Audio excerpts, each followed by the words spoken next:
General Dempsey also paid a visit to USAG Youngsong, where he attended a Veterans Day memorial ceremony. It's said that war is a catalyst for invention. Medically speaking, combat sets the stage for the creation of improved life-saving techniques and equipment. Gail McCabe spoke with the Surgeon General of U.S. Forces Afghanistan and files this report. We've got about 6 different research protocols that are ongoing in theater that are using biomarkers. They're using electroencephalogram studies studying brain waves. We've got MRIs in theater now. We have 3 of them. When a service member gets exposed to a blast, and the measurement that we use right now is if you're within 50 meters of an explosion, then you need to be evaluated. Those that have been significantly affected are then sent to a concussion care center rather. And there, what we try to do is we keep the soldiers as close to the battlefield, as close to their own unit as possible, but we give them some downtime from the battlefield. And they're there for anywhere from 3 to 5 days. And so they get a chance to decompress and the brain gets a chance to reset. If they are not recovering as you would anticipate, because the brain actually does recover, it will recover itself, then we can send them to the concussion specialty care center. And that's where we have the neurologist, that's where we have the MRI. So their brain can be imaged, they can actually see the theater neurologist and get some additional specialized tests. So far, we average about 96% return to duty rate across all of those concussion specialty care centers. So anywhere from 92% to 98%, but it averages to about 96%, to the point where we are now going to replicate this back in the States at our CONUS-based facilities, because again, troops injure themselves more. There are more concussions at basic training bases and at your regular bases in the States than there are in theater. General Coots was previously the commander at Walter Reed Medical Center. The National Football League has a long history of honoring veterans and active duty members of the military with its annual Salute to Service campaign. Recently, the Houston Texans took time to honor a local soldier.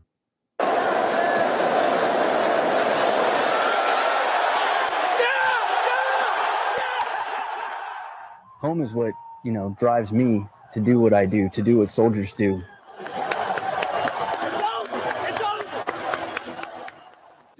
Every soldier has a home, their home. For Sergeant Joshua Lawfrey, that home is the 4th largest city in America. Basically, I was born in Houston, born and raised in Houston all 18 years of my life before I joined the Army. I grew up on kind of the outskirts, so I was kind of out towards the country, towards the pastures, able to go off-roading and then, drive an hour and go see a concert or go see a Texans game, go to the Astrodome and have the rodeo they put on, stuff to do that really affects how you grow up in the area. It's the city that helped shape him into the man he is today. It's the city he loves, and it's a city that loves him back.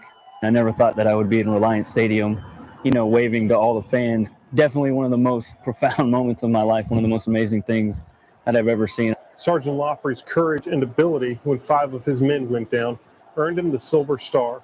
It also earned him the respect of Space City.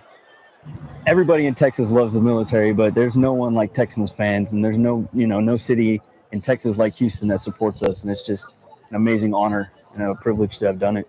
And Sergeant Lawfrey says he will continue to do what he has to do. He will keep fighting to protect the place he loves, his home.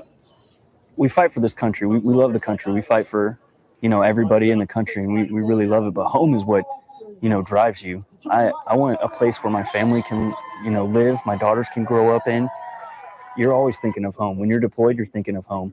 When you're in training, you're thinking of home. You're thinking of the family members and all your friends and everything you grew up around, and you want to keep that for future generations. I want my family to be able to, do what I've done and see what I've done, and my daughters to experience the things I've experienced. And there's, no greater honor than fighting for home. That's what I believe. For the 4th Brigade, 10th Mountain Division, I'm Sergeant Eric Provost.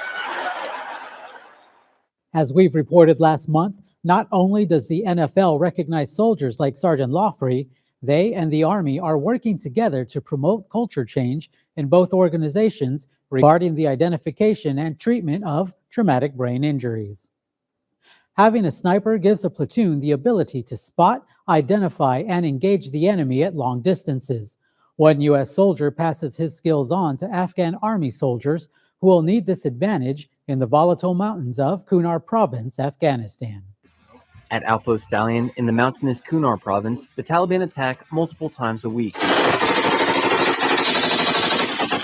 Often, these attacks are from heavily wooded neighboring ridgelines more than 300 meters away. And having a sniper on your side provides an advantage over the enemy. I saw one of the guys come in with M24. It was pretty new, so I figured he hadn't shot it. I decided to train him up on it so he could teach his other soldiers and it could benefit their unit. This sniper is passing on his skills to Afghan National Army soldiers who will soon be defending the outpost. But there are some obstacles. The biggest challenge was the language barrier. You having to use an interpreter to relay everything that I'm teaching him. Tell him the middle one is good. You know, we went through a school for 4 or 5 weeks, and trying to impart that knowledge on him in a couple of hours through a different language isn't exactly easy. Although difficult, the training continued. He listened really well. He picked it up quick, put it into effect immediately, and he started firing very fundamentally. He put all arounds pretty much on target. I was pretty excited about that. Sergeant Walker has used his sniper skills to fight the enemy, but as U.S. soldiers are replaced by ANA soldiers, the training he's provided will continue to affect the Taliban. This definitely makes it worthwhile. Teaching these guys to be able to shoot, to be able to defend their own country, you know, against the Taliban. It's the best thing I've done in the Army. Marine Sergeant Jimmy Duche, Outpost Stallion, Afghanistan. After the break, we see how Kiowa helicopter crew chiefs keep their birds in the air, and we go to a local community that provides a soldier a new home. Up next on the Soldier's Journal. The Kiowa Warrior is a unique helicopter known for the large beach ball-shaped imaging system on top of its rotor. It takes many skilled hands to maintain these special scout birds. These crew chiefs take pride in their work, knowing they contributed to 6,994 successful missions with 112,000 flight hours. Missions being run in Afghanistan often depend on air support. It takes a skilled set of hands to make sure the aircraft gets off the ground. The Kiowa crew chiefs of the 26 Cav Task Force Lightning Horse in Kandahar Airfield work around the clock to ensure these birds stay in the air. We make sure that these aircraft will be able to fly when the pilots show up and will be able to return intact upon the completion of their mission. It's satisfying when you have 7 missions in a day and all 7 missions return. That is a good day for us. These crew chiefs were vital in 6,494 successful air support missions since arriving in country. Our airframe is directly involved with the ground forces. So out of everything that we've seen and everything that we hear is when the ground guys are in contact, they want the Kiowas overhead all the time, no matter what. When they see the Kiowas, they're happy because they know that somebody's over there watching them and protecting them. We're a little known group of people, but we make big things happen. You know, a lot of people don't see that, but at night when night falls, maintenance happens. During the day, the heat, the rain, the snow, we're out here all the time making sure that those guys on the ground have somebody to watch over them. And we take good pride in that. This pride has led to more than 112,000 flying hours, often saving the lives of those on the ground. Army Sergeant Susan Noga, Kandahar Airfield, Afghanistan. When we're downrange or in the field during an exercise, those generators that provide us power can be loud and a chore to maintain. Now, the Army is exploring improved energy efficiency concepts that will not only help us maintain our noise discipline, but decrease maintenance time. Army Sergeant Janelle Sennert has the story. Catherine Hammock, Assistant Secretary of the Army for Installations, Energy, and Environment, met with soldiers of 2nd Brigade, 1st Armored Division, to get feedback on green technologies the brigade is evaluating. She explained how the Army's energy policy impacts the soldier. Our forces, both from a lethality and capability standpoint, a lot of great communications technologies are being tried here, but we've got to manage power at the same time. One such piece of equipment getting evaluated for possible future use is the GenSet Eliminator, which serves as an alternative power source alongside regular generators already in the Army's inventory. You know, we'll charge the batteries up, get them to a certain level, we'll shut the generator off and then run off of that. So that way, it's less fuel consumption. Plus, we have more time to pull maintenance, on the generator itself. Because really it's about enhancing mission capability.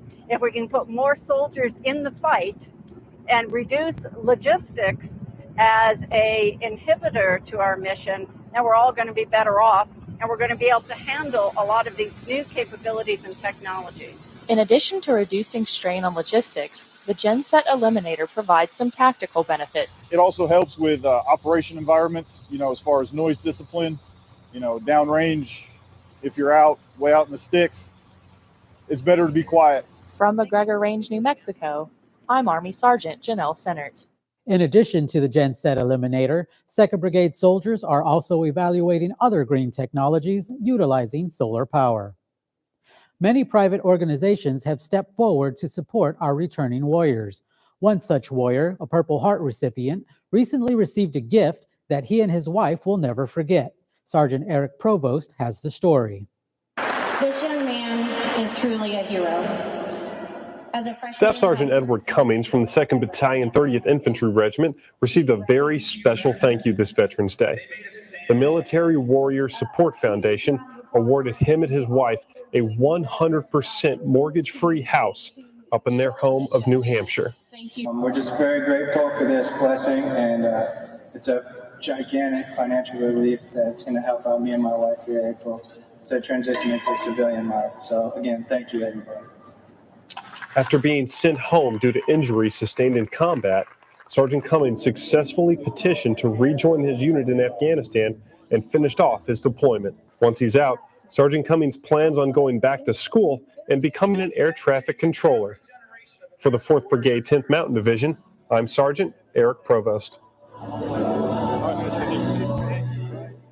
At the end of World War II, a U.S. Army veteran helped turn a German army camp into what is known today as U.S. Army Garrison Grafenwehr. Almost 70 years later, he came back for the first time and says he still recognizes some of those same buildings on the base in Germany. Army Sergeant Rebecca Schwab reports. See if there's anything there that looks familiar. Harmon Brown was only 18 when he got a summons from Uncle Sam. That side over there or this side? They said, we need your scrawny body. That was the beginning of my adventure, and that was August of 1944. And those windows look the same, don't they? By January 1945, Wow. he was on a boat headed to Germany. There was nothing that was that terribly dangerous. That was a relief to all of us. But A short time later, he arrived at a former German army camp called Grafenwehr. it seemed luxurious to me. I mean, the barracks were beautiful. Let's go in and see. The first one is the door. My room was right here. He would spend 14 months in Grafenwehr. His job? Playing movies for the troops. In this building, which now serves as a motor pool for the 709th MP Battalion. I was a motion picture projection. My responsibility was show movies at night. I had a stage back there. We had USO shows in there. So you had some famous people come here and perform? Oh, yeah, yeah. Harmon left Germany in July 1946 and went home to Pennsylvania. It's his first time back in Grafenwehr in almost 70 years. Good grief. Yeah, it was a projection room back up there. Up there, huh? Mm-hmm. And so you pick out one thing, and then that triggers a little bit of thought, and you remember something else. But I remember the theater was down that direction. The motor pool was down here. Yep. But it's been fascinating. See, a mess hall at that one time. In Grafenwehr, Germany? Yeah, that one straight ahead. I'm Army Sergeant Rebecca Schwab. That's now the legal office. Ah. Yeah. After the break, we'll go around the Army to check out canine dog training in Afghanistan and see soldiers filling up a food bank in Alaska. As we go around the Army, we travel to Israel, Alaska, Hawaii, and Spain. But first, we go to Afghanistan.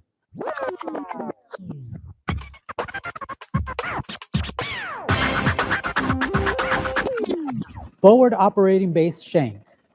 Soldiers from the 101st Pathfinders, an infantry unit within the 101st Aviation Regiment, trained with military working dogs and their handlers. The unit stopped a fleeing vehicle and watched how a working dog can take down a suspect. Pathfinders and canine units use this training to understand each other's jobs and what working dogs can do, which includes sniffing out explosives, narcotics, and chasing down bad guys. Israel. As we've seen in recent news, missile defense has been critical of the protection of that country. Recently, the U.S. and Israel completed Exercise Austere Challenge 12, a bilateral air defense exercise between the U.S. and Israel involving more than 3,500 U.S. personnel in Israel and Europe. This large-scale air defense exercise included both field training and command post simulations. Hawaii. More than 200 U.S. Army Pacific soldiers kicked off the holiday season with a focus on motorcycle safety. Warriors from units across Hawaii participate in a community-based Esprit de Corps ride. This is an effort by riders to raise everyone's awareness and place a renewed emphasis on safety while enjoying the beauty of the islands. The riders use the training to build confidence in their skills and to share experiences. Alaska. Just in time for the holidays, the 1st Stryker Brigade Combat Team from Fort Wainwright, Alaska, provided canned goods to the Fairbanks Community Food Bank. The unit collected donations for over 2 months with a goal of 5,000 cans. The soldiers well exceeded that goal with a total donation of 9,000 cans of food. Spain. Engineers from the 21st Theater Sustainment Command trained with their Spanish counterparts during a multinational joint training exercise known as Interdict 12. Hosted by the Spanish Engineer Command, the exercise was designed to foster and enhance interoperability among engineer units and improve counter-improvised explosive device operations. The intent was to focus on the roles military engineers can perform to defeat enemy IED systems using a scenario similar to past combat deployments. And that's a look around the Army. After the break, we'll see soldiers training others to have a blast.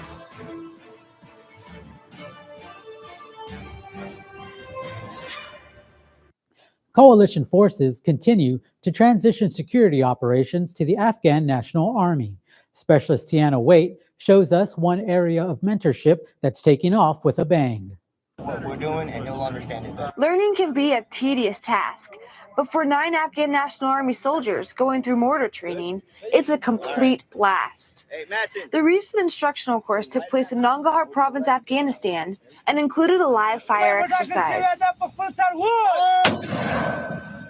The instructor of the training, Staff Sergeant Lazarus Gonzalez, says the A&E soldiers have positive attitudes toward their training. They've been very motivated to want to learn and be proficient in their jobs, and there has been times that after we've done our training that they still stay out there and take out their own personal time to continue on training.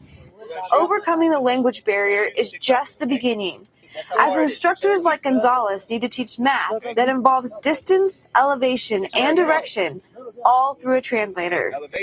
Enlisted Afghan National Army soldier Shaidullah Gajan says he looks forward to learning more from U.S. soldiers. The officers in my unit are not professional with the motors and other stuff we have learned, so we would like to continue working with American soldiers shoulder by shoulder and learn as much we can from them. The 2 weeks of training finished with a live fire exercise that sent 40 rounds of 60mm mortars arcing onto their target zone. Staff Sergeant Gonzalez says he believes his time and efforts working with the ANA will stick with them for years to come. And this live fire that we did today definitely showed them the effects that they can cause out in the battlefield environment.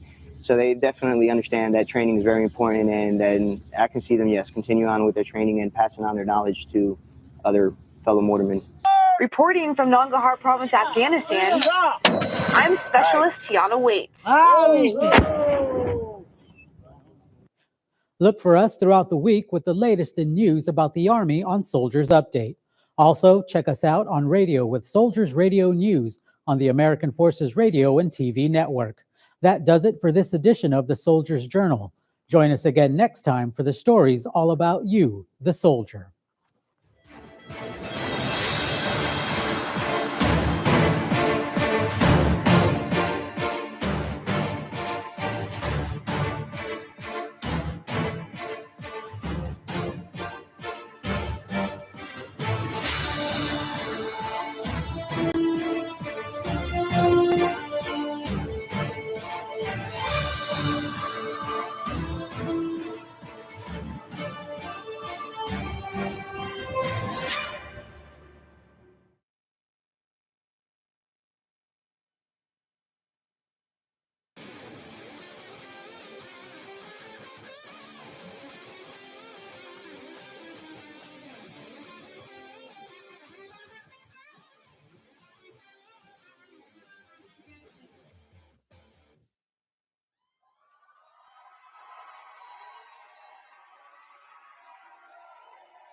Welcome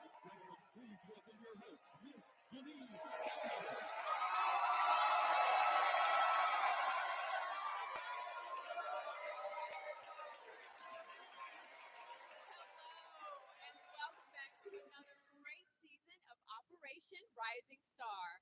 We have a great week of shows here for you on the Pentagon Channel, where with your help, we will determine this year's Rising Star and the winner of $1,000 cash and the ultimate recording experience.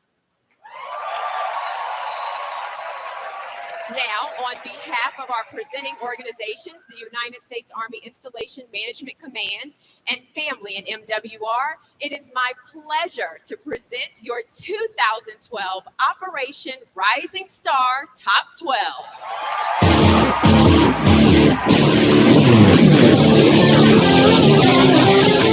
Representing Fort Gordon, Georgia, Captain Jacqueline Allen. Representing U.S. Army Air Korea Air Force Staff Sergeant John Innovator. Representing Strategic Airman Specialist Walter Ashcraft. Representing Joint Base San Antonio Senior Airman Sharita Cummings. Representing Fort Houston Senior Specialist David Eldridge. Representing Fort Leonard Wood, Missouri, Robin First Class Marvin Ford.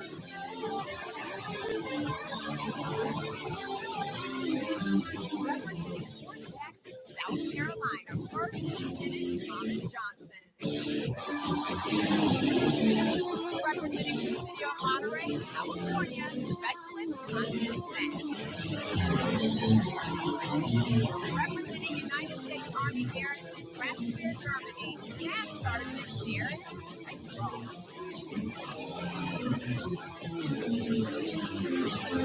Representing Fort Wainwright, Alaska, Army veteran, reservist, and family member, Alvin Staples. Representing the United States Navy for the first time on Operation Rising Star from the Naval Support Facility, Dahlwood, Virginia, family member Christina Williams.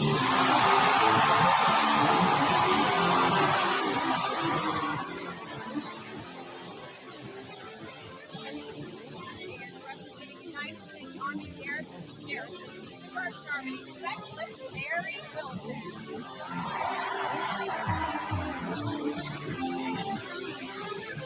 Ladies and gentlemen, here they are, your Operation Rising Star 12 finalists.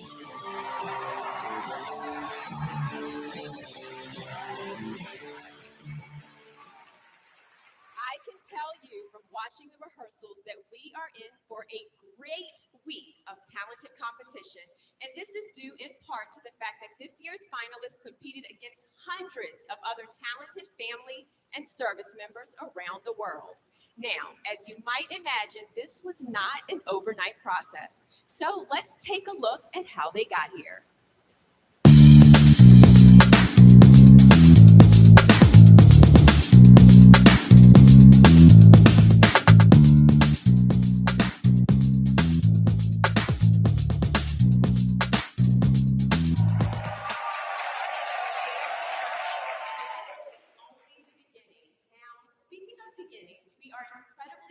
To have the three people that have been a part of this television program since the beginning, our distinguished panel of judges.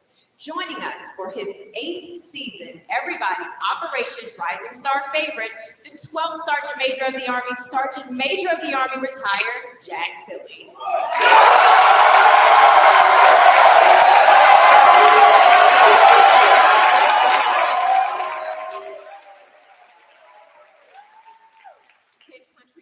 Songwriter of such hits as From Here to Eternity and Drink, Swear, Steal and Lie, and the 2008 recipient of the Bob Hope Spirit of Hope Award, the distinguished Mr. Michael Peterson.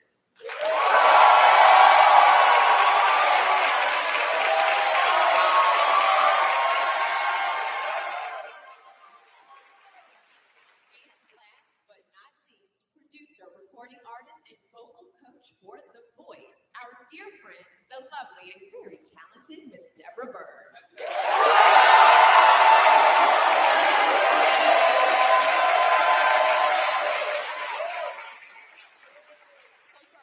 Tell us about your new job with The Voice and maybe give us a sneak peek to the upcoming season.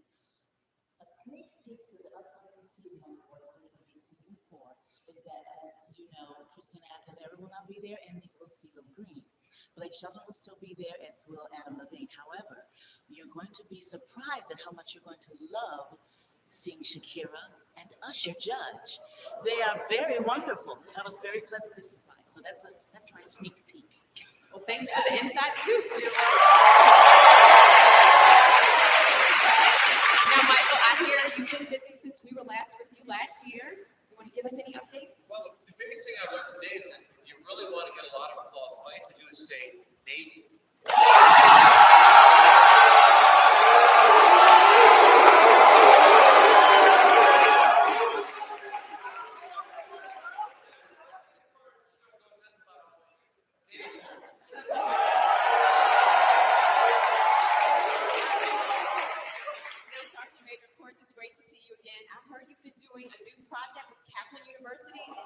But you want to talk about this first, right?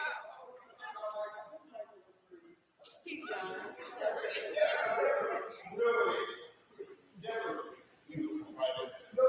I'm doing a lot of stuff this year. I'm really fortunate to give away about $1.58 million in scholarships to military spouses, doesn't matter what service. We did a program this year. We just started another program to give away one $60,000 scholarship and 50 $30,000 away. You can go to the American Freedom Foundation website, look for Kaplan University, click on that, fill out your application. Last year alone, there was only 191 people applied for those scholarships. They wanted to give away 70, but they only had 50 people that qualified. And one last thing before I really be quiet, with the American Freedom Foundation, we've been able to do job fairs around the country. We just started it last year, and we put 454 people through it. So I'm proud about this. Great. Thank you.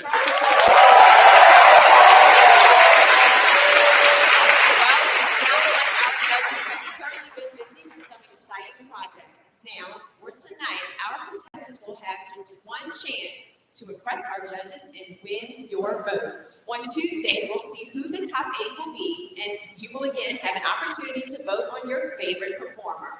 On Thursday, we will reveal the top 4. On Saturday's show, we will reveal your top 2 finalists. And you don't want to miss next Sunday's grand finale when we will announce this year's Rising Star and the winner of the Ultimate Recording Experience. But right now, we're going to take a break. And when we get back, we'll hear the first of our finalists perform the Marvin Gaye classic, Let's Get It On. Don't go away, we'll be right back.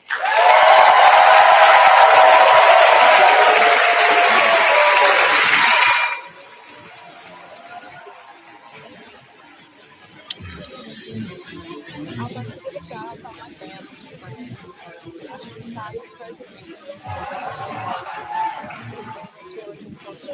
and all those who choose to raise the light music.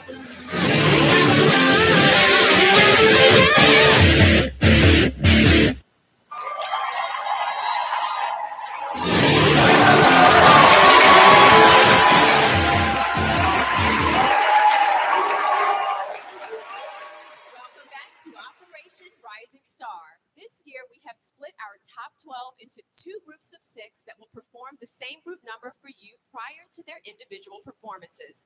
This will give us a better chance to highlight each performer in the group number for our judges and for you at home. So, without further delay, the first 6 of our top 12 performing for you now, here is Good Time by Carly Rae Jepsen and Owl City.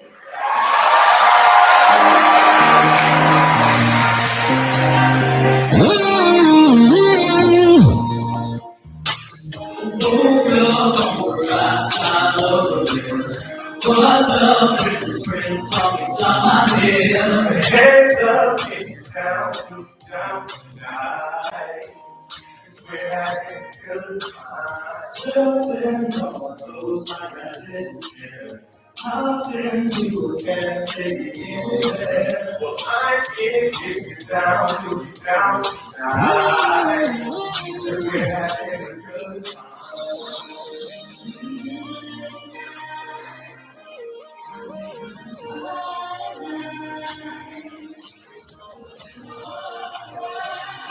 We don't even have to try.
Rising Star.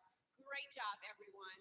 Now, yesterday, our contestants had a chance to meet one-on-one with each of our judges for mentoring and advice on their week here. So let's take a quick look at our first 6 contestants and their time with the judges.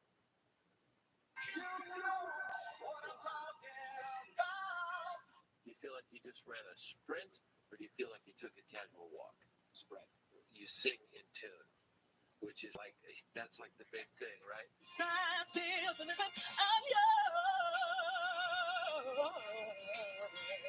There's a couple of times toward the end when you were supposed to be singing an O vowel, but you had an ah posture. I'm yours. Somehow it affects pitch. So if it's an O, signed, sealed, delivered, I'm yours. Walking down that wrong road. You don't have to move around a lot. You have such a God-given talent with your voice. The thing about this, for me now, is connecting with the people that you're dealing with. It's connecting with the audience. And I've never been the kind to ever let my feelings show. Make sure that you can say the word correctly. And hopefully you have the right note so you can pronounce the words correctly and don't strain yourself. Lay you down. It's a joyous thing, so make sure you convey that. Because when you lose, the ladies will love that. And it'll make you so sexy if you say, I'm gonna lay you down. I realize what life is all about. Be concerned about how you're singing. I want you to be concerned about what this emotion is. It's not like, and now I'm going to sing. It becomes, let me tell you a story.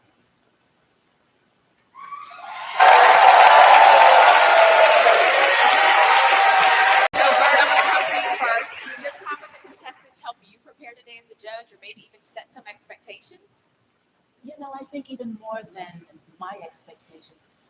I believe that it serves the singers very well when the three of us are able to meet with them before they hit the stage, because it builds a rapport, and it also lets them know what's expected of them, because they come from different parts of the planet, and once they get here, we get a chance to be able to mentor and say, you know what, you have a wonderful gift. Now let's take it to the next step.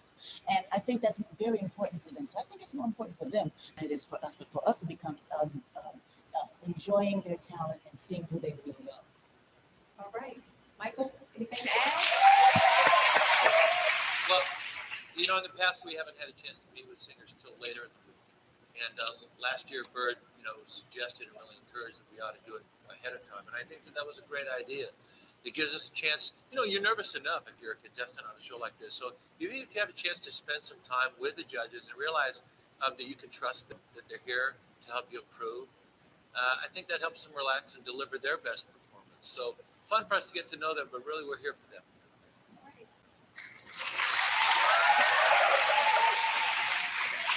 Ditto. I think I just agree with whatever they said right there on this. I think that for me, and I think it relaxes them. They feel a little more confident. You can work on the basic fundamentals of little things that we've seen over the last 8 years that we can help them correct before they do. So I think it's always a lot of fun for me. But I think it's really interesting this year because they have a real spark to all the entertainers that I met, and they're real motivated. And each one of them, I think, told me that they was ready to win this competition. So I'm excited about it. All right. Well, I know the contestants have all expressed how glad they are that they had time to meet with each and every one of you, and it was an amazing experience for them. So thank you so much. Now, let's kick off the competition by taking a look at our first contestant, performing Marvin Gaye's Let's Get It On, representing Joint Base Langley Eustis, Virginia Specialist, Ruben Eldridge. My name is Specialist Eldridge.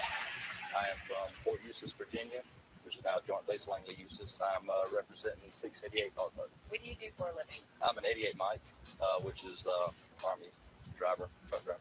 Can you tell us a little bit about your family? We're from Georgia, South Georgia. I have 3 beautiful children, Carly, Carter, and Ivy. What's your favorite Christmas carol? Favorite Christmas carol? It's not really a carol song I grew up with. I really like it a lot.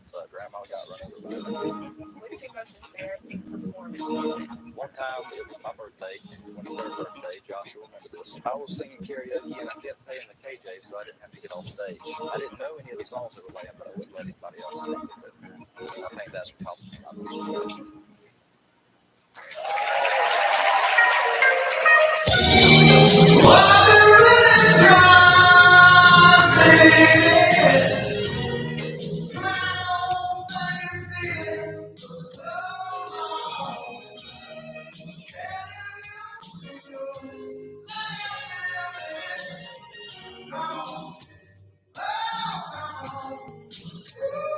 Let's get it on.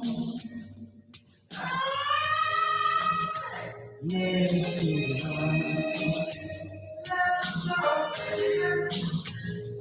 Let's get it on.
All right, let's go to our judges for some feedback. Sergeant Major?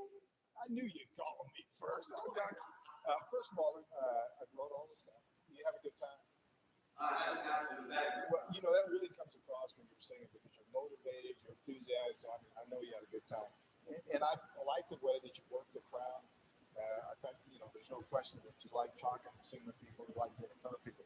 I think that some of the notes, though, was a little hard for you. Hitting some of those notes, it's a little tough. It sounded pretty good, but probably need to work on it just a little bit. And I think I told you this yesterday. I wish you probably would have started out with a country song, because I think a country song is probably more in your wheelhouse. It's based on what I'm looking for. Other than that, I thought you did a great job. Well, thank you. That's a very bold song choice. Really Very is. bold. And I applaud you for being the sexiest man wearing glasses. You're very welcome. And it's also hard being the first one. So you had a lot of weight and pressure on you, and I think you handled it well. It wasn't a perfect performance, but it was a wonderful one. And that's really what it's about. I enjoyed you with your boldness and everything. So I applaud you. You're welcome. I just want to challenge that glasses remark. Oh, yeah. No, all kidding aside, I that was a bold choice. And, to go from your chest voice to your head voice and falsetto to that chest thing and go back and forth like that is not easy to do.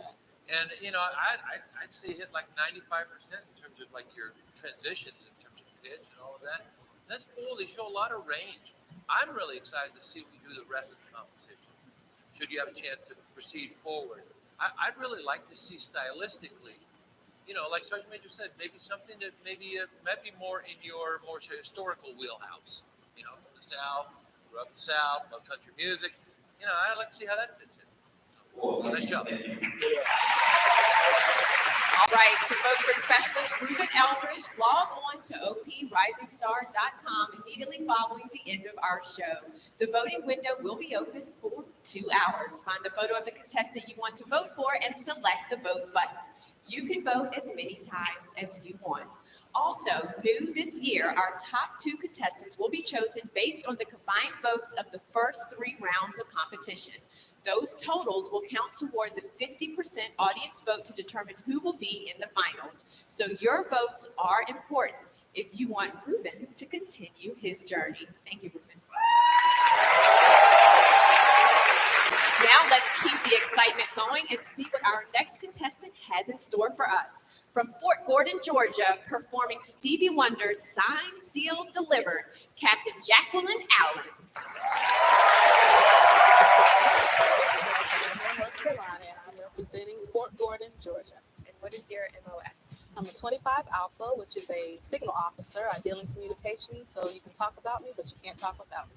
What's in your iPod right now? In my iPod, I have a little bit of everything, from country to soul, rock, R&B, so anything you think of, I have it. What's your favorite Christmas carol or song? My favorite Christmas carol or song would have to be Donny Hathaway's This Christmas. It's very soulful and happy and joyous song. I just very like it. What's your most embarrassing performance moment? Most embarrassing performance moment? I have a lot. I tend to be very ambitious. I tend to go for the high notes, and sometimes I shoot for the stars and land on the moon.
forget to sing with their eyes because they forget that the audience hears with their eyes, you know, like it's a visual experience. And your eyes were just dancing and full of life. And what that really was captivating to me. And your singing was just more accurate and more punchy, more alive as well. So whatever it is you did between yesterday and today, do it again.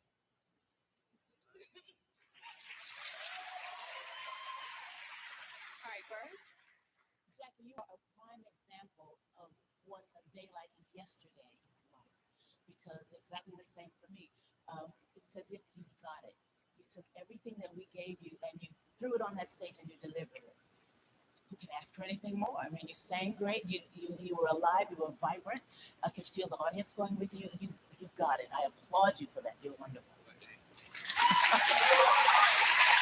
Sergeant Major. I got to tell you, somebody gave you some great advice about that eye contact. I don't know who that was, but no, you did exactly what you should have done. It was a great performance. You motivated the crowd, and I really like the fact that you really worked the crowd. I mean, you wouldn't stand up one person.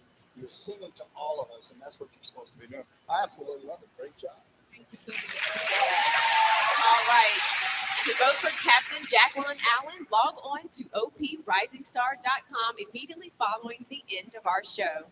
The voting window will be open for 2 hours. Find the photo of the contestant you want to vote for and select the vote button. You can vote as many times as you want. Remember, our top 2 contestants will be chosen based on the combined votes of the first 3 rounds of competition.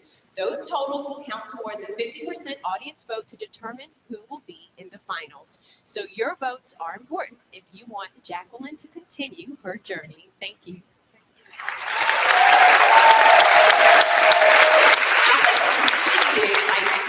Let's see our next contestant. Now performing from Dreamgirls, I Am Changing, representing Fort Detrick, Maryland, and now stationed at United States Army Garrison, Camp Carroll, Korea, Specialist Paula Ashcraft.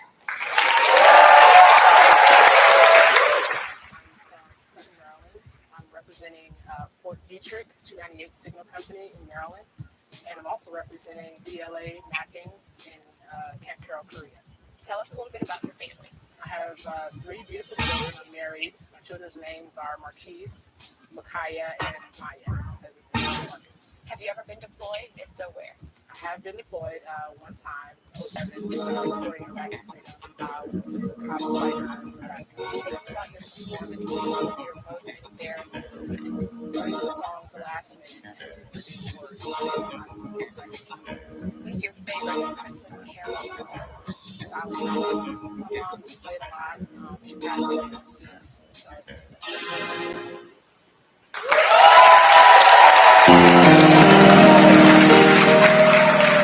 Look at me. I am changing.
construction on that song.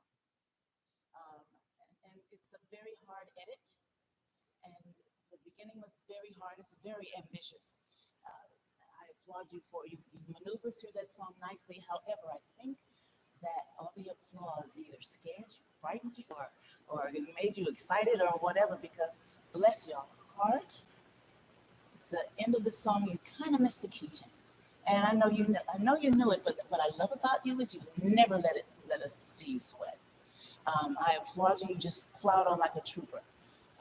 So we're gonna have to. It's something we can work on in the near future. But other than that, I applaud you. You're welcome. Yeah, I agree with her. At the end, you can really tell the difference. I know you was pushing out there real hard, but I thought you worked the crowd real well. You was motivated. You was really engaged, and I was watching today outside on the corner of the building practicing to do that. I think you did a good job, and I'm proud of you. God bless you. Michael. What would you change? Yeah. So there's probably nothing we can tell you that you don't already know. Stay with it, because there's something really, really great quality and total quality in your voice, and I think you're still searching for the right material. Just stay with it. You have a lot of courage, and your smile is like $1 million smile. It wins me over completely. So I almost couldn't hear you. So. Paula Ashcraft, log on to oprizingstar.com immediately following the end of our show. The voting window will be open for 2 hours. Find the photo of the contestant you want to vote for and select the vote button. You can vote as many times as you want. Remember, our top 2 contestants will be chosen based on the combined votes of the first 3 rounds of competition.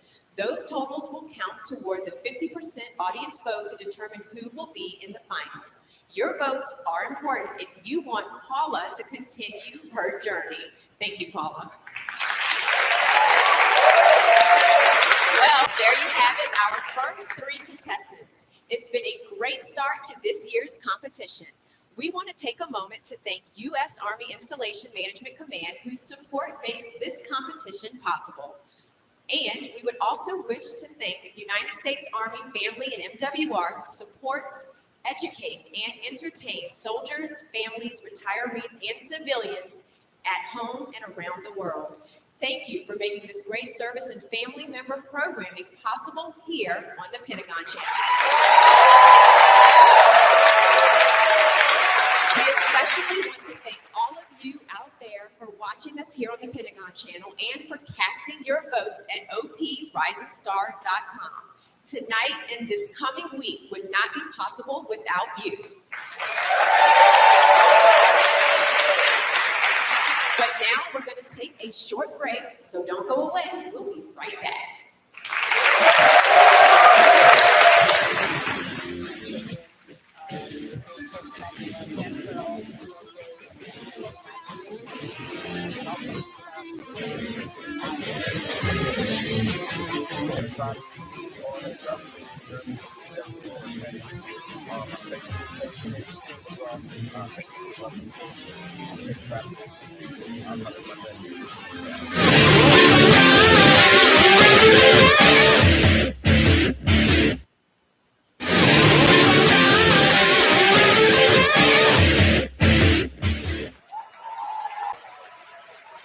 Welcome back to Operation Rising Star.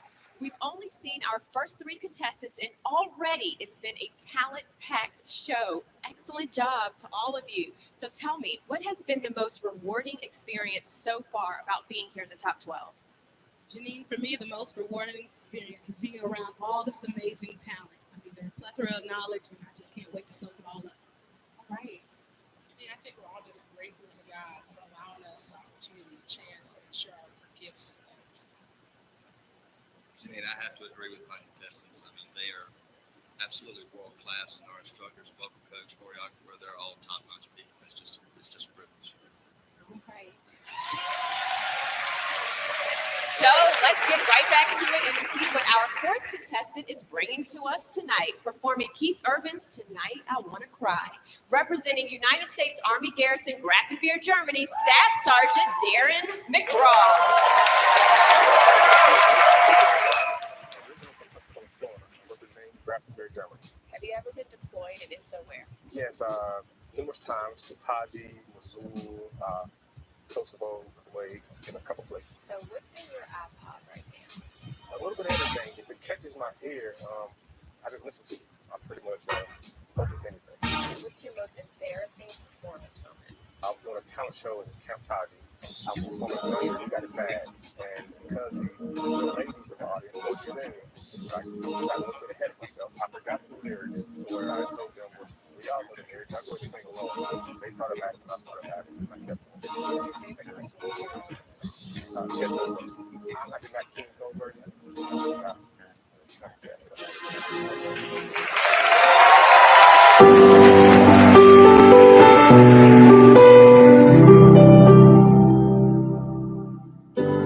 Alone in this house again tonight. Got the TV on, sound turned down and up. Wine. It's pictures of you and I on the walls around me. The way it was, I couldn't get surrounded. I'll never get over you. Walking away.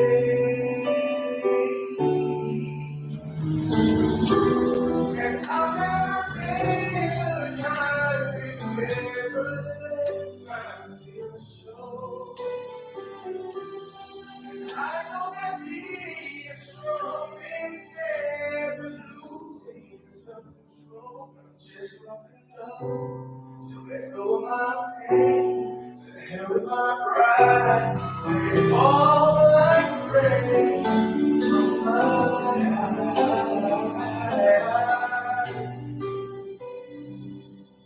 Tonight I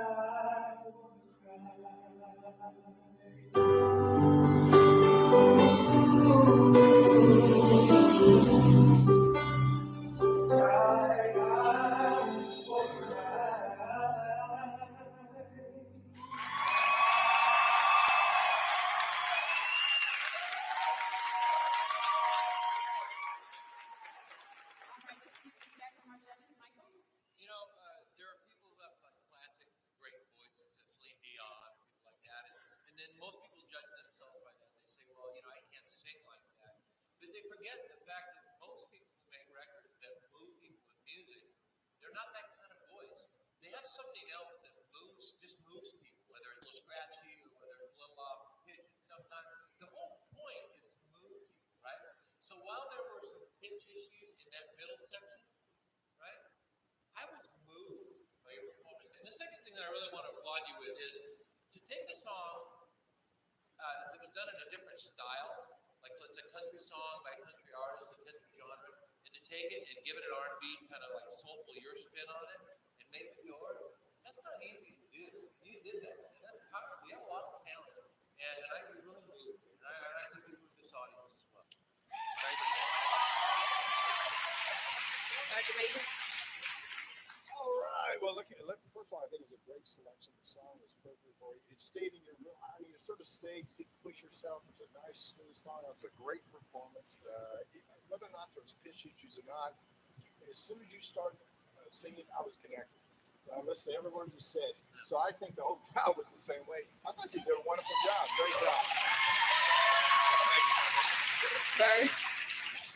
I think it was a combination of things. The great song choice, and one of the things that I applaud you on, what we worked on yesterday, was the honesty you brought to it. It was, and I think that's what we in the room felt, was the honesty of that emotion. And you, what I'm gonna tell on you, you had to really work hard to get there, and I applaud you for delivering, because it lets us know that that's what makes the dividing line between this is piggybacking on what Michael said. It's like, yes, we're great singers, but it puts you close for being a great artist. That's a big difference. Yeah, big difference. And let one more thing. And Michael, I always have to say to you that I always feel a connection between country music and R&B. It's like seamless to me. I agree. I think they're cousins, but transferring a style, they're different styles, you know, and to deliver stylistically and not try to copy. That's what I loved about it. But you didn't try to copy either. You brought your thing. I can't wait to see what you're going to do next because I want to see how long you keep that great song choice pattern going. That was a good one. Yeah, it was great. Yeah. All right, to vote for Staff Sergeant Darren McGraw, log on to ODRivalstar.com. The voting window will be open for 2 hours. Find the photo of the contestant you want to vote for and select the vote button. You can vote as many times as you want. Remember, our top 2 contestants will be chosen based on the combined votes of the first 3 rounds of competition. Those totals will count toward the 50% audience vote to determine who will be in the finals. So, your votes are important if you want Darren to continue his journey. Thank you.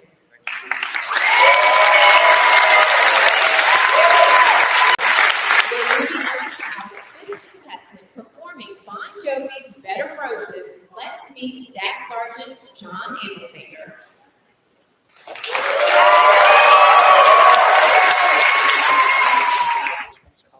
Born in Germany, and I'm representing USAG Youngsong. What is your MOS? My MOS, I'm security forces in the Air Force, which is pretty much a police officer and security patrolman. Have you ever been deployed, and if so, where? Yes, I've been deployed once, and it's to Alibi guitar. What's in your iPod right now? What do you jam it to? In my iPod right now, I have a pretty good mix. I have Fight Frenzy, Bon Jovi, Metallica, Avenged Sevenfold. What's your most embarrassing performance? I would say almost forgetting the words to the national anthem during a tournament. I got through it.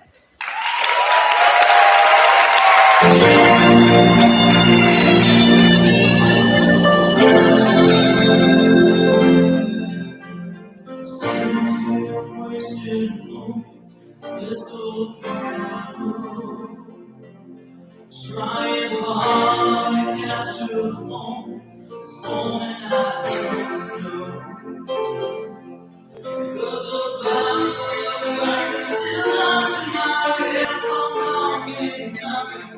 Think that she's feeling well. Dream about the ways they go, they go dream my I was closing my eyes, so I'll be thinking about you. On this trip she comes to stand in her spotlight again. Tonight, won't be alone. She know that don't mean I'm not lonely. I wanna lay you down and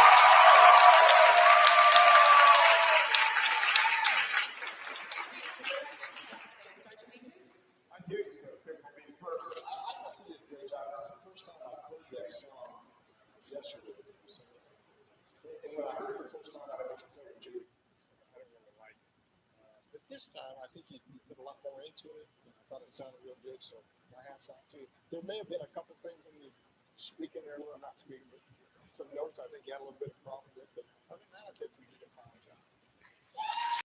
Okay. How did that performance feel to you? Feel great, natural. Yeah? Oh, good. I'm glad that you started off sitting down because I felt that you needed to do that. and it made you more at ease. I think it was a very smart choice, whoever's choice that was. And then as soon as you got up, then I think you made me a little nervous. And I couldn't tell if I was picking up the nervousness from you or if it was my own nervousness about, oh my goodness, is he going to do it? Is he going to do it? You know, it wasn't perfect, but I felt that, like Sergeant Major, I felt like you have grown since we were all together with you yesterday. And I can't wait to see more of your growth because I love your instrument. I think you have a wonderful voice. It really is great. But I would love to see you more at ease in your performance. It remind me of the guy that's like, okay, I don't really want to do this. That's why I asked you. I really don't want to do this, but I'm going to do it anyway because I love doing it. I want to see more of your heart as opposed to, I felt as if I was watching you sing from your head and not your heart. But I do think you're a wonderful singer. You're very welcome. Michael. Honestly, there's nothing I can't say really that Bird didn't say. She said everything I was going to say. I thought it was interesting. You and I spent most of our time yesterday talking about body posture and how it affects how you feel, because how you feel translates into how you sing. So was that your choice to sit? Beginning, somebody kind of gave you that. Yeah. If you had to do it over again, what would you do different in your performance? Yeah. Okay. Yeah.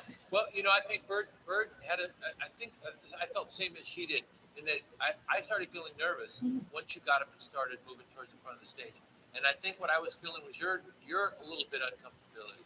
So, you know, on your journey from here, you know, you might find some other postures besides a seated thing there. Maybe get up and maybe sit in another spot. Maybe ask for a prop, a stool, a cane, or something to have in your hand, or, you know, so play around with some different props that maybe you can have on stage. It'll help you to feel anchored. I know if I get up without my guitar, after years of singing with my guitar, I feel a little naked.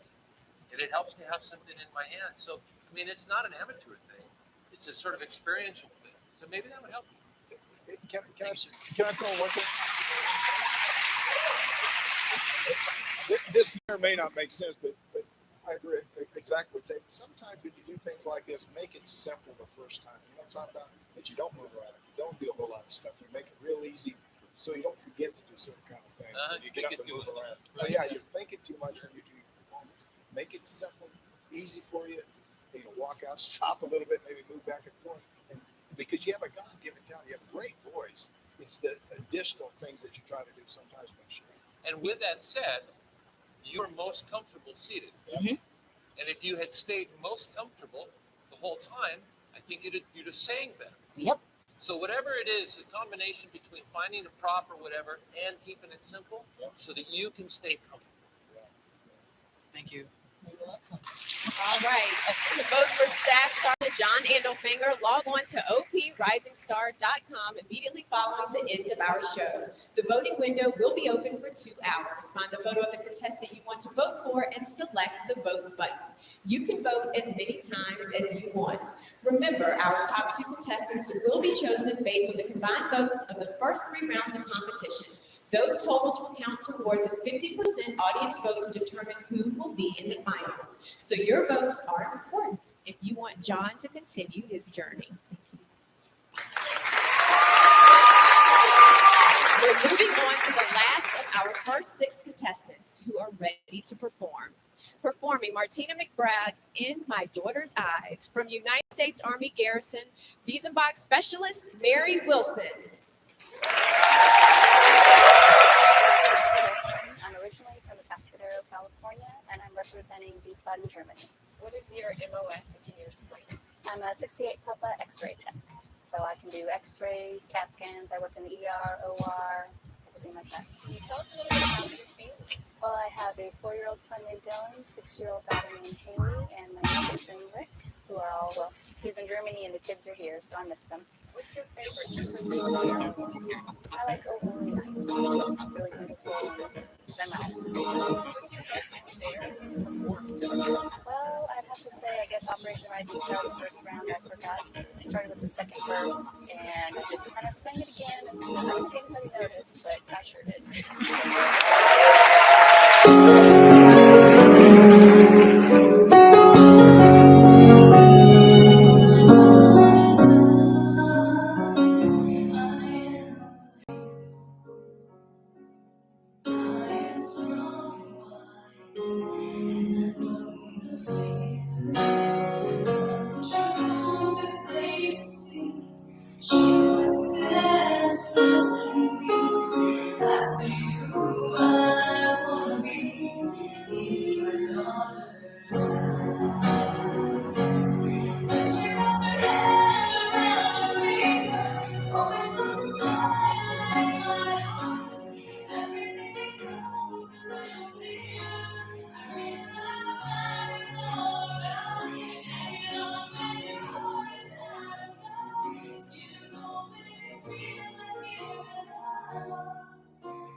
All right, let's turn to our judges. Bert?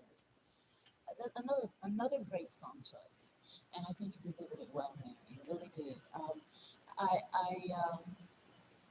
I look forward to the next time, and I look forward to you not so much performing as feeling what that is. There was one word that I kept looking for, an emotion I kept looking for, and I didn't find it enough. And the one word I was looking for in the lyric, it's built in, is pride. And every time you sang in my daughter's eyes, I wanted a glow to come up from your whole body, because listen to your package, you've got kids, right? And that's that one little thing. If you had kicked into that pride, it would have, in addition to your sounding wonderful, it would have taken that performance way over the top into this great place. So one of the things I say to all of you guys, all of you singers, is have another look, revisit your lyric. After you learn the words, you learn the melody, you learn the song, then go over it again to ingest the emotion of it, so that you can let it bubble up and get past the footlights and go around the room. That's the one thing I missed, but you did a great job. So the next time, just dig a little deeper for it. Yeah.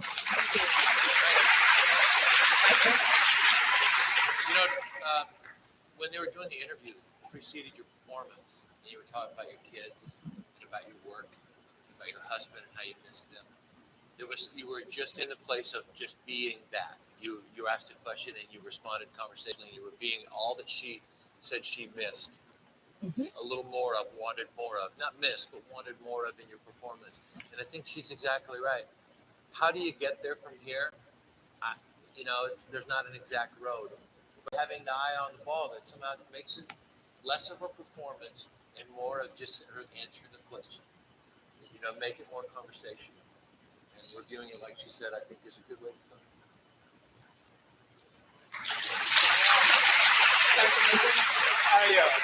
First of all, I thought it was a great selection. I love that song. I heard it yesterday. What a great job. If I would give you any recommendation, when you close your eyes, you're singing to yourself. And I wish the way to connect with the crowd is to look at the crowd. When you started singing, I started looking right at you. And when you close your eyes, you turn me off. You know what I'm talking about? I love the song. You did a great job. But the only suggestion, open your eyes and look at the crowd and get them involved with that song, because that's how you connect with them. Every time you close your eyes and leave them closed for a while, you sort of disconnect from it. So just a better connection with the crowd is leaving those eyes open. Okay? Great job, though. I love it. To vote for specialist Barry Wilson, log on to OPRisingStar.com immediately following the end of our show. The voting window will be open for 2 hours. Find the photo of the contestant you want to vote for and select the vote button. You can vote as many times as you want. Remember, our top 2 contestants will be chosen based on the combined votes of the first 3 rounds of competition. Those totals will count toward the 50% audience vote to determine who will be in the finals. So your votes are important if you want Barry to continue her journey. Thanks, Mary. Coming up, we're going to hear from our next 6 performers. So don't go away. We'll be right back after this.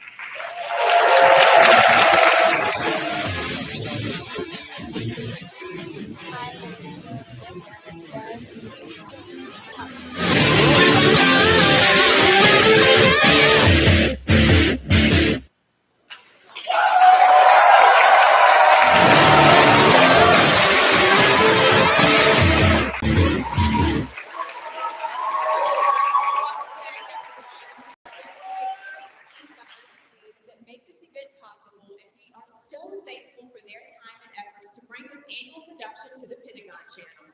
We also want to thank our presenters, the United States Army Installation Management Command and Family and MWR, who supports, educates, and entertains soldiers, families, retirees, and civilians at home and around the world.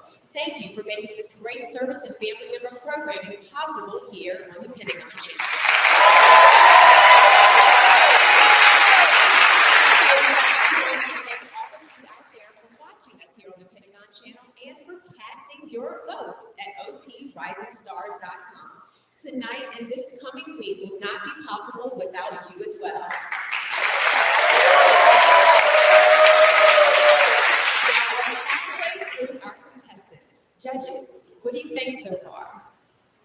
Where's the leader? Go ahead. I think that the first six were wonderful contenders. I think that the second six are going to be a little nervous because they know that the expectations are high. That's my point. Sergeant Major? I agree with her. I mean, I thought they did a great job. Some of them, I think, was song selection. It's always about song selection. But overall, I think they're probably, I say this, probably shouldn't say this, but they're a little bit better than what they've been in the past. I think the competition's getting tougher and tougher every year. So good job.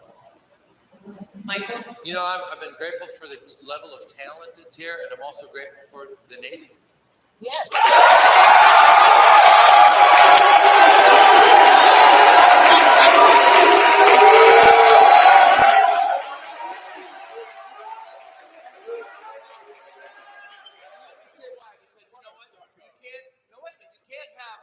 Show without a great audience. Tonight, they've made a huge difference in inspiring these artists. Because when you sing to a wall, you sing by yourself, it's not the same. So really, I mean, I said that because it's sort of a funny thing to do, but honestly, the audience has been a big part of making this first part of the show spectacular. We applaud you, audience, and thank you. Go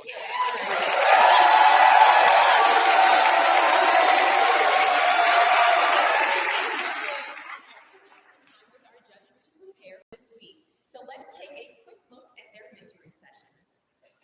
Yet still I rise above all my problems. I suspect that being in the spotlight and having the spotlight on you and knowing everybody's kind of looking at you causes a lot of self-consciousness. Of course. In you I can be strong. Here's one thing I noticed. The word strong isn't being sung the way you'd speak it. You want the word to always sound what it means. Right. There's something you're doing to the word strong that feels like it's sort of cutting it short or squishing it. Everything about me seems to have changed step by step. I think there's a balance between using too much hands and not enough. You know what I'm talking about? You can use too much hands as you're going through there.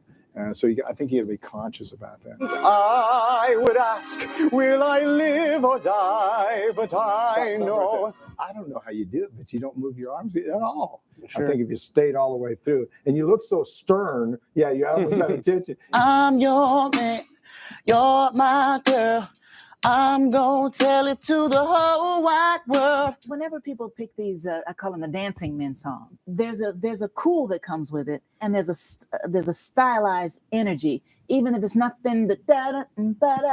Right. Bring me some swag up in here. Okay. You're not bringing enough swag, my love. If my body froze in bed, if I just listened to it right outside the window. Make sure that when you hit a low note, you have to approach the low note like you approach the high note. You know, you take a big old breath to go high. Okay. I need you to take a big old breath to go low. Okay. Ladies and gentlemen, performing their version of Good Time, here are your final 6 contestants of the night.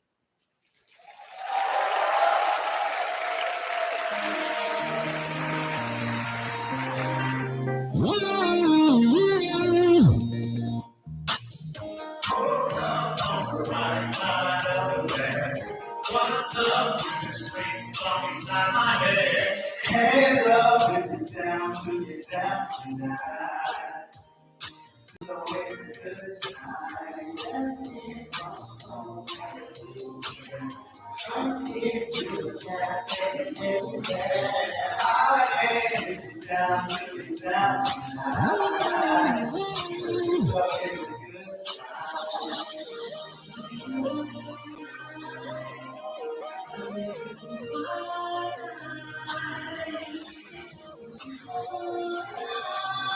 We don't need it to try. It's always a good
Wow, another great performance, and from the sound of it, the competition is still heating up. So let's get to our next solo performance. Ladies and gentlemen, performing Yolanda Adams' hit, Still I Rise, representing Presidio Monterey, California, specialist Constance Mack. My name is Constance Mack. I'm originally from Stone Mountain, Georgia, and I'm representing Presidio of Monterey, California. Have you ever been deployed, and if not, would you like to be? I've never been deployed, but I would really love to be. I'm still in training status, so I have a little bit of time left before I do that. What is your MOS? My MOS is 35 Papa, which is a cryptologic linguist. I'm studying Chinese. So can you say something in Chinese for us? Sure. 你们好，我的中文名字是梅康生，我很高兴在德州San Antonio市给你们表演，我也很感谢这个计划。And that was just basically, hello, my Chinese name is Mei Kangxi. I'm very happy to be in San Antonio, Texas, to do this performance. Thank you for giving me this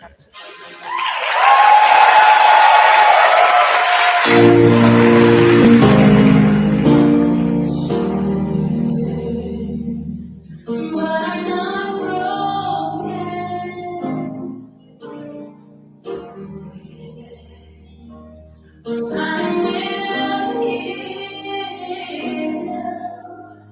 heavy the load.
well done. And Still I Rise, I felt like when you did that thing with your arm, I felt everything, the energy of everything went up, you know. And this audience, you know, wanted to rise with it. They felt that, you know. Sergeant Major? Wow. That's all I got to say. You know, you gave me goosebumps. I mean, it was incredible. What a great job. I fully enjoyed. I mean, if I had any suggestions, I'm not sure what they are, but I thought you did a great job. It was, you know, I know that Bird does the voice and all that other stuff. I think we ought to take get her motivated for the voice or something. But you did a wonderful job. My hat's off to you. God bless you. Keep singing. Good job. Who else? Bird. Same, Constance. Same.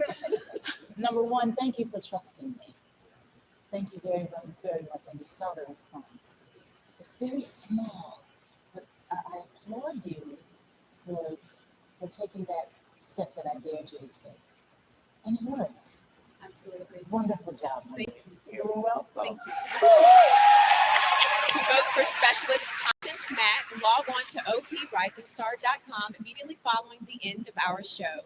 The voting window will be open for 2 hours. Find the photo of the contestant you want to vote for and select the vote button. You can vote as many times as you want. Remember, our top 2 contestants will be chosen based on the combined votes of the first 3 rounds of competition. Those totals will count toward the 50% audience vote to determine who will be in the finals. So your votes are important if you want Constance to continue her journey. Thank you.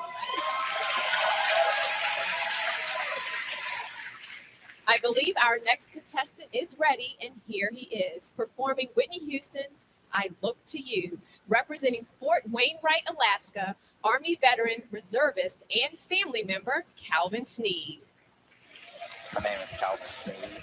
I'm originally from Tifton, Georgia, and I'm representing Fort Wainwright, Alaska. All right, tell us a little bit about your family.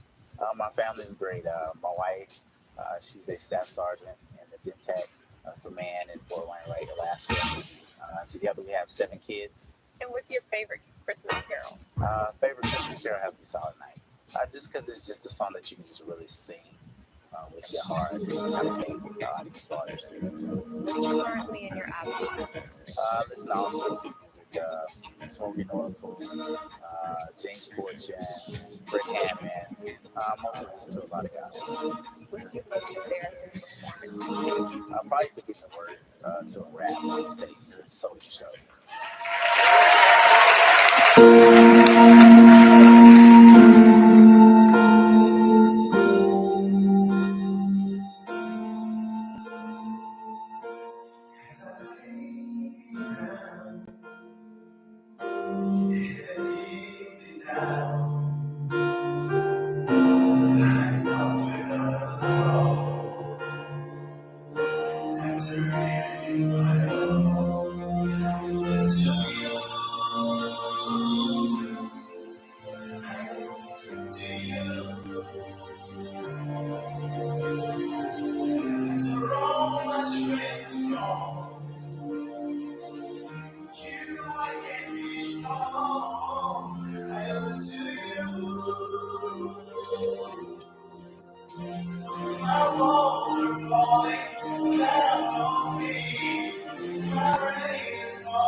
Wonderful job, my dear.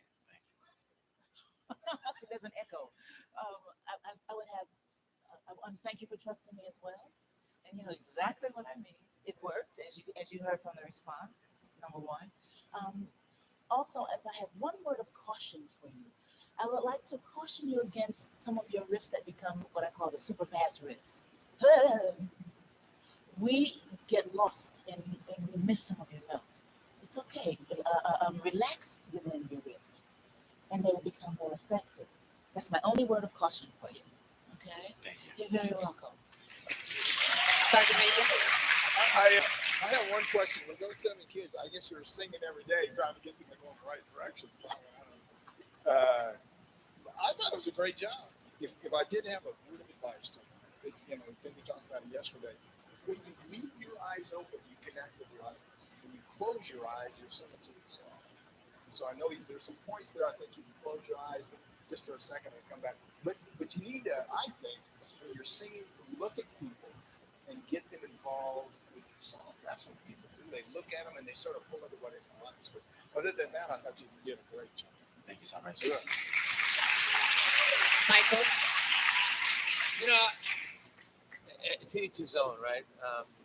I thought your sort of body language choices were honest, authentic, real, very engaging, communicated your passion.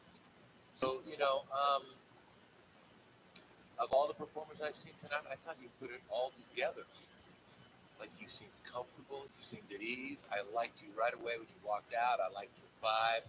I liked your song choice. I liked the way you sang in tune. You put it all together in a really powerful way for me. Thank you so much. To vote for Army veteran, reservist, and family member Calvin Sneed, log on to oprisingstar.com immediately following the end of our show. The voting window will be open for 2 hours. Find the photo of the contestant you want to vote for and select the vote button. You can vote as many times as you want. Remember, our top 2 contestants will be chosen based on the combined votes of the first 3 rounds of competition. Those totals will count toward the 50% audience vote to determine who will be in the finals. Your votes are important if you want Calvin to continue his journey. Continuing on, let's meet our 9th contestant, Christina Aguilera's Something's Got a Hold on Me, representing Joint Base San Antonio, Texas, Senior Airman Sharita Cummings. I'm originally from Atlanta, Georgia, and I'm representing Joint Base San Antonio. What is your MOS? My MOS is a 48031. That's a medical administrative personnel. I normally do clerical things in the hospital. Right now I'm working in the ER as a clerk. Can you tell us a little bit about your family? My father, he's a singer. My mother is a singer. My little brother plays the saxophone. I have 5 brothers, 1 little sister, and that's pretty much my family. What music are you into right now? Well, I listen to a lot of Alicia Keys, a lot of Whitney, and Erykah Badu. Those are about my 3 favorite R&B artists. Well, Erykah Badu is more of a jazz artist, but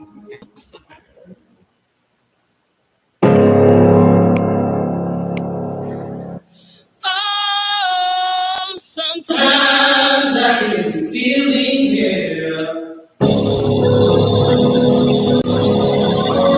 I believe some kind of hold on me, yeah. Oh, some kind of hold on me right now, child. Let me tell you now, I'm just feeling a little strange. Everything about me seems to have changed. Step by step, I got a brand new world. I get down, get up, and I talk as hello. Oh, oh, I'm pretty. Oh, must be good. Let me tell you now, don't you hold on me, hey. Oh, oh, oh, oh, got hold on me right now, child. Let me tell you now,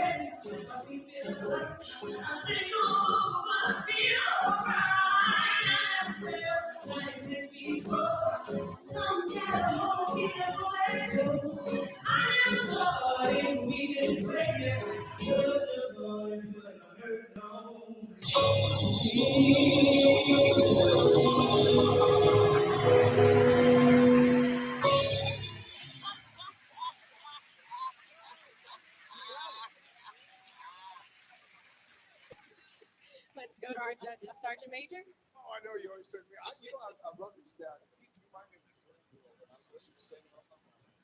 Anyway, I thought you did a great job. You connected with the audience, you motivated the audience, and everybody was really into your performance. So I thought, great job. Thank you. Yeah. Michael? It was like a whole motor was going, man. Yeah. It was like your body was helping you sing. Wow, what a beautiful concept. And the energy of it was so engaging and alive. You captured me at the end there. You sort of, I felt like you were singing me. I felt a little blush. I know. And I didn't expect that from you. Why'd you do that to me? Well, I thought you were singing to me. Great. Thank you. Bird? Michael, she did that to you because she's sparkly and spunky. That's fun. Yeah. Really nice job. Really nice job. I really enjoyed it. I enjoyed watching you captivate the room. And you got me when you walked down the steps. I don't know what the lyric was, but it was like perfect. It couldn't have been more perfect. Yeah. Well done, my Well dear. done. Thank you. To vote for Senior Airman Sharita Cummings, log on to oprisingstar.com immediately following the end of our show. The voting window will be open for 2 hours. Find the photo of the contestant you want to vote for and select the vote button. You can vote as many times as you want. Remember, our top 2 contestants will be chosen based on the combined votes of the first 3 rounds of competition. Those totals will count toward the 50% audience vote to determine who will be in the finals. So your votes are important if you want Sharita to continue her journey. Thank you. We're 3/4 of the way through, and there's still more great entertainment to come. So don't go away. We'll be right back after this short break. I'd like to give a shout out to Presidio of Monterey, Alpha Company, First Sergeant Younghans, and Captain Kachowski. Also to Monterey Church. Just like to say to my wife and my kids, I love you all. Daddy be home soon.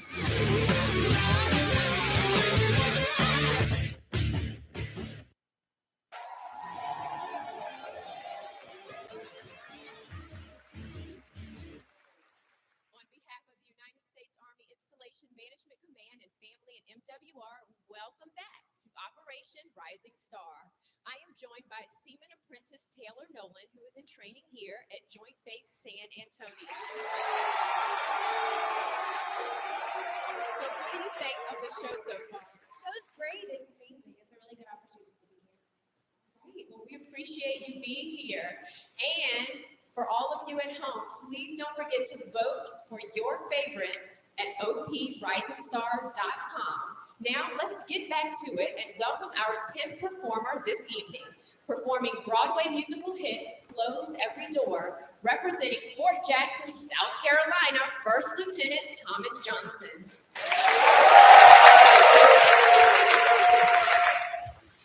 From Hacienda Heights, California, and I am representing Fort Jackson, South Carolina. Tell us a little bit about your family. I have a wife and a little baby girl. She's 18 months old, and they're out in Fort Jackson area.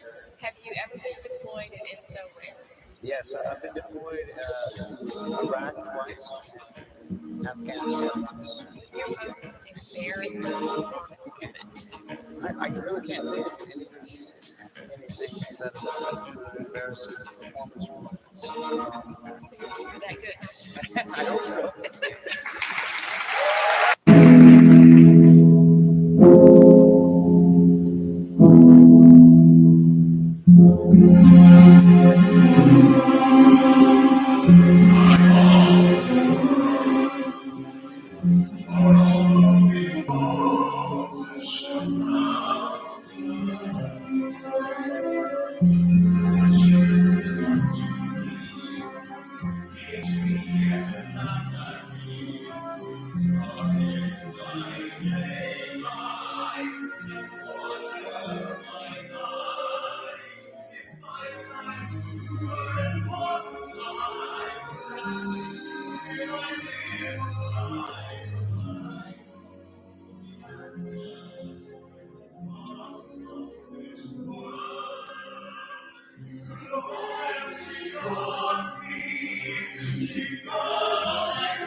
Michael?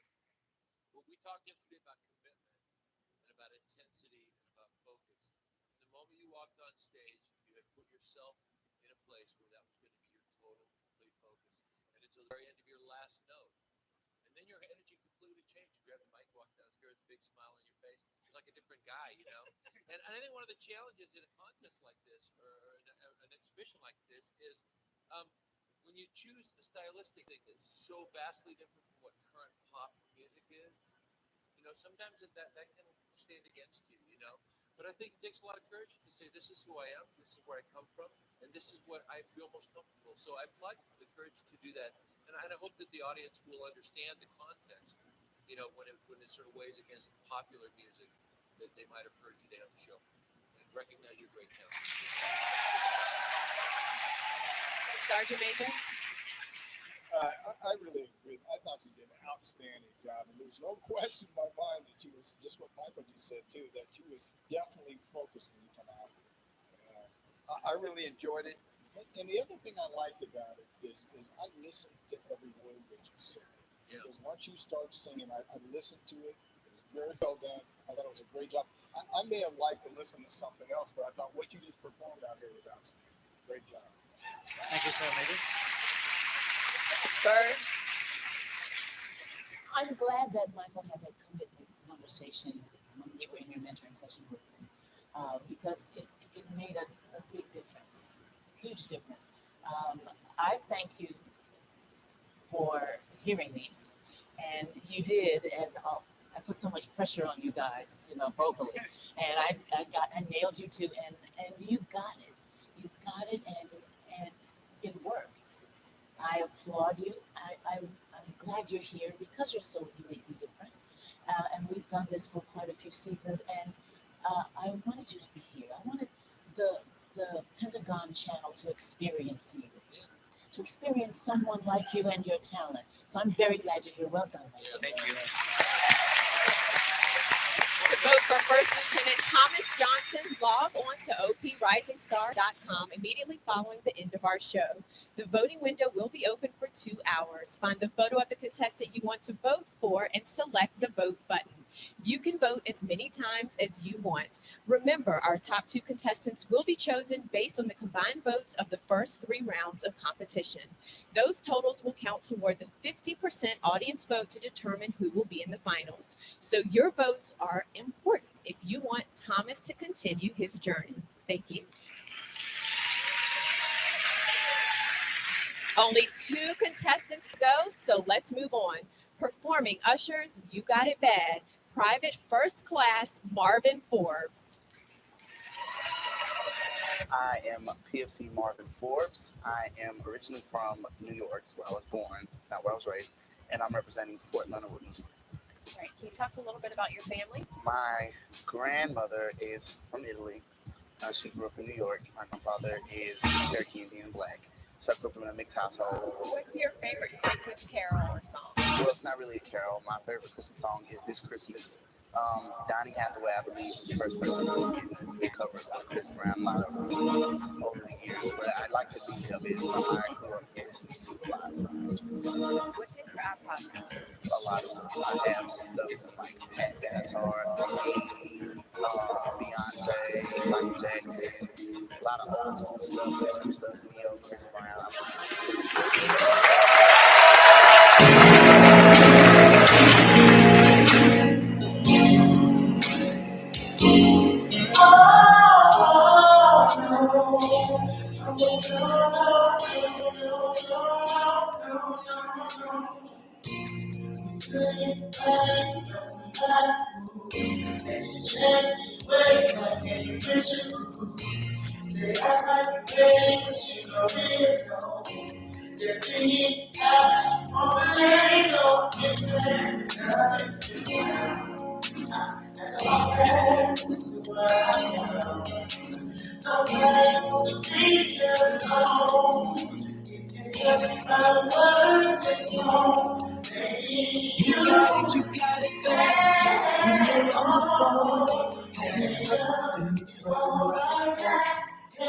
You got it bad.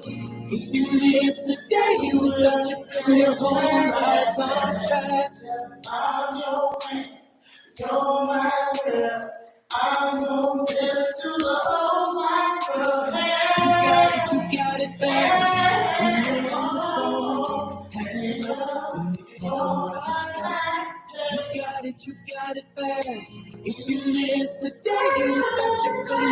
life's off track. You know you got it bad when you're out with someone, but you keep on thinking about somebody out there.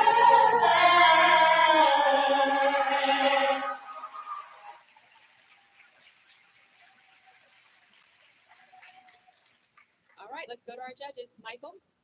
You know, having a voice that doesn't sound like anybody else's, I suppose at times in your life, you know, might feel awkward. Like kind of like the girl who had really curly hair who always wanted to straighten it because everybody else had straight hair. But having a unique voice that's instantly recognizable is part of what makes a pop star. And you have a voice that doesn't sound like anybody else's, you know, and you sing well, you got style, you got a little cool thing going on. You have, I think you have a very unique gift. You just don't sound like anybody else. You know, and if I heard a song of yours on the radio and it became a hit, and then I heard another song, I'd know who it was. I'd know it was you. That's a great gift, and I hope that'll take you to places that you want to go. Thank you. I hope so too. Sergeant Major? I keep saying I agree with Michael and Bert, but you're great entertainer. I mean, I sort of listen. I mean, that's certainly not my style of music, but I liked it. You engaged me. I listened to you. I liked the way you worked the room, and I just think you did a super job. And really, what's going to be tough is the competition this year is probably the best I think I've ever seen in the last 8 years. So you did a wonderful, wonderful job. Thanks, Uncle. Yeah. Yeah.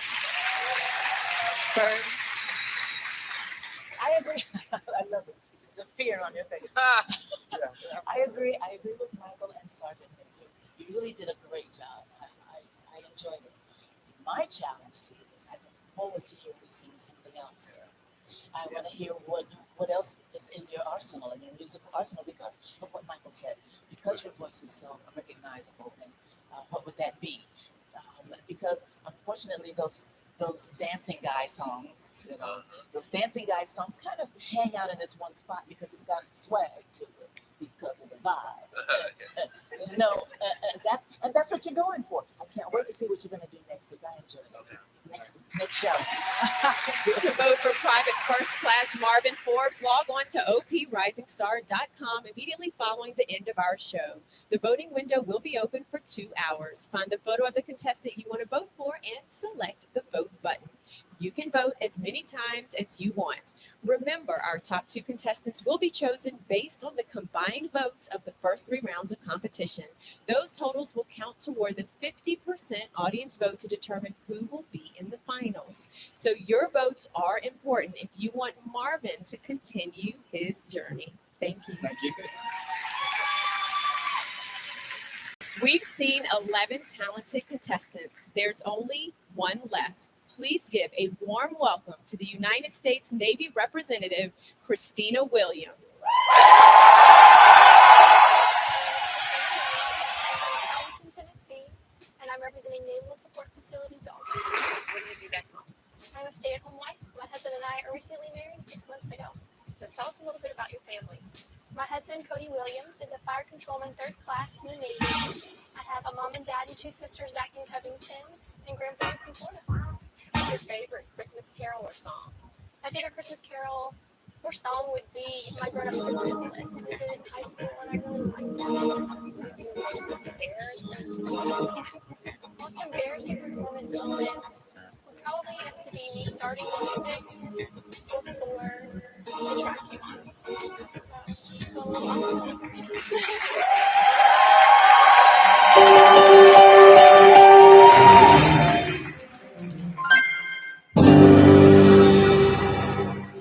There were nights when the wind was so cold.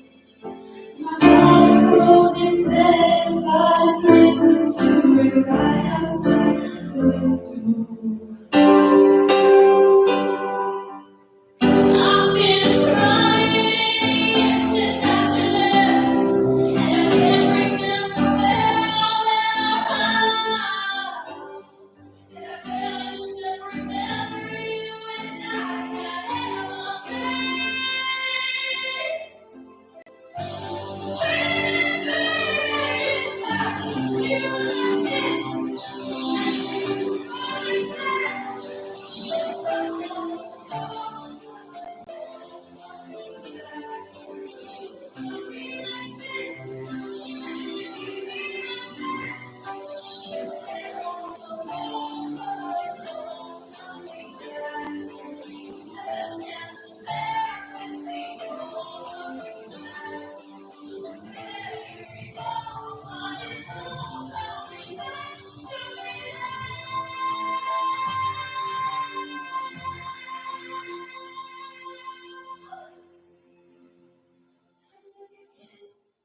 Excellent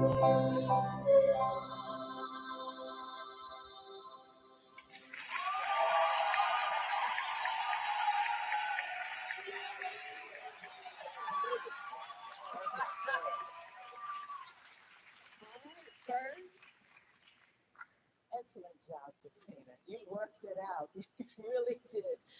It's another very hard song to sing, and you did it proud. You did it justice.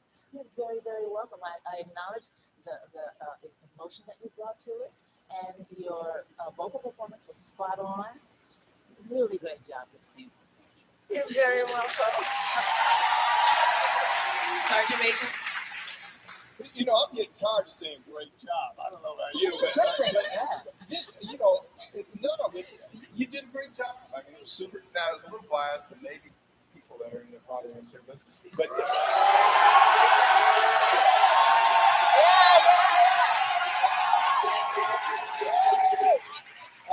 I know not to say that word, but you did a wonderful job. I enjoyed your entire performance, and what a great way to finish up the show. Great job. You represented the Navy very well. Michael. And I did that by accident. Michael. You know, there's something about that song that demands a sort of a big, bombastic kind of emotional performance. It just kind of demands that, you know. And I'm just curious to see what if you have the other side of the coin. I'm curious to see if you have the ability to deliver that much energy with something more subtle, something more softer, something more intimate. And you know, should you have the chance to go forward, I hope we'll have a chance to see that, because I have a suspicion that you have it in you, as any good Navy person would. You have a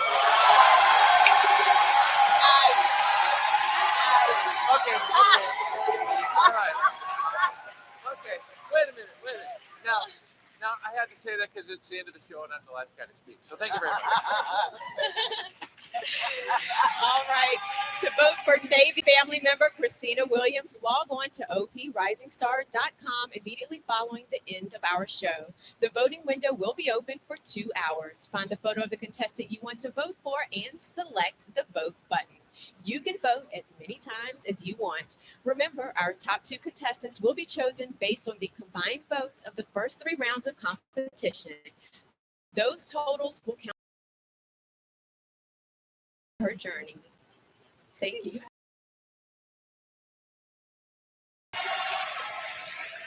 Have seen them all, and what a talented top 12 we have. So don't forget to log on to oprisingstar.com immediately following the show to vote for your favorite. We'll get final thoughts and a recap of tonight's performances right after this break.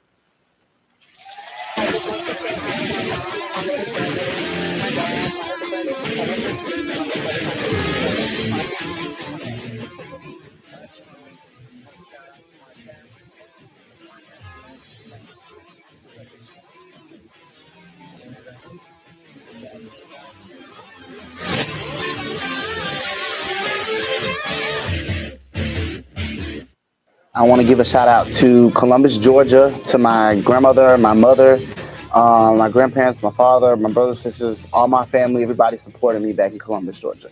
Hi, Mom and Dad and girls. Can't wait to see you. Hey, Navy, it's the first time we're out here. Better represent, get online and vote. Welcome back, everyone. Let's find out what the judges thought about our last 6 contestants. Bert? The last 6 contestants were pretty strong. I thought they brought it. I thought that they had an advantage because they got a chance to watch the first 6. So they played well into that advantage. I think they were very good. Sergeant Major? This is going to be a tough competition. I mean, I'm earlier. You know, you sit down and you say, well, this is a good selection. But gee, at Christmas, I found myself kept underlining and pointing. So it's going to be hard. This is really going to be a tough competition. I think the last 6 really brought it on. They was ready. So I think they all did a good job. I mean, they all did, not just the last, all of them did a good job. But the last 6 probably some of them really strong. So, do we go from 12 to 6 or 12 to 8 on this next round? 12 to 8. 12 to 8. This is going to be tough. It is tough. There were some surprises for me tonight. I mean, after seeing them yesterday in the coaching sessions, there's a couple today that I was like, wow. I mean, this can be tough. Yeah, that's the way it should be. Yes. Yeah, absolutely. They may have been holding back just a little bit with the mix. Yeah, well, they're certainly impressing us today. Yes. All right. Well, thank you. Well, I think our Operation Rising Star finalists are filled with anticipation as they wonder if their performances were strong enough to move them to the next level of competition. Don't forget to tune in Tuesday to see who the top 8 will be. And again, you will have an opportunity to vote on your favorite performer. Then on Thursday, we will reveal the top 4, and your votes that night will reveal our top 2 on Saturday. And you definitely don't want to miss the grand finale on Sunday when this year's Rising Star and the winner of the Ultimate Recording Experience is revealed. Before we go, we're going to give you one last look at tonight's performances before we ask you to cast your vote. Let's take a look.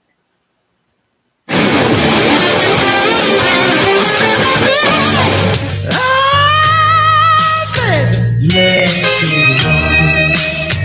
Let's slow, baby. There's no shame to cry, ooh, baby. Yeah. I feel the living of yours. All of my life, I've been a fool. Who said I could do it all alone? I feel it so. And I know that being strong means never losing yourself. Roses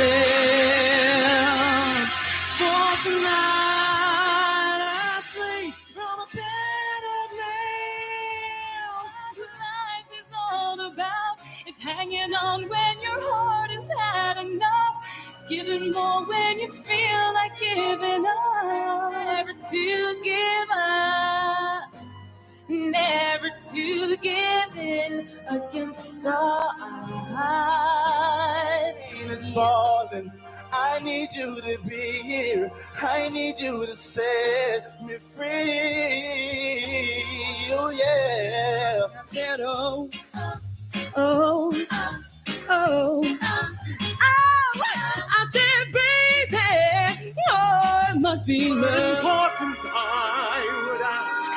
Will I live or die? But I know the answers. Like far, maybe you. Hey, oh, hang up. You call right back. Hey, like this. And if you need me like that, it was dead long ago, but it's all coming back to me.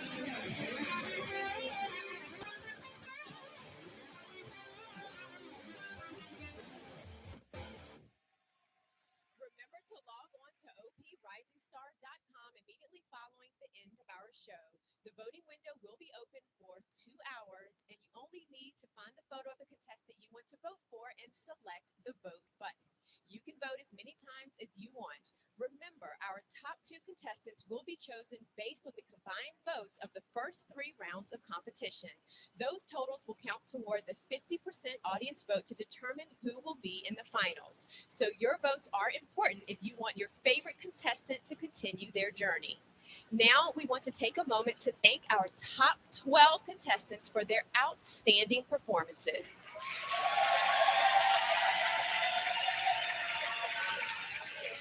We also want to thank everyone out there for tuning into the Pentagon channel and on the web, and a special thank you to our esteemed judges.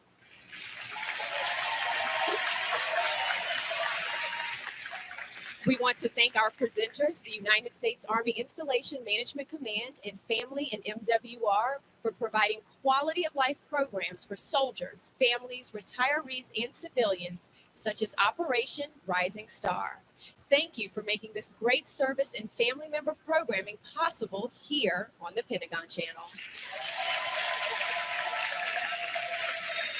We'll be back in just 2 days to find out which 8 of our 12 contestants will remain on their journey to this year's Rising Star. Don't forget, we will have special guest performances for you from Sugar Money recording artist and American Idol runner-up, Bo Bice. We'll see you right here on the Pentagon Channel Monday evening. Good night, everyone.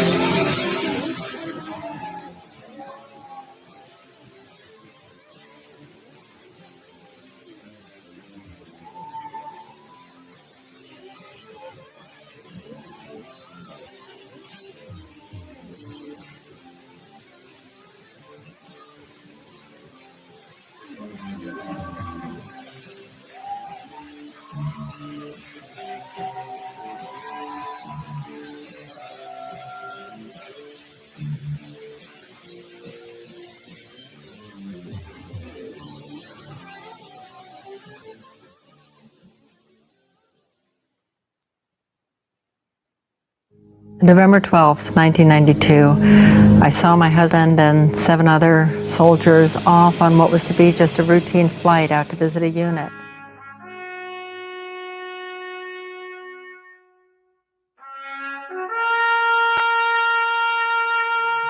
If it was 17 years, you wanted 18. If it was 3 days, 40. This is kind of what I like to think of as our continued contribution. She will get everything in the world she can for a survivor.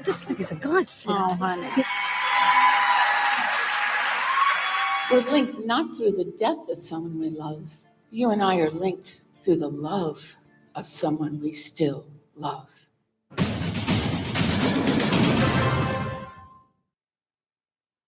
My husband and I met in 1998 while I was working in the West Wing of the White House for Ronald Reagan, and he was an Army National Guard colonel up in Alaska.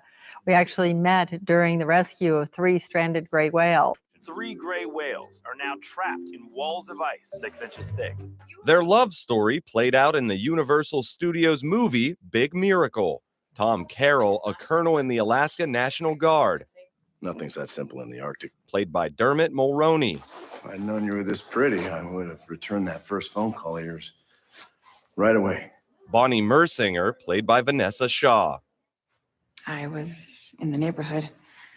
Was sent by the president to see how the White House could help with the small town big story. I think they're getting ready to move.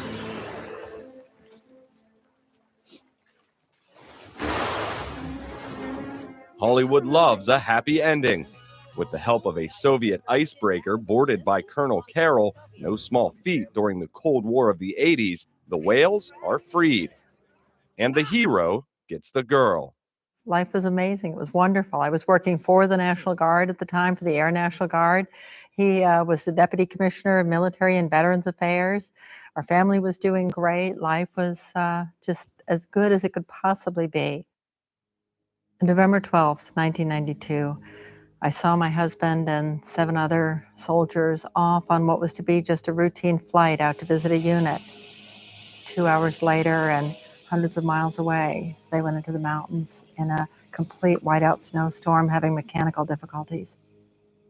For several hours, there was a search underway, and we hoped. The families came together at the headquarters, and we huddled and prayed and hung on to each other. A Coast Guard helicopter found the wreckage smashed into the side of a mountain about 30 miles west of Juneau. There were no survivors. When the word came, the support that we found with each other was tremendous.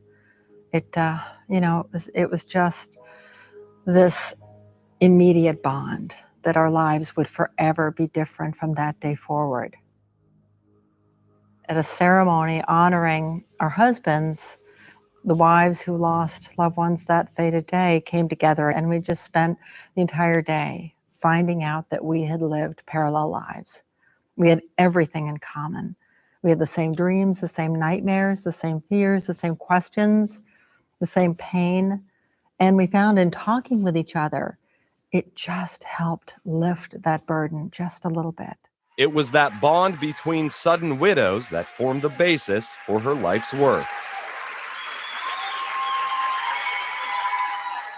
Nearly 20 years later, the TAPS annual national conference hosts more than 2,000 survivors in Washington, D.C. My husband was killed in Afghanistan. He was killed the day after Memorial Day when a suicide bomber ran into his convoy vehicle. You get that knock on the door and they tell you your husband is killed. And I couldn't even process that information. I was still an officer's wife, and I still had jobs and duties and obligations to perform for him. And I wanted to represent him well. And I had to take care of my children right away. So it took a few months before I could concentrate on what I was feeling, what I needed to go through. And one thing that TAPS teaches you about grief is you have to go through it. There's no way around it. There's no quick fix. The Stratton family marks each Memorial Day anniversary of Lieutenant Colonel Mark Stratton's death with their TAPS family. They were very young when Mark died. They were 2, 5, and 6. What I have learned through their experiences with TAPS is they know that it's okay to talk about Dad. It's okay for them to cry. It's okay for them to come to me and ask any kind of question, either if it's about how he died. We've had a lot of conversations about bad guys and good guys. And then they ask a lot of things about future things. Now, let's go. After you've had a little switch. Right the camera and smile when you do that. I like TAPS because it kind of helps you cope with your feelings, and it helps you understand feeling like always there.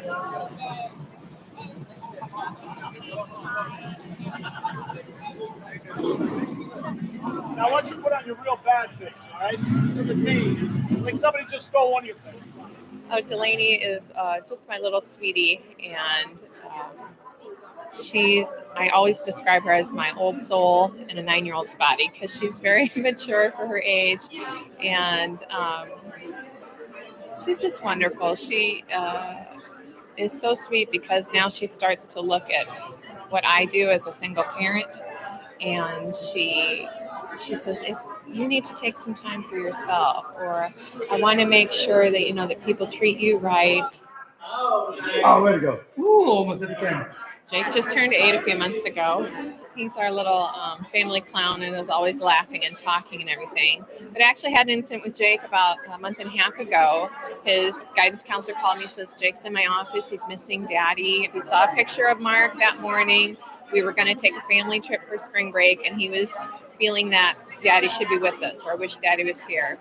And that's probably the hardest thing as a parent to handle, because there's going to be lots of milestones in the future when they graduate, when they get married. AJ just turned 5. He will say things like, I remember when Daddy did this. Now, he was 2 when Mark was killed, so he doesn't remember, but the stories that we have told him have become his memories. Nearly 500 young survivors are at this year's camp, where they learn about grief, how to cry, and how to be happy again. Some things they're taught by experts, many things they learn from each other. Some of these kids have been here for years, and so they remember what it was like being at the Good Grief Camp for the first year. And so they are very, very comforting to the other kids too, who may have been the first year. Some of these kids have never talked about the loss. Some of them keep telling friends that don't understand that their dad's deployed, or that they don't have a dad, or that he even left. So being in a light group with other kids, first of all, that have lost a loved one and then lost a loved one in the military is huge. My special person was Todd Weaver. He was my uncle. He died on September 9th, 2010. I met him last year. Yeah. And how'd you guys meet? In one of these camps? Me and him were almost the only boy. There were about 2 or 3 others. And so we just sort of became friends. I'll never forget the day I learned my dad had died. I wrote that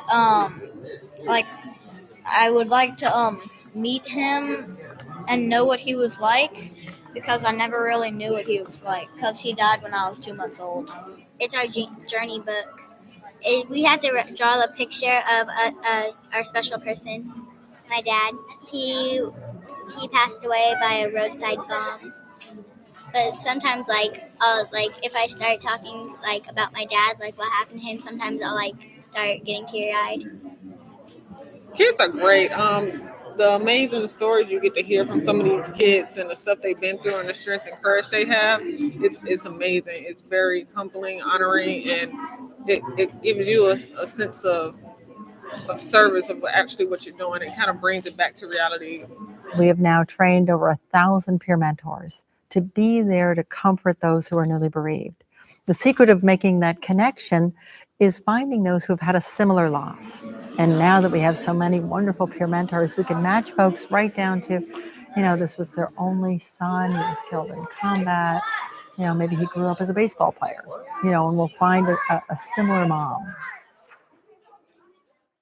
Every single person in this room has been where you are now. Every one of us who wears a red shirt has been where you are now. Adult mentors learn less about what to say and more about how to listen. My mentees both have children, roughly the same age as my children. One of her husband was also Air Force. So they try and match similar experiences or the ways of the death. And just kind of another level of support. You're in your father grief, and you've got people saying, this is your best, this is for your best interest. Dozens of workshops at the National Seminar offer information on everything from benefits And there are also tax implications. to how to handle some well-meaning but awkward responses to a loved one's death. I was told, well, at least you had him for 17 years. Kind of on the flip side of it. And you know what, at least if it was 17 years, you wanted 18. If it was 3 days, 40, forever. We wanted forever. A family formed through sometimes unlikely bonds, held fast by common tragedy. We're linked not through the death of someone we love. You and I are linked through the love of someone we still love. The theme of our weekend is remember the love, celebrate the life, and share the journey. It's not just about the fact that our loved ones died. It's about the fact that they lived an extraordinary life, a life that was filled with selfless service. I asked her how he had died. And she told me that he had shot himself in the head and that he was gone. Marine Major Jeff Hackett, an explosives ordnance disposal expert, had left the Corps after losing 8 of his men in combat. Some were like sons to him. And that just weighed so heavy on him because he told me he was a failure because he didn't keep his word to the wives of those killed. Hackett had trouble finding work in the small town, and there were money troubles. In June of 2010, he drove to the American Legion Hall in Cheyenne and shot himself. We buried him on Saturday, and on Tuesday I was given a pamphlet with all the signs of PTSD, and he had all but 3. And I just wish I would have known, because maybe I could have saved him. Of the thousands of cases TAPS handles, 12% or 3,000 of them are suicides. We're seeing actually an increase in losses by suicide. Marine Corps Major John Ruocco made it home safely after flying dozens of combat missions in Iraq. His wife, a trained social worker, recognized the signs and even asked her husband if he was going to kill himself. He said he would never do that to her and their boys. 2 hours later, he hung himself. Kim has turned that pain around and is now there to help thousands of other survivors. For suicide survivors, it's a whole complicated process of going through the many layers of feelings that you have when someone dies by suicide. You know, you love them, you admire them. At one time, they were your hero, and now what do you do with that death? Attendance at retreats tailored for military suicide survivors tripled in 3 years. It's been an incredible support system because people walk in and they don't have to be ashamed and they don't have to worry about people judging what happened with their loss. They can come and talk about their life and their love and their memories instead of trying to defend how they died. Carol co-chaired the Department of Defense's 2010 Task Force on Suicide Prevention, which hosted families of those who'd taken their own lives. And the day before Brian was to return to Iraq, he took his life at my home while I was sleeping. And some who'd survived their own attempts. I thought suicide was terminal, thought my situation was terminal. I thought I was terminal. I was wrong. People die by suicide when they've reached a point of hopelessness and helplessness. It's complicated by traumatic brain injury, by post-traumatic stress, by other factors in their lives. And for our survivors, they really are facing a very difficult road of trying to figure out the why that they may never know. A widow at 24. At one suicide survivors retreat, spouses, parents, and children were able to release some of their grief in an art therapy workshop. But this represents infantry blue, Army infantry. My husband was Army infantry. And then the Army boot, the American flag. He was a proud soldier. And I'm gonna put some black in there because that's how I feel right about now. Well, I had a nice, solid life. And when my son committed suicide, it just sort of turned upside down and broke and got black and white instead of being colorful. I used to read the funny papers before he died. I haven't read them since. No. I don't really find much funny in life anymore.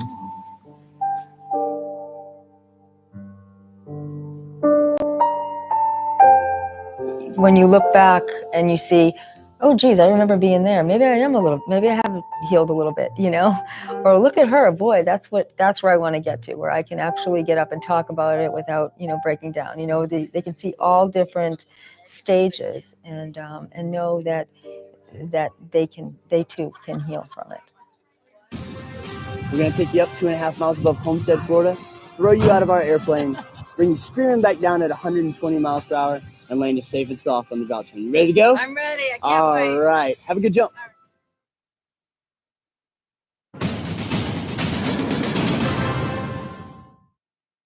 Like here we feel normal. Yeah. I'm not the only one. I don't have to make anybody else feel better when they ask me what is up with my, if they ask me if I'm married or usually my response is, okay, once I tell you, I don't want you to feel bad for me. Wives of fallen service members find refuge at a retreat in Key Largo, Florida. We've all had to grow. Like I say, when Gil died, I was full up. He gave me everything I needed. But the minute that he wasn't here anymore, all of a sudden there were these parts of me that weren't there anymore. All these empty spaces. Emily Munoz's husband was a captain with the 7th Special Forces Group. Shortly after he returned from Iraq, he was hospitalized with flu-like symptoms. 2 days later, he died. I think we were talking the other day about how much TAPS does that it helps us. It fills some of the spaces, but it also teaches us to help do it on our own. We started doing the regional survivor seminars back in 2005 and getting people together just in that way. But it was really focused on, talking about the grief, learning coping strategies, processing our loss. And, we started recognizing, wow, there is a need to just get together and bond in a different way. Can they see us? Ah! Hi! Oh yeah, that's Donna and somebody. What it is, it's kind of a metaphor for seeing the world in a whole different Isn't it? way. And also, I remember flying a kite one time and thinking, just because I can't see it when it disappears, I can still feel it. I think Tom knew that you would have done something huge. it's just having someone to talk to that understands what you mean. I mean, like Bonnie, I mean, look at this lady's a godsend. Oh, honey. The things she's done for everybody. It's like some of my friends here, I just met them 3 days ago, and I feel like I met one of them on the plane, and we instantly, I met a bunch of them on Facebook when we were getting ready to come, and we were already friends talking on the phone and sharing stories. It's just really, I just think now maybe I can go home and function. Maybe might even go back to work, Wouldn't hurt. Now I found out I can get out of the house and I can function and not cry. To get up, and just say, I'm Jen and I lost my husband to suicide. Nobody treated me any differently. TAPS is about the love and, really giving all those that service member loved and left behind a safe place to grieve and to find hope and to find healing and find support. So, we're just there for each other. There's a time when you think, is anyone going to remember that he ever lived? Because the world does go on. But then when you get to peer support, you get to keep telling a story. Yeah. I get to keep saying Mike's name and no one looks at me funny. No one goes, why are you still talking about him? Why haven't you remarried or moved on? Creating new memories eventually softens the loss. Yeah, so we can get together, have fun, talk over dinner, talk just sitting around by the beach, go out, build new memories, process things that have happened, overcome fears.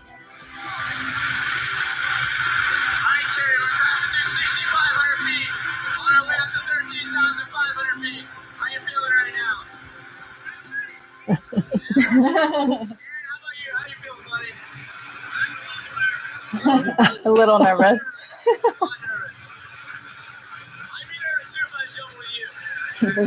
I was really emotional this morning about it, and then I did pretty good, but that's the first I've been back to the drop zone. Terry Starlipper has tandem jumped out of airplanes before, strapped in with Chris Schaefer, her husband. Chris was a military free fall instructor in Yuma Proving Grounds. He was Air Force. He was working as the jump master on a night operation when a student collided with him. The master sergeant landed on the mark, but died on impact. That was just 5 weeks after their wedding. Once he was killed, I just said, I'm not going to jump. A lot of the guys that worked with him said, hey, if you want to go up, I'll take you up. And now I'm just going to do that with him. I'm not going to do it with anybody else. So when this opportunity came up, I said, it's been almost 12 years and why not? I think it'll be very healing and I think it's time to just do it. It felt good to let it go. And I think he would have been proud too. And the guys certainly made it very special and made me feel very important and special. And that made it that much better. Kyle Harper's fiance, Staff Sergeant Mike Hollander, was killed by an IED in Iraq in April of 2007. That June, she went to a TAPS meeting, but left early. Funny enough, a few days later, or maybe a few weeks later, I don't remember, it's kind of a blur, I got a call from this lady. And she was like, hi, Kyle, it's Bonnie. I was like, I'm not sure who you are, but okay. Now, Kyle works for TAPS and puts together retreats like this one, coming up with creative ways to help survivors let go. For 5 minutes, someone else is totally and completely in control, and you don't have a care in the world. There's nothing you can do just but sit there and enjoy that moment. Just look forward to that feeling because it's so much fun and it's just so freeing. Wow. That's nice. That's perfect. It is. It really is. You ready to be free tomorrow? Yeah, that's great.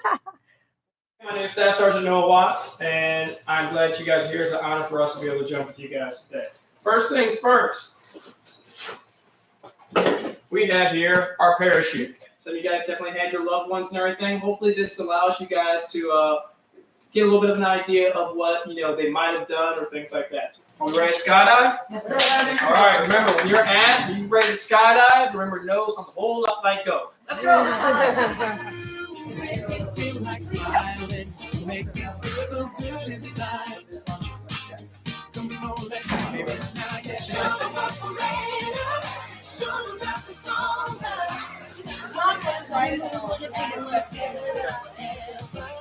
My hero is my husband. I mean, he inspires me every day. He was an extraordinary leader in this Army. So that's what inspires me, to do good things, to do bigger things.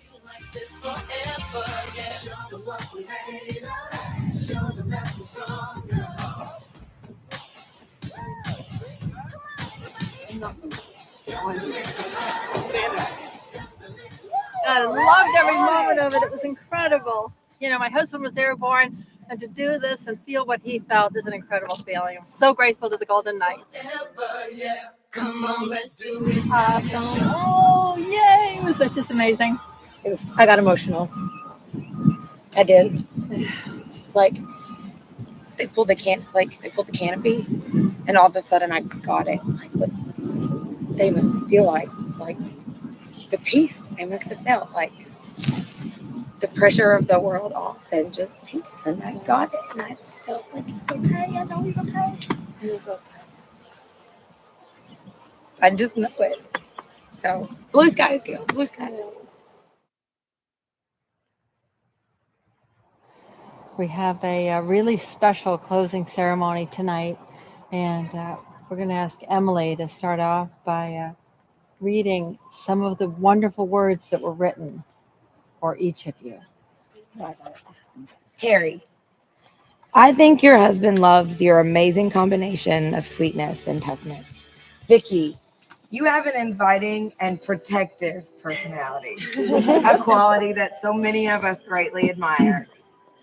Donna, your husband saw in you so much joy and love and excitement about life. He lives on in you. Yep. Okay. I think Tom also loved you for your courage and strength. Who else but you could create such an amazing organization to honor our men and support so many families? We love you like Tom.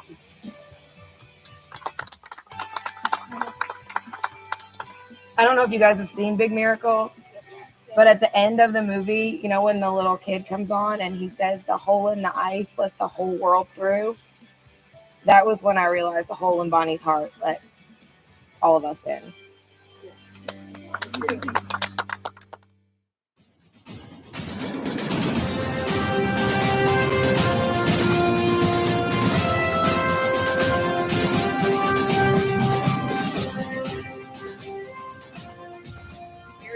Falling out of an airplane and falling back into life. For it is my hope that each one of us finds a new dream to live, to grow, and to become the women that we are meant to be.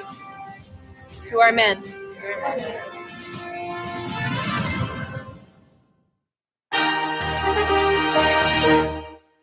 Army Reserve soldiers are trained professionals, leaders, logisticians, medics, engineers, balancing civilian life with military readiness. Let's follow along with the mighty soldiers of the 377 Theater Sustainment Command as they conduct a monthly battle assembly. This is what it really looks like to be a U.S. Army Reserve soldier.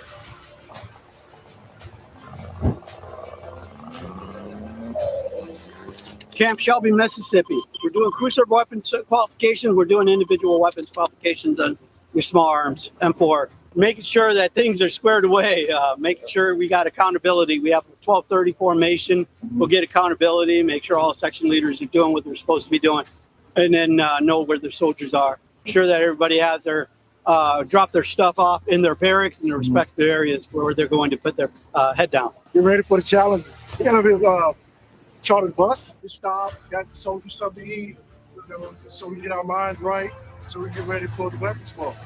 Hey, we waiting on y'all. Come on. Let's go. Training bus in 3, 2, 1.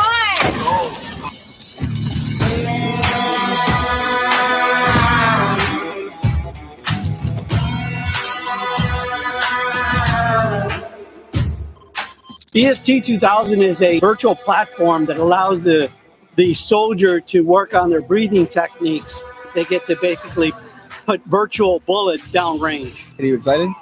Oh yeah, always excited, sir. If you're not excited, you just keep smiling. I'm feeling good. Professional optimism. There you go. I was usually the officers, we don't shoot the M4, but it was good familiarization. It's pretty good. It's been a while since I've been behind the M4, so it's kind of good to get familiarized again. You know, nice, enjoying the AC, kind of like a video game. So it's a good time. That was great. We got to go in the EST, did some zeroing, refreshed our skills, got to do all the call tables and practice shooting.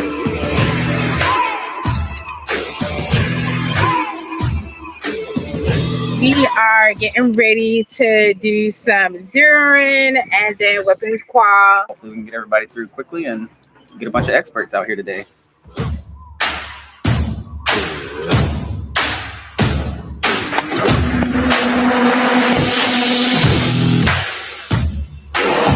You're hungry? Oh, I'm finished! This is the best field feeding unit that I've experienced in my career.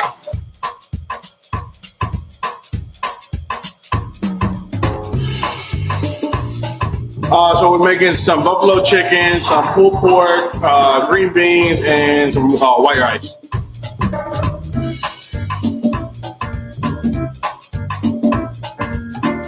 We have 6 cooks, 3 of them are from the 905th, and then the other one is coming from, I want to say, the 908th from Laurel, Mississippi. So yeah, we're very capable of handling this.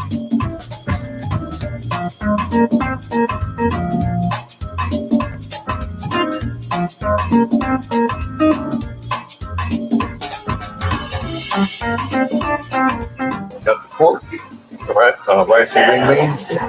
So far, that's been really good. It looks like you put it inside of some bread and make it a sandwich. Is that the way to do it? That's the way to go? Oh, yeah. There's nothing like Army ingenuity in the field when it comes to food. Oh, yeah, make it your way. Exactly.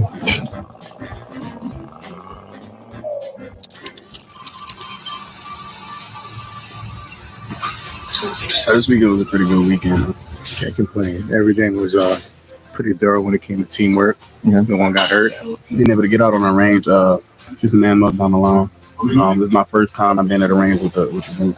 So I had a good time, and everybody, making sure I was comfortable, being able to translate from my training to it. All right, folks.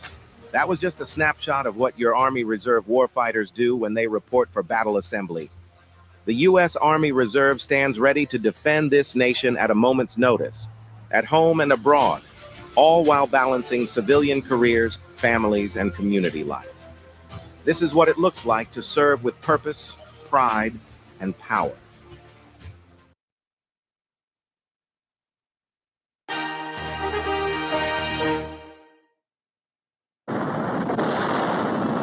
All hands, abandon ship.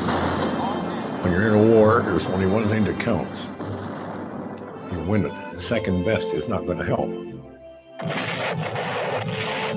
We were all gung-ho, But the night before I left, I went into my mother's bedroom. I sat alongside her. I said, Mom, I really don't want to go. I don't want to leave home and all that. And she looked at me. My mother was a real Irish woman. She said, Arthur, I don't want you to go either. But if you don't go, I'd be ashamed of you.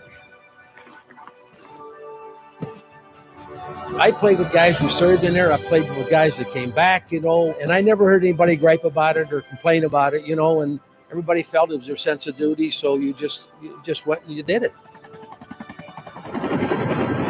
Military was a part of my life. It wasn't my vocation, obviously, like some people, but it played a part in who I am today.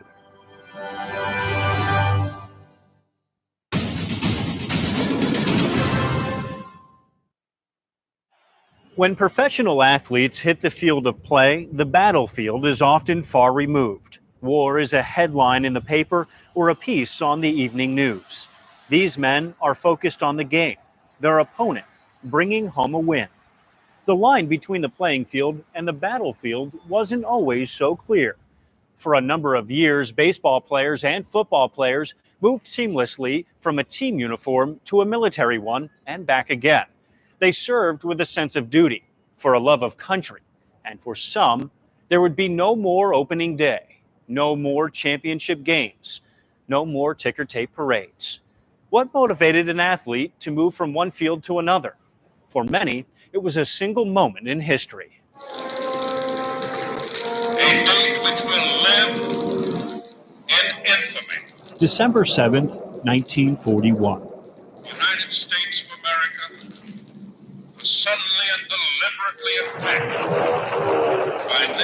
entire forces of the Empire of Japan.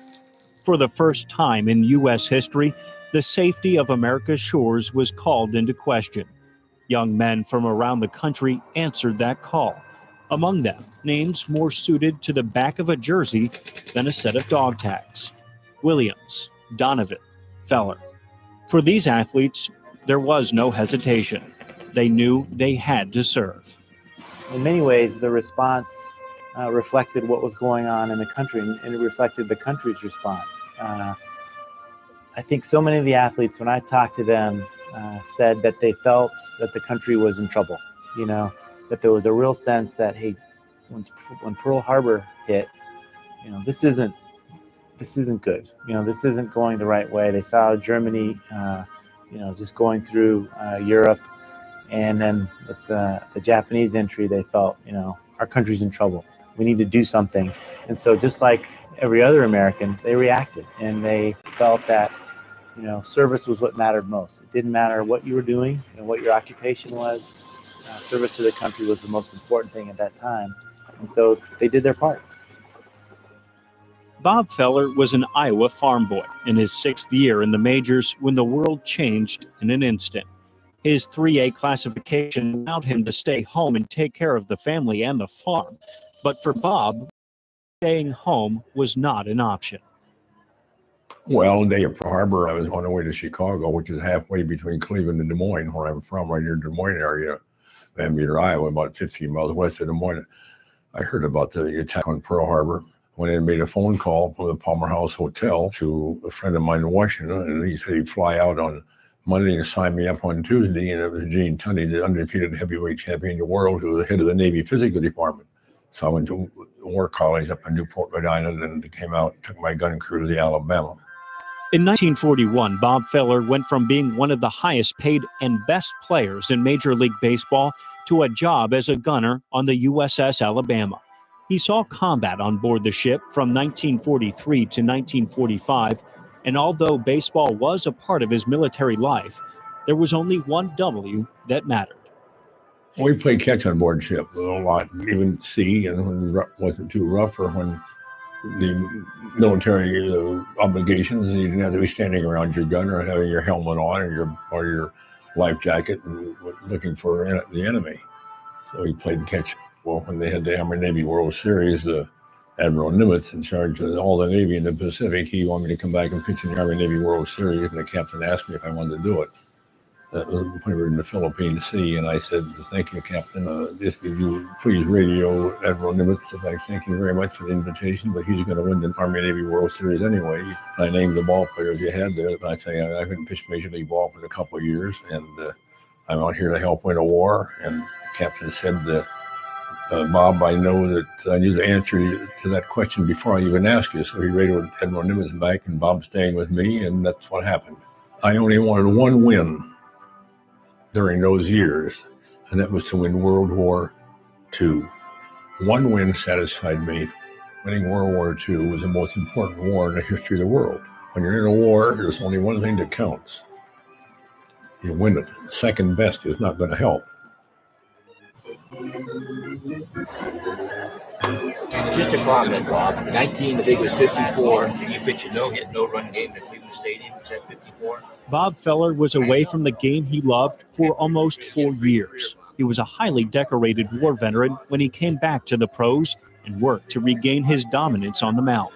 Baseball historians often note that Feller's stats as a pitcher would have hit even higher pinnacles if he had played through that 4-year absence. His dominance at the time that he went in to serve was unquestioned. I mean, he was the best pitcher by a long shot. When he came back, he was still the best pitcher.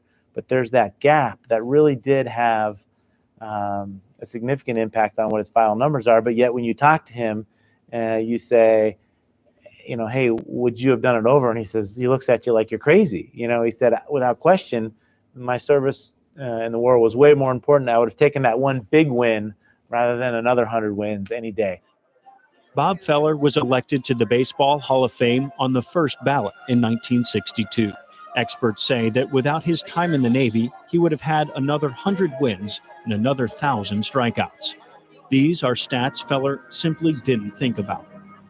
I made a lot of mistakes in my life, and I made more right decisions than wrong ones. I say there's a lot of luck in life, some good and some bad. And I've been probably luckier than most of the average people. But I have made wrong decisions. I didn't lose 162 ball games by accident because I wanted to. Of course, I wanted a few more than that. The 4 years or almost 4 years I lost in professional baseball mean nothing to me. The only thing that means anything to me is that we're a free nation, the greatest nation on earth, and I was part of it. More than 300 major leaguers served during World War II, and some 3,000 athletes from minor league ball. But they weren't the only professional athletes on the battlefield. Guy comes up to us, a soldier, and he says, you guys join the Army right now, and we'll get you a good job. I said, what's that? He said, we'll send you to Cooks and Bakers School. Guys, get the hell out of here. I don't want to be a cook for the rest of the war.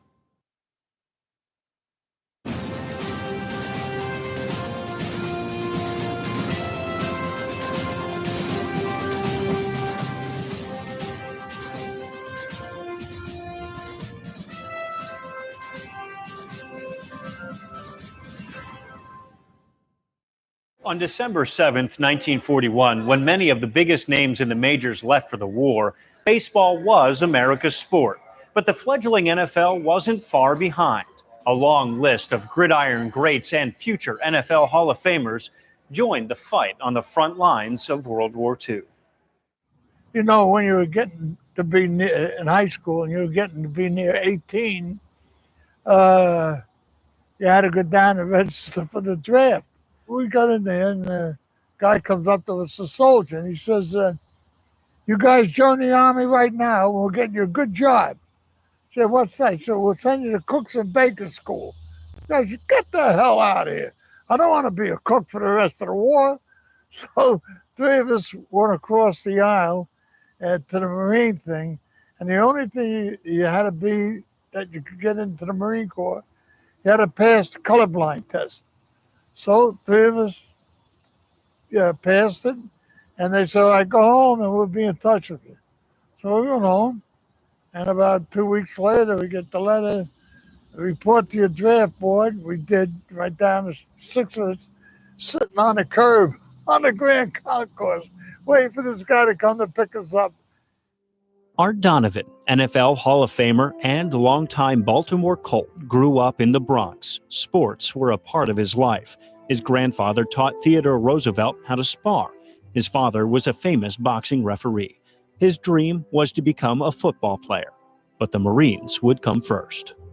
The night before I left, my father had gone away and he was in the service, the third war he was in. And I went into my mother's bedroom and I sat on one side of it. I said, you know, Mom, we were all gung-ho, you know, but the night before you're leaving, I says, I really don't want to go. I don't want to leave home and all that. And she looked at me, my mother was a real Irish woman. She says, Arthur, I don't want you to go either. But if you don't go, I'd be ashamed of you. I started at Guam on the aircraft carrier. And it got worse going up, getting closer to Japan, because now they started with the kamikaze planes. And oh, you know, what a mess it was. So you're just lucky to make it. A lot of guys, God rest their soul, didn't make it. From 1943 to 1945, Art Donovan served on the USS San Jacinto. He was told he was in 10 battles, and after his time on the carrier, he went to the Fleet Marine Force, which landed him in the middle of combat on Okinawa. After 4 years in the war, Art came home to the Bronx. I got discharged from Bainbridge, Maryland. We had to go back to Baltimore to get the train to go to New York. That was just a trunk line going up there. And I got off the train, got on the subway at 34th Street, and went up to Bedford Park Boulevard, the train station, the subway station, walked up the steps. My cousin was waiting there for me. And hey, Arthur, you know, and he hugged me, walked across the street up to the second floor of the apartment house, went in the door, and my mother was in the kitchen baking a ham. Nobody ever talked about their experiences. It was like we left the night before, went home, and came back the next night, and here we are on the corner. Art played ball at Boston College, and at the ripe old age of 26, he started his championship career with the Baltimore Colts. But he never forgot his military training. That was discipline, like going through Paris Island, like halfway through, and the way they treated you. And these guys, I said, this can't be true. And maybe 6 months, these guys maybe fight with us, and they're treating us like a bunch of hoodlums. And sure enough, maybe a year later, you'd bunk into your DI, and you'd say, I should really knock you on your rear end, but you taught us discipline, and that was it. And you know what? If I had been an officer, I would have stayed in the Marine Corps. Art Donovan ended up in the NFL Hall of Fame.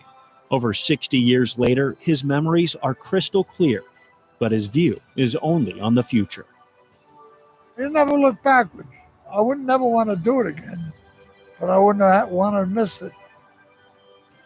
World War II claimed the lives of 21 NFL men.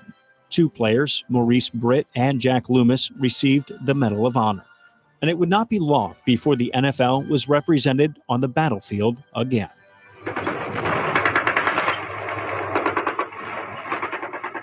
I grew up during the Depression, and when World War II broke out, family lived above a barroom, and I was shining his shoes down there. It was all talk about the war, and I couldn't wait to join. And it was just one of those days, there was 3 things that was emphasized: God, family, country. I just thought it was a duty you had to take care of. It was a responsibility. When I went in, I had no idea when I went to Fort Polk. I thought I was just on a short stay there, and I was heading over to Korea. And that's what we were sent down there for. I never asked for deferment. I never asked to stay there. I never asked for anything, At that time, you couldn't anyway. You know what I mean? I mean, it was what it was. It was back to pass, and everybody was covered, and I just took off and ran about 30, 40 yards for a touchdown. And I remember that game very well. Butch Mahoney and Tom Usick had more in common than a sense of duty. They both left sports for military service, and they both came out and played professional football for the then Boston Patriots. At the time, I had served by 18 months, or if I would have been called for the Vietnam War, I would have had to go. I mean, there wouldn't have been any question about it. I played with guys who served in there. I've played with guys that came back, and I never heard anybody gripe about it or complain about it, and everybody felt it was their sense of duty, so you just went and you did it. Baseball and football were still missing some of their big names when the U.S. entered the Korean conflict. Boston Red Sox great Ted Williams, already 34 years old, thought his time in a military uniform was up, but ended up flying 39 combat missions over Korea. Ralph Haywood, who played for the New York Football Giants after serving with the Marines during World War II, also served in Korea and was soon to become the only professional athlete and 3-war veteran. Ultimately, it was the conflict in Vietnam that would stem the tide of professional ballplayers serving their country. And I can remember it was dark. It was dreary. Helicopters coming in, gunships coming in, tracers, bullets.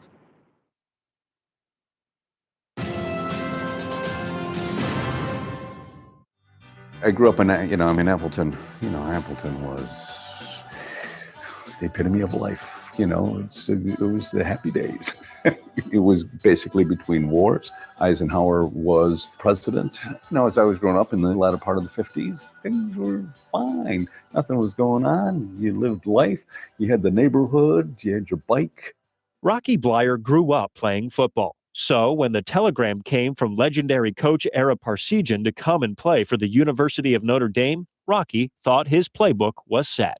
There was something going on in Vietnam. It wasn't a part of my life. It didn't affect me at that moment in time. So I went to college. I went to Notre Dame in 1964 and graduated in 1968. Was my head in the sand, so to speak? Maybe it was. I mean, my world consisted of trying to get out of school, trying to graduate, getting through class, playing football and playing sports. And that was our focus, and not necessarily what was happening, around the world. Rocky Bleier had his eye on the prize, and that prize was a roster spot on an NFL team. For Rocky, the draft meant the NFL draft, and his new unit was the Pittsburgh Steelers. When I came to Pittsburgh, the happiest day of my life was in training camp, and we're going in between meetings, and Bill Austin was the head coach, and he takes me aside, and he said, "Listen, Rocky," he said, "we got this letter in the mail, and accidentally it was opened, and it was my 1A classification." He said, "We think you are good enough to make this team, and we will take care of this for you." It was 1968. Many professional athletes were finding themselves places in the reserves or the National Guard. It was also the height of the war, and the clock on Rocky's draft notice was ticking. It was now in October, and so I went down to the office to ask, is anything happening with this 1A classification that I do have? And he said, "Well, do you know anybody back in Appleton?"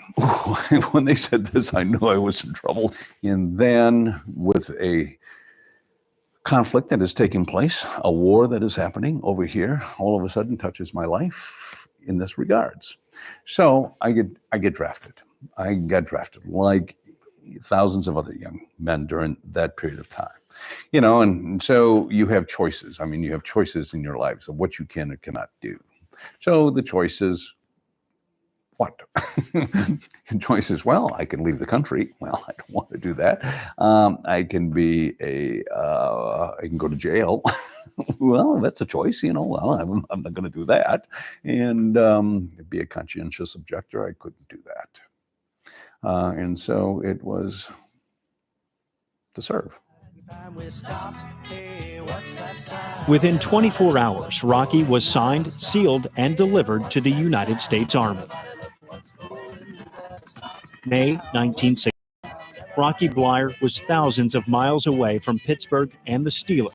His new formation was in the jungles of Vietnam. He was 4 months in, and the report came down that there was enemy activity in the area. And I can remember it was dark. It was dreary. There was helicopters coming in, gunships coming in, tracers, bullets going back and forth. I remember a helicopter getting hit. They were trying to extract those wounded out of that area, and we finally got to Delta Company. Ultimately, there was a stream in which we had to cross, and as our front people hit that stream, there was a machine gun that opened up fire. So we all stopped. It was a lull, and we made our mad dash across the stream. Nothing took place. All of a sudden, mortars started to come in. And they started to move out, amidst mortar fire, running as fast as possible, till there was silence. And then shots broke the stillness. And boom. I looked down, and the pain didn't go away. And so I saw a hole into my khakis, so it hit my left thigh and went through the muscle and went through the leg at the time. The fighting continued. Where there had been mortar rounds, there were now grenades. All of a sudden, I saw another grenade come flying through there, and it hit Tom Murphy, my commanding officer, on the back. He was about 6 feet from me, and it bounced off and rolled towards where I was, and I had to decide which way to jump out of the way. And as I got up, it blew up, and then blew up to my right foot and right knee and right thigh. Rocky Bleier, who had won a national championship at Notre Dame and had played a season with the Pittsburgh Steelers, a guy who made his living on speed and finesse, was on his way to Tokyo to hear if he had a future playing football. when I was in Tokyo, and I asked my doctor whether I could play this game of football again, and I did, and I asked him, and his response was, "What are you thinking about?" I mean, basically, it was like, "Oh, are you crazy? No, you're not going to." And he said, "No, you're not going to, be able to, because of the damage, of to your foot specifically, and the tendons, and more importantly, maybe the nerve." And maybe he was correct, from his diagnosis. I didn't question that. But as I like to tell people, we said, well, it's like nobody gave you any hope. It was like, ooh. I got a postcard in the mail. 2 lines. It said, "Rock, team's not doing well. We need you. Art Rooney." And there becomes the crux of the matter. They didn't need me. I mean, but he took the time and the effort to write, to let you know that you're in his thoughts. Okay. And they want you to come back. Rocky went back to Pittsburgh and got back to work. The Steelers put him on injured reserve, which gave him a year to see if the devastating wounds he suffered on the battlefield, for which he received the Purple Heart and Bronze Star, could be overcome. Against all odds, the views of some coaches, and his first doctor's advice, Rocky Bleier returned to the Steelers' backfield in 1971, 3 years after he came back from Vietnam. When I came back, I became a story. This kid from Vietnam, who was here once before, got wounded, now trying to make the Steelers again. So it became a story. So it became a story here in Pittsburgh, and I had to talk about it. I had to answer their questions, and it gave me a reason to think about my feelings specifically. That was repressed by every other veteran that ever came back, because nobody asked them how they felt or what they thought about this war. Rocky Bleier didn't just make a comeback. He spent 11 seasons with the Steelers, played with 9 Hall of Famers, and has 4 Super Bowl rings to show for his time in the NFL. Rocky Bleier is many things: a Vietnam veteran, an NFL great, but ultimately, Rocky Bleier is a team player. I am very proud of the fact that I have served, and I say that in all honesty. Being identified as a soldier, the time that is spent with thousands of men that have gone through that same experience, defending my country. Military was a part of my life. It wasn't my vocation, obviously, like some people, but it played a part in who I am today. But times change, contracts change, conflicts change. In today's world, professional athletes are not called upon to leave the game and enter the battle. There is no draft. The rare athlete that does choose to serve makes headlines. Whether or not it's the exception that proves the rule, even some of the pros from the past say that it doesn't diminish their effort or their story. I asked players when I talked to them from the World War II era was, is it fair to equate today with back then? And all of them said no. You can't begrudge the current athlete the money that he's making. And you can't ask the question, would the athlete of today go serve if asked? Because they were so different. And it goes back to that question of what was happening in the country at that time. And they all said if they felt that the country was in danger, which is what they really felt like on December 8th, 1941, they all thought that the athlete of today would go serve. If push comes to shove, if it was a national alarm, let us say, and everybody had to serve, I think that our athletes would step up for those who and make that choice, but they don't have to make the choice. Why? Because we have an all-volunteer army now. And you choose to do this, and thank God that you chose to do this so that I can sit and play football.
Korea has long been called the land of the morning calm.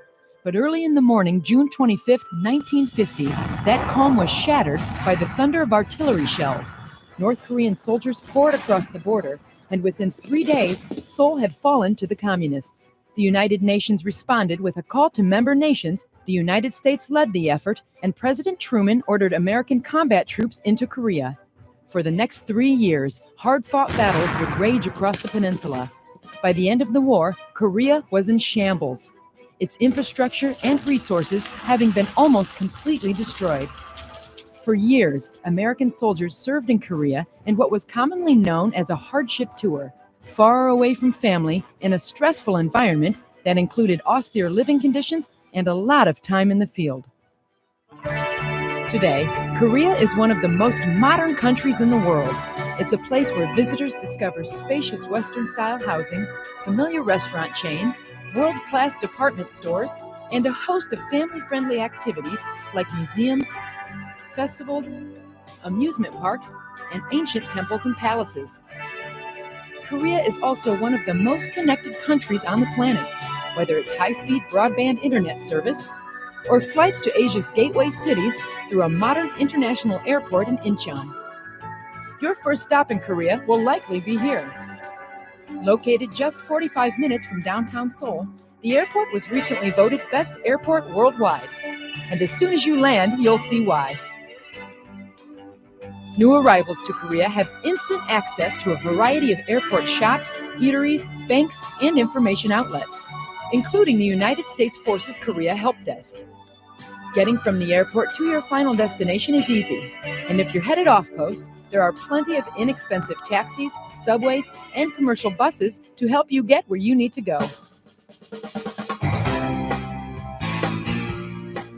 Located in Pyeongtaek, Korea, about 55 miles south of Seoul, United States Army Garrison Humphreys is home to the 2nd Combat Aviation Brigade of the 2nd Infantry Division and a variety of other combat, military intelligence, and support units. For years, Camp Humphreys was known as a very quiet and small post. That image is rapidly changing. Camp Humphreys is undergoing one of the largest transformations in the history of the Army and is rapidly on its way to becoming the Army's premier place to live, work, and play. Not only in Korea, but anywhere in the world. In fact, by 2012, Camp Humphreys will be the new home of the United States Forces Korea and the 8th U.S. Army. But over the next few years, the current installation population of fewer than 10,000 soldiers, family members, civilians, and contractors will grow to more than 44,000 personnel. The mission of USFK and 8th U.S. Army is to strengthen the alliance between the U.S. and the Republic of Korea, while at the same time to provide security and stability within the region. We're here with Captain Kevin Merrill from 3-2 Aviation, and he's going to give us a little look at Camp Humphreys from the air. But before we do that, sir, can you please tell us a little bit about your unit and your mission here? Yes, the mission of 3-2 General Support Aviation Battalion is to provide command and control and transportation of personnel and equipment throughout the entire peninsula of Korea. Great. Well, I'm ready if you are. Well, let's go then.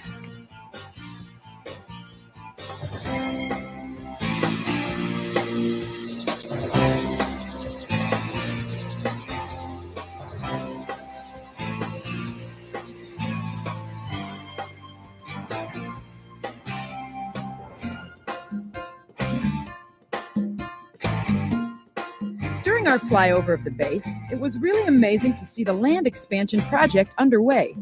Not only is the Army acquiring new land to build on, they're actually trucking in over 1 million loads of dirt to raise the land above sea level, and simultaneously building structures on that land as soon as it's ready for construction. The plan to realign U.S. forces in Korea and transform Camp Humphreys has been in the works since 2002. As part of this plan, we are adding 2,320 acres to the installation. At the same time, we're building all of the structures needed to house, train, and entertain the folks stationed here. It's paramount that we provide the best support possible for our soldiers and their families. They deserve it, and we're committed to making this a world-class installation, master planned from start to finish with soldiers and families in mind. A key aspect of the master plan is building an installation that will maximize the use of existing land and newly acquired land to support the expected population growth. Although Humphreys is growing in physical size, even with the new land transferred by the Korean government, it can't support a massive sprawl of buildings like you might see on bases in the States.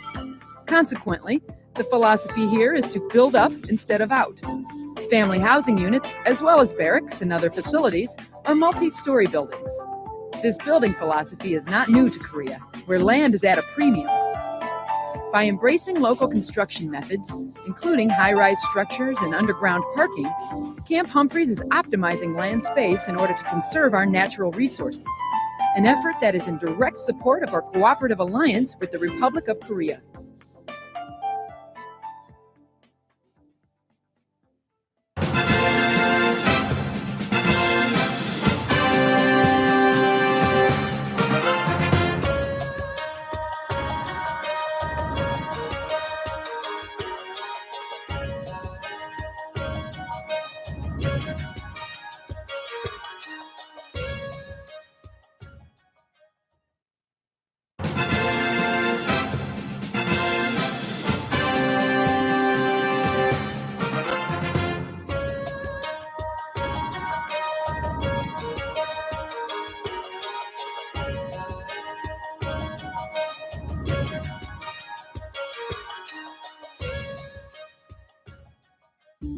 Welcome back to Camp Humphreys. The goal at Camp Humphreys is to build a model Army community that will be unlike any other the military has seen. This project is an estimated $8.25 billion deal, larger than any other project that's on the table in the States today. I'm here with Greg Reif, Camp Humphreys area engineer, and we're standing in front of the brand new single soldier quarters. Greg, what can you tell me about this great new building? Well, this is one of the new 8-story buildings. It has 232 rooms. It's got two large laundry rooms on the first floor. It's got a smaller laundry room on every single floor. Plus it has a kitchen and a lounge on all the floors. There's also storage rooms on every floor with individually lockable bins for all the soldiers to use to store their personal belongings. It also has 6 elevators, 4 in the main lobby, 1 on each end. And it has a mud entrance here behind us so they can enter from the field without tracking all the dirt into the building. Pretty much all the comforts of home.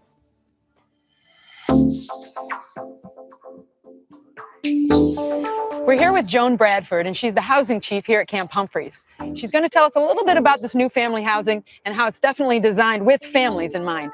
Joan, this housing is unbelievable. Can you tell me a little bit about it? Isn't this great? Oh, it's unbelievable. Here at Humphreys, we're building new communities from the ground up.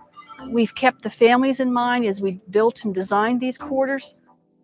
One of the things that makes this such a great place to live is that throughout the entire construction process, families had a hand in helping our engineers to plan and design each home. In fact, spouses were given a chance to test a family housing unit prototype and make changes to the design so that it meets all of their needs. We armed the families with yellow sticky notes and pens, and we asked them to tell us what they liked and didn't like about the quarters. We had over 900 suggestions.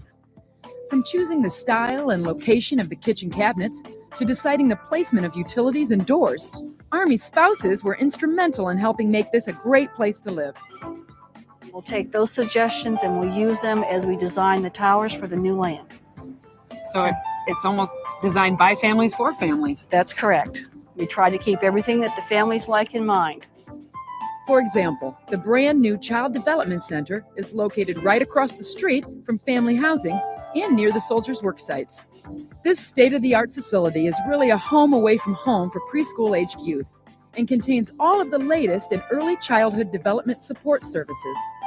Camp Humphreys has a campus-like feel to it, and that makes it safer and more convenient for our soldiers and their families. To top it off, dining facilities, shopping centers, schools, and recreational facilities are all within walking distance. This housing area was really built with families in mind. One facility which opened this past summer is this brand new aquatics park, and it's awesome. It's a popular destination for service members, their family fun of popular water parks found in the States.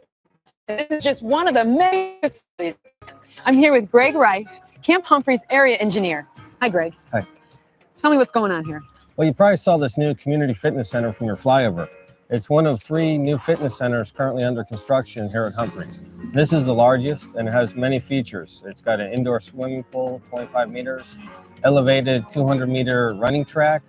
It's got racquetball courts, combative room, multi-purpose rooms, aerobic rooms, snack bar, car areas, as well as the sky bridge you see that connects it to a 221-car parking garage. And of course, the main feature is a very large basketball court, which can be configured in many different configurations for multiple sports. Wow, Greg, that really looks like it's going to be awesome. And what I like is it looks like it's designed with soldiers and families in mind. Definitely. The Camp Humphreys master plan also calls for construction of an 18-hole golf course, co-located with family housing areas. The course will also include jogging, biking, and walking trails. In addition to the new recreation centers, we are also building a new commissary and PX shopping complex, as well as food, beverage, and entertainment centers. And to top it off, the existing shopping area is getting a facelift. Stay tuned, because when we come back, we're going to take a look at the Korean Demilitarized Zone, also known as the DMZ.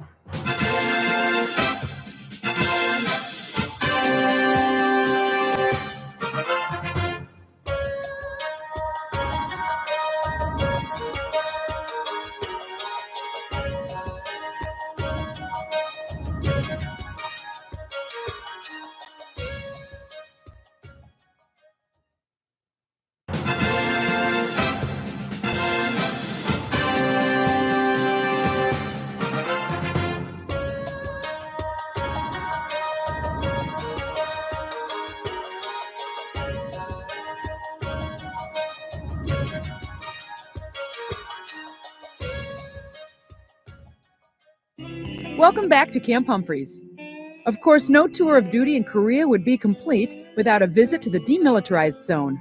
Although USFK still maintains a limited military presence along the DMZ, the easiest way to get there is by taking a tour with the USO. The USO at Camp Humphreys offers regular tours to the DMZ and other popular tourist destinations. Since Korea is about the size of the state of Indiana, it's easy to get there. In fact, it only takes about 3 hours by bus from Camp Humphreys. The 1953 Armistice Agreement between North and South Korea established the DMZ along the approximate line of ground contact between the opposing forces when the truce ended the Korean War. It consists of a 4-kilometer-wide strip of land straddling the 151-mile-long Military Demarcation Line, or MDL. The Republic of Korea provides most of the frontline military forces south of the DMZ. American soldiers also perform duties inside the DMZ. They are assigned to the United Nations Command Security Force Joint Security Area, which supports the Military Armistice Commission either as security guards or in administrative or logistics missions.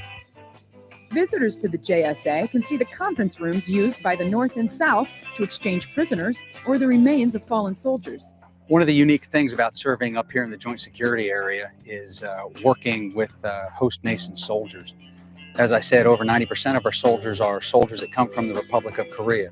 And they are an absolutely outstanding, capable, competent force. And it's been an absolute joy to work with the officers and NCOs in the ROK Army. I've had the unique opportunity to serve in Korea on 3 separate tours. I served here as a platoon leader at this same location back in 1989.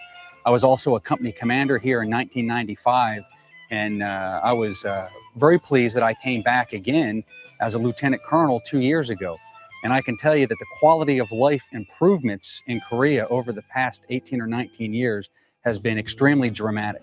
And I have always encouraged other officers and NCOs to take a tour of duty in Korea. It is great training. It's a great place to live. It's a great place for your family. Whether this is your first tour in Korea or a return visit, one of the things that makes this such a great place to be stationed is the easy and affordable access to food, music, shopping, culture, and adventure Korean style.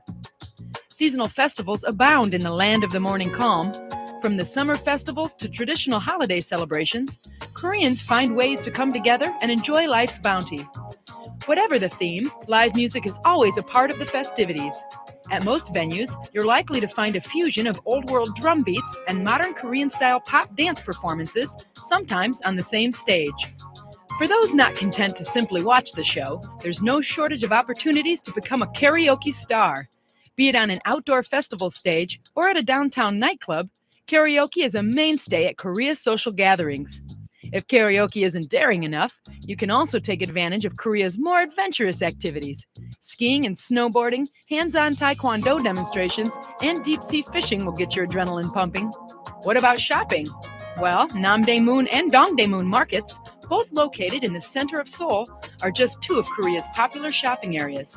In fact, within walking distance from most installations, you can find a dizzying array of street vendors and shopping markets, offering everything from clothing and accessories to techno gadgets, spices, fish, toys, and handicrafts. Korean pottery and handcrafts are especially popular with tourists. Korea's shopping districts are conveniently categorized by the types of products they offer. You can even shop late into the evening at these outdoor shopping venues, leaving no excuse to come home empty-handed.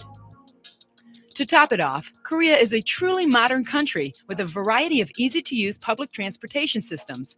For example, subway systems make getting around a breeze, and trains and subways connect Camp Humphreys to Seoul and most other parts of the country. Korea's color-coded underground railways also offer directions in both Korean and English, allowing visitors to travel around the peninsula with ease. For diners who like some kick to their meals, Korean cuisine is likely to hit the spot. Kimchi is perhaps Korea's most famous dish. It's a centuries-old specialty, and locals say there's a type of kimchi for everyone, be it a small and spicy bowl of onion kimchi, cabbage kimchi, or cucumber kimchi. It's no coincidence that Korea is Asia's top importer of garlic, with garlic and chili paste giving most traditional Korean dishes their fiery flavor. I'm standing here with Corporal Im. Thanks for being with me today, Corporal Im. You're welcome, Sir Creamer. He's a Katusa, and Corporal Im, tell me what that means to be a Katusa. KATUSA stands for Korean Augmentation of the United States Army. It was first established by the verbal agreement between General MacArthur and President Lee at the time. And KATUSA has been there for the half centuries to support all the missions of the 8th United States Army. KATUSA also provide language support because being a KATUSA, you have to be able to speak English like I'm doing right now. Can you show me some local cuisine? Sure, why not? Let's go. For lunch, Corporal Kim took me to the local Katusa snack bar, where we had a chance to enjoy a full spread of traditional Korean food. It tasted great, and the prices were good too. Stay tuned, because after the break, we'll return to Pyeongtaek and take a look at what the future holds for our soldiers and families at Camp Humphreys.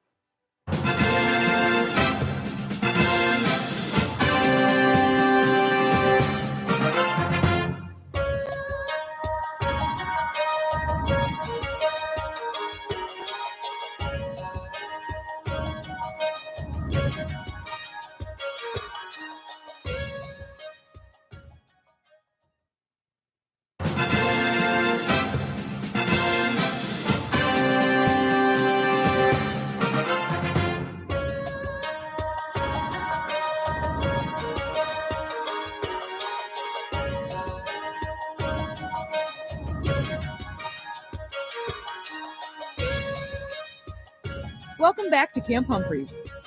We're taking what used to be a single soldier post and transforming it into a family and pedestrian-friendly community. Soldiers will be able to walk to work instead of having to travel across post. Kids will be able to walk from their homes to school.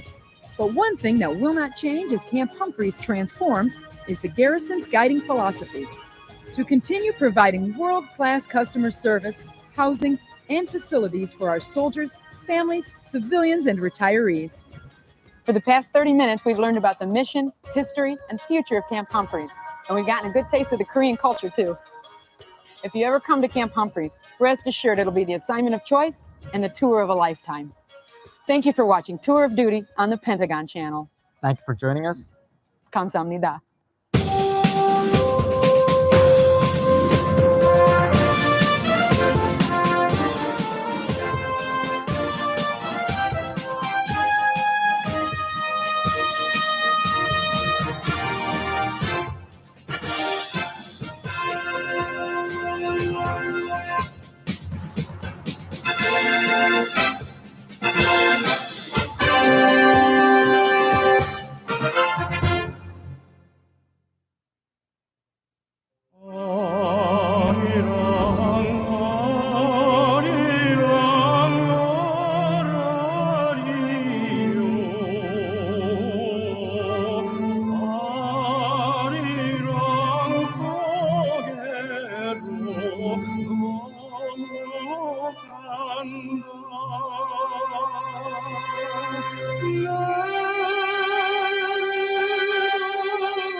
You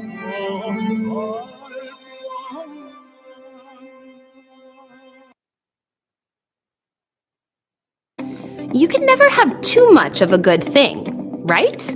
Well, if you plan on maxing out your thrift savings plan contributions, that might not be true.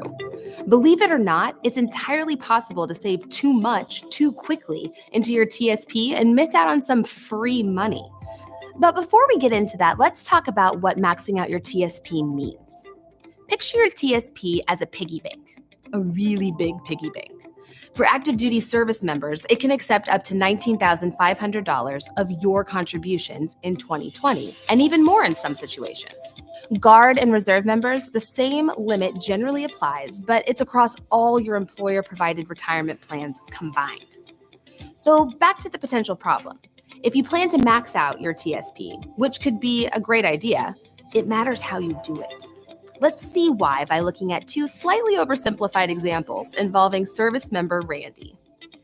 Here are the facts for both examples. Randy wants to contribute the IRS maximum to her TSP this year. Her basic pay is $3,800 per month, and she receives a $19,500 bonus in January. In our first example, let's assume Randy decides to contribute her entire January bonus into her TSP, immediately filling up her contribution piggy bank for the year. Here's the problem. BRS matching only applies to contributions made from basic pay, not special pays, incentive pays, or bonuses. This means, first, Randy won't receive any match on the $19,500 she put in. And second, since she won't be able to make any additional contributions for the rest of the year, she'll also miss out on matching contributions she could have received. As this table shows, that's potentially over $1,800 she won't get. And it could be even more if Randy got a pay increase during the year. Now let's look at another way Randy could accidentally miss out on free money. This time, let's assume that she decides to live off her bonus for the first 5 months of the year and contribute 100% of her basic pay to the TSP. Even though she is contributing 100%, only 5% gets matched. This means she'll reach the contribution limit by June, but will only receive $780 in matching contributions, and she'll miss out on $1,000 or even more if her pay increases after that. So let's recap. TSP matching only applies to basic pay and only up to 5%. If you invest too much too quickly, you could miss out on some of this free money. For more help on this topic, speak with a personal financial counselor.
So we're here to discuss the uniform and equipment displays that we're putting on for the Army's 250th anniversary.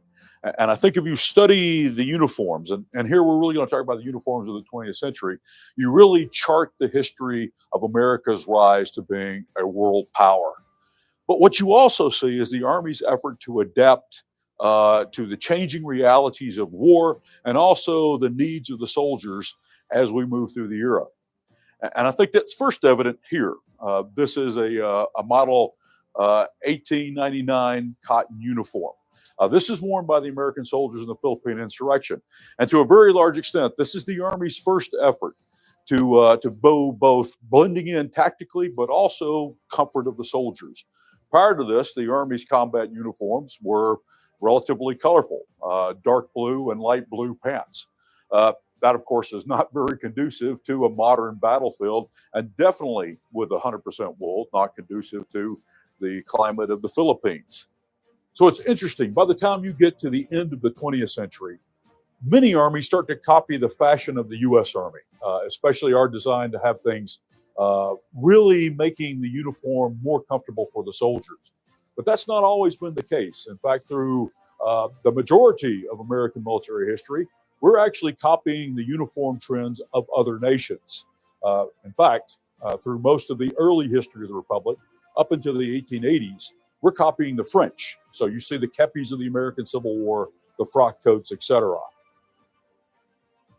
Unfortunately, the French get defeated by the Prussians in 1870 and 1871. And so the Army decides to go with victory to follow the fashion. So what we have here is a model 1881 helmet. The dress spike helmet was worn by a number of the branches of the U.S. military. In this case, this is a spiked helmet worn by a member of the Medical Corps. When we get to the next uniform, this is the Army's effort to blend into the new realities of the firepower revolution. So if you look at that period from 1865, the end of the American Civil War, and the beginning of World War I in 1914, it's the most dramatic period of military technological change in human history. And so what the Army is trying to do now with its uniforms is adapt to that tactical reality. Bright uniforms on a battlefield will now get you killed. So in 1902, the United States adopts olive drab. They have two uniforms, one 100% cotton to be worn in warm areas and in our colonial possessions. And then the regular temperate combat uniform is this one. And this will stay the color of American military uniforms really up to the beginning of World War II. The Army keeps with wool for the majority of its combat uniforms up to World War II, simply because wool is very durable. And when you have armies, especially in World War I, of several million men, you cannot afford to be changing out uniforms willy-nilly all the time as they wear out. The other good thing about wool is it retains its warming properties when it gets wet. Now, as we start seeing the United States rise to power, the next great epic, of course, is World War I. And this is really the first great expeditionary army that we send. While we had previously fought in Mexico in the 1840s, that was a relatively small army. For World War I, we raised an army of 4 million men, of which 2 million actually see service overseas. And so this is the new 1910 uniform. It still has that olive drab color, but now with the realities of modern war, when the United States enters the war in April of 1917, we see the adaptation of this firepower-centric battlefield. First of all, if you'll notice, the soldier is wearing a steel helmet, which of course from this point on will be the bane of American soldiers to protect them from shell fragments, with of course artillery being the biggest killer on the World War I battlefield. You'll notice that around their neck, they're wearing a gas mask. In April of 1915, the Germans had the first effective use of poison gas. And so that has now been a reality of the battlefield that we've continued to have to adapt to as we go. We also see some changes in the Army uniform that we continue to have to this very day. The Army is trying to recognize the contribution of the individual soldier. So on the right sleeve, you will notice that the soldier has 3 chevrons. Each chevron represents a 6-month tour overseas. So this soldier spent a year and a half overseas.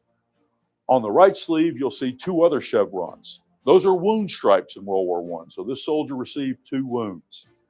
Perhaps one of the most significant changes for the esprit de corps of the U.S. Army is on the right shoulder. Beginning in the fall of 1918, American divisions overseas adopted their own shoulder patches. This soldier, who fought in the 328th Infantry, the same regiment as Sergeant York, has the patch of the 82nd Division. As another sign of sort of the individuality that's always part of the American soldiers, you'll notice that his steel helmet is painted camouflage. That was done by the individual soldiers themselves, not something that's done in factories. And in a sign of the esprit de corps, he's also painted the unit insignia on the helmet. Now, after the war, the Army is trying to adopt something to be a little bit more comfortable. The 1910 uniform had a choker collar, and I will tell you from experience, it is a miserable thing to wear. So in 1936, the Army goes to an open collar. This uniform from the late 1920s is special in that the owner here was a pilot. At that time, of course, the Army still controls the air assets of the ground forces. So this is an Army Air Corps captain's uniform. As we move on to the 1930s, you'll notice there's really no big change in this. This is still that model 1926, 1928 uniform. In this case, it's for a cavalry soldier in the 11th Cavalry. We've now added the regimental insignia to show esprit de corps, and the patches, in this case, the 3rd Cavalry Division, continue to resonate. What's interesting about this uniform is it's designed to be worn both as a combat uniform and as a dress uniform. So in this configuration, it would be their walking around uniform, but with the addition of the same equipment that you would see on the 1910 uniform, it would be what soldiers would be wearing in combat and on field exercises.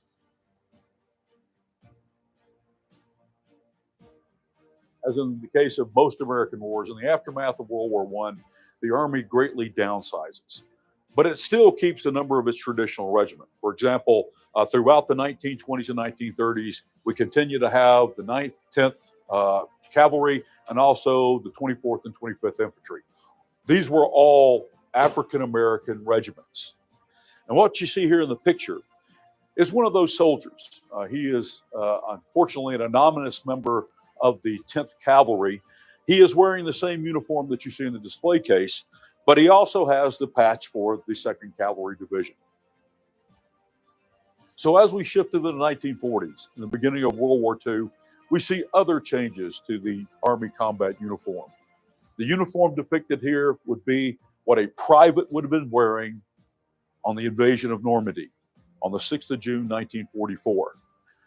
He's got the 1941 field jacket. This is based upon some civilian wear. It's a relatively windproof jacket, and it's designed to be more comfortable. The fatigues are also 100% cotton twill, again, for the comfort of the soldier. You will notice for the beach landing, the Army has now taken the gas mask and put it in a waterproof container, as would be befitting of an amphibious assault.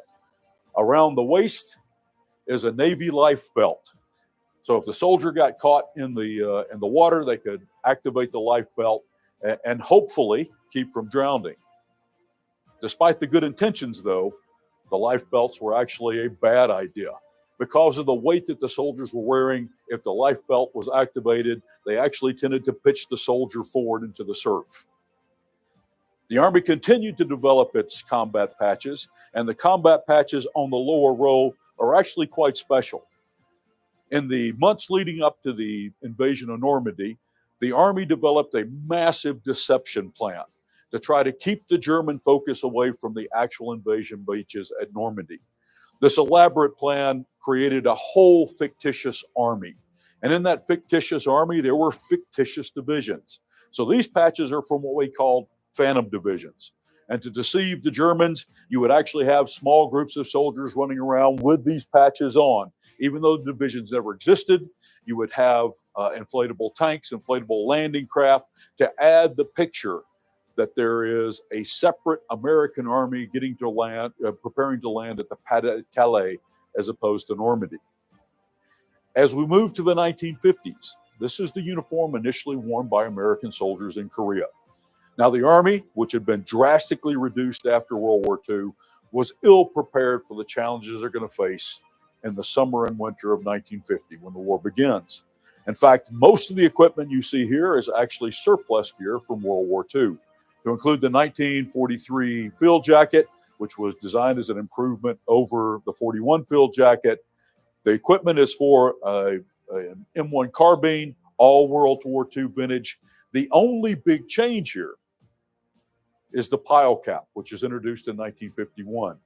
And due to the climatic needs of Korea, especially the cold weather, from 1951 through 1953, the Army will start to develop a host of cold weather gear, starting with a pile cap to try to keep the soldiers warm.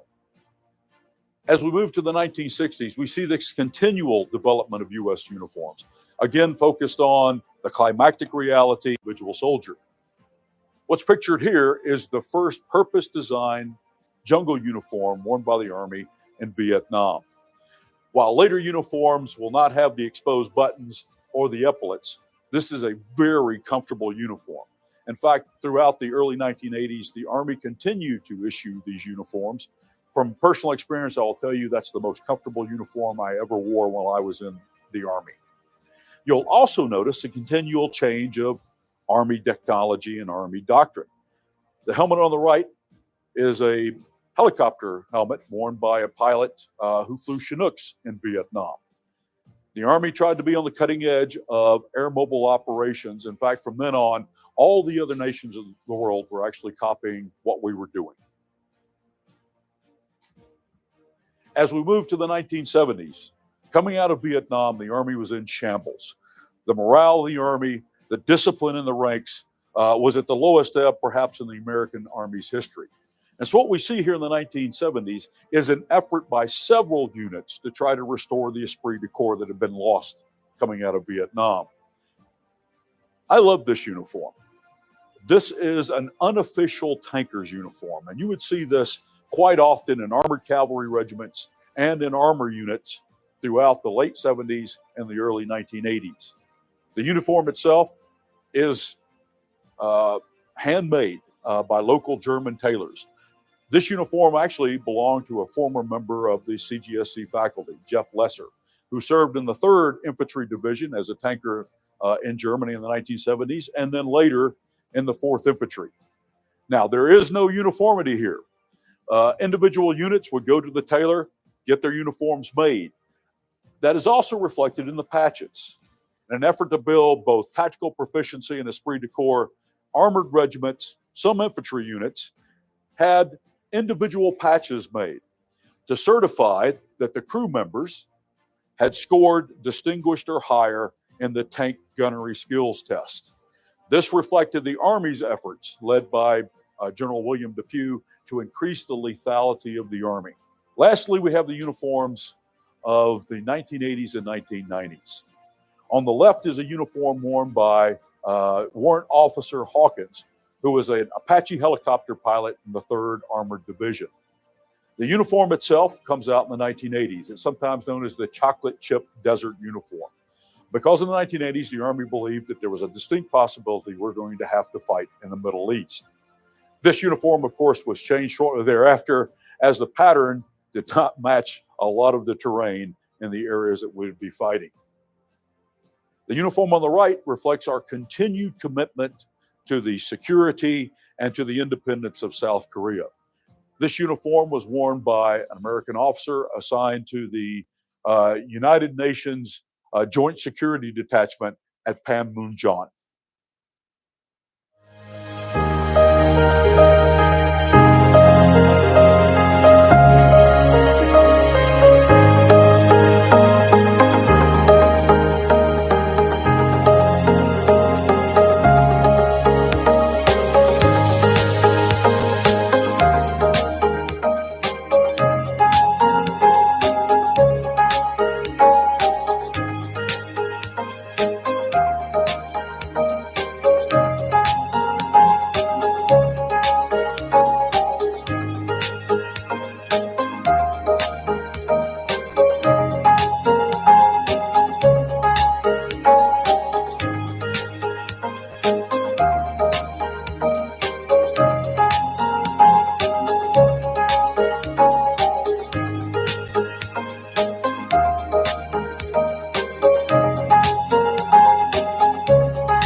My name is Sergeant Alexander Morgan, and I am a mass communications sergeant with the 210th Mobile Public Affairs Detachment in Cary, North Carolina.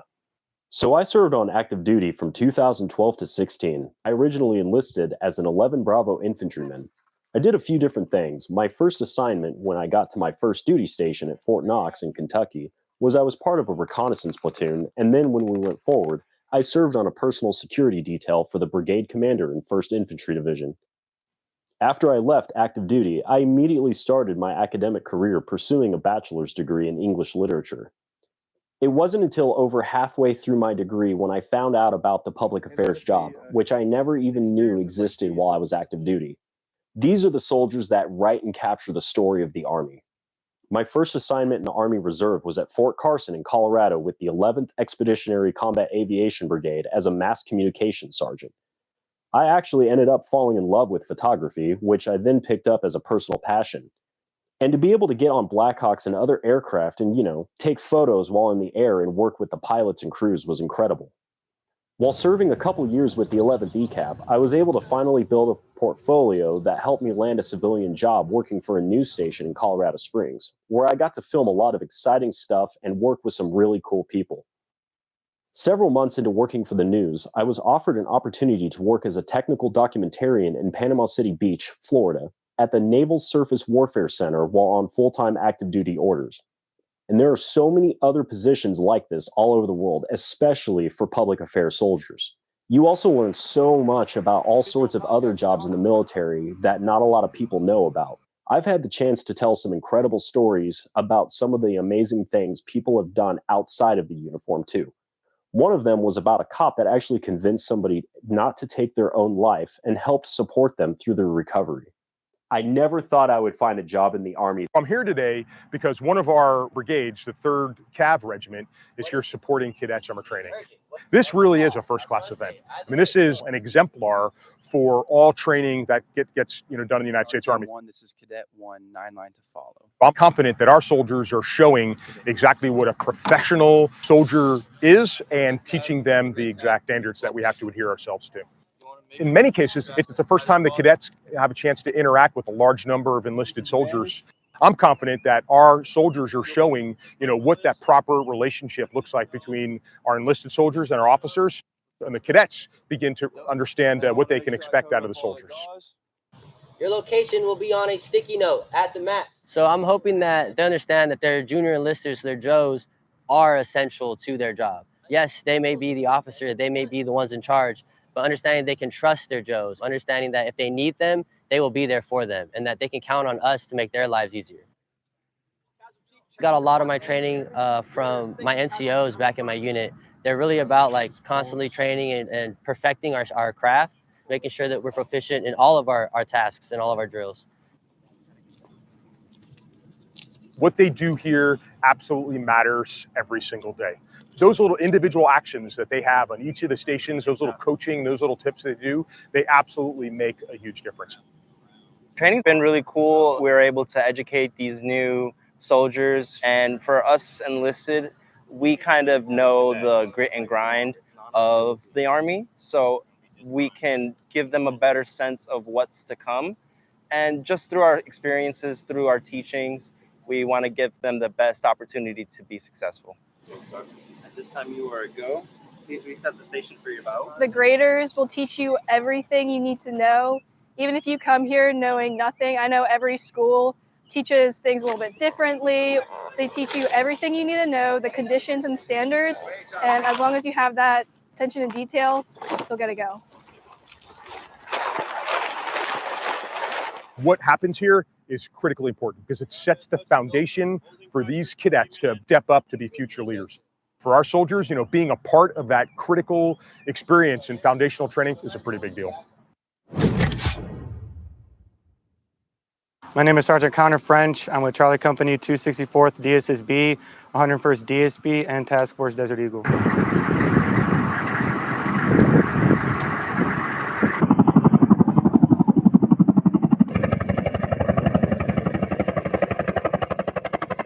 We're in Yuma, Arizona right now, supporting 759th MP Battalion, 89th MP Brigade, as part of a joint task force working with Customs and Border Patrol.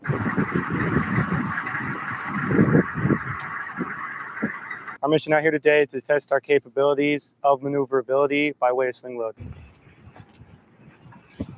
We've been tasked to move 2 GBOSS trailers to help support our security efforts along the southern border.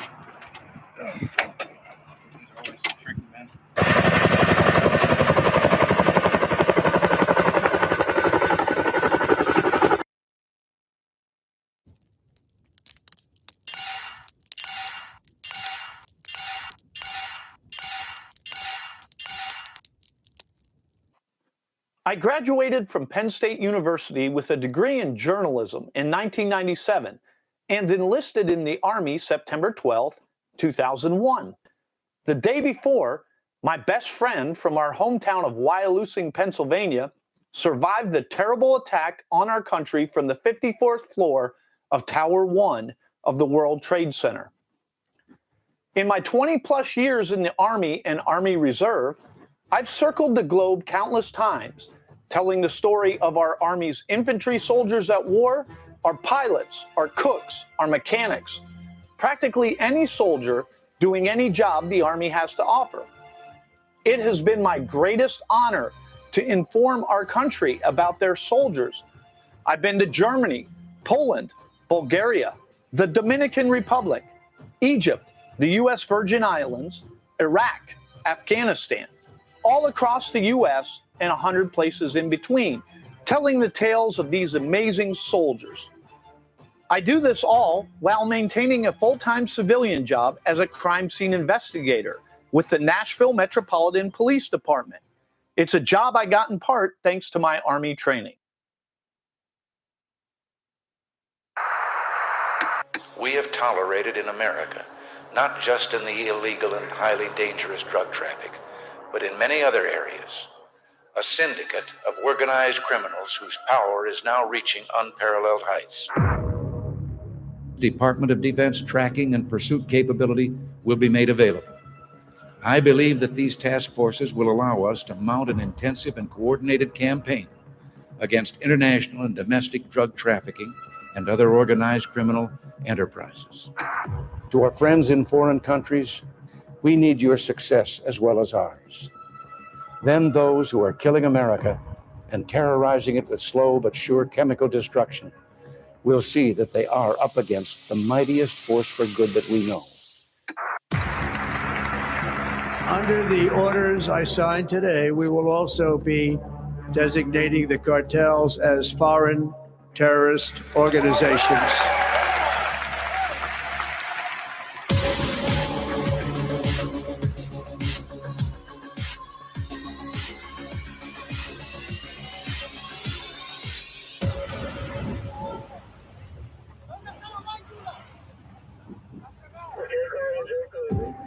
From the declaration of the war on drugs to today's fight against deadly synthetic opioids, the Joint Interagency Task Force South stands as America's premier interagency success story.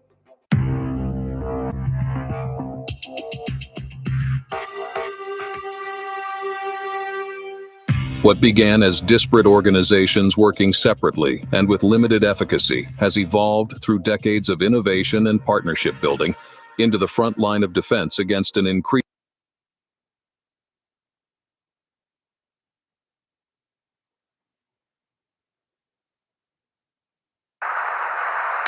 We have tolerated in America, not just in the illegal and highly dangerous drug traffic, but in many other areas, a syndicate of organized criminals whose power is now reaching unparalleled heights.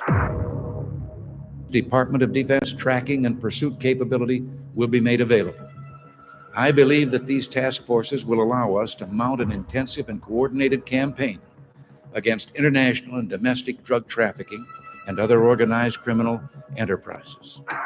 To our friends in foreign countries, we need your success as well as ours. Then those who are killing America and terrorizing it with slow but sure chemical destruction will see that they are up against the mightiest force for good that we know. Under the orders I signed today, we will also be designating the cartels as foreign terrorist organizations.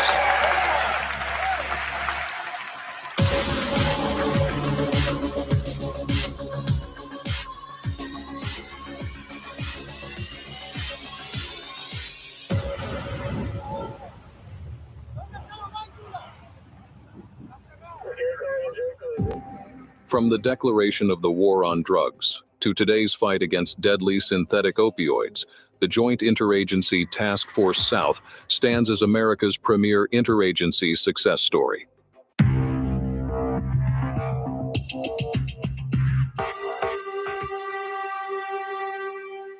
What began as disparate organizations working separately and with limited efficacy has evolved through decades of innovation and partnership building into the front line of defense against an increasingly lethal drug threat.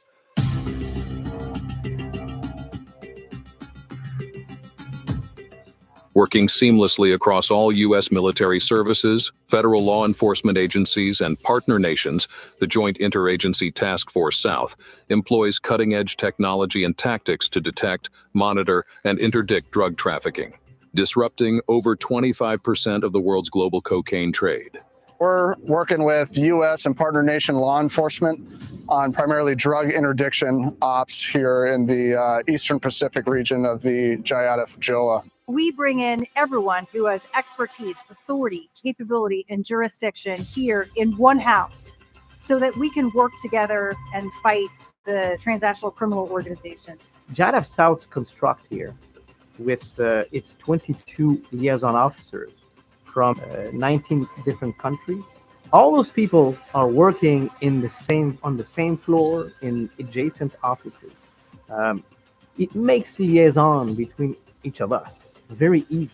If you look at the partners that are represented here, politically or historically, some of those countries don't get along with each other, right? Or they've had conflict in the past. And you get here and you expect to see some sort of tension, or potentially there be tension. And I can tell you that there is none. Over here in this region, we have a common threat as a partner nation. So this environment allows us to leverage our capabilities and limitations. So JIATF South gives us that environment to do that.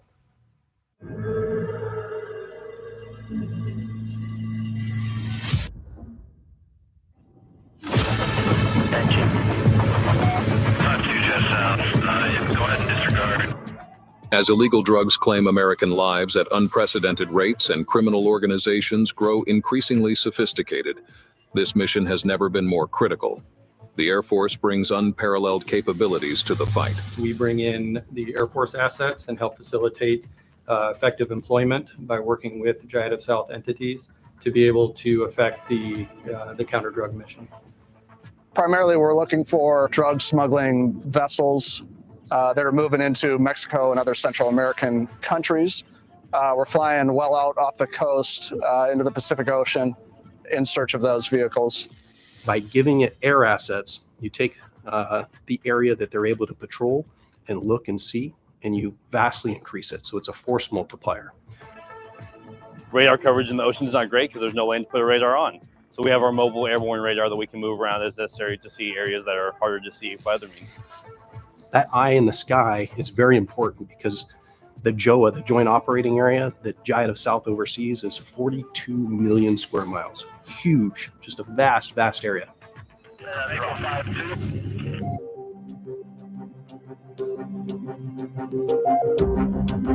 This is the story of how determination, cooperation, and innovation come together to protect our communities and save American lives.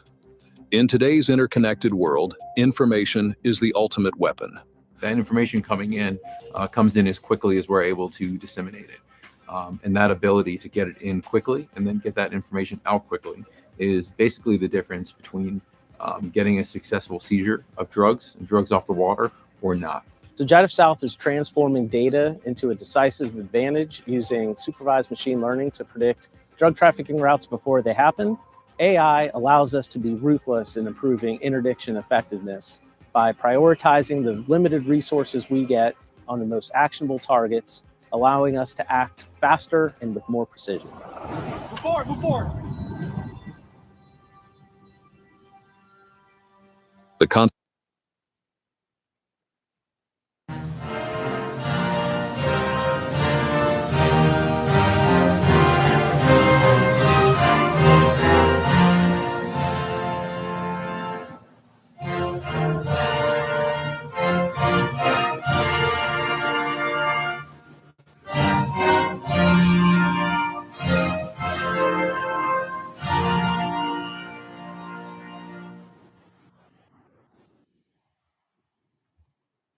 Please take a seat.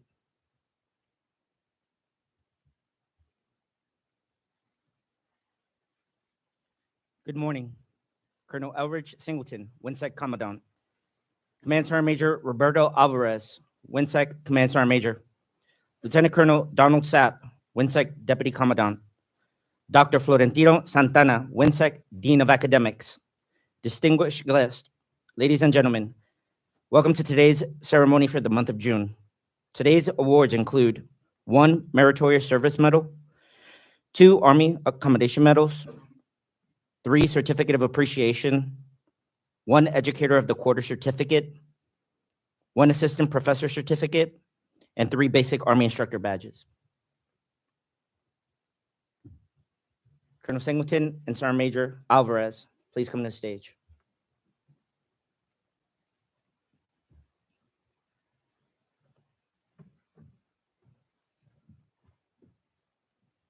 Will Major Cranstone please come forward?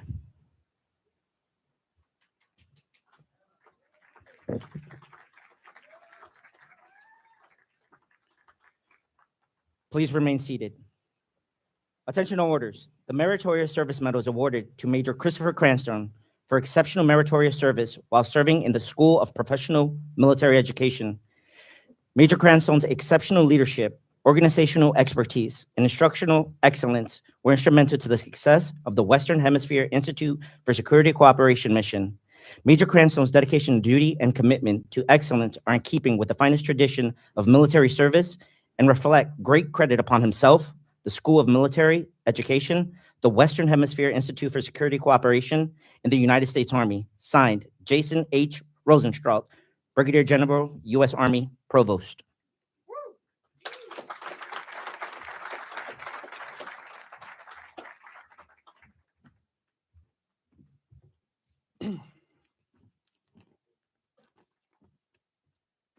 Okay. Colonel Singleton, Command Sergeant Major Alvarez, Lieutenant Colonel Sapp, Dr. Florentino Santana, ladies and gentlemen, good morning. As the Army has officially decided it no longer wants to pay me for my Spanish language abilities, the rest of the speech will be in English. The first paycheck hit this morning, and ouch. Colonel Singleton, sir, thank you very much for the opportunity to serve at WINSEC. From day one, it has been a privilege to be a part of your team. Thank you for trusting me with the responsibilities that stretched across the institution. From directing the Maneuver Captain's Career Course and the Joint Planning Course to instructing in the Command and General Staff Officer course, it's been an honor to contribute in those ways. Command Sergeant Major, thank you so much for all of the assistance, all the stuff that usually went unnoticed, and I appreciate that it did go unnoticed. So thank you, Sergeant Major, for that. Sir, Colonel Singleton, sir, more importantly, I want to thank you for your leadership, your mentorship, and for coming down to our level, not just to observe, but to engage, to support, and to help us solve the problems we faced. This example has meant a great deal. I want to express my deep gratitude to Lieutenant Colonels Sapp, Rivera, and Rosado. Gentlemen, having leaders who don't just task, but guide, who don't just take, but give, is something rare, and it's something I aim to emulate.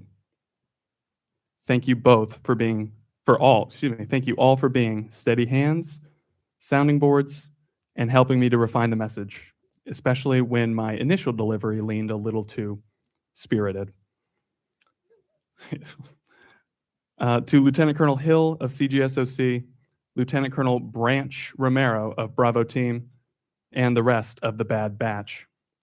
A phenomenal team to work with and be a part of. Working with you both was one of the more rewarding experiences of my career, even if it meant answering to the Air Force. I wouldn't trade it for anything. Al cadre del curso de capitanes de maniobra, qué equipo tan increíble. MSCC no es una tarea fácil para los instructores. Días largos, altos estándares, estudiantes complejos y preparación constante. Fue sin duda el punto culminante de mi tiempo aquí. Todos ustedes son profesionales extraordinarios y estoy orgulloso de volver a servir con ustedes en cualquier lugar, en cualquier momento. And finally, to everyone across WINSEC, thank you. When the Commandant says we're part of a family, I believe him. I came into this job asking a lot of questions, often starting with, I have no idea how to do this. There are two ways people can respond to that. One way is good luck, and the other is how can I help? Time and again, I received the second response. Whether it was last-minute FSP escort swaps with Miss Cecilia and Mr. Mora, issues with buses with Mr. Delgado, problems with finances with Miss Moore, Miss Middleton, Miss Gray, Miss Wright, Mr. Carter, and of course, our beloved Gigi. Last-minute interpreter support from Mrs. Marrero and Miss Fitzgerald, including this speech. Troubleshooting token issues with Mr. Kelly and Miss Rosa, printing programs late with Miss Duncan, Mr. Mariani, and Mr. Burgos, or fixing translation devices 5 minutes before go time. You all stepped up every time, and I'm grateful. I wish you all the very best in your future endeavors. If you ever need a friend, simply Venmo me the requisite foreign language proficiency bonus, and I'll happily swing by and say hola. Thank you.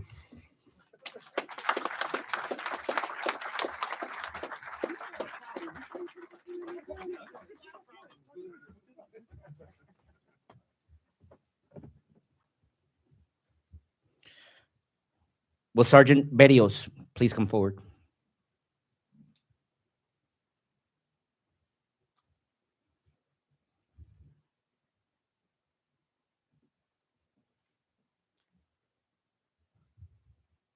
Please remain seated.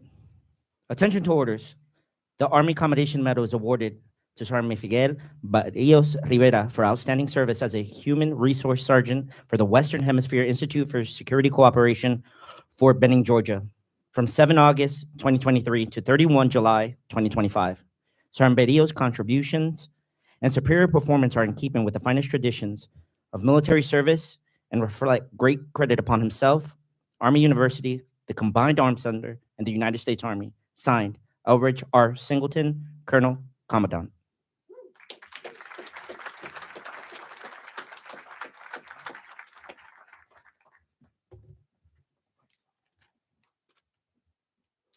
Buenos días tengan todos.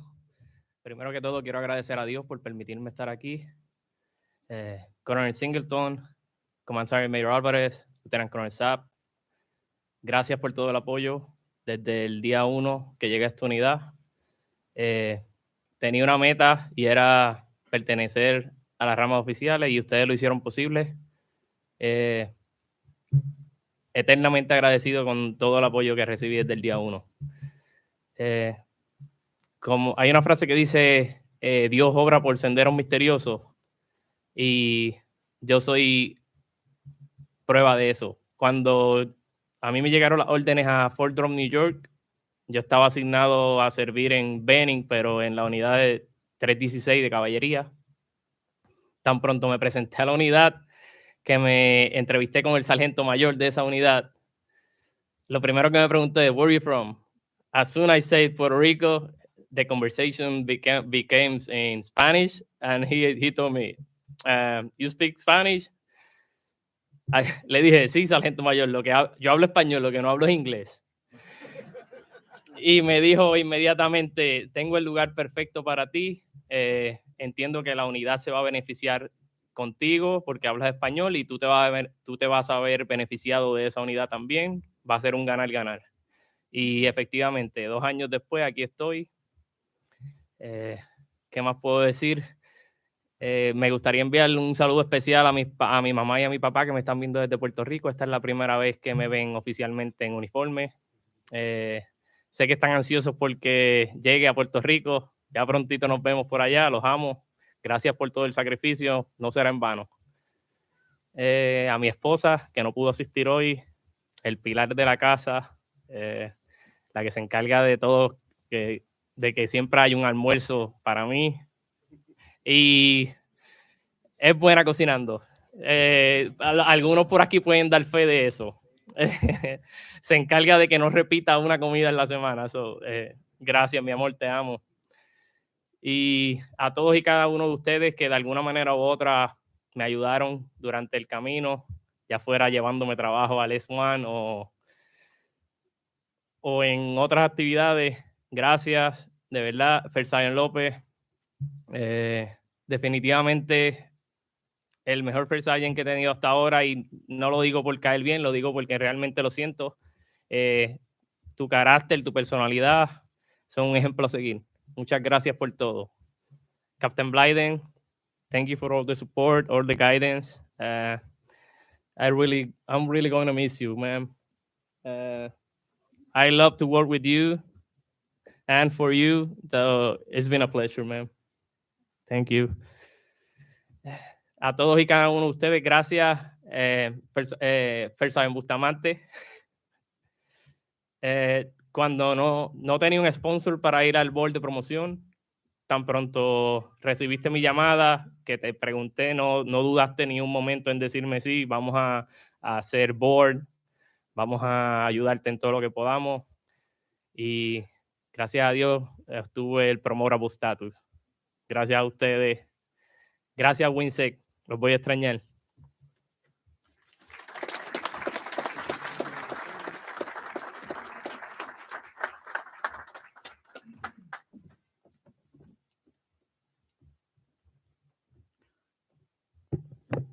Will the Doctora Acosta, Dr. Raza, and Dr. Rondon please come forward?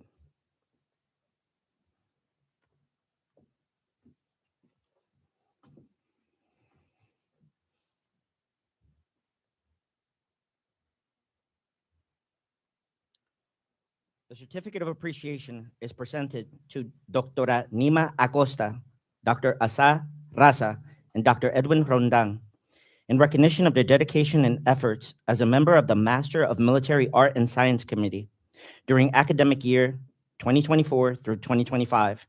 Your professionalism, expertise, and sense of service contributed to our educational standard and reflect great credit upon you as a subject matter expert. Signed, Army University.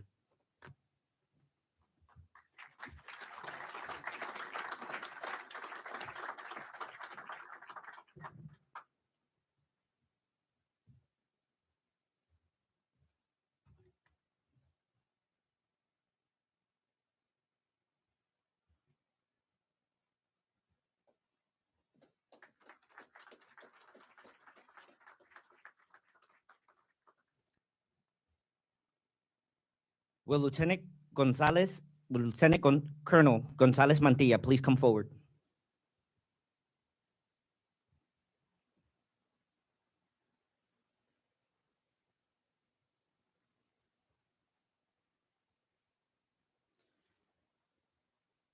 Please remain seated. Attention orders. The Army Commendation Medal is awarded to Lieutenant Colonel Carlos Gonzalez Mantilla for meritorious service while assigned as a foreign guest instructor with the Command and General Staff Officer Course, School of Professional Military Education, Western Hemisphere Institute for Security Cooperation, Fort Benning, Georgia. Lieutenant Colonel Gonzalez Mantilla's professionalism and exceptional performance reflect great credit upon himself, the Army University, the Combined Arms Center, and the Armed Forces of the Republic of Ecuador. Signed, Milford H. Beagle, Lieutenant General Commanding.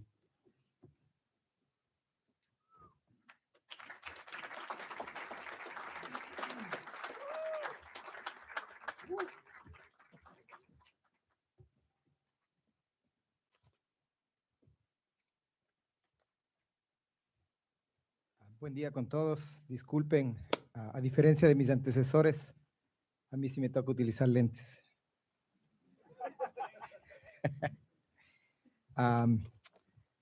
Dicen que los tiempos de Dios son perfectos y hoy, al cerrar este ciclo de 2 años como instructor aquí en WINSEC, no puedo sino confirmar esa verdad. Llegué con expectativas y metas, pero me voy con el corazón lleno, porque este ha sido un tiempo de aprendizaje, de servicio y sobre todo de encuentro con ustedes, personas extraordinarias. Quiero comenzar agradeciendo profundamente a todas las autoridades de WINSEC por confiar en mí y abrirme las puertas de esta institución que representa lo mejor de la cooperación hemisférica. A los miembros del cuerpo administrativo, gracias por su compromiso silencioso, pero firme, por estar siempre ahí asegurándose de que todo funcione con precisión y calidez humana. Bueno, a veces el aire acondicionado era un poco complicado.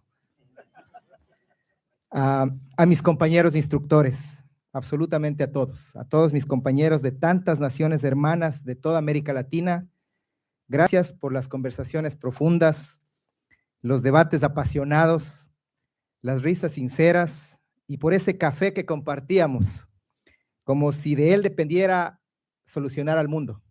Y créanme que a veces salvábamos el mundo. Ustedes, queridos amigos, fueron, sin saberlo, parte fundamental de mi crecimiento profesional, pero aún más como ser humano. A mi esposa Fernanda y a mi hijo Julián. Gracias por su amor incondicional, por su paciencia, por su apoyo y su fortaleza. Somos un equipo invencible y esta etapa la caminamos juntos como siempre lo hacemos. Nuestra frase no es solo una cita, es un estilo de vida. Siempre fuertes, siempre juntos. Me voy convencido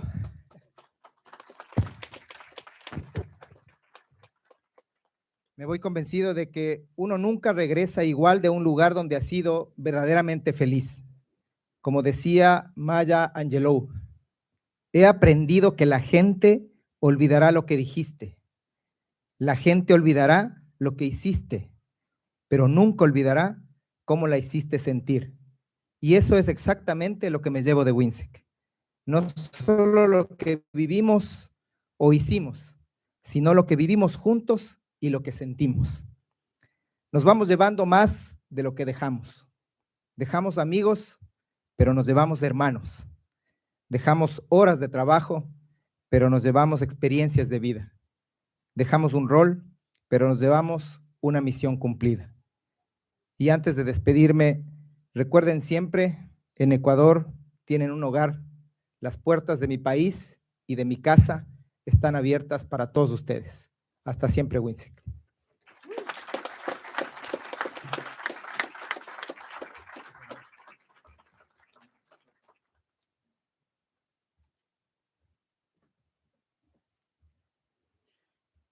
Will Lieutenant Colonel Varela please come forward?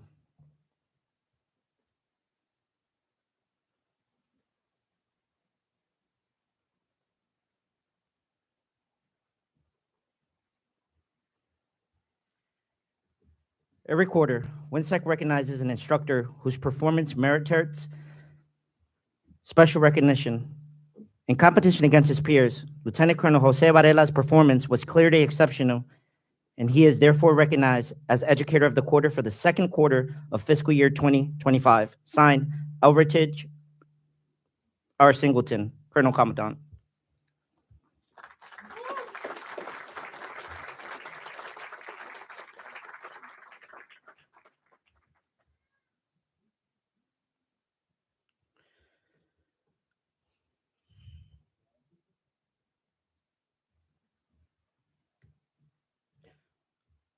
Will Lieutenant Colonel Gonzalez Mantilla please come forward?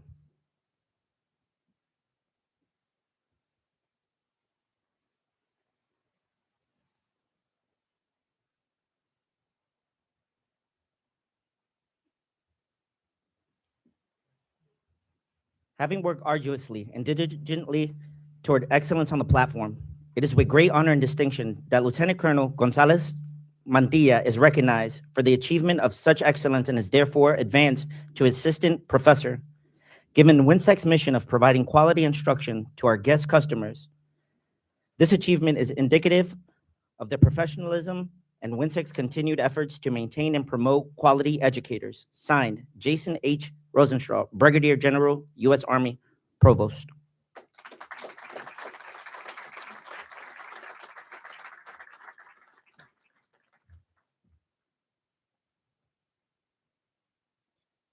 Will Lieutenant Colonel Willis, Lieutenant Colonel Varela, and Master Sergeant Madero please come forward?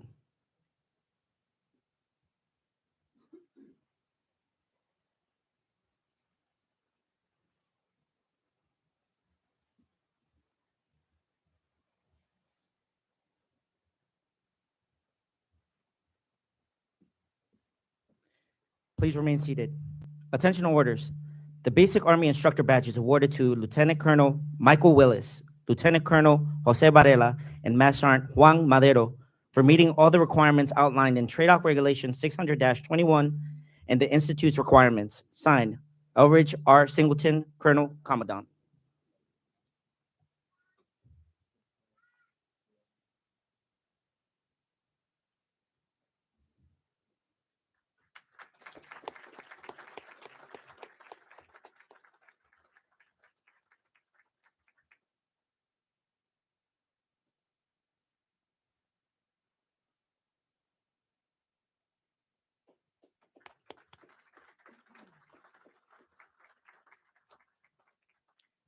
Thank you, Colonel Singleton and Sergeant Major Alvarez.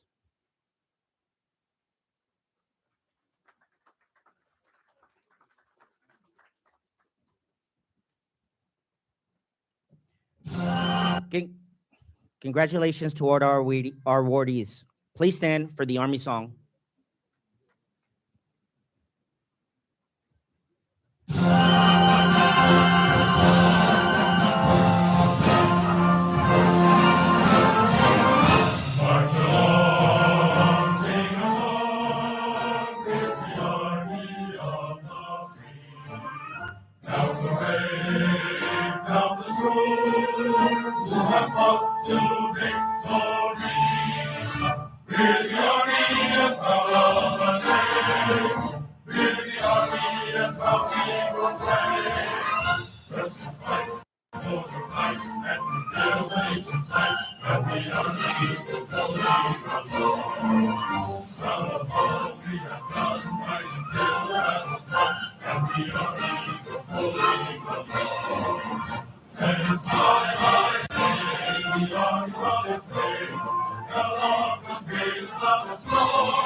We're in America's Kitchen, which is located at Joint Base Meyer Henderson Hall. The mission here is important because we support the Honor Guard. We not only support the Army, but we also support the Navy, Air Force, Marines, and Space Force. Weekly here, we serve around 17,000 soldiers for all 3 meals. This dining facility has one of the only brick oven pizzas, and also we do not have any fried items here in the facility. Defense Logistics Agency is that connective tissue between the Defense Industrial Base, our nation's supply chains, and the Department of Defense. 100% of items that I receive in this Warrior restaurants are through DLA. Sometimes you want to speak to people who understand your language, and I think DLA understand the urgency. And our message is that we're going to be where you need us, when you need us, and we're going to have the things that you need to execute your wartime mission. When you come to America's Kitchen or any Warriors restaurant, understand that these soldiers are prideful. And we just took a tour with the new garrison commander here at the Fort Campbell Middle School that we're finishing construction on. Should be done, ready for students to start early August. Everybody's excited. There's been a lot of teachers already walking through the building. Principal's already here in the admin offices, so they're already functioning out of the building currently.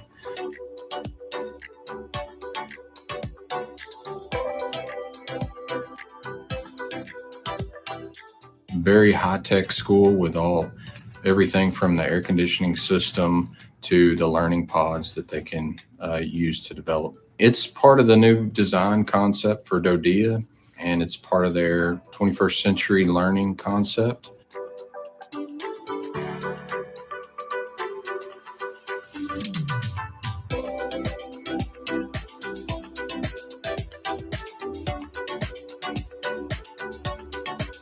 It's been a while coming on this project. This project started shortly after COVID, so it had a lot of impacts from that, but it's going to turn out to be a really nice facility.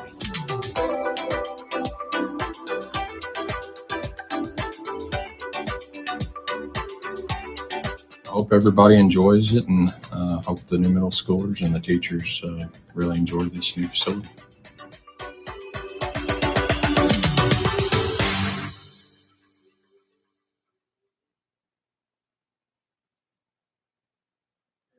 When Sergeant Isaac Jimenez decided to extend his Army career, he knew he wanted to do it in a meaningful way he'd remember forever. That wish culminated with Jimenez, an information technology specialist assigned to the 78th Signal Battalion and self-professed car lover, taking his reenlistment oath on the blacktop at Fuji Speedway, a well-known racetrack located in the foothills of Japan's tallest peak. I was excited because we looked at other people's reenlistments on how they did it, like in a pool, whether in a Black Hawk, on a tank. We just wanted to do something a bit more different and incorporate cars as it's our hobby. So being in Japan, it's kind of one of those opportunities of where like we can get with the culture, because a lot of the Japanese people here, they love car culture. So we wanted to incorporate it somehow, and doing it at Fuji Speedway was like our best opportunity to do it. Months earlier, Jimenez began brainstorming ideas with Captain Joseph Chong, an intel operations officer assigned to U.S. Army Japan and a fellow car enthusiast. After deciding to do his reenlistment at the Speedway, Jimenez made the coordinations and even got Captain Chong to administer the oath for him. For the final touch, Jimenez asked his friends to bring their cars and do donuts in a circle around him as he raised his right hand. But could he hear the oath amid the sound of screeching tires? So I was able to hear like a little bit in the beginning, and then in the middle, we couldn't really hear. And then Joe raised his voice even louder, and then I could finally hear. And so, Jimenez was able to mark this career milestone surrounded by friends in a place closely connected to the car culture that means so much to him. I've been lucky to do some cool reenlistments, but this to me personally would be the most memorable one, because I'm heavily in the car community here in Japan. I love to drift. I love cars. So to do it at an iconic racetrack as Fuji Speedway, Mount Fuji in the background, our friends doing donuts around us, to me personally, it couldn't get better than that. I'm super grateful for my friends being able to be there and also help me plan this reenlistment.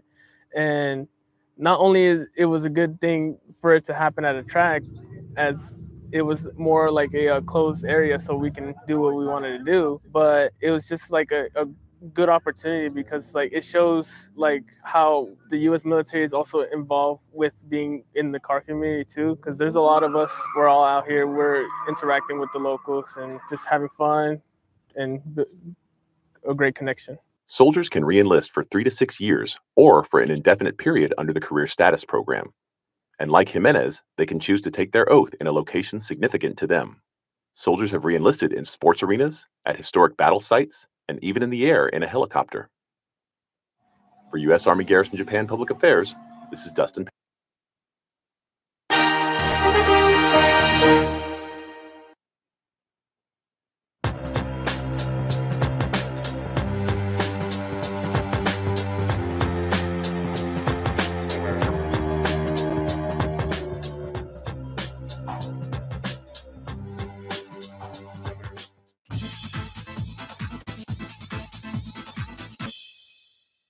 Hi, I'm Sergeant Ken.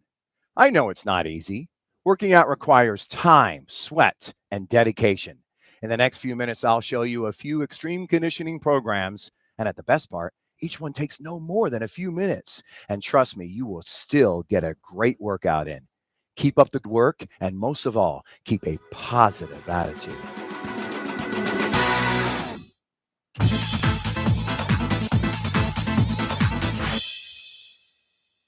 The 4 exercises that we're going to perform today are going to focus on the legs and some aerobic conditioning at the same time. We're going to do things in intervals of 20 repetitions for each exercise with 4 exercises, 3 full sets. We're going to try and show you what we can do in a 12-minute workout, roughly, what would be the intensity of a 40 to 45-minute workout. Are you ready to get started?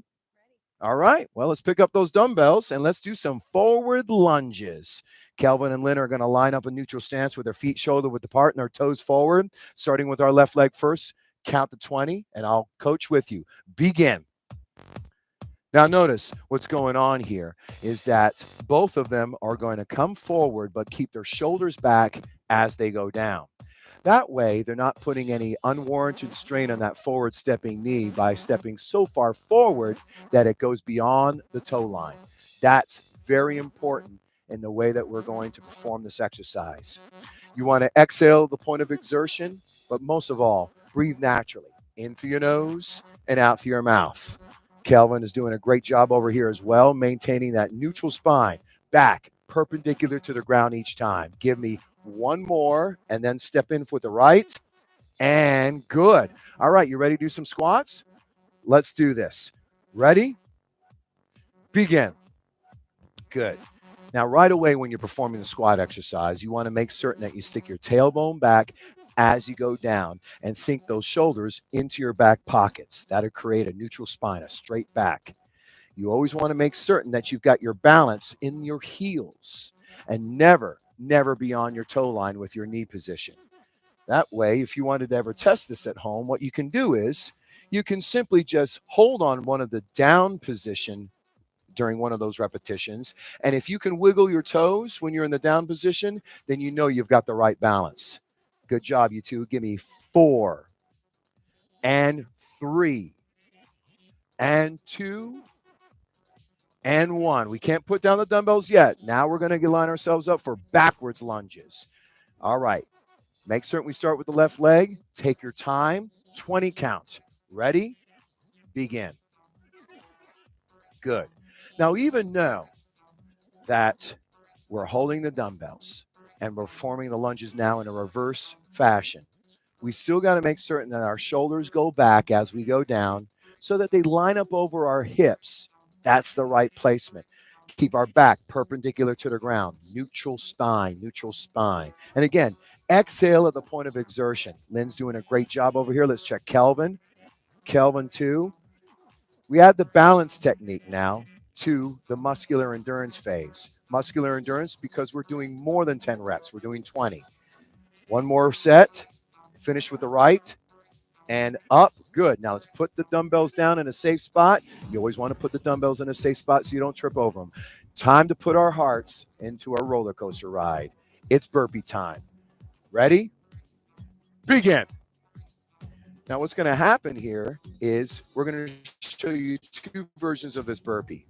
Lynn is going to do the burpee standard. It's really a jump, squat, thrust. Now, over here, what's going to happen here with Kelvin, Kelvin's adding the push-up. Basically, you want to modify what you have to and amplify what you can. Breathe naturally in through your nose and out through your mouth. This is a perfect example of how to take that heart and pick up that heart rate so you add the aerobic conditioning phase to the muscular endurance phase for the same workout.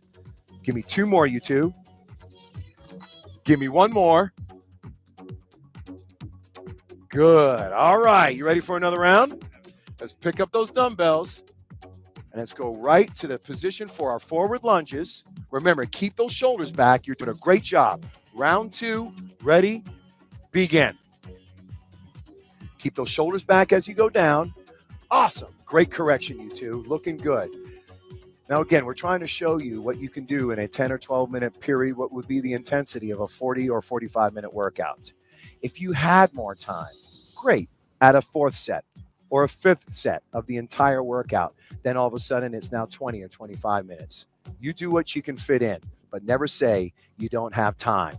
We're showing you what you can do in a short period of time, sort of a fitness quick fix. Looking good, you two. Give me 1 more full set after this on both legs, the left and the right. Good, awesome. Now let's do our body squats. Are you ready? Good. Body squats, 20 count. Ready? Go. Good. Right away, Lynn is going to her breathing techniques. I hear her exhaling on the way up and breathing in on the way down, in through her nose and out through her mouth. She's doing a great job of maintaining neutral spine by sticking her tailbone back as she goes down and sinking her shoulders into her back pockets. The weights are basically just adding to the load, making it more intense for her to perform the exercise. Simply this, she is doing a fantastic job. Give me 4 more. 4, 3, 2, and 1. Can't get rid of the weights yet. I know they're getting heavy. You feel like your knuckles are about dragging on the ground. Let's do our backwards lunges. You're breathing heavy, and I know you're doing it right. Starting with the left leg. Ready? Begin. Keep those shoulders back. Work on your balance. You see now, not only is it a muscular endurance exercise, but since we're going backwards, we're adding sort of the balance technique. We're not used to walking like this at all. We're not used to working out like this as well. That makes this an intermediate to advanced exercise alone, especially since they're holding some pretty heavy weights right now. Looking good, you two. Give me 1 more full set on both legs now. Left and right. Put those dumbbells down in a safe spot. Let's get ready for our second set of burpees. Get close, get tight. Are you ready? 20 count. Go. Again, I keep saying modify what you have to and amplify what you can. What I mean is if you have to take a break, a little bit of a longer break in between each exercise, then do that. But we call it extreme conditioning because we're trying to take little or no break in between each set. So every time you perform this entire workout, you're going to feel that you don't need as long a break in between each exercise. Do the best that you can. Give me 4 more, you two. 4, 3, and again, Kelvin's adding the push-up. 2, 1 more, up and down. Good. Good job, you two. You ready for a third round? Look at it. They're sweating. They're sweating. And I know they're doing it right. Let's pick up those dumbbells, and let's do 1 more full set of all 4 exercises. Forward stepping lunge, starting with our left leg. Ready? Go. Good. Good job, Lynn. Great form. Great form. That's the way it should look. Let's check over here with Kelvin. Good. This is the way it should look each time. Notice that his shoulders are going back as he goes down to maintain that neutral spine, back perpendicular to the ground. Perfect. That's the way it should look. You hear the rate of breathing in this guy? Yeah. This little small, short workout is really making their heart go on a roller coaster ride. 1 more set on both legs. Right leg. Body squat time. Holding those dumbbells. And again, if you needed to put the dumbbells down and just do squats without the weights, that's fine. You do what you have to. 20 count. Ready?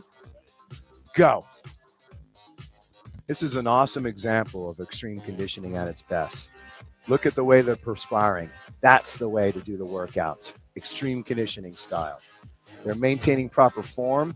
If you see that you're having to compromise your form in any way, 1, you're going too fast. 2, the weight may be too heavy. Modify what you have to. Amplify what you can. Ready? 3, 2, and 1. Backwards lunge. Last set. Last set. All right, starting with our left leg. You ready? All right. Begin. Good. Don't feel rushed. Never feel rushed. Awesome job, you two. Let's check on Kelvin over here. Look at that form. Looking good, big guy. Looking good. Awesome form. This is a strong guy. Even though he's holding 15-pound dumbbells, they probably feel like 50s right now. You two are doing great. This is a perfect example about how to do this right. All right, give me 1 more set after this with the left leg. And now the right leg. Put the dumbbells down in a safe spot. And let's do the final exercise, the burpees. You'll add the push-up. And I'll tell you what, let's see if you can add the push-up too. Let's challenge you. Ready? Begin. So they're both going to perform this the intermediate to advanced style. Both of them are adding that push-up. So it really is a full burpee. Again, if you wanted to do it where it's just a jump squat thrust, that's fine. Do the best that you can. Heart rate is just picking up. It's probably at the highest rate that they had in the entire workout. This is extreme conditioning. I think they only took a break of maybe a few seconds in between each exercise. This is fantastic. Give me 4 more. Ready? 4, 3, 2, one more. Go up and down. Yeah. Good job, Kelvin and Lynn. How do you feel? You feel like your heart's about to jump out of your mouth? Then you know you're doing it right. And you see, that's all it takes to get that sculpted, fit body that you always dreamed of. Stay the course.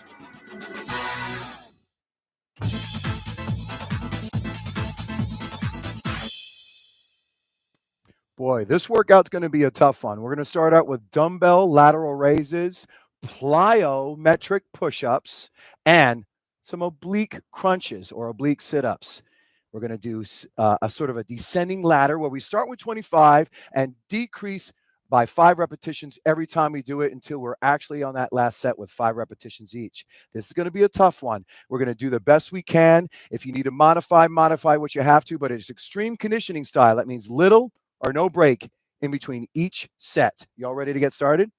Good. Let's line up in a neutral stance, pick up the dumbbells, and let's do our lateral raises. We're going for a 25 count. Don't do any jerking motion. From here on out, it's on the go. Ready? Begin. Give me a 25 count. Awesome. All right, so what we're looking for here is that there's no tension in the neck. We want to make certain we relax the neck, relax the shoulders, and just focus on those deltoid muscles and the traps, that we're raising up without any jerking motion. If you're jerking around and arching the back or sagging in any way and coming out of neutral spine or tensing up the neck too much, the weight might be too high. This is going to be a really tough exercise because we're starting right away with a 25 count on this. Looking good. That's it, Chia. Let's look at Don over here. Don's doing a good job too. Nice relaxed neck and shoulders. That's what we're looking for here. That's good form. Exhale on the way up. Breathe in on the way down. In through your nose, out through your mouth. Perfect form, you two. We're almost there. We're almost near the end for that first exercise. That first exercise in this descending ladder routine. Good. Let's put the dumbbells down in a safe spot. The toughest exercise, I think, the plyo push-up. Do the best you can. And if you can't do the plyo push-up, you can do the regular push-up. Modify what you have to, amplify what you can. 25 count. Ready? Go! Good key thing here is you don't want to compromise your form. And all this bouncing that you're doing on and off the ground, because plyo means jump, you want to make certain that you don't lose that straight line between the back and legs. Keep that line straight by clenching your butt and gut at all times. Do the best you can. Exhale on the way up. Breathe in on the way down. In through your nose, out through your mouth. Good. One more. Good. Good. Awesome. Roll off to the sides. Let's work our obliques. Good job, Shia. Good job, Don. Good way to start the routine. Love this exercise as you're trying to work those love handles. Hands behind your head. Let's start with that left elbow to the right knee. Ready? Begin. Good. That's it, Shia. Good start. Good start. Exhale on the way up and breathe in on the way down. In through your nose, out through your mouth.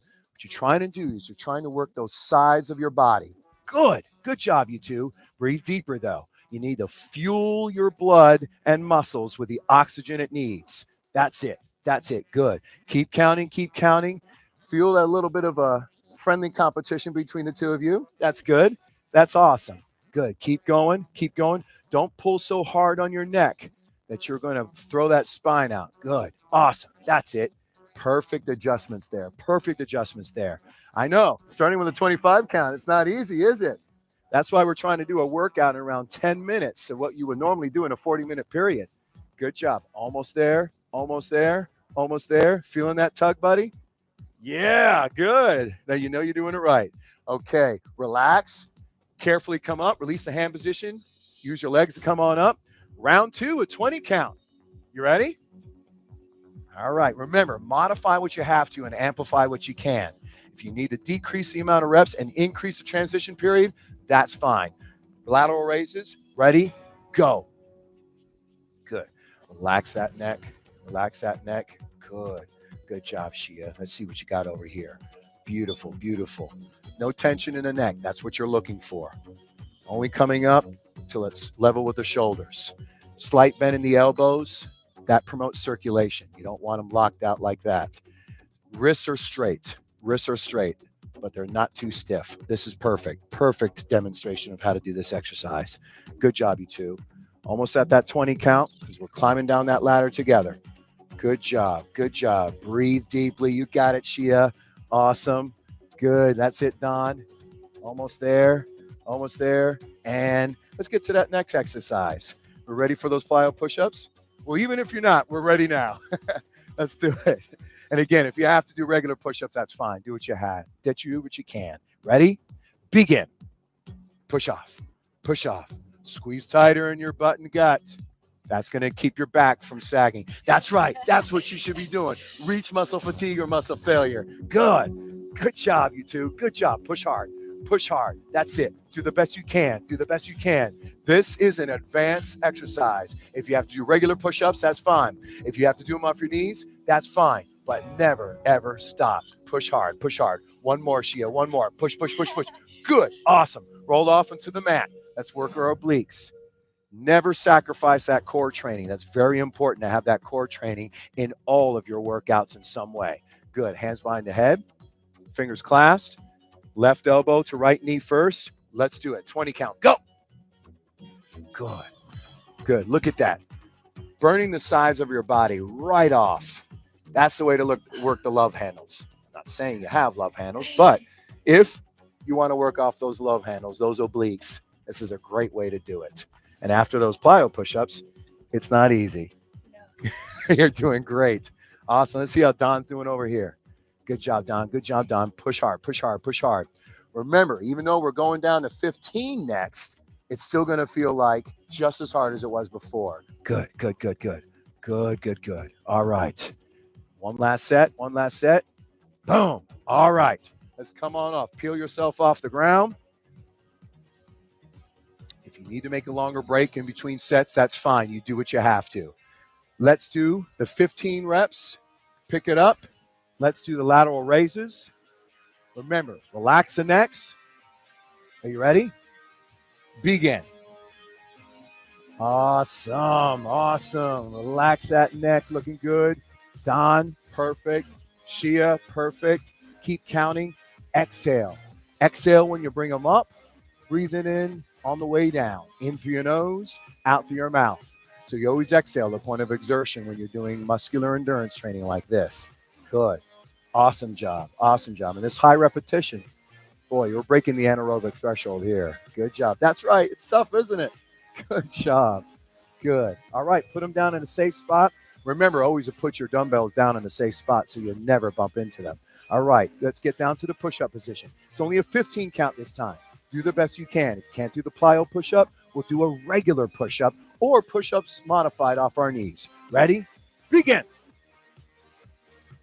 Boy, oh boy, we got some rock stars here. Look at you two. Good job. Push hard, push hard. Don't you quit on me. That's it. That's it. Good, good, good. Push hard, push hard, push hard. You do this. You do this. Keep going, keep going. No one quits. Squeeze hard. One more, one more, one more. Boom. Okay, roll off. And let's do the oblique exercise. I always find it really challenging to do any kind of abdominal exercise right after doing push-ups because the push-ups also make your abdominals stay firm as a stabilizing muscle group. All right. Are you ready? 15 count. Begin. And again, in the point of modifying things, modification would be more of a transition, meaning more time in between each set. Amplification means, well, let's push a little faster, but not jerking motion. And let's have less of a break in between each set. That's where you amplify. Good, good, good, good. No quitters here. We're going to keep fighting. Make this 10 to 12 minute workout worthy of a 40-minute workout. Good, good, good. Almost there. Almost there. Good. Good. And stop. All right. Pull yourself off the ground. 10 count this time. You got it? Huh? Good. Let's do it. Let's grab those dumbbells. Let's do the lateral raises. Once you get yourself in that neutral stance with your feet shoulder width apart and toes forward, relax those knees, relax the shoulders, and 10 count, Begin. Good. Remember, always keep a slight bend in your elbows. Promote circulation. Beautiful. Keep breathing deeply, Shia. Awesome. Awesome. Good, good. Perfect examples here. If you're trying this at home, this is the way it should look. Beautiful. Awesome. Awesome. Good, good. Put them down in a safe spot so we won't bump into them. Plyo push-up, 10 count. Only one set after this on this exercise. Good news. All right, ready? Begin. Push on, push on, push on. Come on. You can do this. Good. Awesome, awesome. Clench hard in your butt and gut so that your back will not sag. That's what I'm talking about. Good. Give me one more. Give me one more. Good. Awesome. All right. Peel yourself off and let's go to the oblique exercise for a 10 count. Always get yourself in the right start position first. That way we're playing safe. Safety and effectiveness at all times. Hands behind the head, fingers clasped. Left elbow, right knee. 10 count. Ready? Begin. So that 10 count means 10 for each arm going to each other knee. That's what we're trying to do. Good. Good. Breathe deeply, you two. That's it, Don. That's it. Good. You got this, buddy. You got this. Tight core. Tight core. Come on, you got this. It's all about the entire core getting engaged here. Beautiful, beautiful, beautiful. No one quits. Everyone fights. We only got one more set after this. Good. And relax. All right. Peel yourselves off the ground. Y'all ready for the final set? I know you are. Let's do this. Let's pick up the dumbbells. Go right to neutral stance. Feet shoulder width apart. Toes forward. Knees slightly bent. Relax the shoulders. Ready? 5 count. But don't go fast and jerk around. Begin. Perfect cadence. That's what you're looking for. You don't want to go so fast that you move your body all over the place. Perfect neutral stance. Looking good. Awesome. Good. Put the dumbbells down in a safe spot. Safety always. Never drop them. Good. Last set of plyo push-ups. Ready? Begin. Good. Beautiful. Awesome. Couldn't be happier. Yeah. Give me one more. Give me one more. You got it. Boom. All right. Good. Let's do the oblique exercise. Awesome. Roll off. Last exercise of the entire routine. And if you wanted to make the entire workout longer, you could have started with 35 and went down to 30 and kept minus by 5 each time. All right, ready? 5 count on each arm. Ready? Begin. Good. Breathe deeply, breathe deeply. Let's see how Don's doing. Don's reaching muscle fatigue over here. That's awesome. Whole body's getting worked here. The whole body. Good, good, good, good, good. No one quits. Everyone fights. Yeah, buddy. That's it. Good. Peel yourself off the ground. Come on up. How do you feel? You feel like you got worked. But it wasn't impossible, but it was outside your comfort zone. And that's what it takes to work all the muscles in your body in a short period of time in a type of workout that would be worthy of a workout that you would do for a longer period of time. That's extreme conditioning. Stay the course.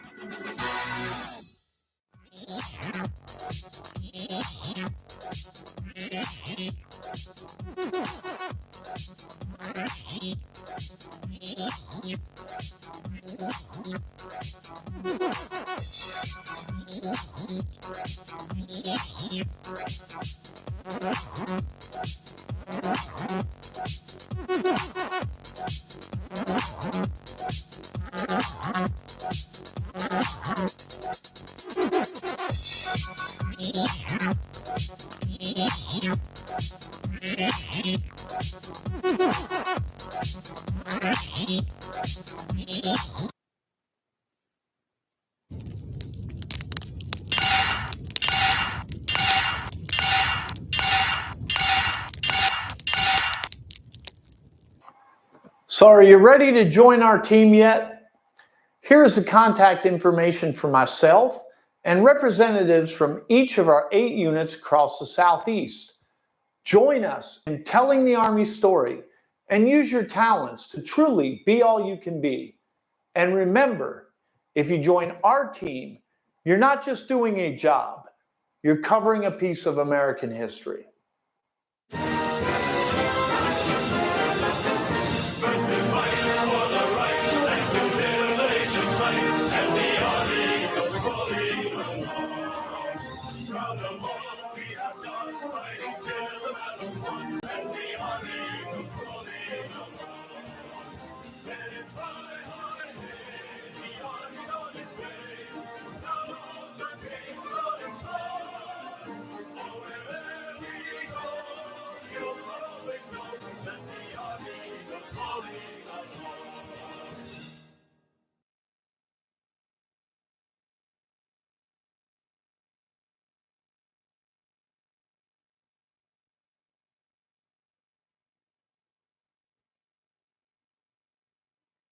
Joint Operational Medicine Information Systems, JOMIS, Program Management Office, under the Program Executive Office for Defense Healthcare Management Systems, provides health information technology capabilities to meet existing and emerging operational medicine requirements for the Department of Defense across its full breadth of military operations. MHS Genesis Theater is one of several JOMIS modernized solutions currently in development today. The patient data presented in this video is simulated and does not represent real individuals or actual medical records. This information is intended solely for illustrative purposes and should not be construed as factual or used for clinical or diagnostic decision-making. Any resemblance to actual persons, living or deceased, is purely coincidental. The products featured in this video are currently in development and have not yet been fielded.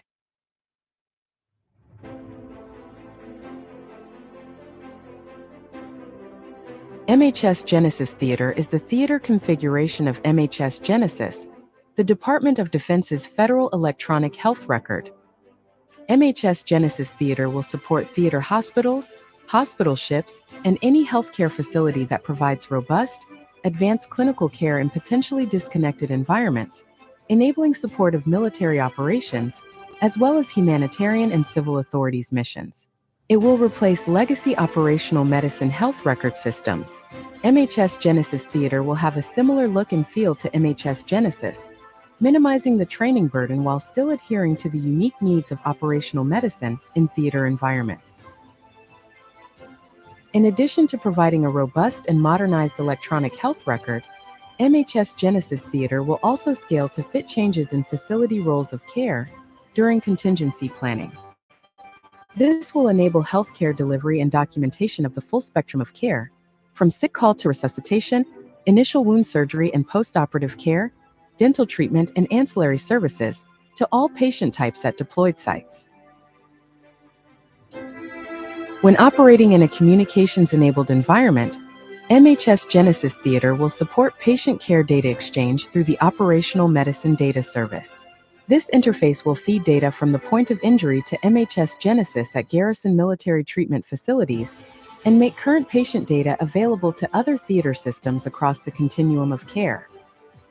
When operating under disconnected, intermittent, or low bandwidth conditions, MHS Genesis Theater will leverage a store and forward capability to enable data to be exchanged through the Operational Medicine Data Service once communications are reestablished. MHS Genesis Theater will use data templates for demographic data, problems, allergies, medications, procedures, immunizations, and clinical history of service members, so that the data can be loaded into the system whenever communications are available.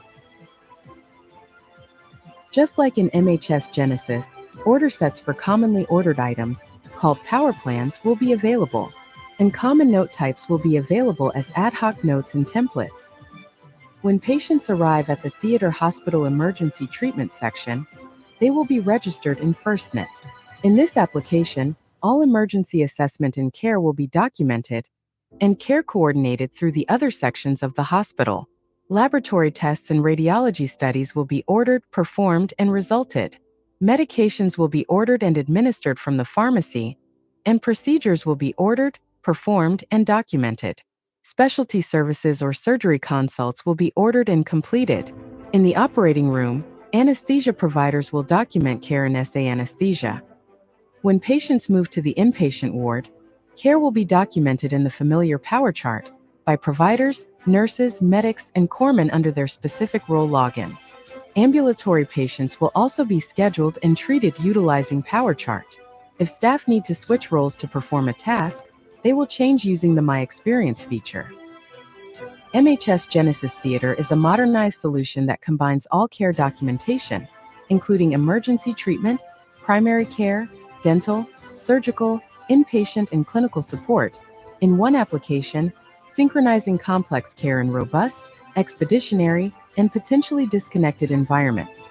The MHS Genesis Theater user experience will be familiar to Department of Defense health professionals, streamlining pre-mission training and frequent personnel replacement cycles. MHS Genesis Theater will be configurable for each site and adaptable to evolving threats and applications. With increased access to integrated, evidence-based healthcare delivery and decision-making, the full suite of JOMAS solutions improves military and veteran patient safety monitoring and outcomes that are reflected in service members' lifelong health record.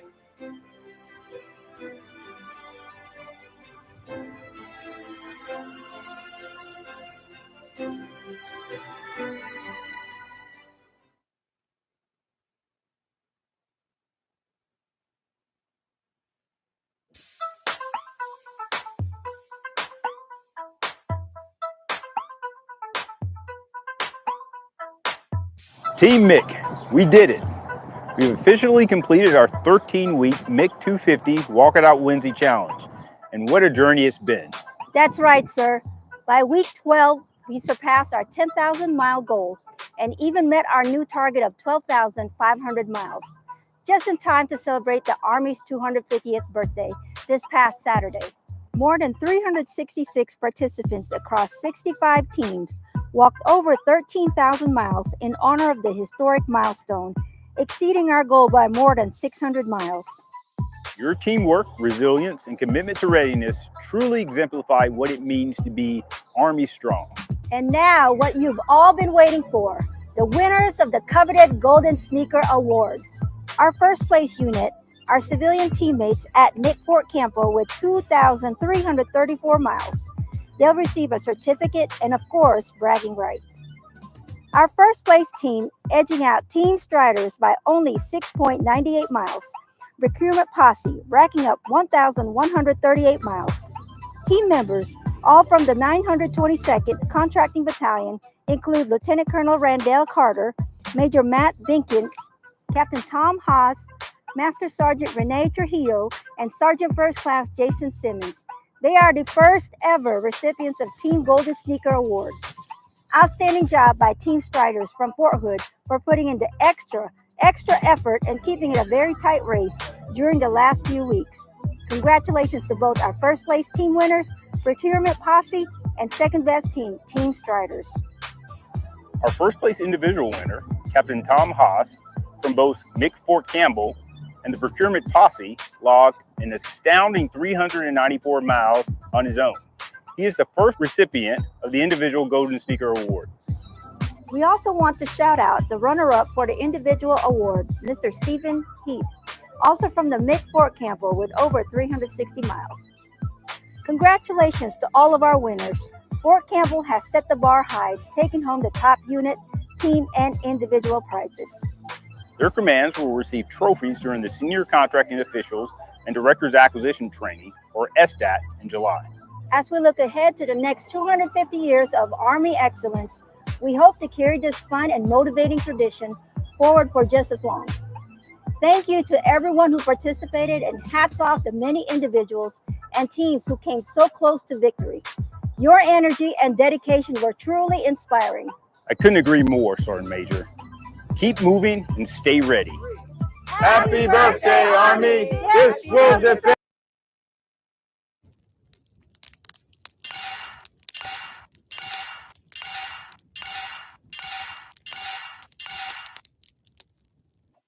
So how can you join our team?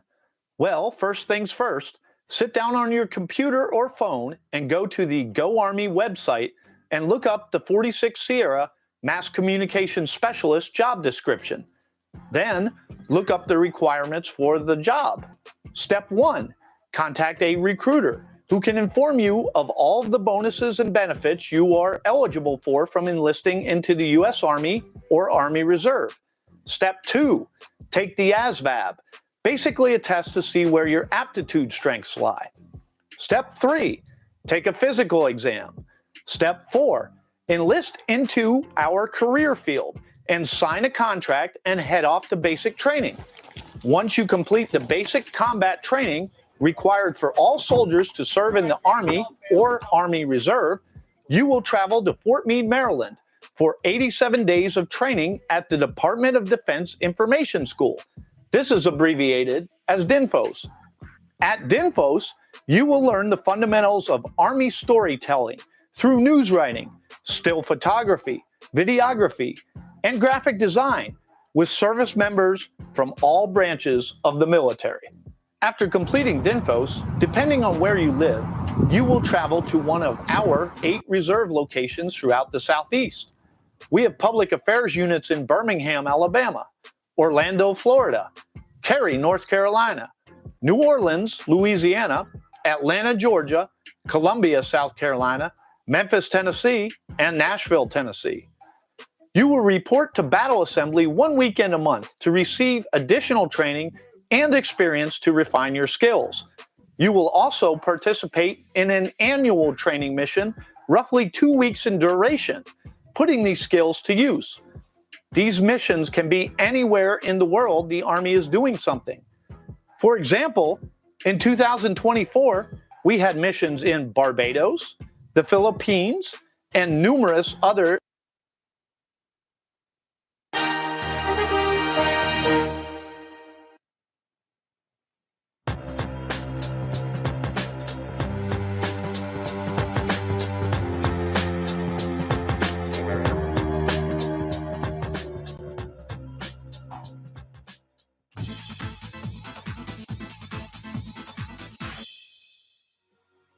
Get warmed up and hydrated. More extreme conditioning programs coming your way.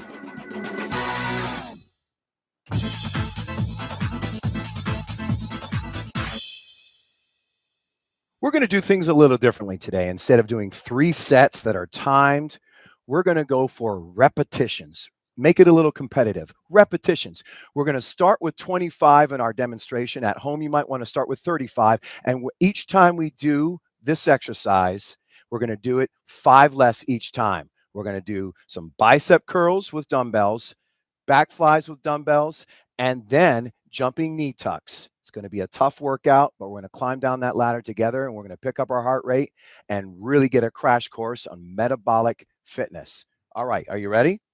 All right, so let's get backed up here and pick up the dumbbells. Let's start with our 25 repetitions in each arm on the bicep curl. 1 arm at a time. While one goes up, one goes down from here on out. Let's really push it. When you're done, just put the dumbbells down and stand and get ready for the next one. Begin. Now notice as we're doing the exercise, we've got to lock that elbow into our rib cage. Most common mistake during a simple exercise where you're using dumbbells for an arm curl is that the elbow goes forward or the elbow goes back. You don't want to do that. You want to make certain you don't put any unwarranted strain on the shoulder joint. By doing this and locking it into your rib cage, you're isolating. Again, you count the reps, and when you finish on 25 on each arm, put the dumbbells down, wait for the other person, and then we will get to the next exercise. Good, looking good, looking good. Don't let those elbows go away from the rib cage. Looking good. Keep breathing in through your nose, out through your mouth. You want to breathe naturally and deeply as you can. I like to push the air out at the point of exertion. So when I pull that dumbbell up, that's when I push the air out of my body. Again, we're doing 25 repetitions on this first set. At home, you might want to start with 35. Looking good, looking good. How we doing? Good. Now put the dumbbells down. Second exercise, back flies on the bench. Let's get our legs rooted into the ground, anchored in there. Good. And give me a 25 count. Try not to strain your neck. Begin. Good. This is awesome. Good work so far. Go right to your breathing technique right away. Now, what I'm doing here is making certain that there's not any unwarranted strain in the neck by performing this exercise. If you have to arch back in any way and compromise your form, the weight might be too heavy. You want to exhale on the way back, breathe in on the way down, in through your nose, out through your mouth. Again, we're not doing 3 full sets of this. We're going to do this by climbing down that ladder by repetition count each time we perform the exercise. So that means we're actually doing multiple sets of this. Looking good, looking good, looking good. Awesome job over here. Great stuff. When you finish with your 25, just going to put the weights down and move on to the next one. Try not to strain the neck. Relax the neck. Relax the neck. Perfect. There you go. Relax the neck. Good. Good, good. Push off, push off, push off. Now our heart rate is about to soar. Jumping knee tucks, 25 count. Yeah, I know. Here we go. Begin. Now, on this one, you need to modify what you have to and amplify what you can. What we're doing here is every time you come up, you want to bring the knees as high as possible. That's why it's called a jumping knee tuck. Right away, you can feel your heart rate pounding against your chest. And if it feels like your heart is about to jump out of your mouth and dribble on the floor in front of you, you're probably doing it right. Good job. Good job. Keep going. Once you hit your 25 count, just stand there and we'll get ready for the next round. And it's going to be a 20 count next. Looking good. Looking good. They're doing a great job. Breathe deeply and naturally. In through your nose, out through your mouth. How are we doing? Good. If he still has time to talk and smile, then maybe we're not pushing hard enough. Good. Keep going. All right, good. Y'all ready for the next round? 20 reps. Pick up the dumbbells, bicep curl. Go right to the proper form. Ready? Begin. Now notice the foot stance that we got down here. We've got it so that our feet are in neutral position. What does that mean? That means our feet are shoulder width apart and you try and bring your toes as straight as possible, pointing right in front of you. You always have a slight bend in your knees that promotes circulation to the upper body. Now, elbows are locked into the rib cage. Perfect form. We're going for 20 on each arm. You try and keep up with each other. It's a little bit of a competition here between the two of them, but they're looking good. This is awesome stuff. Breathe in through your nose, out through your mouth, deeply as you can. How we doing? Good? Yeah. Climbing down that ladder together. It's kind of looking like synchronized swimming right now. All right. Good job. Good job. Don't let that elbow float. Good. Good. How we doing? No quitters, right? Yeah. No way. Awesome. Awesome. Almost there. Finish strong. Good. All right. Put them down. All right. Back fly. Back fly. 20 count. I know this is a tough one, but it really is perfect for your body. All right. Begin. Now, we're using the bench as a way of isolating. A lot of times, if you do this standing, some people will pick up a weight that's too heavy for them and they'll wind up arching their back or sagging their back. We're using this bench to sort of assist us. You two look great. So I'm putting my fingers right here in the middle of the back, making certain they don't arch. Push off, push off. Jumping knee tucks, your favorite. All right, so 20 count. Begin. Good, good, good. You two are a great example to have for this workout because you're making it easy for me. Great form, you're pushing hard, but you're not making it impossible. That's the key. You want it to be right there on the edge of what you can handle, but not impossible. Challenge yourself. If it's aerobic or muscular, that's where you challenge yourself. But if you feel a little something going wrong with your nerves or joints, then back off a little bit and modify what you have to and amplify what you can. Good. All right. 15 count. You see, we're climbing down the ladder together. Let's pick up the dumbbells. Let's do the bicep curls. You two are great. Awesome. Ready? Begin. Now lock those elbows into your rib cage right away. You don't want to have them float forward or float back. Lock them in so that we can focus and isolate on our biceps. Biceps. Good, good, good, good. You two look great. Awesome job. Breathe deeply. In through your nose. I know breathing deeply is not a problem after those jumping knee tucks. Good work. In through your nose, out through your mouth. Once you finish your 15 count, you stop, and then we'll get ready to go to the next one together. Challenge yourselves. Challenge yourselves. Don't make it impossible. Make it achievable, but right there, right outside your comfort zone. That's what we want. Be right outside your comfort zone. Good. Good. Almost there. Finish strong. Good. Good. Good. Last set. Awesome. Good. Next exercise, 15 count of the back flies. Ready on your bench? You ready? Root it in. Anchor those feet in there. Good. Grab the dumbbells. Make certain you don't strain the neck. Begin. 15 count. Go right to your breathing. Exhale on the way back. Breathe in on the way down. In through your nose, out through your mouth. As soon as I get ready to start any kind of exercise, I go right to the breathing right away. That's when I breathe as deeply and as intensely as possible. Always exhale at the point of exertion. When you finish your 15 count, just put the dumbbells down and we'll go right to the cardio respiratory stamina training. Looking good, looking good. Good, good job, good job. Push off. Always use your hands to help you up. And jumping knee tucks, go! Good. Now we're going for a 15 count. A 15 count. We're climbing down that ladder together. So as you reach muscle fatigue or muscle failure, it's becoming easier by the repetition count. Again, at home, you might want to do 35, 30, 25. But we, for the sake of this demonstration, we started a little less. No problem. It's still going to be challenging. Good job, you two. All right. You ready for the next round? All right. Now we're going for 10. Pick up the dumbbells. Bicep curls again. Lock those elbows into your rib cage. 10 count. Ready? Begin. Breathe deeply. Look at this example we got going on right here. Elbows locked into the rib cage. As she pulls up, she's not letting the elbow float forward. That's perfect form. You don't want to put unwarranted strain on the shoulders. This is great. This is what you want. Breathe deeply. In through your nose, out through your mouth. When you finish that 10 count, just stand there and we will get ready for that next exercise and work on our upper backs. Looking good, looking good, looking good. Start strong, finish strong, right? Good, good. All right, put them down. Safe. Always put them down in a safe spot. Safety first whenever you're doing this kind of workout. On your fronts, anchor in. Grab the dumbbells. Don't strain your neck. Relax your neck. Good. Begin.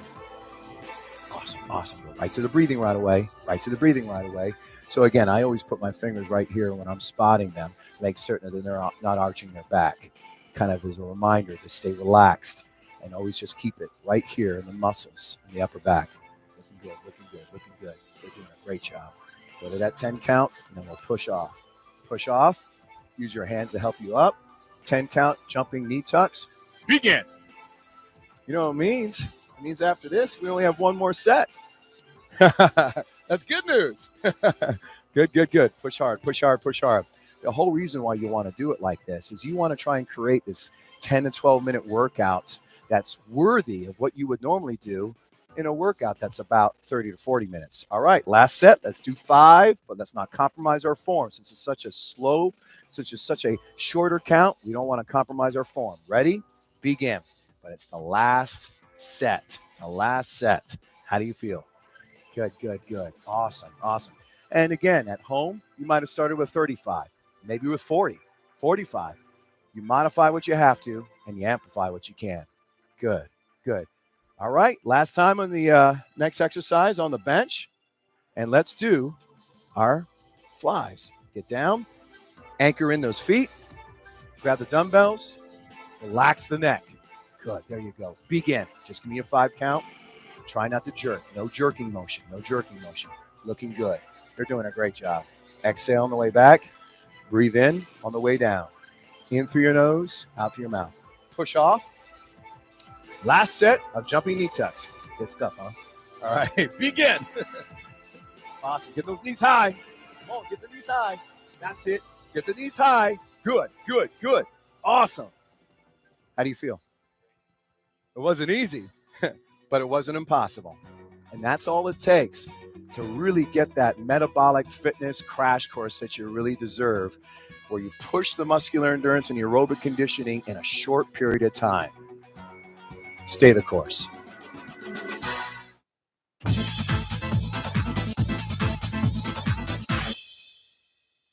We've got 3 exercises that are going to target the entire body with metabolic conditioning at its best. We're going to do some fast feet or sprinting in place, and we're going to do some sit-ups, more fast feet, sprinting in place, and then we're going to do some burpees, and then more fast feet, sprinting in place, and then the side plank so we can work our obliques as well.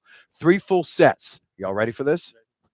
All right, let's do this. Line up, neutral stance, ready for that first set of 20 seconds of fast feet. Go. Now, as you build up, when I say 10 seconds left, I want you to go faster. When I say 5 seconds left, make that as advanced as you can make it. 10 seconds. So pick it up, pick it up, pick it up. Good. Fast feet. That's it. That's the way it should look. Now, 5 seconds. The best you got. The best you got. Come on. Pour it on. Pour it on. Pour it on. 3, 2, 1. Good. Time to get down to our backsides for some sit-ups. You want to bend your legs 90 degrees. I'm going to go ahead and hold on to your inside feet. Put your hands across your chest. Come up high enough so that you'll actually touch your knees. Ready? 20 count. Go. Good. Now, what you want to do is make certain that you're not coming up so fast that you're jerking around any part of your body, that you're making certain that it's smooth and graceful at all times. Exhale on the way up. Breathe in on the way down. In through your nose and out through your mouth. That's the way it should look. The two of them are already getting a heart rate that's picking up and picking up. This is great.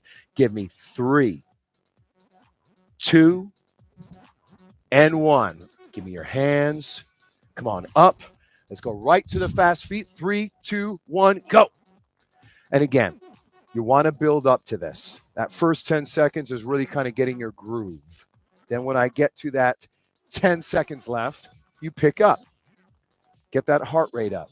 Breathe in through your nose, out through your mouth deeply. Now 5 seconds left. This is advanced. Make this as advanced as you can. 3, 2, 1. Now, our cardio phase is not going to get a break here. Now we're going to do the burpees. Starting with the jump, add the push-up.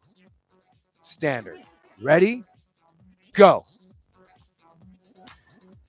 Now, we have 2 versions of the burpee going on here. We've got a jump squat thrust going on here with Lindsay. And over here, Juan is adding the push-up every time he goes down into the plank.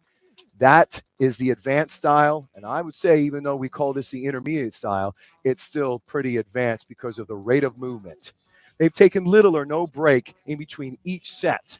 That's extreme conditioning style. If you need to take more of a break, do so. Modify what you have to and amplify what you can. Give me 3 more. 3, 2, 1 more up and down, 1 more up and down, up, down, and up. Right to fast feet again. Right to fast feet again. Go.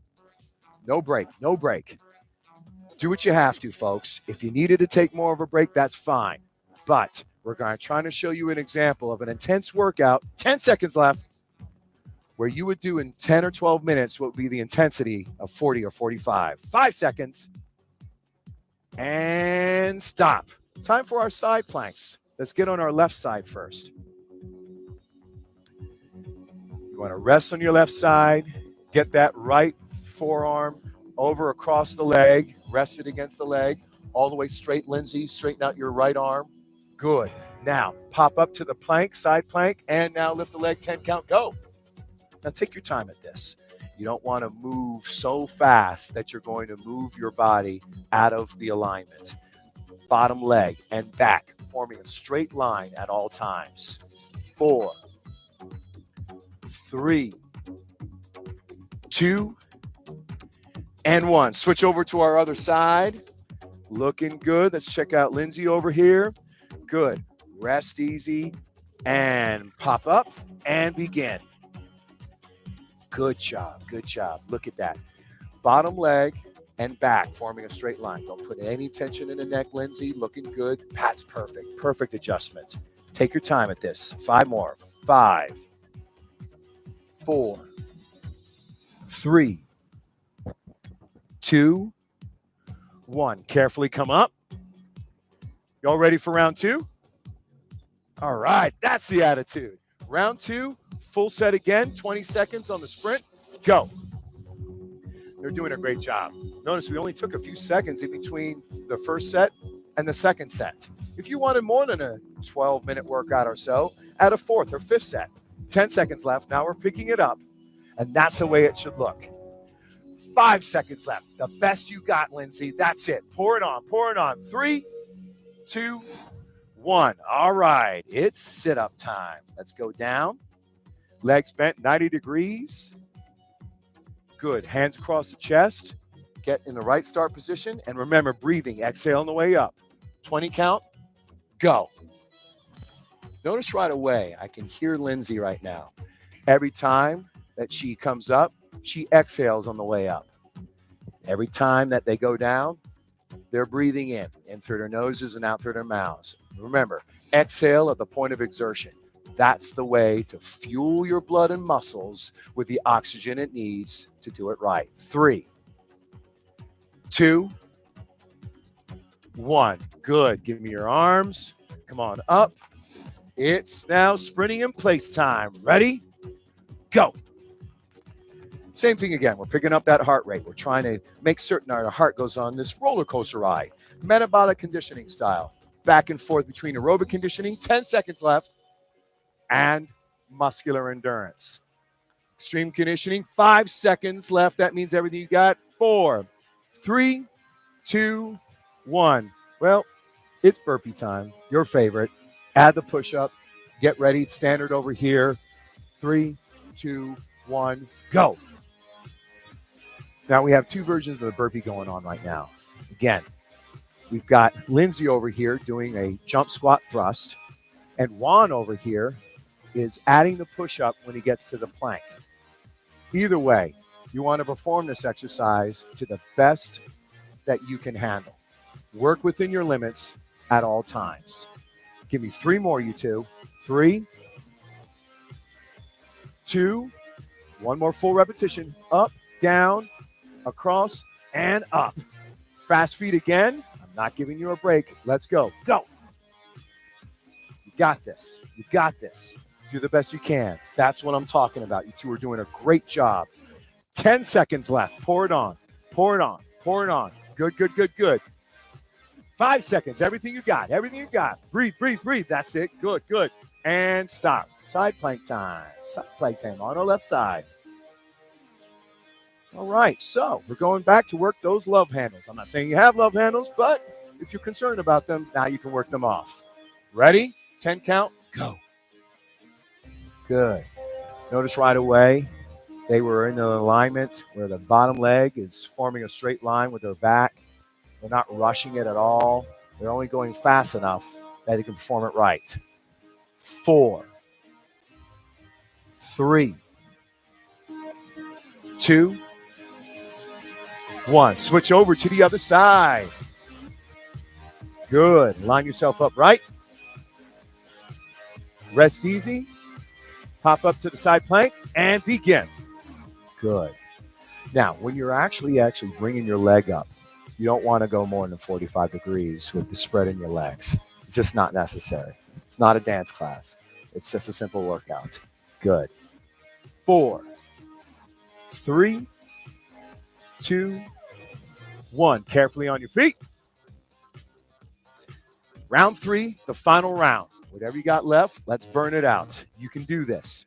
Ready? Fast feet, go. I love it. Really, the only kind of break that they had in between each exercise was maybe a few seconds for me to get them prepped in the start position. 10 seconds left, so pour it on more. But they're giving it everything they got because they want a 12-minute workout that's as intense as 45 seconds. Let's go, go, go, go, go, go, go, go, and stop. The last set of sit-ups. Y'all ready? On your backside. Now I'm going to go ahead and hold their feet again to make certain that they have a leverage point. Arms across the chest. We're going to come up high enough so that our elbows touch our knees. Ready? Go.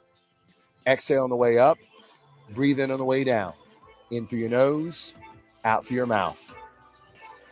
Lindsay and Juan are doing a great job. This is a perfect example of how to perform it to standard. Never jerk around with a fast movement that's going to compromise your form. Give me 5 more. 5, 4, 3, 2, 1. Give me your arms. Come on up. Right to fast feet. Start position, move, and go. It's the last set. That's good news. That means you're having maximum calories being burned in a short period of time. 10 seconds left, so pick up that speed. Let that heart rate surge. 5 seconds left. Everything you got. Go, go, go, go, go, go. 3, 2, 1. Boom. Burpee time. Last set. And I know that's good news. All right, so let's do this. 20 count. Start position. Move. Keep adding the push-up. Challenge yourself. Ready? Go. Good job. Wow. All of this activity, and they haven't really compromised their form at all. I see a safe and effective workout in front of me that you can do at home in a short period of time. That's extreme conditioning. Good. Give me 5 more. 5 more. 5, 4. Good job, Juan and Lindsay. 3, 2. 1 more up and down. Ready? Up and down. And up, and now it's sprint time. Here we go. Line up. Go. Give it everything you got. We all have busy lives. What we're trying to do is show you how to do that great metabolic conditioning workout in a short period of time. Push yourself as hard as you can, but stay within your limits. 5, 4, 3, 2, 1. Side plank. Yeah, you feel the cramping going on? Good job, you two. Awesome. Make certain you drink water as you need to as well. All right, line up on your left side. Rest easy. Rest that hand on top. Pop up to the plank now and begin. 10 count. Let's see how you look. Good job. Bottom leg and back forming a straight line. Good. And 5, 4, 3, 2, 1. Switch over to your right. See how Juan's doing over here. Good. Get in the right start position. Relax those fingers. Good. And begin. Awesome, you two. A perfect example of how to do this right. Beautiful. You started strong, you're going to finish strong. Now, 5, 4, 3, 2, 1. Carefully stand up. You did it. You did it. And it was hard, but it wasn't impossible. And that's all it takes to fit it in a short period of time to get that body you've always dreamed of. That's extreme conditioning at its best. Stay the course.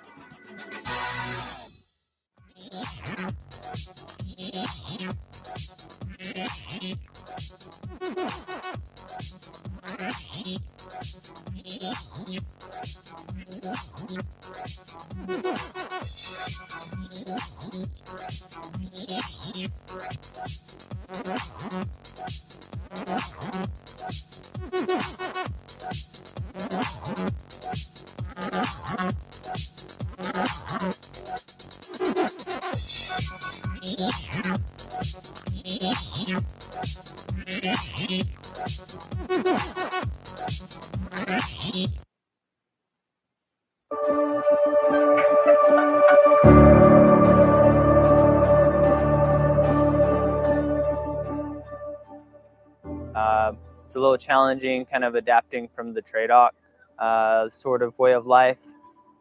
As a PFC, you don't really know too much. Learning everything, and with RMOS, like, it's a lot of math, and I was not like comprehending a lot of it at first.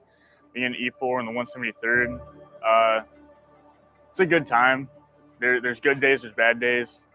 What is it like being in the 173rd? We get to train with NATO units every month. We're out all the time. What's it like being in the 173rd? There's a lot of opportunities in the 173rd with training-wise, schools, also getting trained with foreign armies, foreign militaries, stuff like that. It's a lot of traveling going around. Like it's been a good time since I've been here in 173rd. Being in the 173rd is pretty awesome. Get a lot of traveling opportunities, a lot of opportunities to do training in foreign countries and work with foreign partners. The most fun part about being a paratrooper is finally getting out of that paratroop door after you've been rigged up for 6-7 hours. Being a staff sergeant in the 173rd is the best job you can have in the United States Army. You're at the squad leader position and you're at the peak of your career. Training here sucks. Yeah, it sucks. I think the biggest part I hate about it most is just the 3 hours, 4 hours, 5 hours just to get to Croatia, Slovenia. I like training in other countries with foreign nations and stuff. I think that's like the best part about the whole training events is like getting to train with countries like Bosnia and like African countries. What's it like being an E7 in the 173rd is probably the best position that I could ever have in my military career. Day in the life of being a Sergeant First Class here in 173rd, I'm dealing with technical knowledge and expertise that I have to disseminate down from, E6s all the way down to the E1s. It really doesn't matter what rank you are with my technical skill set. I get asked all kinds of questions. Being a Master Sergeant in the HERD, you're the go-to NCO. You are the go-to, the subject matter expert. Younger soldiers and leaders above look towards you for experience. What it's like being the brigade sergeant major in the 173rd. Absolutely humbling. I don't know that there's a better way to describe it than that. That first jump with the unit was something special. Like, I really felt like I was a true paratrooper at that point, you know. Grunt work like motor pool details. It's a good time. So I went to D-Day last year, and afterwards I kept having nightmares about my jump because on my D-Day jump, the guy next to me threw up in his helmet and jumped out afterwards. So I kept like having really bad dreams that like something on my next jump was gonna happen. I'll be on like road guard a lot in the field. Yeah, that's not fun. Some things I don't like about being in the 173rd. The 2.5-hour bus ride to Aviano to jump. My funny one is the new LT came in and I was yelling at him to get out of the way. He already landed, but I was about to land on top of him and he just wouldn't listen. He was on the phone. So I was like, all right. And I just rolled into him. He got in the way. You landed on him in the drop zone? No, he moved out of the way like right at the last second. Good experience was me driving to Greece for a long period of time. And it's kind of sucky, but you know, it comes with the job. But that's like pretty much the only thing, just the long hours in the 173rd they have. That's it. What I do not like about being in the 173rd is honestly the hardest thing is not being able to travel home as much as I have. I haven't gone home in about 2 years now. I'd say the worst part about being a paratrooper in Italy is the drive to Aviano Air Base. You're a squad leader. You couldn't be an acting platoon sergeant, but at the same time, you go through everything that your soldiers will go through, and I just like beating them in everything, to be honest. So, or while I was supporting Sabre J, we had a Dagger team that was pushing forward. And while I was in the middle of the phone call working on some equipment with them, I heard them say, "Oh, did you hear that?" And then all of a sudden the line went down and I saw their network go down as they were getting hit by OPFOR. We crush PT every day as a team. We do our 12-mile rucks, our 5-mile assessments, and we just get after it every day. Like our leaders say, hey, every day rent is due, and we pay rent every day. My least favorite part is not being a first sergeant. Yeah, actually, a master sergeant is not as close as to the soldier as a first sergeant. Day in the life of a sergeant major for 173rd. That can be its own incredible roller coaster ride, depending upon what's happening that day. Some days can be you're starting first thing in the morning running, literally sometimes, whether that's from here up to Mount Butterco or it's going down and doing newcomers PT with all of the new Sky Soldiers that have shown up. I hope that as, I guess, this new generation of Sky Soldiers, I can just live up to the memory that you guys have set before us, to the standard that you guys have set before us, and overall we can continue just cherishing that same tradition that you guys have established. To the veterans before me, thank you for leaving behind such a great legacy. I'm very proud to continue carrying on that legacy. I want to say thank you. Growing up, I have always thanked veterans for their service because we wouldn't be where we are today without them. So just genuinely from the bottom of my heart, thank you for all that they've done. And following your guys' footsteps. I really wish that the E4s before me left like a sham Bible. That would have been cool. I would appreciate them for all of the history that they've created, the lineage they've created for this unit in the 173rd with our multiple combat jumps, and paving the way for future soldiers to come through and train here in Italy. Thank you for paving the way and just giving the unit such a rich history that we all can build off of. And we appreciate you for also setting the stones down for us to pretty much walk on. If I could speak to the former Sky Soldiers before me, I would thank them for their service and thank them for paving the way for the brigade. Thank you for your service and everything you did through those hard times. Anybody who's ever worn this patch, I want to say thank you for creating an environment and a community and a family that is always pushing the edge, basically pushing everything we can as far as we can. First, thank you for their service and their sacrifice and the time and the training and the standards that they set for us. You are the bedrock. You are the lifeblood. You are the cornerstone of why this the U.S. Army is successful in Europe. I can never say thank you enough. What I would say to previous Sky Soldiers is honestly, I know that none of us can ever say thank you enough. Thank you for what you've done. Thank you to all of those airborne Rangers in the sky and all of those Sky Soldiers that have come before us that have paid that ultimate sacrifice that we all speak of, to a grateful nation, to the Sky Soldier legacy. None of us can ever say thank you enough for that. In addition to that, I would say, don't worry. Okay, the amount of energy, the amount of camaraderie, the amount of legacy that is still being built is healthy and strong in the 173rd. You can't walk through anywhere that a Sky Soldier is, wherever you find a formation here, that legacy that has been laid before us, that path is still being laid, and every one of those Sky Soldiers here takes immense responsibility in preserving and continuing that legacy that you have left us. So to those Sky Soldiers before us, I would absolutely say, do not worry, and thank you for everything that you've done, and thank you for everything that you continue to do.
Team Mick, we did it.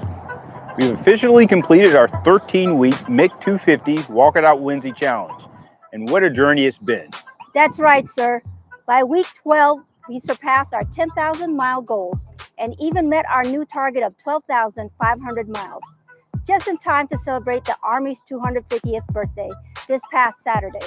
More than 366 participants across 65 teams walked over 13,000 miles in honor of the historic milestone, exceeding our goal by more than 600 miles.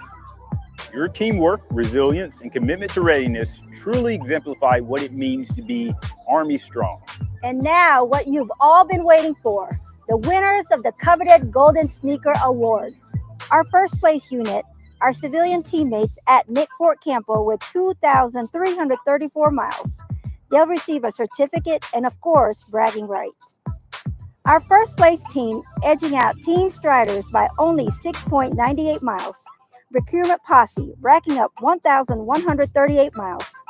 Team members, all from the 922nd Contracting Battalion, include Lieutenant Colonel Randall Carter, Major Matt Binkins, Captain Tom Haas, Master Sergeant Renee Trujillo, and Sergeant First Class Jason Simmons. They are the first ever recipients of Team Golden Sneaker Award. Outstanding job by Team Striders from Fort Hood for putting in the extra effort and keeping it a very tight race during the last few weeks.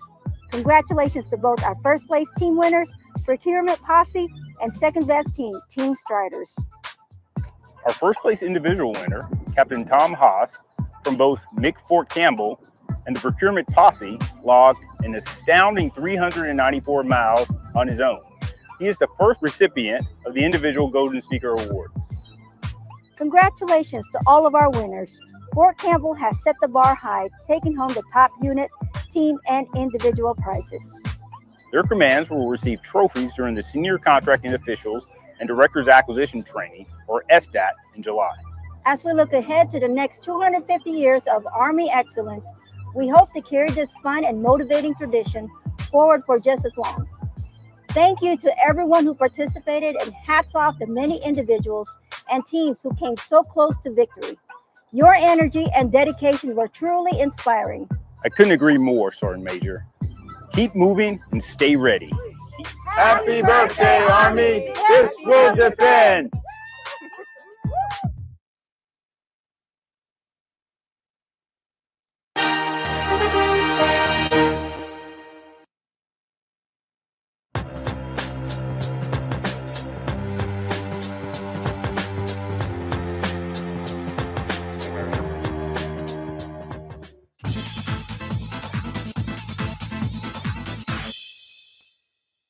Today, we're going to do a metabolic fitness crash course. We're going to go from cardiorespiratory stamina training to some muscular endurance training with fast feet or running in place to the sit-up, fast feet again, running in place to the push-up, and then fast feet again, right to some squats. 3 sets done with little or no break in between each set. That's called extreme conditioning. Are y'all ready for this?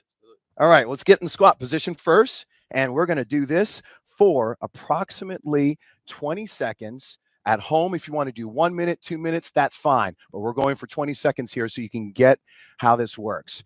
From here on out, no break. Ready? Begin. All right, so you want to pick up that breathing right away. In through your nose, out through your mouth. Breathe deeply and naturally. Find a focal point in front so that you can make certain that you're always focused on what's in front of you. That's good. Good. Stay in the game. 3, 2, 1. All right, let's get down to the sit-up position. Little or no break in between each set. That's what we're going for. We're going for 20 repetitions here. Ready? Begin. Now look how the arms are across the chest. Perfect standard there. Every time they come up, elbows are touching their thighs. When they come down, they at least make certain that their shoulder blades touch the ground. Perfect stuff. I hear them exhaling on the way up and breathing in on the way down. In through their noses and out through their mouths. Perfect breathing techniques. They're almost in sync with each other. A little bit of a competition going on between the two of them, and that's great. Awesome. Keep it up, you two. Keep it up, you two. We're going for that 20 count. Going for that 20 count. So when you reach 20, you go ahead and rest, and I'll get you both up. Almost there. Almost there. Don't you quit on me. All right. Both ready? Arms up. Let's go. Right back to fast feet. Go, go, go, go, go. Again, that's why it's called a metabolic fitness crash course, because we're going from those highs in cardiorespiratory stamina or aerobic conditioning to the muscular endurance training. Now we're going to the push-up next. We're going to do it to standard. We've got 3 more seconds, you two. Keep it up. Keep it up. 2, 1, push-up position. Let's go. All right. Back and legs forming a straight line. Good. Look forward. Look up a little bit and begin. Awesome. Awesome. Look at this form. Go for 20 reps. When you finish your 20 reps, stay in the plank. Stay in that prone position upright. Looking good. Breathe. Exhale on the way up. Breathe in on the way down. In through your nose, out through your mouth. Do it to standard. The standard right here looks perfect, you two. Good, good, good. Look at that. Back and legs forming a straight line. Go to muscle failure. You can do this. You can do this, Tanya. You look great. Awesome, awesome. Don't quit. That's it, Kellen. Keep going, keep going. When you reach your 20th repetition, just stay in the plank. We are doing the standard the way it's supposed to be done. That's extreme conditioning. Good. Almost there, almost there, almost there. You know you got one more. You got it, you got it, you got it, you got it, you got it. Good. On your feet. Good. All right. Go right to fast feet again. Go, go, go, go, go. If you need to take a break here at home, then take the break. Modify what you have to, but amplify what you can. Little or no break in between each set. That's extreme conditioning. What makes it a metabolic fitness crash course? Well, we're going from those muscular endurance phase to the aerobic conditioning phase. Back and forth, back and forth. 5, 4, 3, 2, 1. All right, body weight squats. All right, feet shoulder apart, toes forward, hands at your sides. 20 count. When you're done with your 20th one, just stand there. Ready? Begin. Now, let's look at this form here. Every time they go back, they're sticking their tail back behind them and sinking their shoulders into their back pockets, or where their back pockets would be. This is how you maintain neutral spine when doing the squat. Really good stuff. Breathing technique is real simple. You've got to exhale at the point of exertion. What does that mean? You exhale on the way up and breathe in on the way down. In through your nose and out through your mouth. You two are doing great. So far, this is just round one, and I can hear them breathing heavier and heavier as we go. When you reach your 20th one, you just go ahead and stand up straight. Looking good, looking good, looking good. That's it, Kellen. Go to standard, go to standard, go to standard, go to standard, go to standard. Don't you quit on me. We are doing 3 rounds of this. All right. Fast feet, go. All right, so we're in round 2 right now. And again, I'm only timing them for 20 seconds. But if you wanted to go 1 minute, 2 minute at homes for your cardiorespiratory stamina training, that's great. You do what you have to, and you amplify what you can. 5, 4, 3, 2, 1. Sit up position again. Let's go right away. Let's get to that standard position. Legs bent 90 degrees, heels down, ready, begin. Again, when you hit your 20th repetition, you just go ahead and rest, and I'll let the other one catch up if we're a little off, and then I'll help you both up. Go right to your breathing technique. Exhale on the way up, breathe in on the way down. So you always exhale at the point of exertion. That's the technique when it comes to breathing when exercising. Look at the form of these two. They're doing perfectly. And with little or no break in between each set, that's extreme conditioning. You two look great. I can hear that the heart rates are picking up already. If you feel like your heart is about to jump out of your mouth and dribble on the floor in front of you, you're probably doing it right. Good. Good job, you two. Keep it up, keep it up, keep it up. Don't quit, don't quit. Come on, fight it, fight it, fight it, fight it. We're halfway through this whole routine, halfway through. And if at home, if you wanted to do 4 or 5 sets, that's great. But we're trying to time this to a 10-minute workout. Hands, right to fast feet. Right away, right away, right away. And again, we're going for 20 seconds just as a demonstration for the cardio portion of this exercise. If we want to do 1 minute or 2 minutes, go ahead, fit it in. But we're going for a 10-minute workout. 5, 4, 3, 2, 1. Push-up position, move. All right, back and legs forming a straight line, and give me a 20 count. Go. Good. Again, so once you get it so that your back and legs are forming a straight line, you want to clench your gut muscles and your butt muscles tightly. That way you can maintain that neutral spine position and that perfect plank. You want to exhale on the way up, breathe in on the way down, in through your nose, out through your mouth. These two are doing great. This is not an easy workout routine. So never say, I don't have time. We're doing all of these exercises with metabolic fitness conditioning in a short period of time. Good job, Tanya. On your feet. Fast feet. Go. We're going to finish out round 2. You started strong. We're going to finish strong. How do you feel so far? Good, good, good, good, good, good. You've got 10 more seconds. Pick up that heart rate. Breathe in through your nose, out through your mouth. No quitters here. We're going to do another full round of this. No quitting, right? No quitting, right? Good. 5, 4, 3, 2, 1. Sit up position. Last set. Let's do this. All right. Let's go to standard. 20 repetitions. Ready? Begin. And again, if you're at home and you're trying this and you need more of a break, that's fine. That's a modification you can take. You want to make that break as little as possible. You have to modify what you have to and amplify what you can. Amplification is simple. You make it either longer in reps, longer in time with shorter breaks. If you need to modify, that means shorter reps, shorter time, longer breaks. But the whole thing about extreme conditioning is we're pushing faster and harder each time.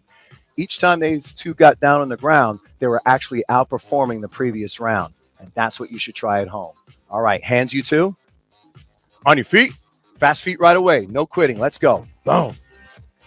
They're doing a great job. They're doing a fantastic job. We're going for 3 full rounds of this.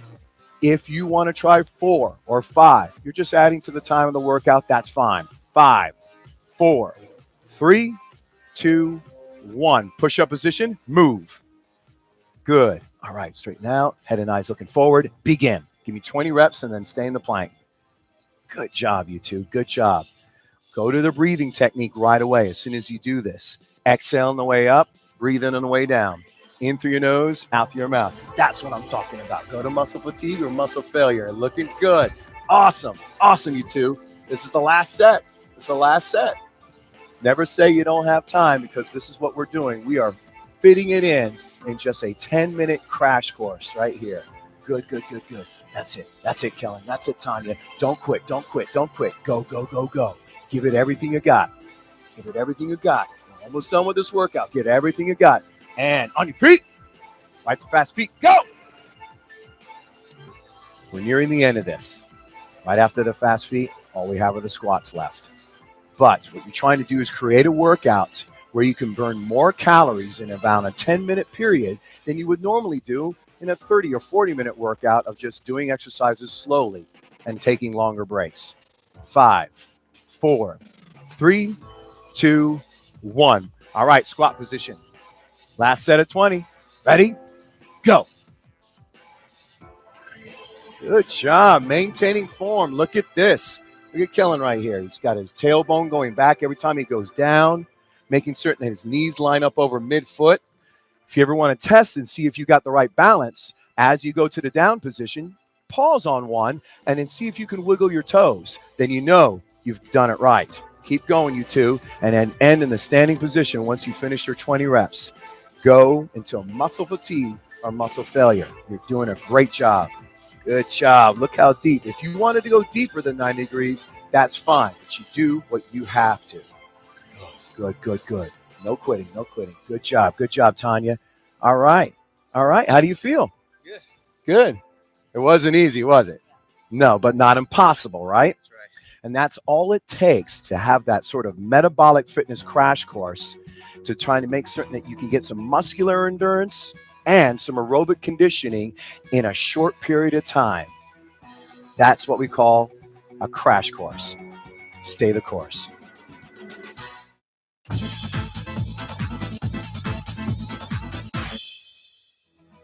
Hi, I'm Sergeant Ken. Everyone knows staying fit is one of the best things you can do for your body, but finding the motivation to exercise can be a challenge. Here are some tips to keep you motivated. Number 1, find a workout partner. When someone else is depending on you, you're more likely to do it. Number 2, set realistic goals. If you want to be faster or need to get stronger, focus on small goals to help you move forward. Number 3, discover new routines. Doing the same old thing every single day will burn out even the most passionate fitness buff.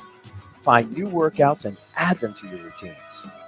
In the next couple of minutes, I'll show you some extreme conditioning programs that may revitalize you. If they appear to be too easy, increase the number of repetitions and sets to match your fitness level. Have fun and keep up the great work.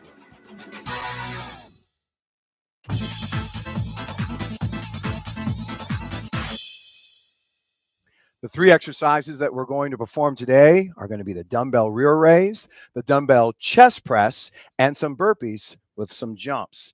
We're going to do in the style of climbing down the ladder together. That means repetitions. We're going to start with 25 and then decrease 5 reps each time we do it with little or no break in between each set. That's extreme conditioning, and that's metabolic fitness. Y'all ready to get started? Sir. All right, well, let's do this. We've got the rear raises first. Pick up the dumbbells. Get yourself in a neutral stance with your feet shoulder apart, toes forward, bend the knees slightly, hinge forward, and from here on out, we're gone to go. 25 count, don't jerk your back. Begin. Good. Good, good, good. Right away, go to your breathing. Exhale at the point of exertion. What does that mean? Well, we're exhaling as we pull back. For this one, we want to make certain that we breathe as deeply and as naturally as possible. In through your nose, out through your mouth. Don't put in any warrant or strain. Don't sag the back. Don't arch the back. If you compromise your form, you've got a weight that's too heavy for you. Notice we're going with something that's somewhat light, but a little challenging.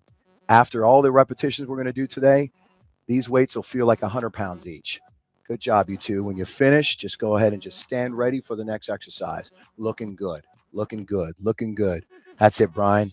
Good stuff, buddy. Keep breathing deeply. All right. All right, now keep the dumbbells with you. Let's go right to the bench. The chest press. Lay down, anchor in, get the elbows out, 90 degrees. Are you two ready? All right, 25 count. Begin. Good. Now you see the difference between some of the other chest press exercises you might have done on dumbbells is the most common thing that you'll see at the gym are where people are doing a fly. Not a fly. We're going straight up as much as you can. Just work on 90 degrees of elbow flexion in the down position and then pushing straight up. Exhaling the way up and breathing in on the way down. In through your nose, out through your mouth. Good job, Brian. Good job, Tanya. Go to the right amount. Count for yourselves. Focus on your breathing. Don't quit. Don't compromise your form. Once you finish your 25 count, just be in the ready. Just be in the ready. How we doing, Tanya?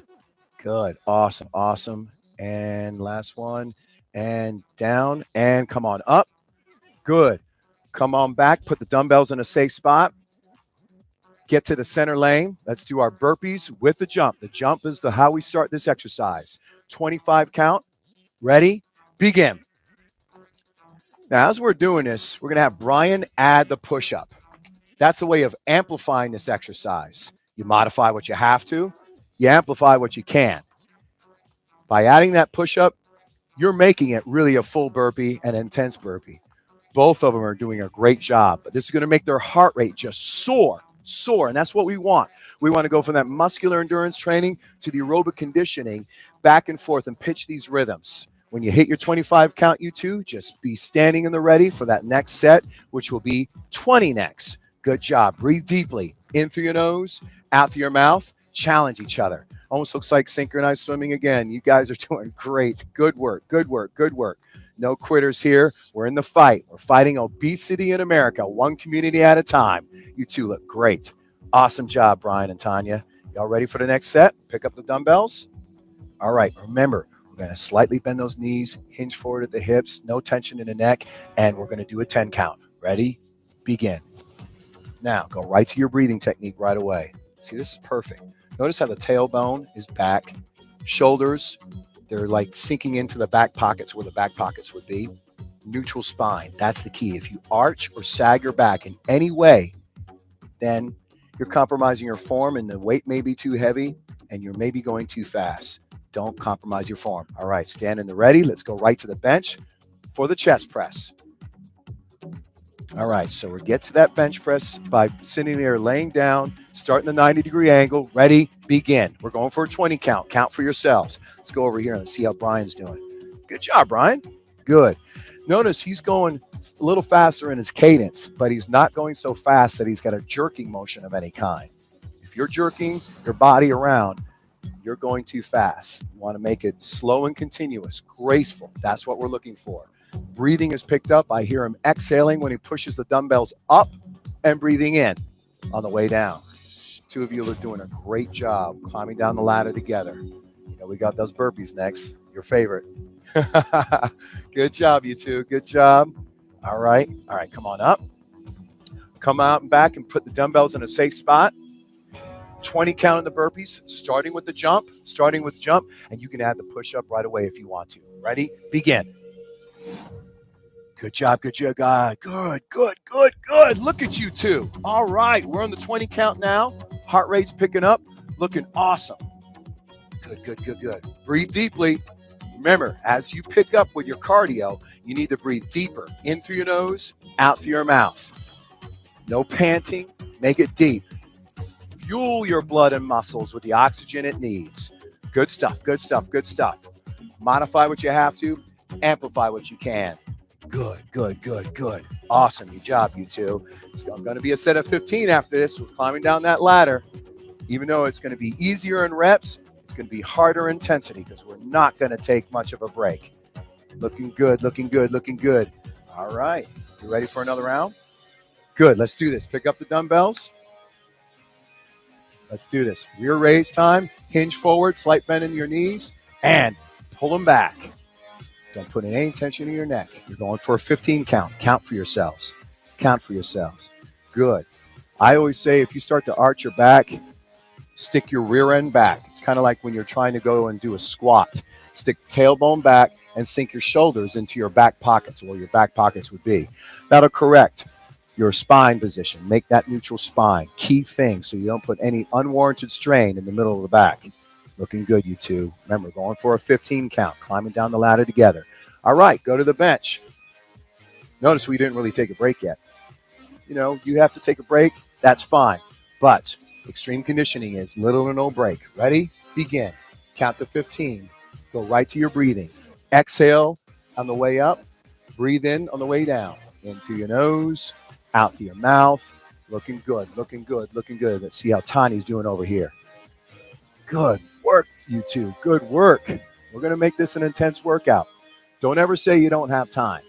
We're going to show you that in about a 12-minute period, what you would normally do in a 30 or 40-minute period. Push off.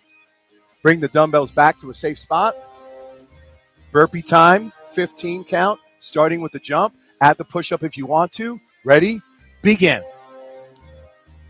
Awesome. Awesome. Good work. And they're keeping up with each other and making it sort of a silent, friendly challenge. So if you got someone that you want to challenge you, that's a great way of making this workout more intense. I always like to work out with somebody. It keeps me sort of accountable. Accountability is the key. And as far as this is concerned, safety first, and then accountability will make you even stronger.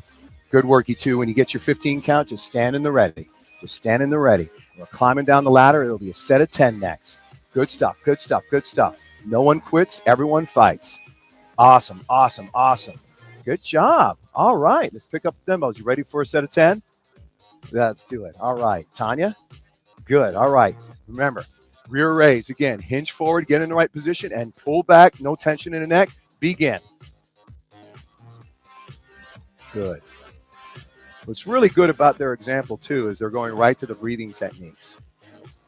I hear them exhaling at the point of exertion as soon as they pull back. That's a key thing. You want to make certain that you are fueling your blood and muscle with the oxygen that it needs. Get that 10 count. All right, go right to the bench. Although we're climbing down the ladder, it's less repetitions. It should be equally as intense. Ready? Begin. Look at that. Good job, Brian. Come straight up.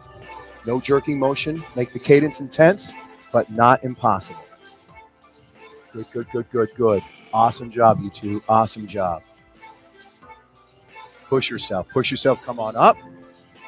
Good. All right, bring it back to a safe spot. 10 burpees this time with the jump. Starting with the jump. Ready? Begin. We're almost done with this workout. After this, it's a set of 5 of each of those exercises. You can do this. You can do this. Don't ever say you don't have time. You got the time. It's just that how do you organize the workout? This is how you organize the workout. Pitch those rhythms with muscular endurance and aerobic conditioning all roll into one. Good, good, good, good, good, good. No quitters. Everyone's going to fight. We're going to make this. Good job, you two. Last set. I know that's good news, right? All right, let's pick up the dumbbells and let's get ready. Go right to that position. Bend, hinge forward. No tension in the neck. 5 count. Begin. Good, good, good, good. Good, good, good. Those dumbbells feel a little heavier, don't they? All right. Good. All right. Go right to the bench. Let's get that bench press. Elbows out. 5 count. Begin. Go right to your breathing. Good. Good. Awesome. Awesome, you two. Good. Come on up. Bring the dumbbells back to a safe spot. Always return the weights to a safe spot so you don't trip over them. Last set of burpees with the jump. Jump is first. 5 count. Begin. Good. They're doing a great job. This is amazing work. Amazing work. Heart rate is really soaring right now. Good. How do you feel? I know, and it should be. It should be not impossible, achievable, but right outside your comfort zone. And that's all it takes to really get that muscular endurance and aerobic conditioning that your body needs in a short period of time. Stay the course.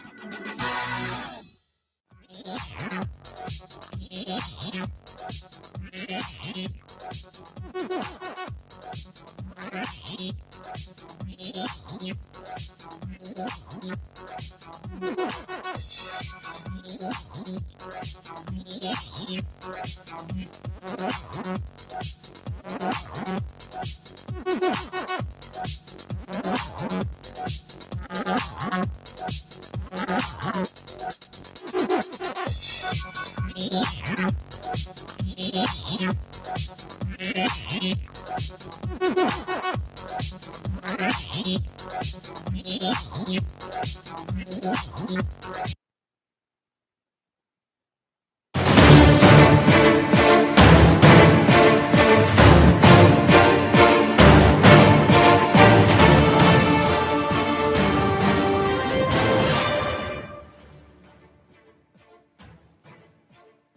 Welcome. I'm Staff Sergeant Jaime Hernandez. This is Soldier's Journal. Thank you for joining us as we cover stories that are about you, the soldier. In this edition, we meet the next soldier to receive the Medal of Honor. We go to Alaska to see how an Army Chinook helicopter played a role in the rescue of an oil rig, and we see how a robotics competition gets the attention of Army recruiters. But first, how is a possible $500 billion across-the-board Pentagon cut going to affect you?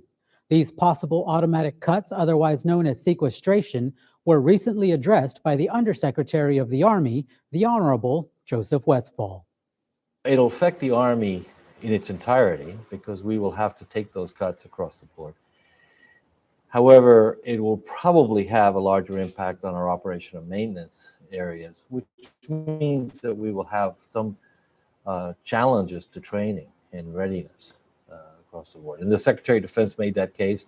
The chairman made that case at the last press conference. They said, if you let this happen, this will affect our readiness and our training and our ability to respond to important issues that could arise anywhere in the world. Secretary Westfall added that if the cuts to the Army's budget occurs, then acquisitions could stop or slow down and infrastructure upgrades could come to a halt. President Obama has noted that if sequestration were to occur, military pay and personnel programs would not be affected. A former Army Staff Sergeant who participated in one of the deadliest battles faced by U.S. forces in Afghanistan is set to become the 4th living soldier and the 11th in total on the War on Terror to receive the Medal of Honor for his actions in Afghanistan. The White House announced 31-year-old Clinton L. Romeshay will receive the nation's highest award for valor from President Obama during a February 11th White House ceremony. I recently met with the former staff sergeant and his wife. Clint Romeshay and his wife Tammy are no strangers to the military lifestyle. Probably don't know any different. I don't know. My mother was an Army spouse. Grandmother was an Army spouse. High school sweethearts, they wed right after he completed basic training. They were well aware of the possibilities of Clint being sent to war. He had already been to Kosovo, twice to Iraq, and finally to the Nuristan province in eastern Afghanistan. That's where Clint and the rest of his platoon faced the enemy inside the wire. On October 3, 2009, the Taliban launched an early morning attack on combat outpost Keating, an attack so fierce he knew he would be fighting for his and his soldiers' lives. These weren't your average, up in the hill, cave dwellers. These guys were, and I'll give them all their respect, they were well trained and they had their mission to do. Clint also has discipline. Using his Army training, he calmly assessed and reported the situation while under attack. From there, Clint and other soldiers took out small groups of enemy insurgents that managed to post defenses and rallied soldiers to help get the dead and wounded to the safety of the aid station. As his platoon battled for their lives, halfway across the globe, Tammy heard from a friend that their men were in serious trouble. We've had so many close calls in the past that you never know when the gamble's up. Back in your mind, it's always, that knock. I try not to think about it, but it's there. It's there. 3 days later, her phone rang. It's great just listening to him. I've gotten those phone calls, and I freaked in the past, and he was good. He would call within a couple hours. So this time, with it being a few days, I was a little upset. She's always been independent. Her ability to be that strong, independent woman and to take care of the family and to take care of the business back here, gave me the ability to take care of business over there. Clint survived the Battle of Cop Keating. What's that? For his actions, he will receive the Medal of Honor. For now, it's a pretty normal life for the Romeshays in North Dakota, and Tammy says she's just glad that Clint is here to talk about it. Anytime I can hear him talk, I love it. I don't know, where'd he go? From Minot, North Dakota, I see him. I'm Sergeant Jaime Hernandez. Gross. Trash. Staff Sergeant Romachet is one of 4 living Medal of Honor recipients from the latest Middle East conflict and joins Army Staff Sergeant Salvatore Junta, Army Sergeant First Class Leroy Petrie, and Marine Sergeant Dakota Meyer, all awarded for valor in Afghanistan. The Royal Dutch Shell Arctic drilling rig Kulloch Salvage was hit with a storm New Year's Eve that ran it onto an Alaska island and caused a power outage. The U.S. Army's 1st Battalion, 52nd Aviation Regiment out of Fort Wainwright, Alaska, came to the rescue as Staff Sergeant Jennifer Anderson brings us the story. Army equipment saves the day in Alaska. 2 CH-47 Chinook crews from Fort Wainwright, known as the Sugar Bears, provided assistance to a distressed Arctic drilling rig after it lost power off the coast of Kodiak Island. They tasked us out to help support the Kulloch oil rig in getting a couple real heavy sling loads onto the deck to support recovery operations. With each piece of equipment weighing more than 10,000 pounds, there are not a lot of helicopters that are capable of hauling such a load. And that's where we come in. I don't know if I bragged on the Chinook yet enough, but it has a 50,000 pound gross weight, so we can carry quite a bit. More than most on the civilian side and any more than any other Army helicopter. Transportation of equipment, especially ones of this caliber, involves more than just hooking up and flying it over. A lot of preparation work must be done first. Well, on the first day we tested our sling loads, and one of the loads was a little bit too heavy for our aircraft, so we had to download some of our internal equipment. The size of the loads and the distance we were carrying them, we just didn't have enough fuel to get the loads to the Kulloch. So we had to come up with some pretty interesting ways to fix that problem. The flight crew had to remove their external fuel tank and plan their fuel usage down to the drop in order to move the 16,000 pound compressor to the Kulloch. In the end, we got both the generator and the compressor onto the Kulloch almost effortlessly with no one hurt. And both aircrafts back here, so I'm very happy with that. The Kulloch was towed to a safe harbor in Alaska with the help from the U.S. Coast Guard after power was restored. The rig will undergo inspections before continuing its journey to Seattle, Washington. For Army Broadcasting, I'm Sergeant Jennifer Anderson. The Kulloch continues to remain stable and upright, and there is no evidence of any oil or fuel spilling into the vicinity. It took America hundreds of years to get the healthcare system we have today, and we're still working to improve it. U.S. and coalition forces have the immense task of building a similar system from the ground up in Afghanistan.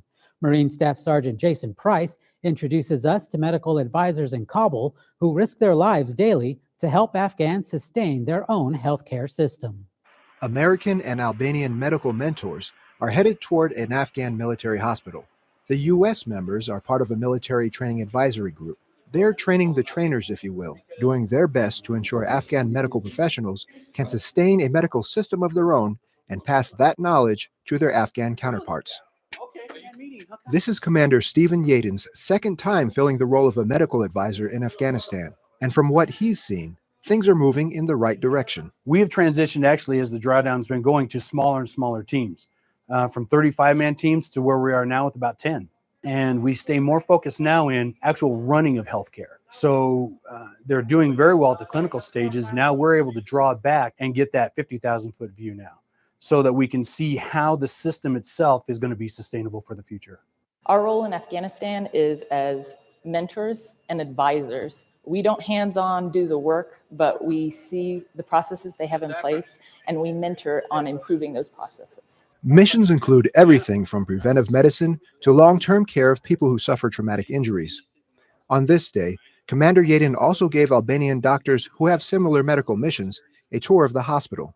The atmosphere inside the hospital seemed friendly, but Canadian soldiers, along with Albanian and American service members, kept their eyes out for the very real threat of insurgent attacks. Thankfully, today went smoothly and they were able to focus on their mission. For Afghanistan to be a nation, they have to have healthcare, just as we debate our healthcare issues back home in the United States. Imagine what it's like here where how do you have a funding source? How do you have revenue? How do you supply something that doesn't exist? And they're creating that from the ground up. That is why we are here in this support advisory role. We are showing and guiding and assisting the Afghans to do it themselves through the end of it. I couldn't think of a more fulfilling mission. Developing a sustainable healthcare system in a country that previously had none is a long-term project to say the least. For example, it takes years to train nurses, and on top of that, you have to train those who can train future nurses. As Afghans continue to step up and fill these leadership roles, U.S. and coalition forces can step back from the systems they helped establish years ago and watch Afghans carry that work into the future. Marine Staff Sergeant Jason Price, Kabul, Afghanistan. After the break, we see how soldiers from the 1/9 Field Artillery are bringing the fire, and we go to Fort Bliss to see soldiers training for combat. Up next on the Soldier's Journal. Bravo Battery of the 1/9 Field Artillery from Fort Stewart, Georgia, have been conducting intensive training and fire missions to support operations in Uruzgan Province, Afghanistan. The gunners are tasked with providing offensive support to missions using the M777A2 howitzers. First Section Bravo Battery 1/9 Field Artillery from Fort Stewart, Georgia have been conducting intensive training and fire missions to support operations in Uruzgan Province, Afghanistan. The gunners, based out of Fort Operating Base Hadrian in Duraywood District, are 2 months into their deployment. They are tasked with providing offensive support to Combined Team Uruzgan missions using M777A2 howitzers. It's nice to be out here, especially whenever not too many people back in the United States have a chance to come out here, and do everything you can for your country. The M777A2 is a towed 155mm artillery piece that fires high explosive, illumination, and GPS-guided Excalibur rounds. The weapon system was deployed by the US Army and Marine Corps to Afghanistan in December 2007, and the Excalibur projectile was first deployed in March 2008. First Section are on constant standby to provide support at any time during the day or night to counter direct hostilities or illuminate an area for friendly forces. But it lights up the air so troops on ground can see what's going on. If they're in contact, they actually see where the enemy's at. So it helps them out tremendously. So it's very important that we get those round out as fast as possible so the troops forward can see what's going on. The gunners of 1/9 Field Artillery will continue providing their specialist capability until FOB Hadrian is drawn down in mid-2013. Good job, guys. This is Captain Jesse Platts reporting for Combined Team Uruzgan. While combat isn't a game and calling a timeout or requesting a do-over isn't an option, Sergeant Travis Delzell takes us to Fort Bliss, Texas, where soldiers training for combat are given a second chance to do things over. All set. Although there are no bullets flying or actual IEDs exploding, individual readiness training instructors stress the need to train as you would fight.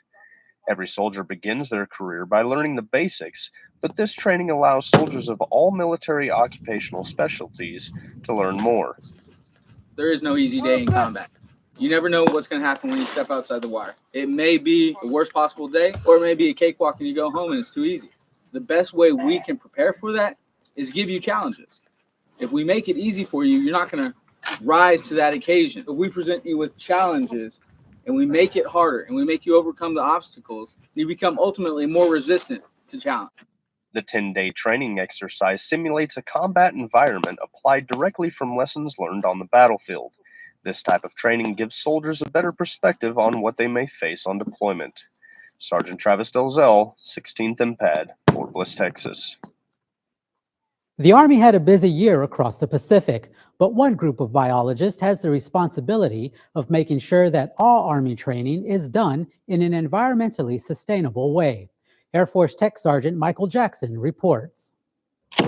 The U.S. Army does a lot of training around Hawaii, but that training can impact the local environment, especially since a third of all endangered species in the U.S. are in this state, many of them here on Oahu. On Oahu training lands, we have over 80 endangered plants and animals just here on Oahu. It's a pretty unique environment for the Army to be training in. The U.S. Army's Oahu Natural Resources Program protects and conserves plants and animals on Army land to make sure the Army is compliant with federal endangered species laws, which allows the Army to keep using this land for training. We describe what our potential impacts are from training activities such as fire, spread of invasive species on vehicles, on gear and boots. We also list the endangered species that could potentially be impacted. The team was recognized in 2012 by the Secretary of Defense. It won the SecDef's Environmental Award in Natural Resources and Conservation. It's well enough to know that you have a very successful program and that you're doing good things within the Army's network, but to be recognized for that nationally was was really a wonderful thing. The program won the award for its leadership in the field of conservation. It works on more than 50,000 acres of land across 6 Army ranges. And although it takes a lot of work, it's a mission the Army takes seriously. The Army is an amazing player in conservation in Hawaii. When I started with the program in 1995, I was one of 2 employees, and currently in 2012, we have a staff of over 50 employees doing conservation work on Army land. Coelho added that she looks forward to continuing the program's work and growing populations of native species in 2013. Tech Sergeant Michael Jackson, Schofield Barracks, Hawaii. A pathfinder is a paratrooper who's inserted into an area to set up drop zones, pickup zones, and other air operations. In Afghanistan, there's a new group of soldiers who've earned the title of Pathfinder, but there's one difference between themselves and the Pathfinders who've come before them. Army Sergeant David Birchfield reports. Continue to be impressed by the dedication, proficiency. This is Lieutenant Colonel Kelly Hines. He's giving a speech. 5th group of soldiers to success at a ceremony. This Pathfinder Academy remains the only one of its kind. For soldiers. But they aren't American soldiers. They're part of the Afghan National Army, or ANA. They've done something that not too many ANA soldiers can say they've done before. They've become Pathfinders. But what exactly does a Pathfinder do? We taught them sling loads, which is hooking up to an aircraft to carry a large cargo, and every load has a different method to rig it up. So rigging, safety, hookup, and even air traffic control. They need to learn these things so they can use them as they transition to take control over this area and take control over their country. There are some challenges when it comes to training soldiers from another country. With cargo nets. You have the language issue. Everything has to go through an interpreter. That makes it a lot more difficult. Have them redo the whole. Even with the language barrier, Sergeant Munson says these ANA graduates are glad to be serving their country. Overall, we were impressed by them. They definitely had a high willingness to learn, and were enthusiastic about the course. Army Sergeant David Birchfield, FOB Wolverine, Afghanistan.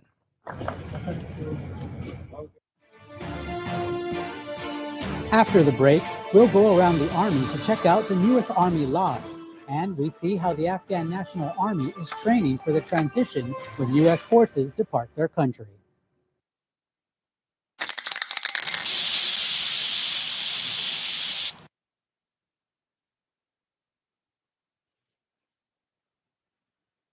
As we go around the Army, we travel to Afghanistan, Virginia, and Florida. But first, we go to Korea.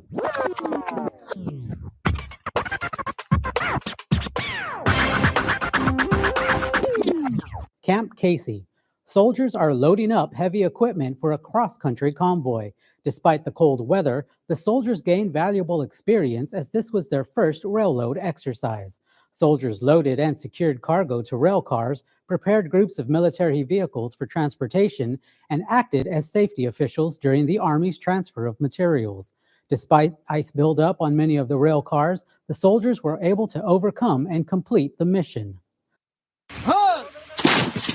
Forward Operating Base Gambiri, Afghanistan. Afghan soldiers are learning how to operate the equipment needed for an artillery unit to be functional. These soldiers are familiarizing themselves on how to operate the big guns, communicate through radios, and how to read and understand maps. The Afghans are seeing what right looks like, take it to the next level, and sustain and maintain their certification, just like U.S. soldiers. The Afghan soldiers will soon be taking over the artillery mission that the U.S. is currently supporting. Fort Lee, Virginia. The largest Army lodging facility in the continental United States will have its grand opening this month. The $120 million building will have 1,000 rooms for guests, 900 rooms are extended stay with kitchenettes, and 100 are large family rooms for those who are PCSing. This summer, the hotel will have a full-service restaurant and bar and a grab-and-go eating facility. Florida.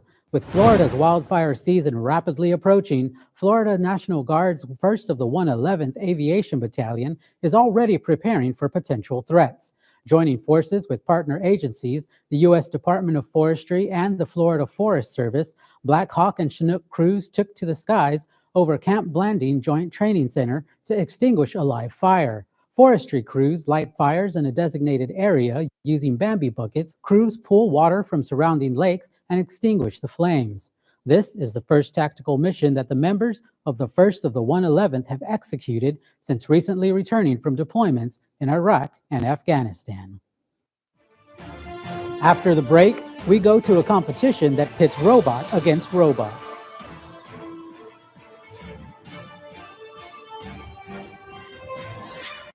What pits young minds in competition that both educates and inspires? That, of course, would be a VEX Robotics competition. The VEX Robotics competition exists to connect students, mentors, and schools in competition, integrating science, technology, engineering, and mathematics as a means to actively engage and develop the next generation of engineers. It's this next generation of sharp minds that the Army is very interested in. This robotic competition is sponsored by the Army and is an event that takes place in San Antonio during the week of the Army's All-American Bowl football game. Red, are you ready? Where are you ready? 3, 2, 1, go! This is the VEX Robotics competition at the U.S. Army All-American Bowl. Is everything ready for competition? And you're going to see 47 teams. I'm Ashley Anderson. I'm with Team 2398B. Robotics teams from schools here competing to see who's designed and built the best robot. We can move all the way up, and this is up to the 30-inch goal. With robotics, I can tell you, I just left from Afghanistan, and our soldiers are using robots similar to these on the streets of Afghanistan. Athena's Arsenals is our team name. Our team number is 6195A. I'm actually learning a lot because what I want to do in the future, it kind of builds off of this, and so do my fellow classmates and stuff, because I know a lot of them want to be architectural engineers. They want to build robots for a living.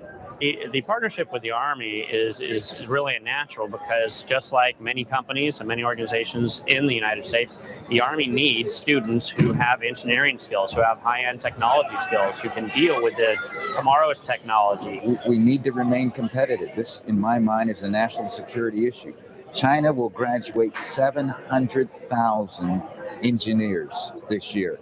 We will graduate 70,000. We need Americans with their ingenuity, their creativity, and their STEM background degrees to help our Department of Defense and our nation. Look for us throughout the week with the latest in news about the Army on Soldiers Update. Also, check us out on radio with Soldiers Radio News on the American Forces Radio and TV network. That does it for this edition of Soldiers Journal. Join us again next time for the stories all about you, the soldier.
Are you looking to energize your workouts?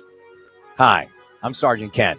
In the next few minutes, I'll take you through some extreme conditioning programs that can knock the boredom out of your fitness routines. Remember to always warm up, stay hydrated, and most of all, have fun.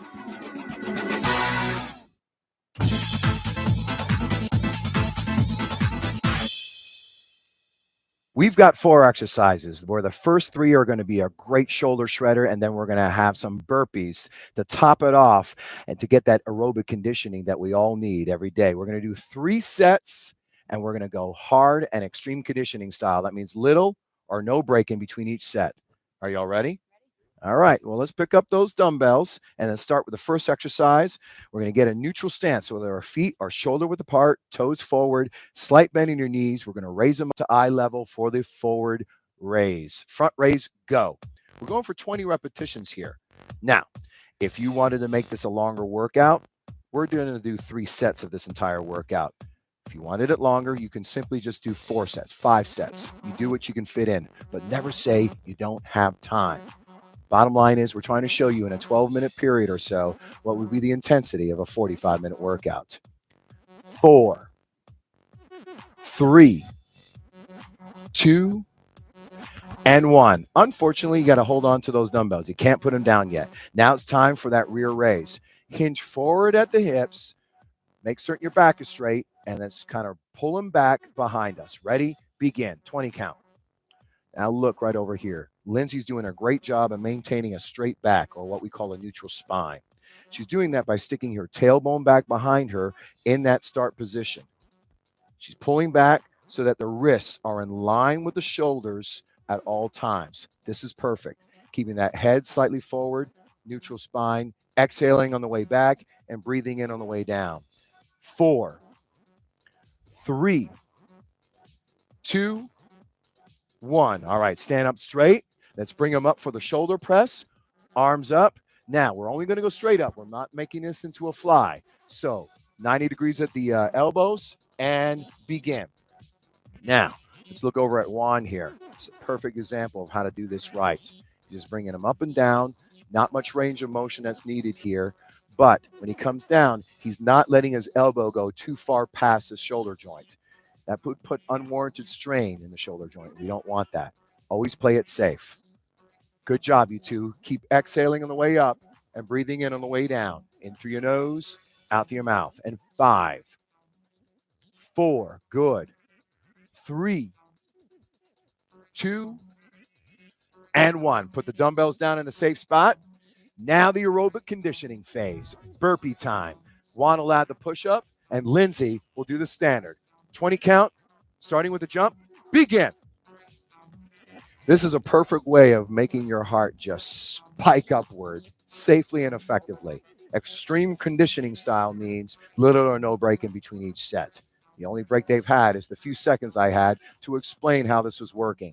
And if you look over here, we've got Lindsay performing the exercise without the push-up, while Juan over here is performing it with the push-up, making it a little bit tougher. That's the amplification, and that's the standard.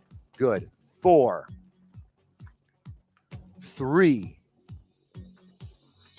2, 1 more up and down. Up, down. Good. All right. Round 2. You ready? Let's pick up those dumbbells. Let's get back to the start position for the front raise. Feet shoulder apart, toes forward. Knees slightly bent, nice and soft, but wrists are straight. Begin. Good. Relax those shoulders.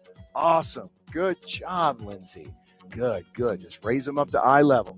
If you raise them up so high that they're always like slightly over your head, you might be arching your back by doing so. And if you feel that you're compromising your form with your neutral spine position, then you might have a weight that's too heavy. Always do what you can handle. 5, 4, good.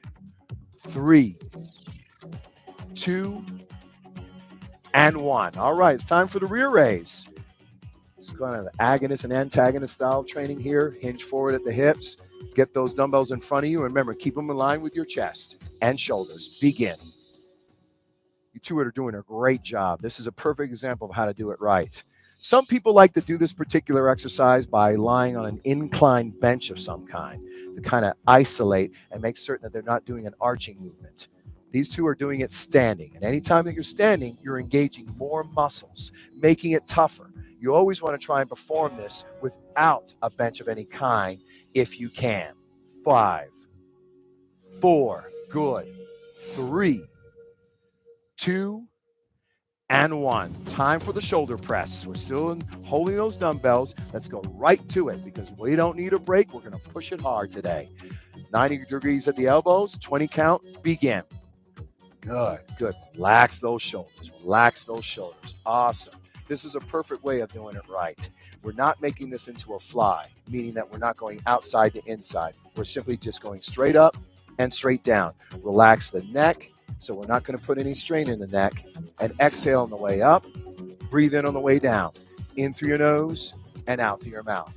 4, 3, 2, and 1. Put the dumbbells down in a safe spot. Always put in a safe spot so you don't trip on them. Aerobic conditioning towel. Here we go. Burpees. Are you ready? Let's do this. 20 count. Go. I love how they're all so motivated. I mean, that's what you want to do. You want to make fitness fun. If fitness is not fun, you won't do it. Bottom line is, you want to make certain that it's fun at all times, safe and effective, and intense. We've got the standard here. We've got the amplification here. And we've got 5, 4, 3. Don't quit. You got it going. 2. You two look great. One more up and down. Up and down. That's right. Good. All right. You ready for the final round? Let's do this. Grab the dumbbells. Get in that neutral stance. Neutral means feet shoulder apart and toes forward. Slight bend in your knees. Front raise. 20 count. Go. Good. And remember, no jerking motion. Always raise them up and kind of get your groove on that first repetition. Relax that neck and always raise up right about eye level each time. So you're not going to arch your back or sag your back in any way. If you are, you might have a weight that's too heavy for you. Good. You two look great. I hear a heavy breathing going on here. That means the workout is tough. And 5, 4, 3, 2, and 1. All right, we're going right to the rear raise. Hinge forward at the hips. Make certain your back is straight. Get those dumbbells in line with your chest and shoulders. Begin. Look at that. That's right. Flap those wings, but not flap so fast that you're going to make your back move in any way. Back stays in that same position at all times. Let's check out Lindsay over here. Look at that. Straight back. That's the way it should look. I hear her exhaling on the way back and breathing in on the way down. In through her nose, out through her mouth. Now, 5, 4, 3, 2, and 1. Shoulder press. Last set. You're making those 5-pound dumbbells feel like 50s, aren't you? All right, let's get them up to the start position. 90 degrees of elbow flexion. Ready? Begin. Awesome job, you two. This is the way it should look. Try and make that 12-minute workout or so the intensity of a 45-minute workout. That means extreme conditioning style. Never rush it so much that you're going to compromise your form. Relax your neck and do it right. 5, 4, 3, 2, and 1. Put the dumbbells down in a safe spot. Last set of burpees, the final exercise of the entire workout. Line it up. Ready? 20 count. Go. Boy, oh boy. I'm getting tired just watching them. This is a fantastic workout. So again, don't ever say you don't have time.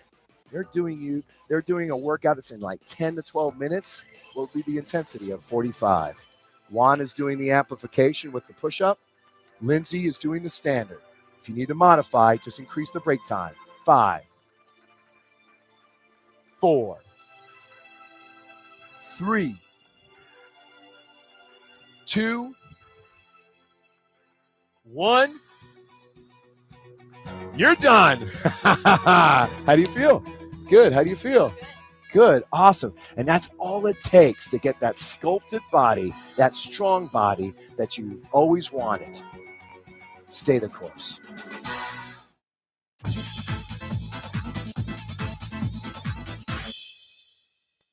Well, we've got another tough workout for you today, and we're going to do it in style of metabolic conditioning and extreme conditioning at the same time. Well, that means little or no break in between each station, and we're going to pitch these rhythms between cardio and muscular endurance. We're going to do sprinting in place and then some kettlebell swings. And then we're going to sprint in place again and then do some narrow push-ups to accentuate our triceps. And then we're going to do sprinting in place and then plyometric squats. We're going to do 30-20 split. Are y'all ready for this? It's going to be tough. Let's do this. All right, let's get to a position for our sprint in place first. And we're going to go hard and heavy. Once we start, there's going to be little break between each station. 30 seconds, go. Now, we want to pick up the heart rate right away. We want to make certain that we breathe in through our nose, out through our mouth, as deeply as possible and as naturally as possible, but force in more air. That way, we're feeding our blood and muscles with the oxygen it needs in order to do this right. Safety and effectiveness. 3, 2, 1. Good. Stop. All right. Shake it off. Let's get those kettlebells. And right here, we're going to do this with both hands on the handle. And over here, we're going to switch each time for the amplification phase. 20 count. Count on your own. Ready? Begin. Good. So when you're swinging it up, if you get it to about eye level, you've gone up high enough. You don't want to swing it up so high that you're arching your back in any way. You want to keep that neutral spine. So when you go down, pretend it's a squat when you're going down and stick that tailbone back behind you. Exhale on the way up. Breathe in on the way down. In through your nose, out through your mouth. We're almost done with our 20 count, and then we're going to go right back to that aerobic conditioning, that cardiovascular endurance. Looking good, you two. Looking good. Keep counting. Keep breathing deeply. Keep it up. No quitting. We got this. We got this. We're just getting started. Awesome. Awesome. Good. Give me one more. Put it down in that safe spot. All right. Back to the sprinting in place. Ready? Go. All right. Come on now. Kick up those knees a little bit. Kick up those knees. That's what I'm looking for. You don't have to have those arms stiff. Swing them up. You can swing them a little bit. Good. Go back and forth, back and forth. Swing those arms. Make it natural. Make it natural. Good. Breathe deeply. In through your nose, out through your mouth. Fuel your muscles with the oxygen it needs. Let's pitch those rhythms with cardio and muscular endurance. Got 10 more seconds. Good, good, good. Come on. Pick it up, pick it up, pick it up, pick it up. That's it. That's what I was looking for. 5, 4, 3, 2, 1. All right. Now we've got a narrow grip push-up. So let's get in the push-up position. Narrow grip. So let's lay down first so we can see how it looks. Lay down, lay down, lay down. Good. Turn those fingers out so we got the elbows rubbing the rib cage. Now pop up to the plank. Squeeze, squeeze your butt and gut. And give me a 20 count. Go. Awesome. Good, good. Look at this. Back and legs forming a straight line. That's what you're looking for. You don't want to sag or arch. Looking slightly forward. Open the airway, and it'll also help you maintain neutral spine. Do the best you can, you two. Do the best you can. If you have to modify what you have to, but amplify what you can. Narrow grip, working on those triceps. Keeping those elbows close to your rib cage at all times. Reach that 20 count. Once you're ready and you hit that 20, then just be in the ready, and I'll call you to the next one. Good, good, good. On your feet. Good. All right, you ready to sprint again? Even if you're not, you're going to go. Go! Good, good, good. Let's have fun with this. This is just the first round. We're doing 3 rounds of this. And if you wanted to make it a longer workout, you can add a 4th set, a 5th set. It's really up to you. But we want to show you how we can make a 10-minute workout, roughly 10 minutes, what would be worthy of what you would normally do in a 40-minute workout. Burning calories today. 5, 4, 3, 2, 1. So you're going to stay right there. You're going to go to the squat position. So legs spread, shoulder width apart, toes forward, hands at your sides. This time, if you can, we're going to leap on the way up. So squat down first and hold. Squat down and hold. And go. 20 count. Count on your own. Count on your own. Exhale on the way up. Breathe in on the way down. In through your nose, out through your mouth. Now look how Tanya, perfect alignment here. As she goes down, the tailbone goes back. That's maintaining neutral spine. If you're arching your back or sagging your back, you're doing it wrong. We want to make certain that you have right form. Count to 20, you two. Count to 20. Look at this, a nice little friendly competition going on. They're really matching each other quite well. Good job, you two. Keep going, keep going, keep going. All right, shake it off. You ready for that sprint again? Ready for round 2? You're ready now. Go! two are great. Awesome, awesome, awesome. Breathe deeply right away. Go right to that breathing. Pull all the air you possibly can into your lungs and make it as good as you can for your cardiovascular endurance as part of this workout. 10 seconds left, 10 seconds. And again, if you wanted to make it a longer workout, you could do 1 minute intervals or 2 minute intervals for the sprinting in place. Do what you can. 3, 2, 1. All right, we're back to the kettlebell swing. So pick up your kettlebell. Get ready. 2 hands here, 1 hand here. Ready? Begin. Count to 20. Now, we wanted to show you variations. This is the standard. But if you wanted to amplify, you want to try and work on your coordination, your dexterity in any way, this is a great way of switching. Each time it comes up, you're switching hands. You're still maintaining neutral spine by sticking the tailbone back as you go down. Perfect example here by Tanya. Colin over here, same thing, looking good, looking good. Count to your 20 when you're done. Just stand ready for the next exercise. Looking good, you two? Almost there? Good, good. Put it down, step back, cardio phase, begin. So we're in the middle of round 2. Our heart rate's picking up, but we're pitching these rhythms like this. We're going up and down these hills between the cardiovascular endurance or aerobic conditioning and the muscular endurance. 30 seconds of the cardio and 20 repetitions of the actual muscular endurance workout. We got 10 seconds left. They're breathing heavy in through their noses and out through their mouths. 5, 4, 3, 2, 1. Narrow grip push-up. Lay down. All right. Turn those fingers out. Tuck those elbows in. Pop up to the plank and get ready. Squeeze your butt and gut. 20 count. Go. Good. So I've been saying a lot to squeeze your butt and your gut. That way your back and legs will form a straight line as you do this. Look at this. Tanya's reaching muscle fatigue or muscle failure. That's good. What you want is a short, quick fix, 10-minute workout that's going to be as intense as what you would normally do in 40 minutes. That's what we're looking for. Good stuff, people. Good stuff. How we doing, buddy? How we doing? Good. One more. Stop. On your feet. 30 seconds cardio phase. Here we go. Go. Good. Now you see, if you need to modify, you just take longer breaks in between each of these exercises. But we're trying to show you extreme conditioning, metabolic conditioning. We have little or no break in between each set. They're doing a great job. We have 10 seconds left. Are you going to quit? No. Hell no.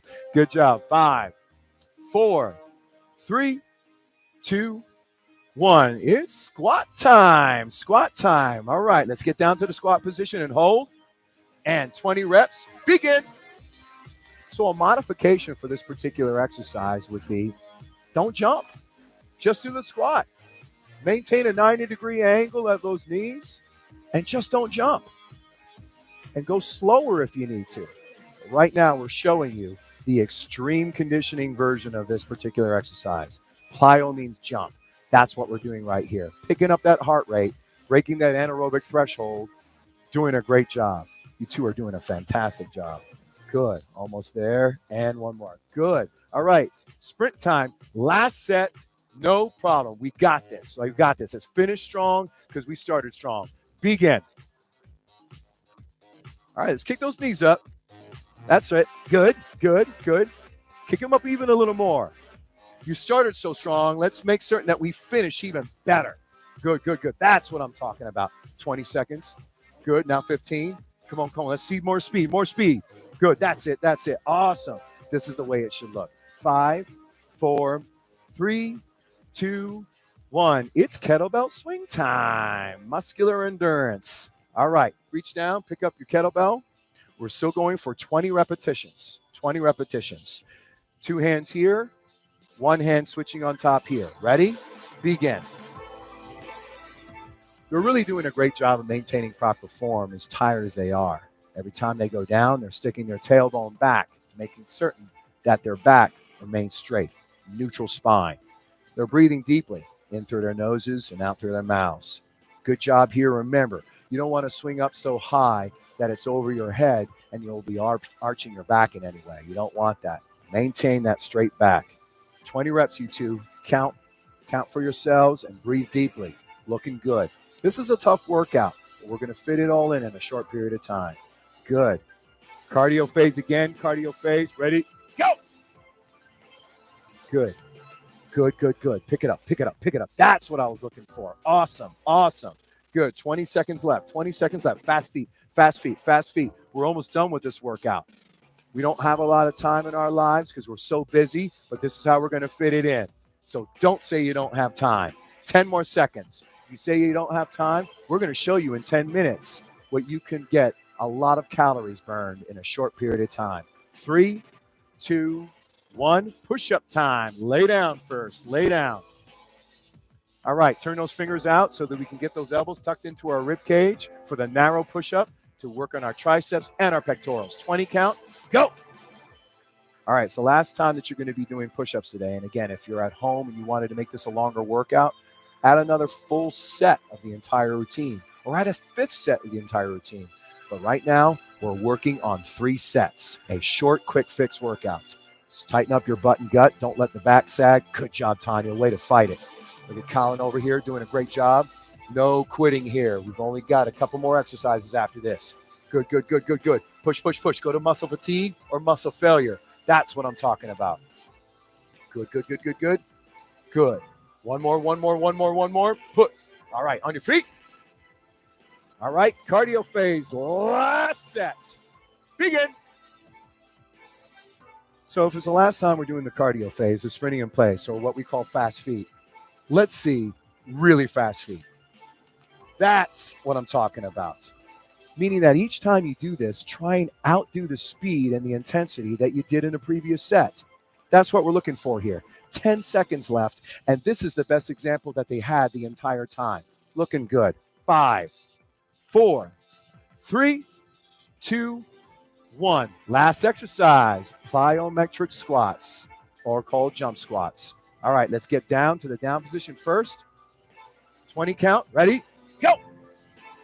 Good. Remember, stick that tailbone back every time you go down to keep that neutral spine. And again, if you need to modify, maybe you're not jumping at all. Maybe you're just doing the squat. Do the best you can. This is an awesome example of how to do this exercise right. Exhale on the way up. Breathe in on the way down. In through your nose, out through your mouth. How do you feel? Good. All done? Spent, but not impossible. You feel good? And that's what it takes. That's all it takes to burn a lot of calories in a short period of time. Stay the course.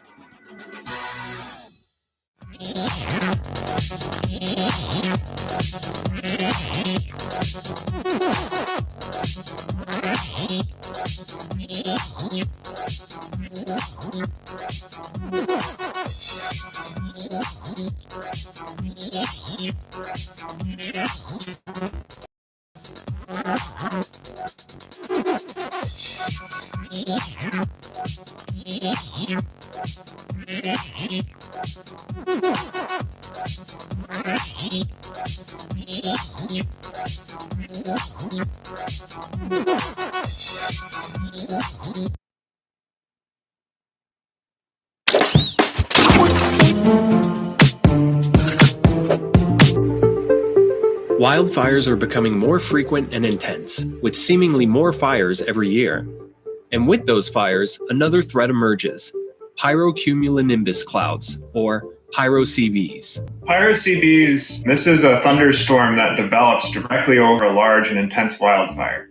We think of these thunderstorms as giant chimneys. So they're filled with smoke particles. The smoke is being accelerated rapidly upward in the atmosphere. And it basically makes one of the dirtiest thunderstorm clouds you'll ever see. It's very dark. But these aren't your run-of-the-mill thunderstorms.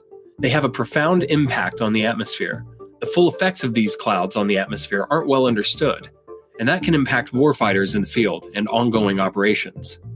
Sometimes that smoke can reach as high as the lower stratosphere, and so that can create effects downstream in terms of changes in weather. It can have effects on the atmosphere in terms of how much solar radiation is being absorbed and reflected. It's really a gap in our forecasting capabilities. Reliable weather forecasting is critical. So at the Navy, The efforts we do are focused specifically on hazards that might affect the warfighter. This is the case in any type of military exercise. The weather matters. It matters a lot in terms of planning, in terms of effectiveness. The group that I work with at the Naval Research Lab is focused on visibility, aerosol particles in the atmosphere, effects on radiation. Wildfire smoke is a big piece of this. So being able to forecast where smoke plumes are and at the right altitudes matters a lot. That's why NASA and the Naval Research Laboratory have joined forces to tackle this fiery enigma. We have our own field experiment that is about to start. It's funded by NASA. It's led by NRL. It's a great collaborative effort. It's called the Injected Smoke and Pyrocumulonimbus Experiment, or INSPIRE for short. And so for the next few years, we're going to be working a lot to really make major advancements in this study of extreme wildfires and pyrocumulonimbus. The ultimate goal is to improve our predictive weather modeling, better serving DoD personnel and first responders who need accurate weather data. It's a situation where I think many different groups will benefit, and it's great to be kind of in the middle of all that. It's a very exciting time for all of us here at NRL and many other groups.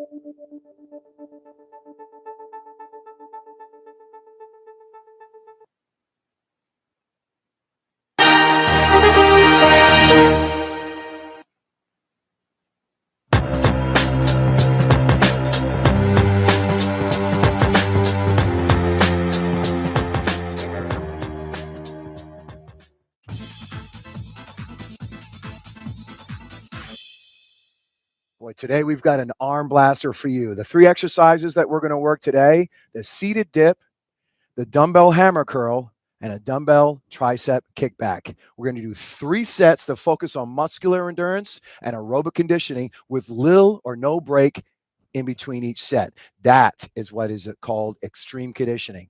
Right now, we're going to get started with our first set. All right, guys, so let's get ready for the seated dip. You want to make certain that you got a slight bend in your knees. Heels are really rooted in there. You've got a neutral spine, back is straight, and we're going to focus on the triceps for the first exercise. 20 repetitions. Ready? Begin. You don't want to go so fast that there's a jerking movement of any kind. You want to make certain that you can maintain neutral spine where the back is perpendicular to the ground, a few inches away from the bench as you do it. You want to exhale on the way up and breathe in on the way down. In through your nose, out through your mouth. Notice there's no fast jerking motion right here. This is nice, it's fluid, graceful. That's the way to do it. You're almost done here, so let's do a countdown from 5, 4, 3, 2, 1. Okay, guys, go ahead and sit on the bench. Let's grab those dumbbells and let's get right to the biceps exercise. All right, so they're going to stand in a neutral position where their feet are shoulder width apart and toes forward. Lock those elbows into their rib cage for the dumbbell hammer curl. Begin. We're going for 20 repetitions again. Key mistake made on this exercise is a lot of times that elbow will shift forward or go behind the rib cage. You want to lock it in, that it's almost attached right there at the rib cage. Exhale on the way up. Breathe in on the way down. In through your nose, out through your mouth. We're focusing on now on the front part of the upper arm. That's the primary. Those biceps. Going for 20 repetitions. We're almost done here. 5, 4, 3, 2, 1. Okay, so we're going to stay in this position, but for the triceps kickback, we're going to hold both of these dumbbells. Hinge forward to the hips first, guys. Slight bend in your knees. Now, let's get you in that right position right about there. Elbows up behind you and maintain that back position. Begin. Now, whatever you got left on your triceps, here's where you're going to cook them off. You try and make certain that that elbow stays as high as possible so that the upper part of the arm is parallel to the ground at all times. Exhale on the way up. Breathe in on the way down. In through your nose, out through your mouth. Oh, I know these guys are working it now. I know their arms are just screaming. 5, 4, 3, 2, 1. Okay, let's get the dumbbells down, back in the floor. Round 2, we're doing 3 sets. If you want more than just a 10-minute workout or so, then you can probably do 4 or 5 sets. But I think our arms are going to really feel it even after 3. Round 2, here we go. Begin. Now look at these guys. Look at these guys. That slight bend in the knees is really for protection. In case you do slip or fall, you've at least got your legs to leverage you, to keep you in a very safe and effective workout. Back is still perpendicular to the ground. Looking good, guys. Remember, we're focusing on the triceps right now. Look at that. That's awesome. 5, 4, 3, 2, 1. Come on up. Shake off those hands before you grab those dumbbells. Good. All right. Now, let's stand. Sturdy. Good. Feet shoulder width apart, toes forward. Lock those elbows into your rib cage. 20 reps. Go. Good job, guys. Now we're going to the other side of the upper part of the arm. We were on the back. Now we're working on the front.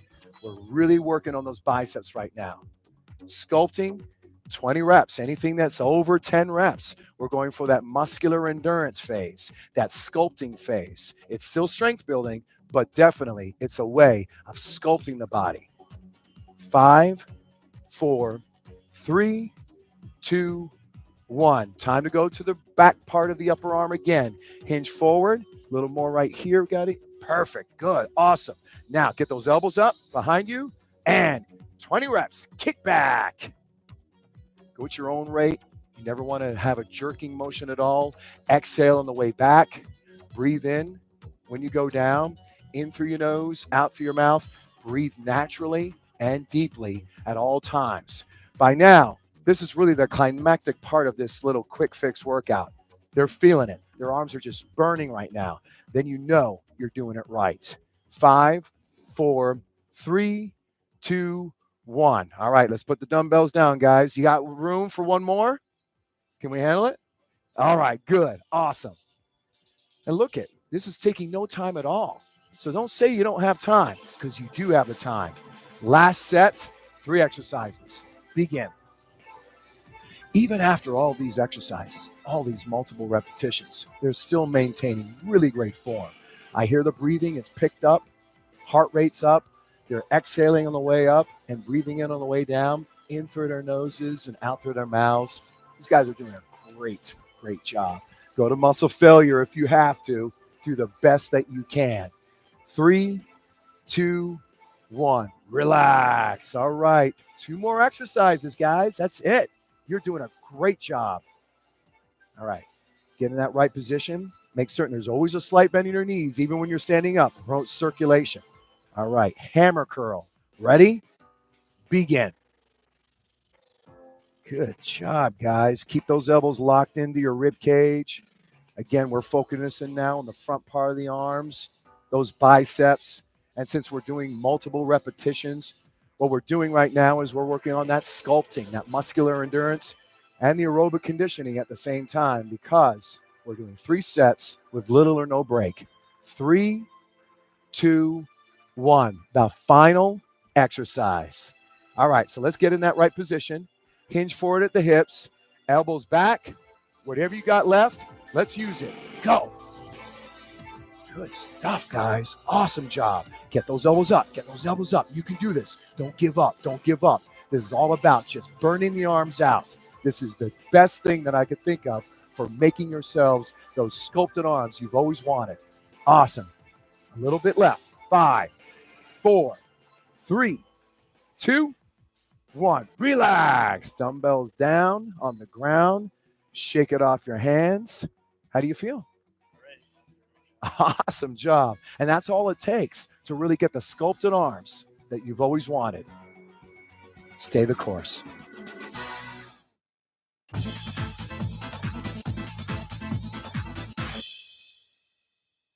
Our exercises today are great for scapular retraction or exercises that just improve the posture.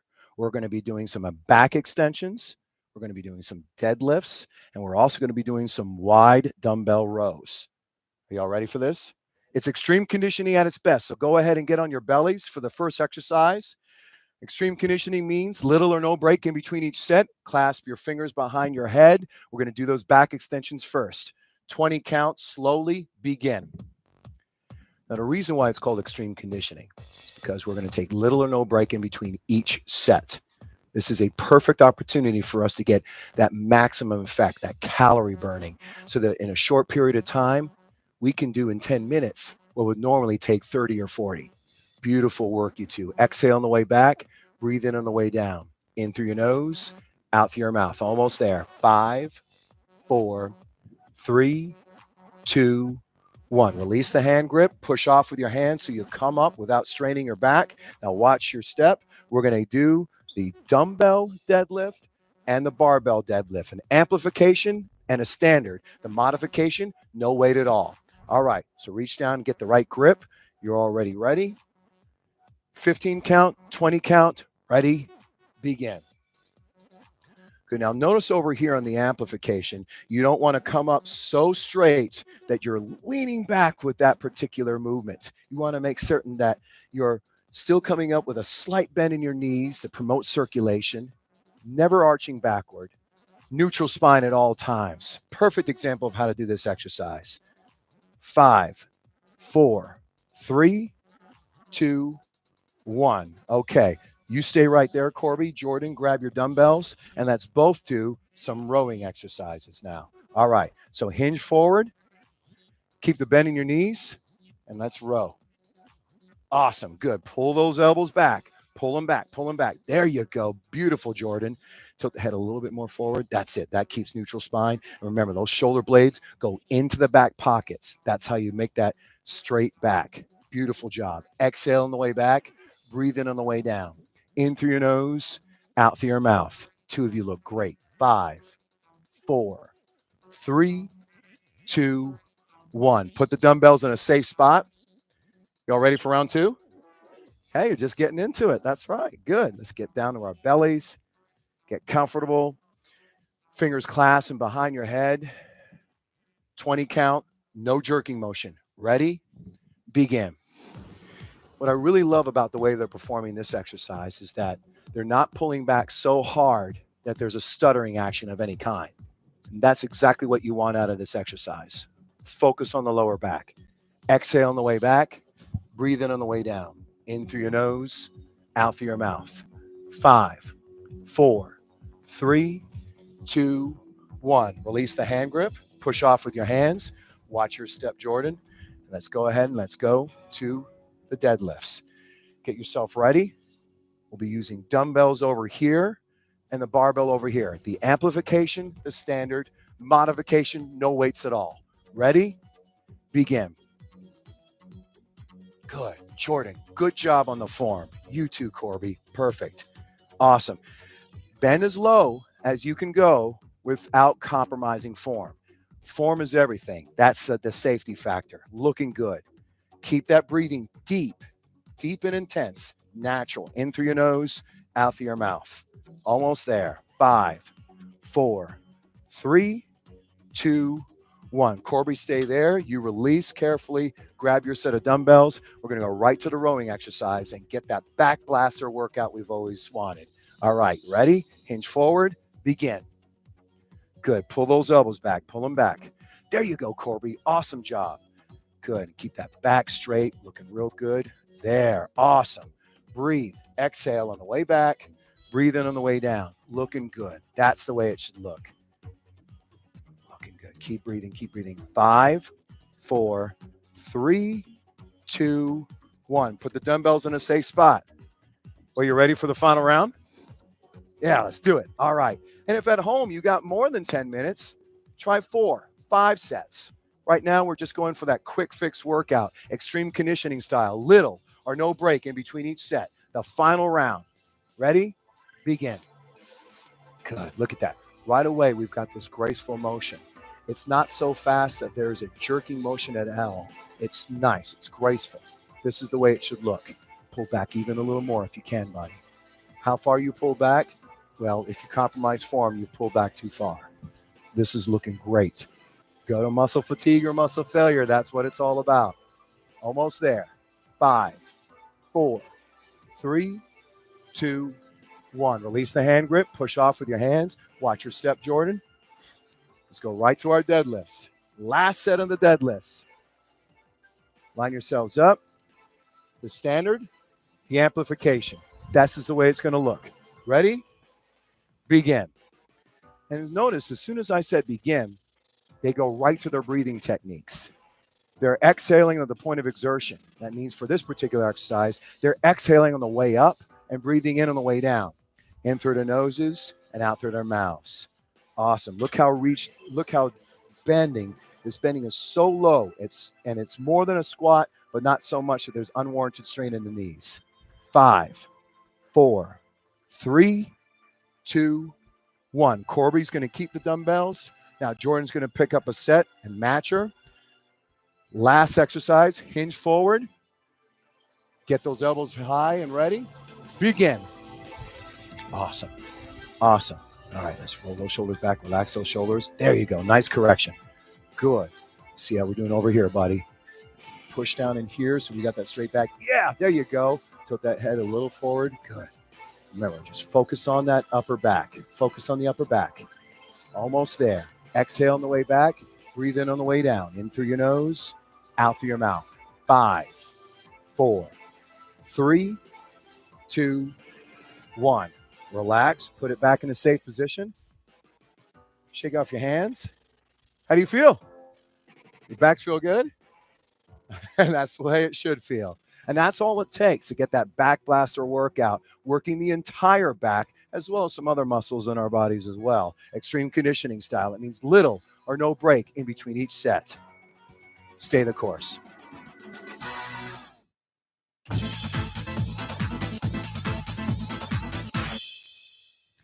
We're going to need a set of dumbbells for the 3 exercises that we're going to work today. We're going to do dumbbell step-ups, dumbbell squats, and dumbbell side lunges. You want to grab a weight that's either medium to lightweight each. All right, for that first exercise, the dumbbell step-up, we're going to supercharge our heart rate, and we're going to work our quadriceps and our deltoids at the same time. So let's pick up these dumbbells.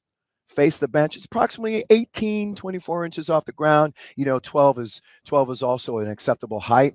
Whatever foot you want to start off with, as long as you step up with both feet planted and then step back down slower than you went up. Ready? Begin. Now, immediately as you start to do this exercise, you're going to feel your heart rate pick up and pick up and pick up. So what you want to do is focus on the breathing. In through your nose, out through your mouth. Exhale on the way up, breathe in on the way down. But as the speed picks up and you're performing this exercise, you're just going to have to do it maybe every other repetition if you're controlling that breathing. Good. Make certain the dumbbells are about 2 to 4 inches away from the legs so they don't bang up against the thighs. We're about 5, 4, 3, 2, 1. Now, leave those dumbbells in your hands. We're going to go right to the squat. Face each other. Might be a nice way of, competing against each other. And let's give another 20 count. Begin. Now, as you're doing the squat exercise, you want to make certain that you stick your tailbone far behind you as you do this. That'll maintain neutral spine. Good job, Corby. And again, 2 to 4 inches away with the dumbbells so they don't rub up against your legs. Good job, Jeremy. That's it. Keep going. Maintain neutral spine by sticking that tailbone far back behind you as you go down. And exhale on the way up. Breathe in on the way down. In through your nose, out through your mouth. And 5, 4, 3, 2, 1. Now, the next exercise is a side lunge. We're going to start by going toward the front. Are you ready? Good. All right, let's do this. Begin. Now, you want to make certain that you don't put any unwarranted strain on the knee that's bending.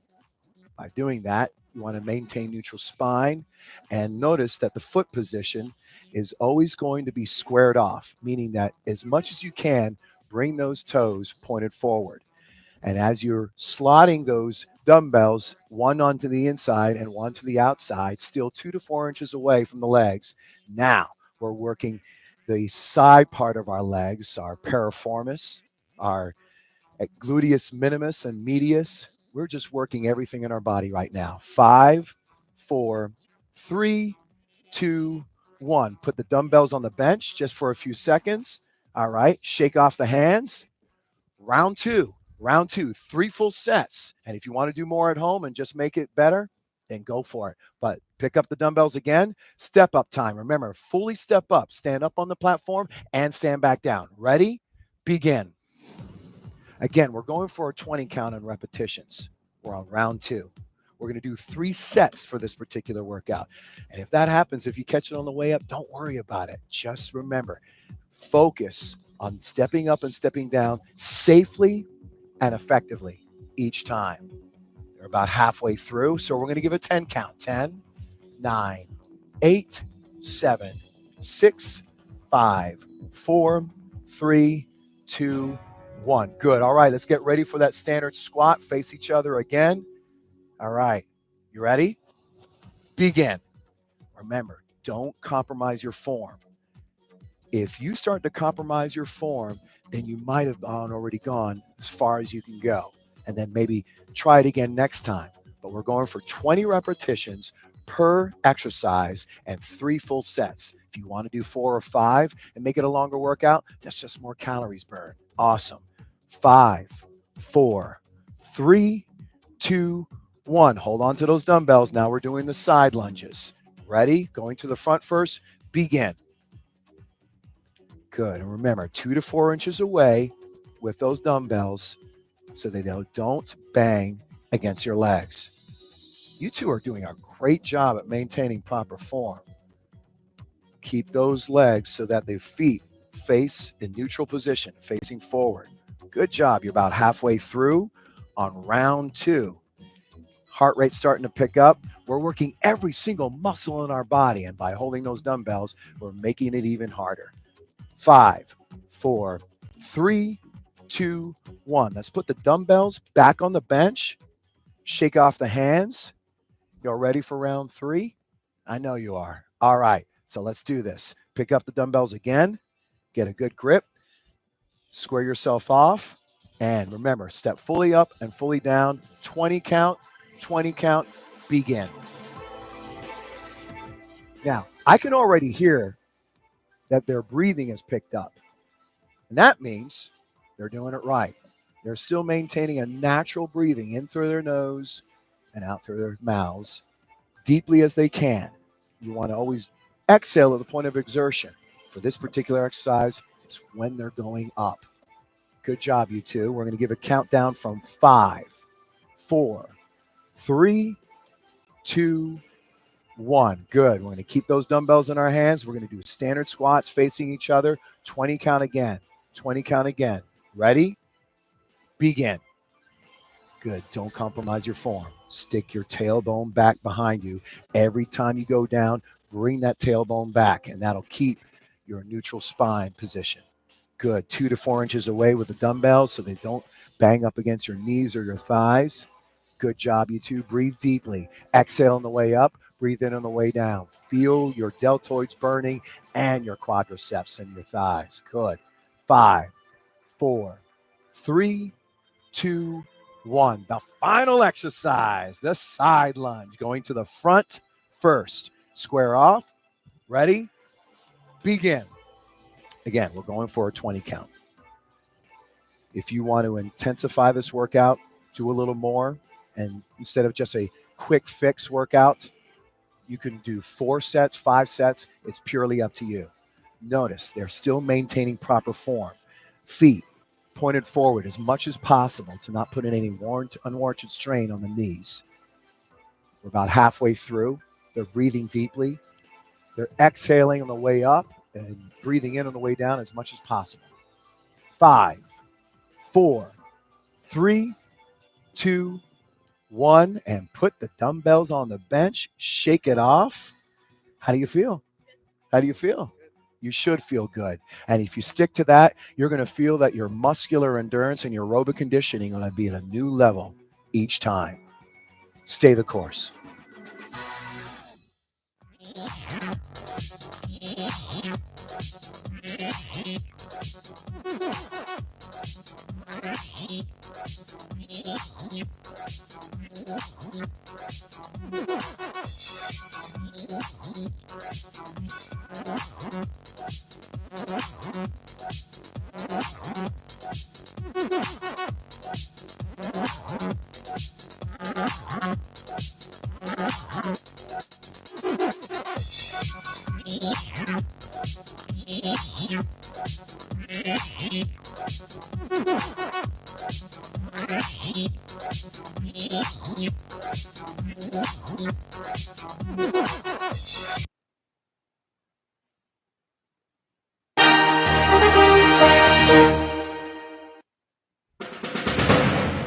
This is America's first true homeland security. The most state-of-the-art, largest weapons in the U.S. artillery. Monstrous guns. It's awesome. Absolutely massive. It was a little self-contained city. They were ready to repel the invaders. Allied shipping was being torpedoed right off the coastlines. The front lines were definitely here. We didn't know if he would attack this East Coast or not. These are Delawareans literally protecting their own shoreline. And we were ready for anything that come on this coast.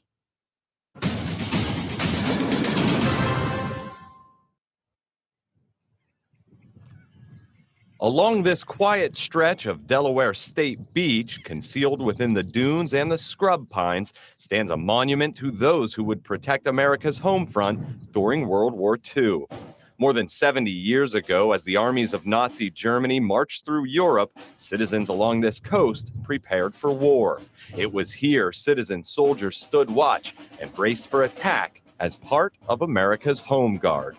The U.S. Engineering Department, operating on orders from the Department of the Army, decided in 1940 that they were going to build a fort at the mouth of Delaware Bay to protect the Delaware estuary, which included Maryland to the south and New Jersey to the north. And they picked this spot. This is the second largest sand dune between Maine and Jockey Ridge, North Carolina. So you're actually up in the air in a little state that's barely up in the air, okay? This is the highest point on the Delaware Beach. The idea was to control the river, the access to the ports. The plan, of course, revolved around monstrous 16-inch guns. In 1941, early 1941, we started building Battery Smith, which was the 16-inch battery. Along with Battery Smith, engineers and builders began to lay out a fortress hidden in the sand, bristling with heavy guns and other defenses. 2 batteries of 6-inch guns, 1 battery of 2 16-inch guns, 1 battery of what became 2 12-inch guns, but they also had much smaller guns, 155s, and 8 8-inch railway guns. And on top of that, dozens of searchlights, radar, and really good radio systems. They built these towers as fire control towers. They were used to triangulate and provide fire control solutions for these guns. All of this in response to the perceived threat from the German Navy. It was built to fight the German surface fleet. They had a mighty fleet in World War I, if you remember. We thought they were going to repeat the same in World War II. We knew about their big ships. It was a very, very real threat in the minds of the war planners. In 1938, the War Department gamed out a scenario here in the Delaware Bay where a German fleet would come and blockade it, where shipping couldn't get out and get over to Europe where it might be needed. So they increased defenses all along this area. The units that were here, mostly the 261st Coast Artillery, this is Delaware National Guard. These are Delawareans literally protecting their own shoreline. The state of Delaware had 2 National Guard units. They had the 198th Anti-Aircraft, and they had the 261st Coast Artillery. When they came back home from training in 1939, that's when I joined the 261st. It's sort of strange, and I sort of put 2 and 2 together, that they had an inkling that we were going to go to war, and they were asking for people to join. And I said, well, I'll join.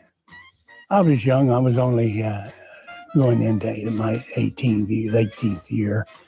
And it was $1 a night for training. And, that was just spending money. $1 back in those days was quite a bit of money to us young kids. And we only got paid every 3 months. And we would train once a week. And then on the end of the 3rd month, they would pay us. And well, I'll tell you, we were rich back in those days. Those months of drill for the 261st would eventually include a trip in April 1941 to a training outpost on the Delaware State coast, known then as Camp Henlopen. I had a corporal's rating at that time, and so they sent half of the unit on 3-day maneuvers. Well, the first night we were here, we came down. We woke up the next morning and we were landing water. We had a thunderstorm during the night. 3 days of training quickly became a permanent basing for the 261st, with talk of war on the horizon. We were to protect the mouth of the Delaware Bay and the heavy industry up on the Delaware River, up as far as New Jersey and up above Philadelphia. I think that the War Department really did understand that this is the role we need them to be in. We don't have the Army big enough to do these roles, and these men are here. The first guns that were brought in were towed 155 millimeter guns. I was really proud of my gun. My gun was #1 gun, and it was on alert at all times. #1 gun was the first gun to be fired if we had to fire it. And I was #1 breech man on that gun. We would compete against one another, #1 gun, #2, and 3 and 4. I thought we were doing a great job protecting our shorelines. There was another point to this too, and that is not only were we looking out in the Atlantic and saying to the Germans, we're waiting for you, we're watching for you, we're ready for you. We were also saying to America, we're ready for them, we're watching for them. We have the ability to deal with them if they come. You had to have been there. I mean, you had to be prepared. Their homes were right here, you know, and they were ready to fight and die and defend their homes. Well, it was a little scary because we didn't know what was down the road, what was going to be coming at us. Conquering armies now stood on the shores of the Atlantic.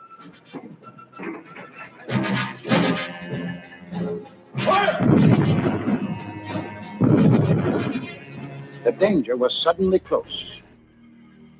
We knew that Hitler had one heck of a navy. We were told quite a bit about it. He had a tremendous air force, and he had the SS troopers, and he had quite an army. That guy did. We didn't know if he would attack this East Coast or not. That was the thing that was on my mind. American coast artillery was very, very good. They were taught to fire 3 shots, and the 3rd shot was going to be on you.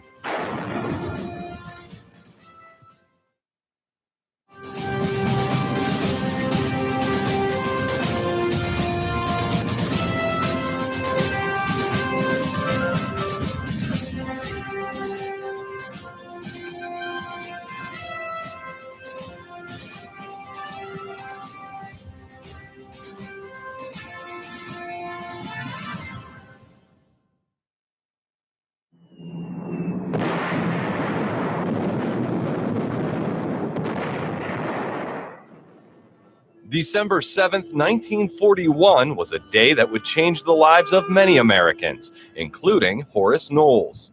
I heard a knock come at the door, and they said, it was a soldier. He said, get back to the fort as quick as you can get there. He said, we've been attacked. Golly, who did that? He said, the Japanese attacked Pearl Harbor. He said, we will now be at war. All I can visualize was that our boys in Hawaii were being killed.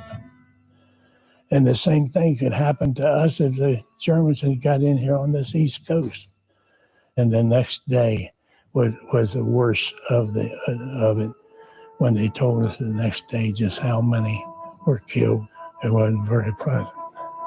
When they read that 2,000 American sailors had been killed at Pearl Harbor, yeah, it's so far away, but American sailors had been killed and the country was at war and suddenly attacked, just like we were attacked on 9/11. I'd ask people to think back to 9/11.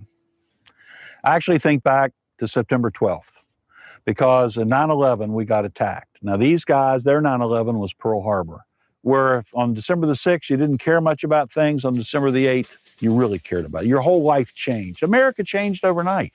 16 million men and women were under arms. Every American male between the ages of 18 and 35 was involved in some way in the war effort. At that time, we were looking out for a landing and an attack. They were very afraid of German saboteurs coming ashore. So this beach was run by the military. You had to have a pass to be on it. It was patrolled on horseback. It was patrolled on foot. Their base was now known as Fort Miles, and as troops stood watch, the guns of the 261st Coast Artillery were at the ready. Any activity was on that ocean. Any activity, regardless of what it was, when we'd seen the ship, even our own ships, we would call in. The Navy would radio it in to the headquarters. And then, of course, we would immediately man the guns until the ship was identified. After it was identified, then that was the end of the drill. One night, there was a ship come in, and the Navy was flashing the Morse code out. They wouldn't answer. And so our orders at that time was to fire 3 shots. Fire 1 ahead of the ship, 2 over the ship, 3rd one to hit it. And we gave the orders to fire that night. Fired the 3 shots, but that shot went over the top of that ship, that shell. And they came out and they were just waving sheets and everything, and they stopped dead in the water, like that ship did. We took our training seriously. They had boats to pull the targets up and down the coast, and we won quite a few medals with those 155s. We were good at no getting around it. I'll brag about my outfit anytime against anybody. We were aces. With the wartime buildup came more troops and more guns, big guns. Hundreds of these men came here, first in a tent city, hundreds and hundreds of tents. When we built Tent City, now that was an ordeal. And we had these little pot-belly stoves. And in the wintertime, God, it was cold. And they get that stoves fired up, and that stack going up out through the top of that tent would be cherry red. First thing you know, look up, you'd see a flame. The tent would be on fire. And then the latrines, they were pitiful. But we managed. When we first came, we had to do a lot of labor work. We were assigned to different jobs to help the contractors that were working here. They started pouring thousands of yards of concrete and setting these big underground bunkers in concrete and rebar to house these big guns. One of those bunkers would be known as Battery 519, housing 2 big guns capable of firing monster 12-inch diameter shells. The technical term is a casemate. It's built like Hoover Dam. The actual weight, we estimate, is about 100,000 tons. The guys here, because it was built by local Delaware guys, they built it better than it had to be built. The sand dune itself was excavated by the U.S. Army Engineering Department, the forerunner of the Corps of Engineers. The sand was all taken away. The forms were laid for the concrete. Concrete was poured, the steel was put in, and then the guns were in place and the sand was put back. 2 big guns facing out, 2 12-inch guns. This particular gun behind me could take on an enemy 15 miles away. Absolutely massive, mounted on very heavy elements. But the guns themselves would be on a kind of turntable and would have a shield in front of them to give the crew a modicum of protection from incoming fire. The bunker, the casemate is 420 feet long inside. The guns themselves are serviced with a powder room and a shell room. So there's a powder room, a shell room at each end. Typically, this battle station would have somewhere around 100 men in it. It was a little self-contained city. It had its own power source, had its own water source, had its own food source. It was in radio contact with everybody else up and down the beach. All right, you'll notice that there were different levels. And at some levels, it was just a regular lookout. At other levels, they were actually using the rangefinders. They built these towers as fire control towers. They were used to provide fire control solutions for these guns. And they knew the exact distance from that tower to a certain point. Each one of those tower levels, you've got different windows, was a different weapon system. Their whole purpose was to spot and provide distance, range, and coordinates so that the plotting room could plot firing solutions, which would then be transmitted to the gun crews. And they would do that on an interval so that they could track the ships. American coast artillery was very, very good. When the alert came, the first gun to take the enemy had 30 seconds, and they practiced that all the time. When he is satisfied that the battery is ready to open fire, the command, commence firing, goes to all elements of the battery. They had 3 minutes to get every gun on the enemy. These guys knew that body of water out there, every millimeter. And if you came in their comfort zone, they were taught to fire 3 shots. And the third shot is going to be on you. Fire! Every gun here ranges out to at least 15 miles. So you're under a blizzard of 6-inch shells, 2 12-inch shells coming at you, and 2 16-inch shells. And the guys were really, really good. As the work of building Fort Miles continued, the men of the 261st settled in for the mission of guarding the coast. And of course, when we moved into the barracks, it was altogether a different life. It looks like the same old barracks. We had nice bunks, mattresses, which we didn't have in Tent City. And we had running water, we had hot water, and the barracks was really nice. We were glad to have them. A lot of times we would be playing cards, you know, and we had radios. And of course, every payday we'd have a big crap game. And then the other time we would sit there and play cards or shoot pool. It was just a great bunch of guys. They were your buddies. They would help you, protect you. Even as soldiers of Fort Miles stood watch and their guns took aim, an unseen enemy was lurking off the coast.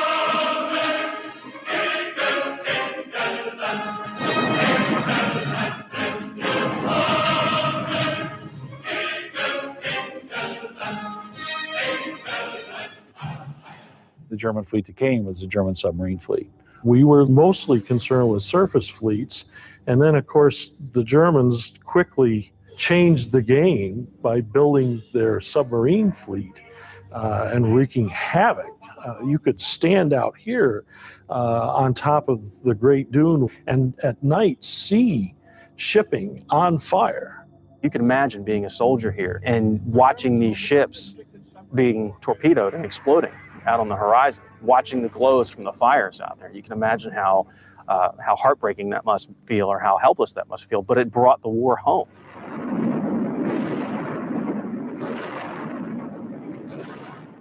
The front lines were definitely here.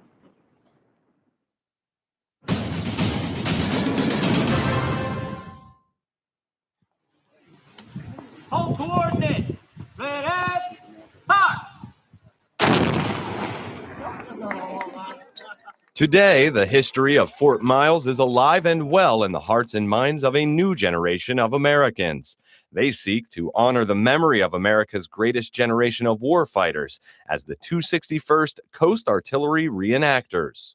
So what we're trying to do is capture that local unit here at Fort Miles, and we're trying to portray them as they were here during World War II.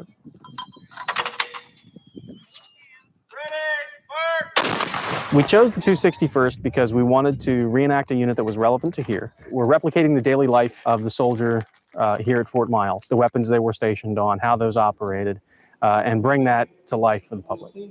I've been a student of World War II since I was about 12 years old. When I found out that this was a World War II fortification, someplace I could come and touch and sink my fingers into and really learn, I was hooked. And so I wanted to learn all I could about Fort Miles. Our volunteer force comes from everywhere. There's a lot of guys that come from as far away as Massachusetts and Texas. We've got one guy that drives from San Antonio to come out and be a part of these events that we hold annually. As a unit, we try to stick to the specific date of 1942. Sometimes we have access to the actual unit rosters from 1942. We look down and, 6 or 7 guys from the battery we actually reenact were from Rehoboth, which is my town.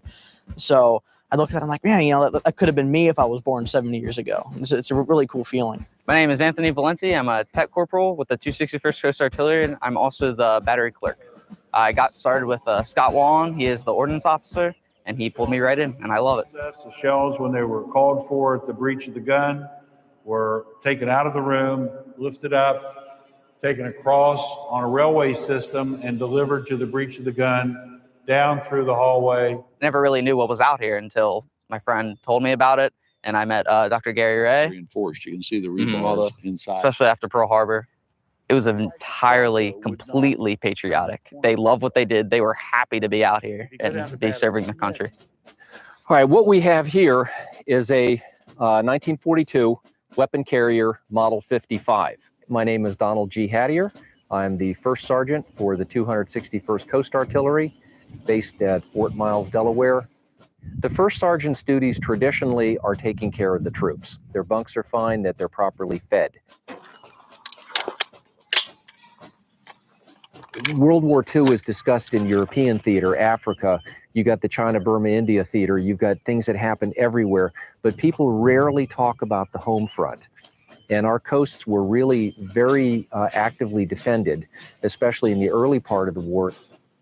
We need to be ever vigilant, even here in the United States, and that was the purpose of the 261st. Oh, yeah. Cool. There are a lot of people here at one time. Okay. Thanks. Be safe. I think for a lot of us, and me in particular, I'm trying to convey to today's kids what it was like 60, 70 years ago.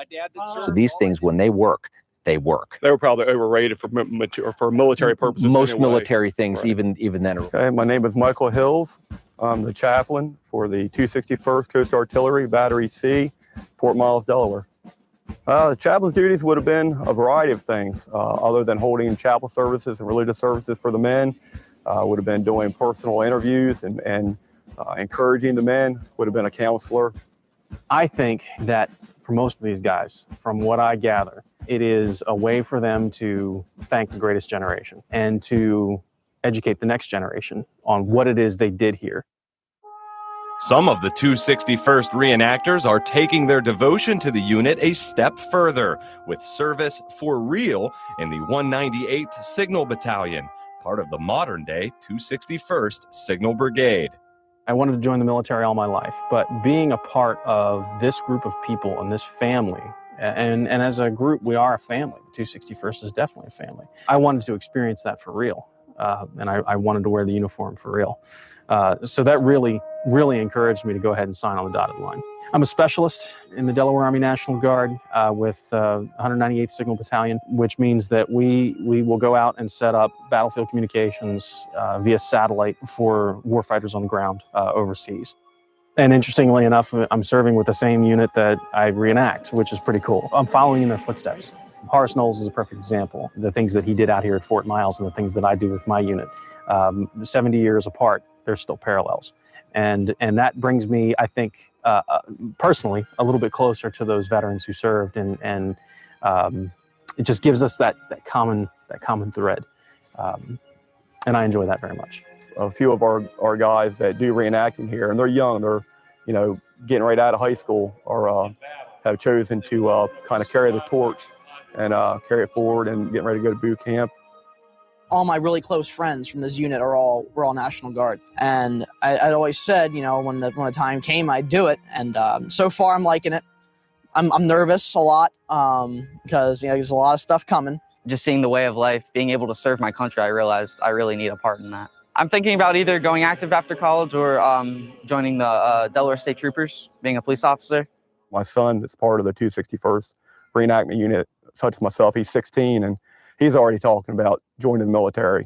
I think they feel a real sense of duty by learning what they have here, realizing what the men and women that were in the armed forces in World War II had to do to preserve our heritage.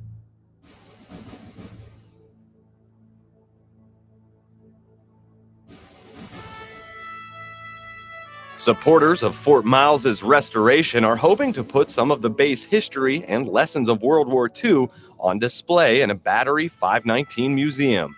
What they want to tell is first and foremost the story of Fort Miles in World War II, but also as it fits in to the larger Battle of the Atlantic. We want to talk about the men that were here, their jobs, what this place was really supposed to do, what it did do. We hear about the convoys and our own warships out on the ocean, but we don't often hear about the men standing back behind them on this shoreline. Walking that beach, watching, it wasn't just the guys that went across the oceans, but it was also mom and dad's war and sister and brother's war. It's a story of our country being under siege, attacked, how we all respond as Americans. People say, well, it never fired its guns in anger, but you had to be ready. You know, you build things, hopefully, that you never have to use. But if you have to use them, they're there, so you use them. God help you if you don't have them to use. The greatest sense of homeland security is what you and I can do. Well, these men did that. They didn't just sit home. They said, I'm going to be a part of this. A lot of them joined because this is a way that I can be a part of the defense of my state. Literally, in this case. They should remember the first thing, that we were never attacked. We let Hitler know that he would never come into the United States. I mean, it was serious business. There wasn't no play. We did what we had to do. And like I say, we were the best. At least I thought so. To be honest with you, I was proud of everything I did. It was just something that I know that I agreed to do when I signed up. If I had to do over, I would do it. I wouldn't hesitate.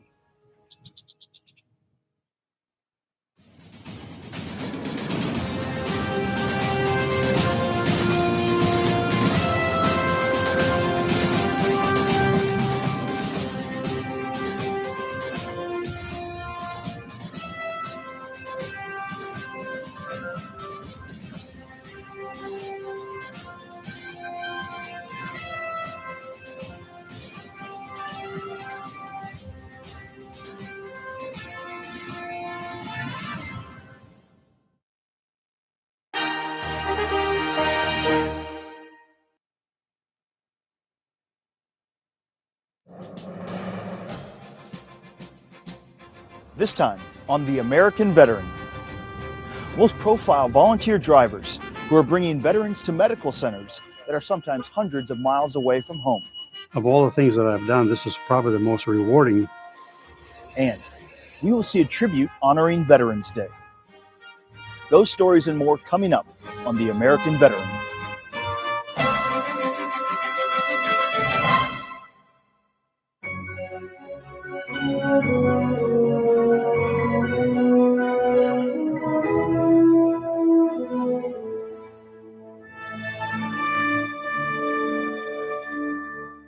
Welcome to The American Veteran, a public affairs program produced by the Department of Veterans Affairs. I'm Matt Webb, a veteran of the Marine Corps. I'm here at the Washington, D.C. VA Medical Center, located in the heart of our nation's capital. As various strains of seasonal influenza virus circulate each year, VA pulls out the stops to fight the flu and keep staff and veterans healthy. Let's take a look at what VA is doing to reduce the spread of flu within their facilities. I'm just kidding you. That wasn't the needle? Yeah. It was a very easy process. It was very, very quick. They were very attentive. The shot didn't hurt, and I feel better. It's one of the privileges of being a veteran. You get the flu shot for free. Every medical center in the VA system has a flu clinic where veterans can get the flu vaccine. Hi, how are you? Good, how are you? I'm good. Nice to meet you. I think the guidance now is that everyone really over the age of 6 months get the vaccine. So the VA and the CDC and many other healthcare systems make a real effort to get patients and employees to get the vaccine. Oh, that was great. It's prudent for everyone to get vaccinated against flu because no one is immune to it, because a virus changes every year. And so consequently, the vaccine is updated every year to provide the maximum protection against flu. There are really no risk for the great majority of people with the flu vaccine. People who are allergic to eggs should not get the flu vaccine, and people who have had Guillain-Barré should not get the flu vaccine. Otherwise, there are very few reasons not to get the flu vaccine. The flu shot does not give you the virus. It doesn't make you sick. It promotes a healthy response in your body to fight the flu. Oh, I think that the most important thing is to really have people get accurate information about the flu vaccine. There are many people who say, I don't want to get the vaccine because I got the flu, and you really cannot get the flu from the vaccine. I have information about the flu shot that I gave you. Okay. And then this is the information. If you have any reaction for the next 15 minutes, we recommend you to sit down there. In every hospital, there's a flu champion, and they deserve the credit. They're the ones on the front line providing the flu shots, talking to folks about how the flu is spread, dispelling myths about the vaccine. And that's very important because a lot of folks don't realize that the vaccine is our best protection against flu.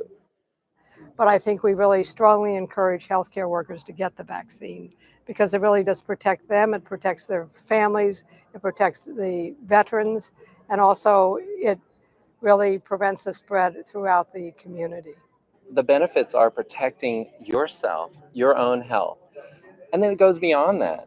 You want to protect your family, your work colleagues. And so as a community, we always advocate flu vaccination because it saves lives and it helps keep us healthier.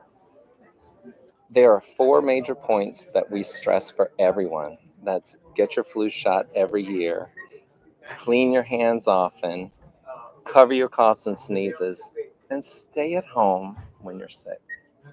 It didn't hurt, and I advise anybody that's maybe veteran or anybody to get their flu shot. With respect to, all veterans getting flu shots and making sure that we're doing our part individually not to spread the flu contagion amongst our other fellow veterans is important. It's almost like an obligation. With flu season fast approaching, make sure you get your flu shot at your local VA medical center. These guys are great, man. After the break, we'll see a day in the life of the Veterans Transportation Network.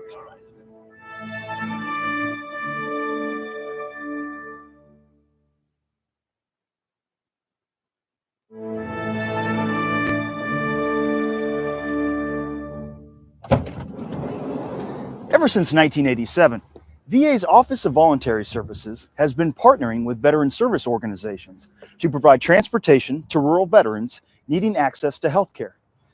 Today, volunteer drivers and transport coordinators are at work all across the country, seeing to it that these veterans get where they need to, when they need to, in both safety and comfort. Army veteran Randy Goldsworthy is dealing with a serious medical condition. I was recently diagnosed with liver cancer, and they did a CT scan, and they found problems in every area of the scan. And so I have to go back up to Portland and get a body scan. Radio 1190 and 102.3. It's now 2:30 a.m., and after spending the night at the White City VA in Southern Oregon, Randy is setting out for the long journey to Portland. Alongside him are other patients also in need of treatment not available locally. Their driver, Chuck McGilvray, is one of hundreds of VA volunteers across the country working to help veterans access the care they need. As a 30-year veteran of the Navy, Chuck says he treasures the time he spends with his fellow vets. We're all military or former military, so there's no uncomfortableness about meeting people. They will travel throughout the night, motoring along Oregon's Interstate 5, making stops at Roseburg, Eugene, and finally, Portland. They go over the Cascade Mountain Range, the Coastal Mountain Range, the Siskiyou Mountain Range. And when you consider the horrendous weather conditions that these drivers face every season of the year here in the state of Oregon, their indomitable spirit in what they do and what they give is just incredible. A driver like Chuck may travel 50,000 miles a year, and perhaps as many as several 100,000 miles in the course of a volunteer career. I find it very gratifying when the vets get out of the van and they say, appreciate the ride. Couldn't do it without you guys. We wouldn't get to our appointments. There you go. All right. Thank you. At each stop, a new driver will take over for the next leg of the journey.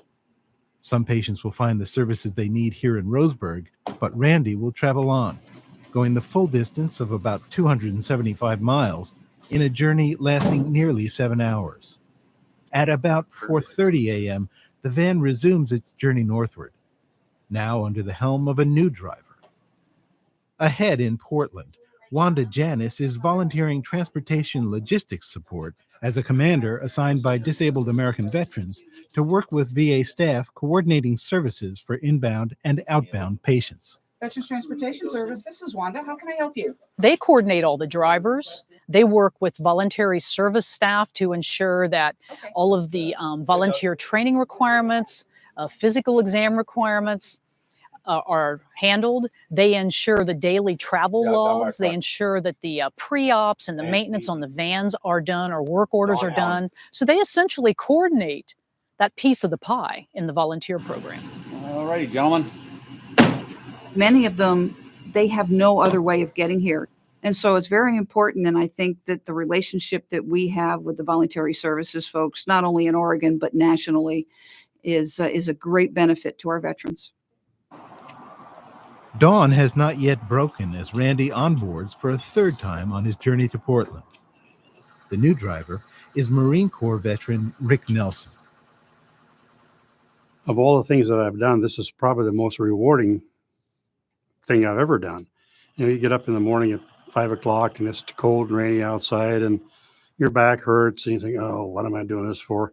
Then you get up here to Portland and you see some kid with no legs or missing an arm and a shoulder and you think, boy, life's been pretty good to me. I spent 16 months in Korea and never got a scratch. These guys are hurting.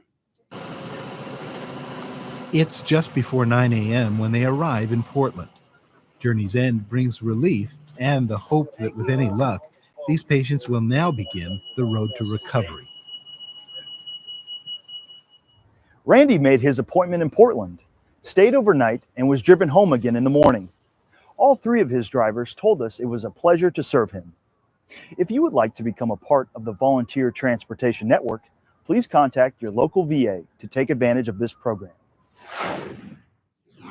Our executive producer, Jeremy Wheeler, sat down with VA's Director of Volunteer Services to gather more information about the many ways you can serve our nation's veterans. Why do people volunteer at VA? I think they do it for a number of reasons. A lot of people want to give back. A lot of people were not able to serve, and this is their way of serving those who have served. There are a lot of people who were in the military, and they still want to feel connected. So can you tell me a little more about the volunteer opportunities that are available across the system? Yeah, we have multiple volunteer opportunities at VA, and I would encourage somebody who wants to volunteer to call their VA Voluntary Service office. But a lot of volunteers will drive patients to and from their appointments. Inside the hospital, they might escort them to and from their appointments. They may work in the labs, they may work in radiology, they may work in recreation, and they may do follow-up phone calls. So if somebody had an appointment, volunteer can call and check and make sure that everything is okay. Why are the drivers so important for the Veterans Transportation Network? Number one, to get the patients access to care as number one. But I can tell you a story that happened recently where a veteran got on the van. Driver noticed that he was slurring his speech a bit and kept him talking and realized he was slurring even more and more and more. And when all the patients were dropped off, he took him back to the VA for him to be evaluated. And sure enough, he needed to be admitted to the VA. Volunteering for VA can sometimes lead to a career at VA. They can. We have about 20,000 volunteers, student volunteers that are doing exactly that. They will come into VA to gain some experience so that they can decide what it is they want to do when they grow up. How can those who are interested in volunteering at VA find out more? I think the best way is for them to go online and look at www.volunteer.va.gov, identify where it is they want to volunteer their time, what city, what state, what VA, or they can call their VA Voluntary Service Office and they would be able to help them out. When we come back, we'll see a new program that brings the VA to college and university campuses across the nation.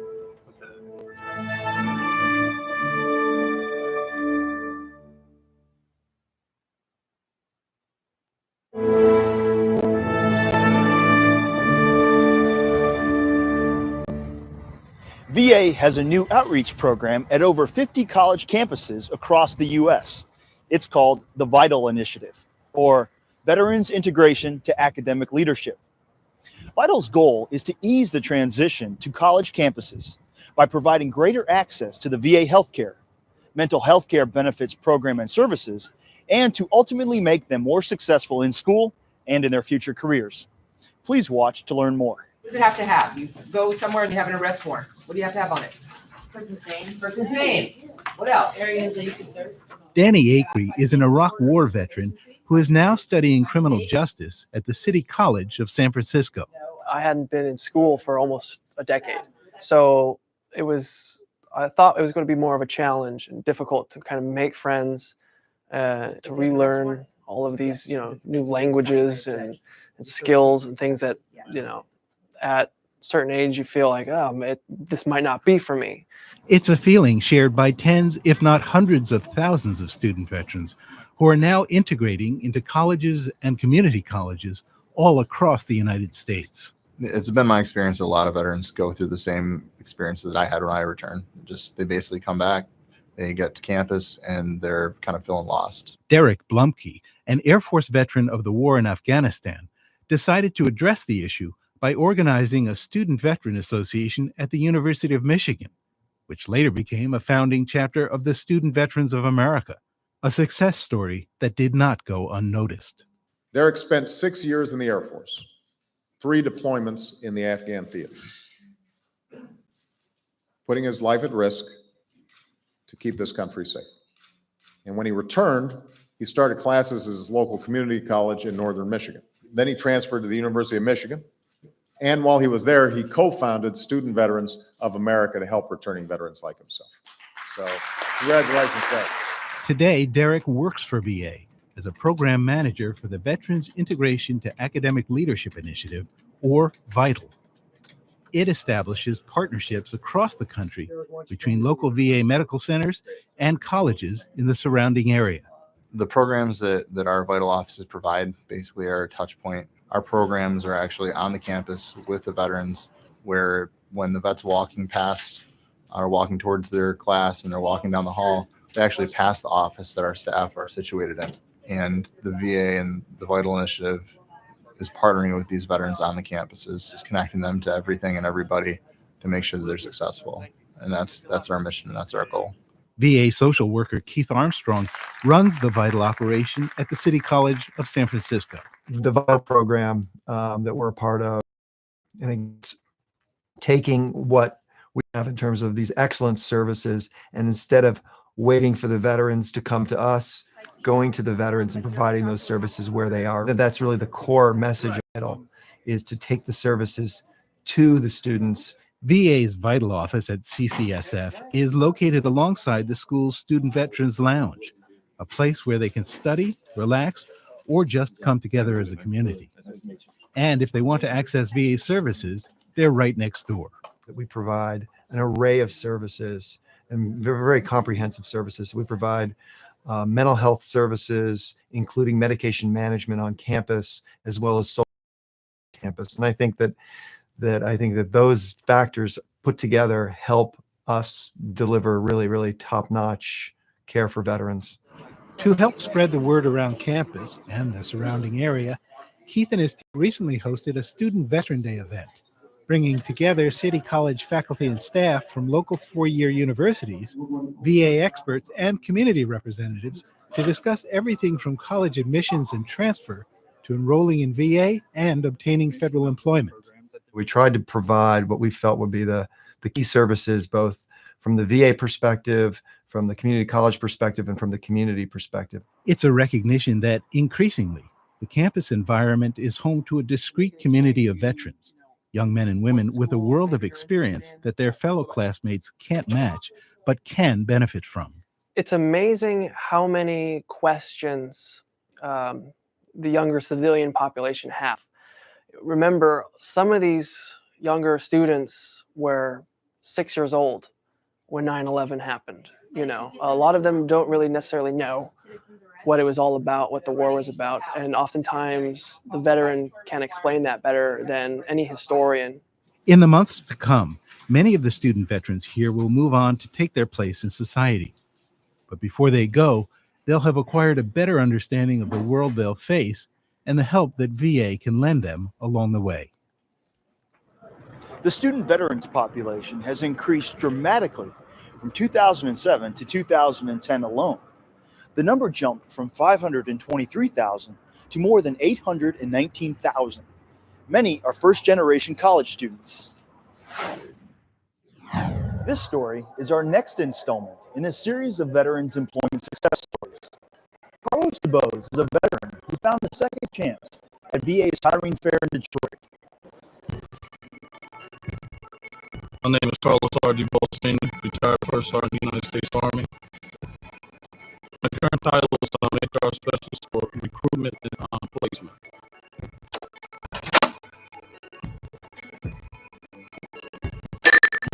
I was retired out of the military in November of 2010 and serving with the 3rd Infantry Division, Fort Stewart, Georgia. I decided to come back here to Detroit, Michigan, where my kids were staying at. And immediately I felt the effects of not being in a leadership role. You know, my goal was to get out of the military. I prepared for it. I believe I prepared for it properly.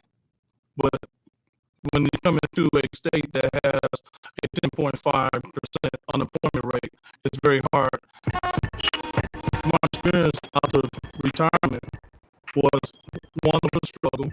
I spent 1 year and 3 months unemployed. I spent 8 months temporarily homeless. Retirement check, you know, coming from a basic salary down to a retirement check wasn't enough. I resorted to alcohol for a little while. You know, I had an anger issue. You know, I was putting blame on other folks for the position that I was in. It's just like any veteran that's going through a transition. I didn't properly use my services that were provided for me until another veteran spoke to me and talked to me about programs that they have in the VA. These services are out here for us, and we should use every tool that they give us.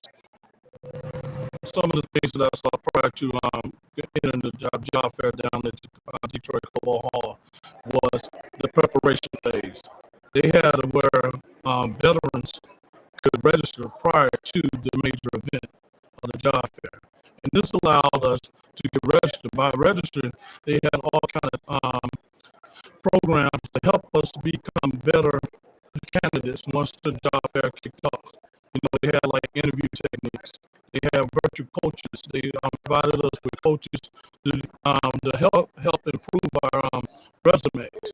And that was awesome, you know, just to help veterans. They had places where veterans can go and receive training. If they needed more training on how to properly conduct the interview. That's just one of the many facets that they had. But you have to go through a process. You know, you have to get employment ready. This is what they call it at the end of about 2 or 3 days. You had to go to all these stations to coaches. You had people that was rooting you on. It was like when you got that job and you came out and you said, hey, I got hired today. It was like a band of people, just like you just came back from a tour over in Afghanistan or Iraq, they was cheering for you, and that's what made it so wonderful, and that's what I appreciated about it at Job Fair, the Veterans Job Fair in Detroit. And that's where I met a young man named James Marysville, who works out of Washington, D.C., and he was a part of the VA hiring initiative. I have an MBA in business administration, human resource management, and the VA hospital here in Ann Arbor had about 3 positions open here.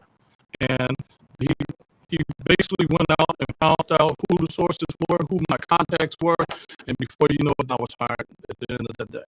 Good morning, John. This is Carlos. I'm calling about the HR system specialist position. My current title is HR specialist for recruitment and placement. I wanted to speak with you about one of your postings. Okay. My role and responsibility is to ensure that we have the minimum qualifications for the candidates that are applying for the job announcement position. I'm a veteran. Is this open for me to Absolutely, apply? absolutely. I love this job. It's just I tell you, being here in the VA hospital reminds me of being a company first sergeant. Thank you so much. I really appreciate It's nice meeting you. I just thank God for all agencies that contribute to that Veterans Job Fair, because without them, I don't think I would have had that strategic advantage that I had, that I had when I went to that actual job fair.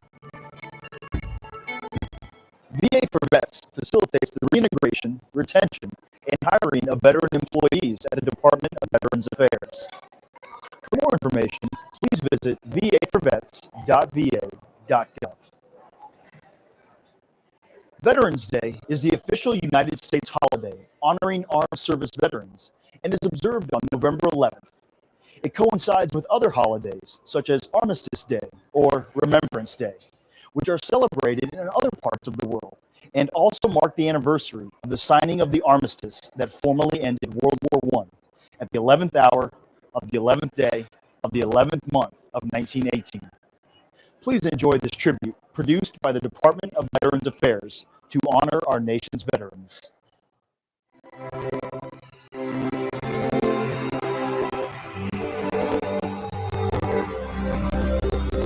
Veterans Day.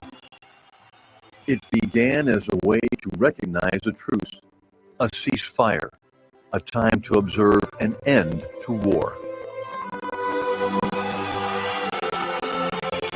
On the 11th hour of the 11th day of the 11th month of 1918, Allied nations signed an armistice agreement with Germany to end World War I.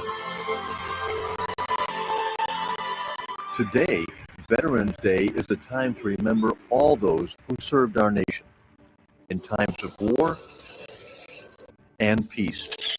They are the brave men and women who serve and protect us. They come from all walks of life. They are parents, children, and grandparents. They are friends, neighbors, and co-workers. They are presidents. They are the unknown, but not forgotten. On Veterans Day, we remember and honor our veterans. Let us always remember to celebrate the peace. That concludes this edition of The American Veteran. The Department of Veterans Affairs is honored to bring you this program. To our men and women in uniform and to America's veterans, thank you for your service. See you next time.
We've got an arm and core crusher workout for you that is going to burn you out like you never have before. 4 exercises, 20 repetitions each, 3 full sets in a short period of time, extreme conditioning style. That means little or no break in between each set.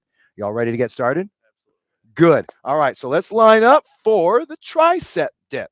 Now, we're going to use a bench to help ourselves. We're going to keep our legs bent at the knees so that we can brace our fall if we do slip. We're going to do a 20 count. Ready? Begin. Now, notice what I wanted out of this position is I wanted them so that their hips were close to the bench so that their back was perpendicular to the ground. I wanted that way so that we can maintain neutral spine and isolate on the triceps. Their legs are bent simply to brace their fall in case they slip. Don't do it with straight legs. This is a safety protocol. 3, 2, 1. Good. On your feet. Let's grab those dumbbells and line ourselves up for some squats. 20 count. Slowly at first and then build as you go. Ready? Begin. Now, the only reason we're holding the dumbbells is to add to the load. You still want to maintain proper form. You want to stick that tailbone back behind you as you go down and sink your shoulders into your back pockets or where your back pockets would be. That's the way to maintain a neutral spine. Exhale on the way up, breathe in on the way down. In through your nose and out through your mouth. 3, 2, and 1. All right, let's put the dumbbells back in a safe spot. You always want to put the dumbbells in a safe spot. You still don't trip over them. Let's get down on our backsides to get that core crusher phase going on here. Heads down, relax. Okay, now hands at your sides. Bring the legs up where they lined up over the hips, slight bend in the knees. We're only going to raise the bottom part of our body up about 4 inches on each repetition. 20 reps, go. Good. Now you see this here, what Kelvin's doing here? He's just raising up, focusing on the bottom part of his abdominal wall and just making certain that he's not jerking his body around. This is the perfect way of doing this exercise and working on the core, the whole core. Good job, you two. Ready? 5, 4, 3, 2, 1. Now just flip over on your bellies. Same position, heads to the center. And let's work our lower backs now because some people forget this, but the lower back is also part about the core. Fingers clasped behind your head, relax the legs, and back extension time. 20 count, ready, go. Now notice right away that I see a cadence that's fast because it's slightly intense, but it's not so fast that they're compromising their form in any way. This is a perfect way of doing the exercise safely and effectively. They're doing a great job. They're breathing deeply. They're exhaling on the way back and breathing in on the way down. In through their noses and out through their mouths. 5 more. Ready? 5, 4, 3, 2, and 1. All right. Push off with your hands to a standing position. Round 2. Let's get right to it. Let's go to those tricep dips. We call them bench dips because we're using the bench for support. Remember, we're going to stay close to the edge so we can maintain neutral spine. Ready? Begin. Look at that isolation technique going on here with Lynn and with Kelvin. Perfect. All I see is the tricep engage and not any unwarranted strain in the shoulder joint because of the position that they're in. Legs are bent just to brace their fall in case they do slip. They're doing it right. 5, 4, 3, 2, 1. Good. Come on up. Grab those dumbbells. Let's add to the load for our squats. Body squats are so great. Now, if you have to use no weight at all, fine. You figure out what's best for you. 20 count, begin. And a reason why we call it extreme conditioning is because we're taking little or no break in between each set. You know your body better than anyone else. If you need to make a longer break, that's fine. Modify what you have to and amplify what you can. But don't amplify so much that you compromise your form. 5, 4, 3, 2, 1. Put the dumbbells back in a safe spot, and it's time for that core crusher phase. On your back sides, heads to the center. And again, we're going to look for that vertical leg crunch again. All right, legs up, line them up over your hips, slight bend in your knees, and 20 count, go. Good. So all I'm doing here as a spotter is I'm making certain that her legs don't rock too far forward toward her head. And make certain that what we have is her legs lining up where the feet are lined up right over the hips and they're not going too far toward her jaw. Perfect. This is the way to do it right. 5, 4, 3, 2, and 1. Flip over on your bellies. Remember, the lower back is also part of the core. That's the way to do it right. Fingers clasped and behind your head. Relax the legs, back extensions. Ready? Go. Look at you two. Awesome job. Breathe deeply. Breathe deeply. Relax those legs, Lynn. Good job. That's a great correction. They're doing a great job. Little or no break in between each set. That's extreme conditioning. Good job. Now 5, 4, 3, 2, and 1. Push yourself off your hands. The final round. Yeah. On the bench, focus on our triceps. Ready? Go. Good job, you two. This is awesome. They're doing a great job. They're maintaining proper form. I hear their breathing picking up right away as soon as they begin. They're pushing the air out of their body on the way up and breathing in on the way down. 5 more. 5, 4, 3, 2, 1. Carefully on your feet. Grab the dumbbells. Body squats with the dumbbells, adding to the load. The last 20 count. Are you ready? Begin. Good.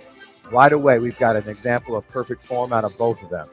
The tailbones are just going right back behind them every time they go down, sinking their shoulders into their back pockets. That's the way to do it right. Neutral spine. Knees lining up over midfoot, but all the weight and balance into their heels. 5, 4, 3, 2, and 1. Put the dumbbells back in a safe spot. Last 2 exercises on your back sides. Heads to the center. Let's do that last set. Move back up over here a little bit more, big guy. Good. All right, legs up. And begin. Good. And again, what I'm simply doing is making certain those legs don't go too far over that hip position. You're doing a great job, you two. You started strong, finished strong. Good job. 8, 7, 6, 5, 4, 3, 2, 1. Flip over on your bellies. Back extension time. Back extension time. Start strong, finish strong. You got this. Relax the legs. Relax the legs. Are you ready? Look at this. Awesome. We're not arching back so fast that we're putting any unwarranted strain in the lower back. And remember, that lower back is part of the core. Lynn and Kelvin are doing a great job. 8, 7, 6, 5, 4, 3, 2, 1. Relax. Push off with your hands to a standing position. How do you feel? Good. How do you feel? Awesome. And that's all it takes to get that body that you've always dreamed of in a short period of time. That's extreme conditioning. Stay the course.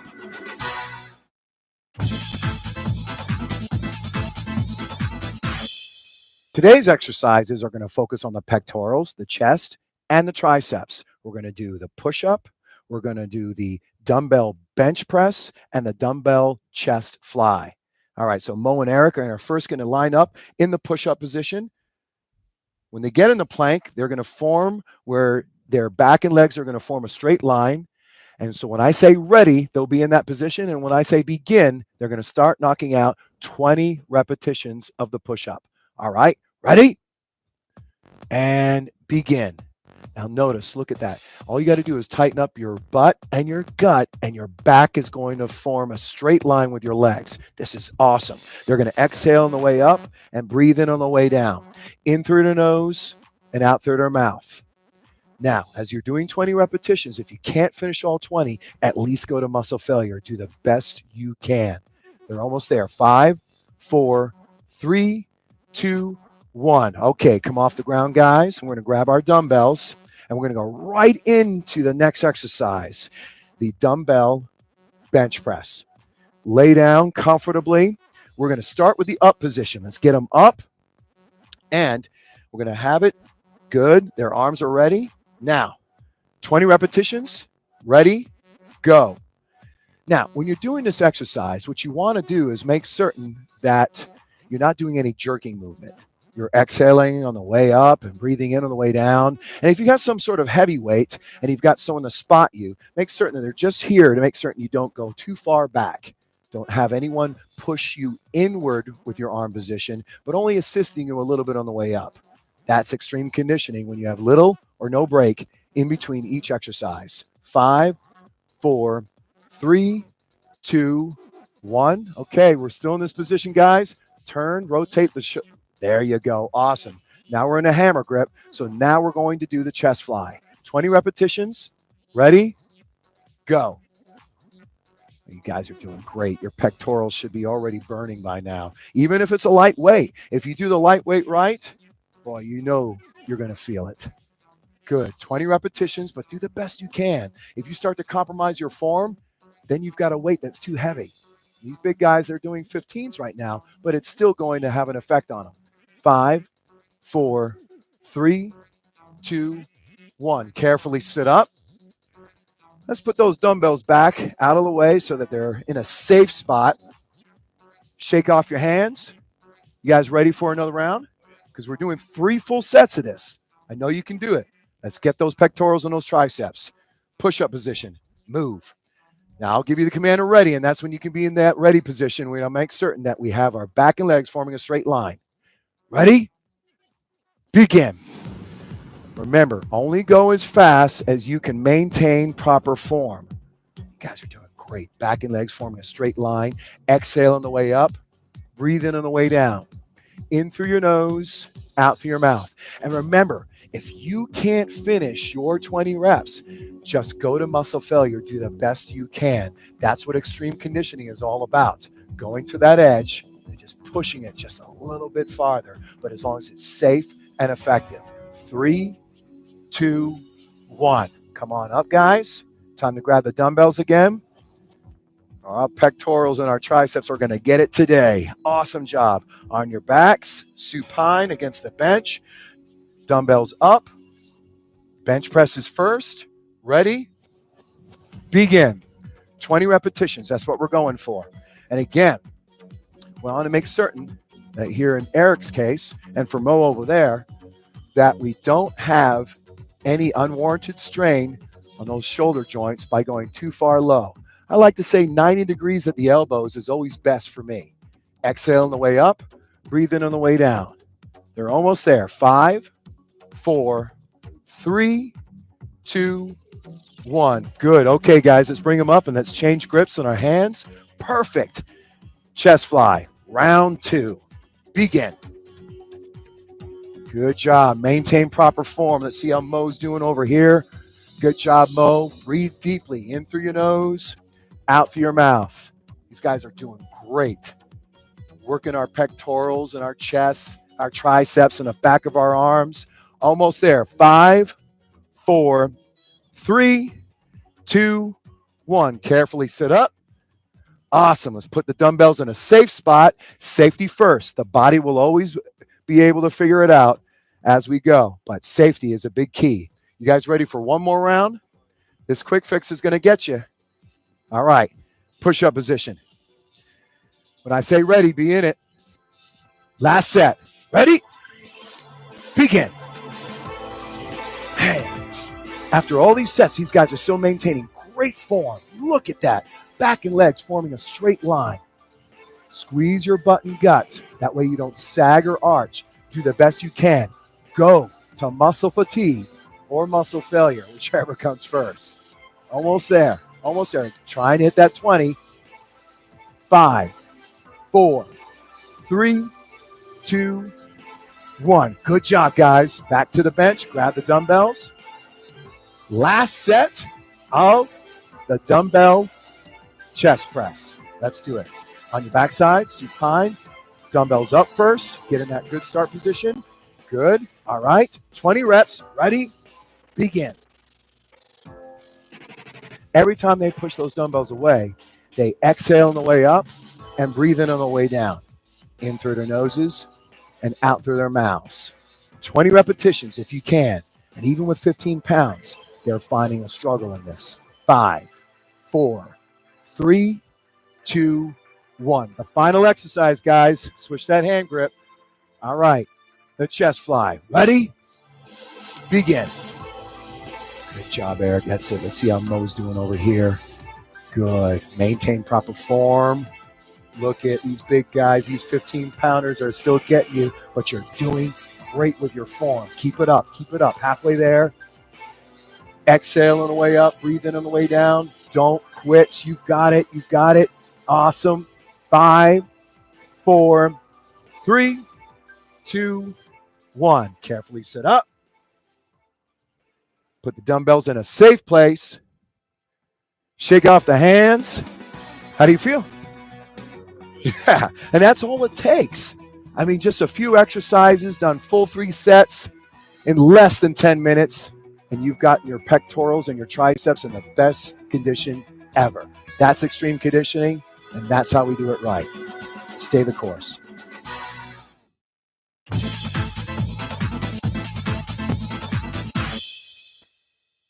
Boy, for today's workout, it's going to incorporate every single muscle in our body.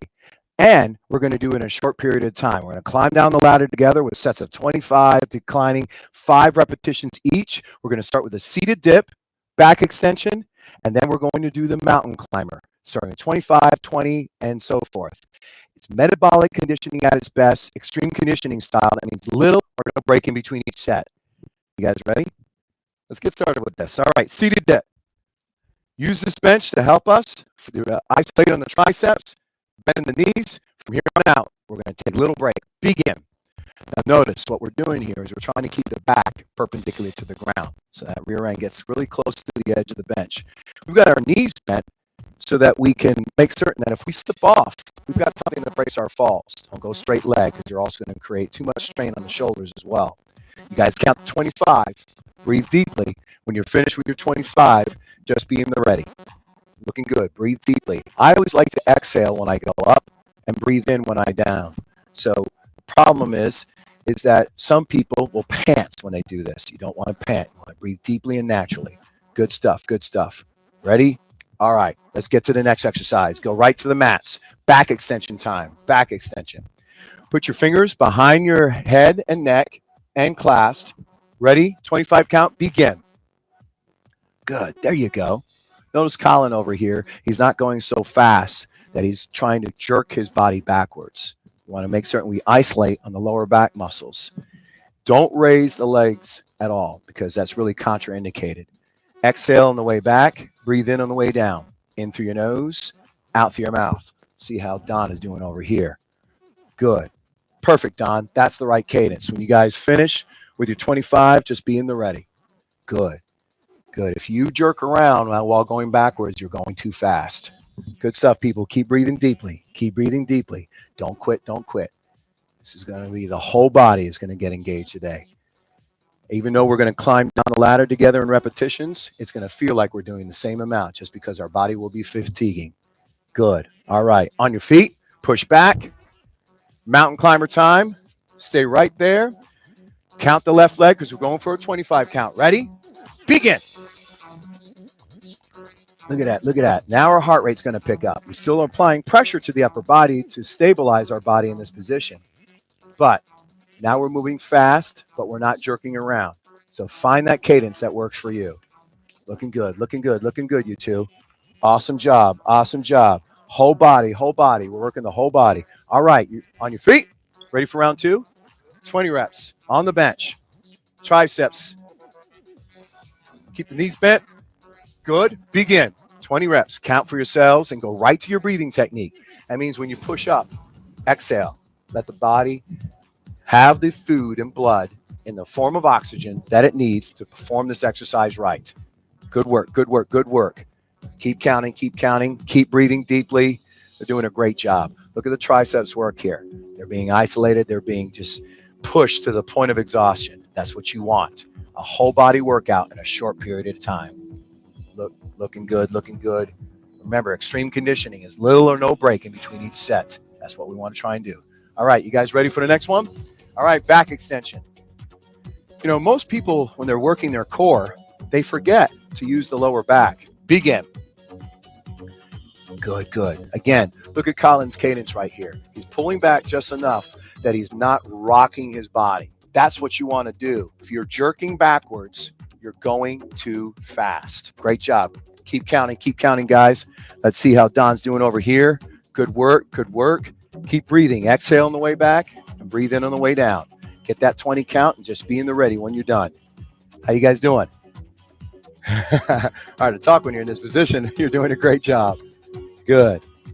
All right. Almost there. Good. All right. Mountain climber time. Push back. Let's pick up the heart rate again. Count the left leg. 20 count. Ready? Begin. Good. Let's see how Colin's doing over here with mountain climber. Good position. Look at those feet switch. Knees coming in, tucked hard, working your gut muscles. People don't realize that. You're working your hips and your gut as well on this exercise. Good. On your feet. Ready for a 15 count? All right. Let's go to the bench.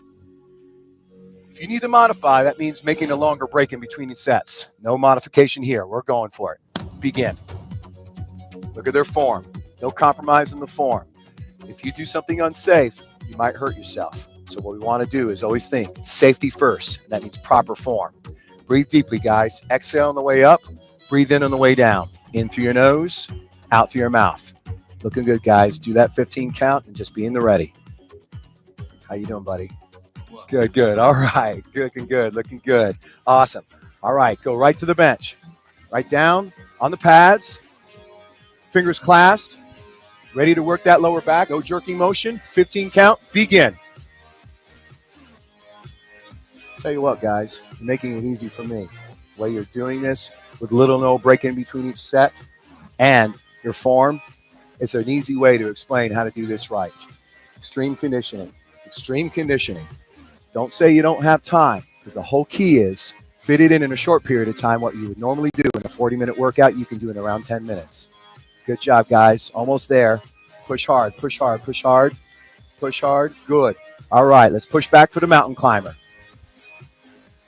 Ready position. Left leg will come up first. And begin. Good, good. Heart rate's going to pick up again. That's the key. Want to make certain that you maintain right form. Notice we're kicking those knees up into our chest, and we're using our gut muscles. On your feet. 10 count next. 10 count next. Counting down. Go to the bench. Let's work our triceps. We're reducing the amount of repetitions, but the intensity is still the same. All right. Begin. Count to 10, guys. Count to 10. Count to 10. Exhale on the way up. Breathe in on the way down. In through your nose, out through your mouth. Look at the triceps. They're just getting cooked right now. That's awesome. Little or no break in between each set. That's extreme conditioning. Going from one area to the body to the other, metabolic conditioning. Awesome. Okay, come on off. On your front. Back extension time, 10 count. Get in the ready. Fingers clasped. No jerking motion. 10 count. Begin. Good job, Colin. Good job. Let's see how Don is doing over here. Good job. Good job. Good job. Look at that extension. Awesome job, people. Awesome job. This is the way it should look. Keep breathing. Exhale on the way back and breathe in on the way down. In through your nose, out through your mouth. Go for that 10 count. Good. Push up, push back, push back. Let's go to that mountain climber. Pick up the heart rate again, starting with left leg. Begin. Again, if you need to modify, then you simply just increase the amount of transition period that you have. That means longer in between, longer breaks. But if you need to amplify, that means no break at all. On your feet. Ready to go and try one more set? Let's go to the bench. All right. Begin. Look at that. Back's perpendicular to the ground. Knees are bent in case they need to slip off. They have something to brace the fall. This is the way it should look each time. Exhale on the way up. Breathe in on the way down. In through your nose, out through your mouth. All right. Off. Get down on our fronts. Back extension. Last set. Get in the ready. Fingers clasped and behind your head. No jerking. 5 count. Begin. Good, good. Remember, the lower back is also part of the core training that you need to do every single day. This is a great example of how to do it right. Good, good, good. Push back for the mountain climber. Last set. Pick up the heart rate. We're going to end with our heart bouncing hard. Okay, begin. Climb down the ladder together, folks. You're making a short workout what would be intense enough for a big workout. On your feet. How do you feel? Good, good. Not impossible, achievable, but right outside the comfort zone. And that's extreme conditioning at its best. Make certain you try this. If you wanted to make it 35 and then count down from that by 5 counts to 30, 25 and down, then you're just making the workout longer. Do the best you can and stay the course.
Hello, everyone, and welcome to this edition of Inside the Naval Postgraduate School. From our campus in Monterey, California, I'm your host, Alan Richmond, right here on the Pentagon Channel. Welcome to the show. Well, on this episode, we'll cover all the activities that took place at the 31st Annual Fleet Week celebration up in San Francisco, California. And of course, NPS was there. We were on hand to participate and film many of the activities during the celebration. Here's the Executive Director of Fleet Week, Louis Leuven, to give us an overview of all the activities. Louis, what a big event you have in store for us this year. Thank you, Alan, and thank you for coming out here with the Naval Postgraduate School. They're wonderful partners in the program here. This year, we're doing, as we did for the last 2 years, emphasizing humanitarian assistance and disaster response missions of the military. And we've really formed an incredible bond between the military and the civilian emergency response community in the Bay Area.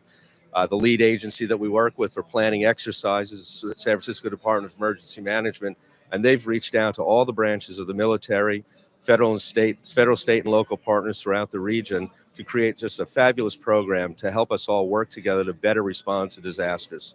Now, over 1 million people come to this event. That's quite an impact on the city of San Francisco and a great gathering for the military, isn't it? Oh, it really is. And San Francisco opens the doors up for the military. They go into the restaurants and the bars. I ran into a handful of sailors last night. I started talking to them, and they were just absolutely thrilled with the fact that they had all gone into a restaurant, sat down, and ordered a wonderful meal. They were prepared to pay for the check, and the restaurant owner came over and said, "I'm sorry, but somebody's already taken care of this meal for you." So they were very happy to be in San Francisco. I think San Francisco is a wonderful liberty call. We also had the opportunity to speak with San Francisco Mayor Ed Lee and find out his thoughts on Fleet Week. I'm very lucky to be the mayor of San Francisco. We are so appreciative of our Fleet Week. Obviously, to give a very strong nod a whole week to our men and women in uniform, to our leaders in the military, from the Navy to the Coast Guard to the Marines. But we're also doing something in addition to that that's very special to our city. We're really practicing what it takes to get ready for a major disaster and experiencing the on-the-ground movement and logistics expertise of our military to help us in time of need. Well, the city of San Francisco has certainly thrown out the welcome mat, so thank you very much. Thank you, and let's celebrate that, but let's also make sure we're also paying attention to what we have to be prepared for, and this is why we're right down to our neighborhoods very thankful to our military. Well, special thanks to San Francisco Mayor Ed Lee for taking time to talk with us. Well, one of the other important activities associated with Fleet Week celebration is the Senior Leadership Seminar. The Senior Leadership Seminar provides a platform for senior leaders from the U.S. military, state, local, and federal emergency response agencies, and community leaders to continue to develop working relationships and encourage cooperative emergency planning.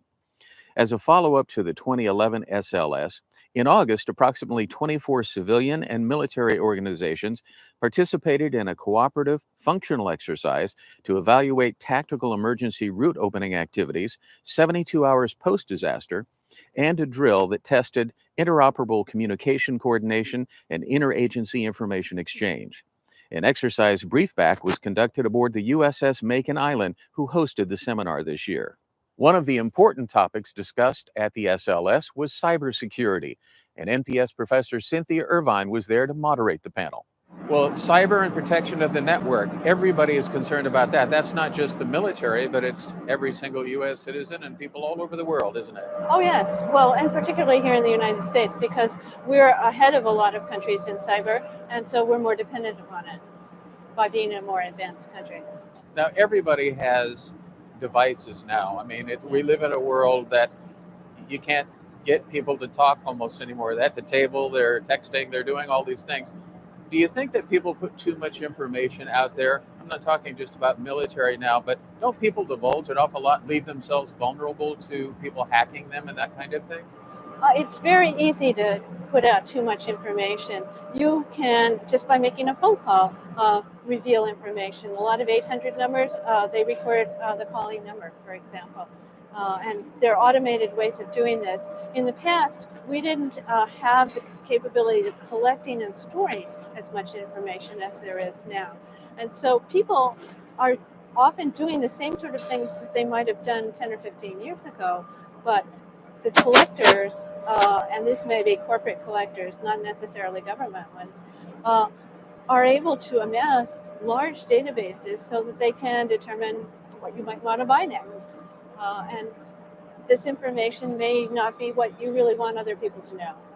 Now, we can't go into great detail about what you and your colleagues will be talking about today on cyber, but it does play into the theme of Fleet Week, which is disaster control around the world and how that technology plays into it. Is that part of what you're looking at? Well, the military depends a lot on communications, and the cyber communications is a large part of that. Our communications around the world require us to have ship-to-ship communications, ship-to-shore, ship-to-satellite, back to the United States types of communications. And so in the context of a disaster, you need to keep those communications up and going. Well, we'd certainly like to thank everyone who participated in the Senior Leadership Seminar during Fleet Week. We'll be back with more Fleet Week activities right after the break. Stay with us. Welcome back to Inside NPS in San Francisco, California. Well, time now to board the USS Macon Island. While aboard the USS Macon Island, we had the privilege to meet and speak with the commanding officer, Captain Cedric Pringle, a native of Sumter, South Carolina. He graduated with a Bachelor of Science degree in economics and received his commission via the NROTC from the University of South Carolina in 1986. He earned his master's degree in systems management and national security strategy from the Naval Postgraduate School and the Naval War College, respectively. Captain Pringle reported to the USS Macon Island as the executive officer in August of 2010 and took command as the ship's third commanding officer in February of 2012. We had the opportunity to tour the ship and participate in the Senior Leadership Seminar. Here's Captain Cedric Pringle. Well, Macon Island is the eighth ship of the WASP-class LHDs. We're an amphibious assault ship. So we bring a lot of helo capabilities and vertical lift capability to the fight, as well as the possibility of using the well deck for LCACs and LCUs. That capability certainly works well in an HADR type mission where we have to provide humanitarian assistance and disaster relief. The thing that's different about Macon Island than the other sister ships in our class is that we have an electric propulsion drive system.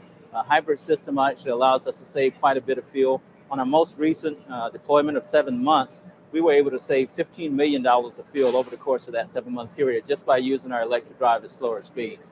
The other interesting thing about our ship is that we've got just a phenomenal, very talented crew who all just strive forward with the culture of excellence in mind. Talk a little bit about the type of aircraft that come aboard and the capabilities of takeoffs and landings. Well, the LHD has the opportunity to operate with just about any type of aircraft in the Navy's afloat aircraft inventory.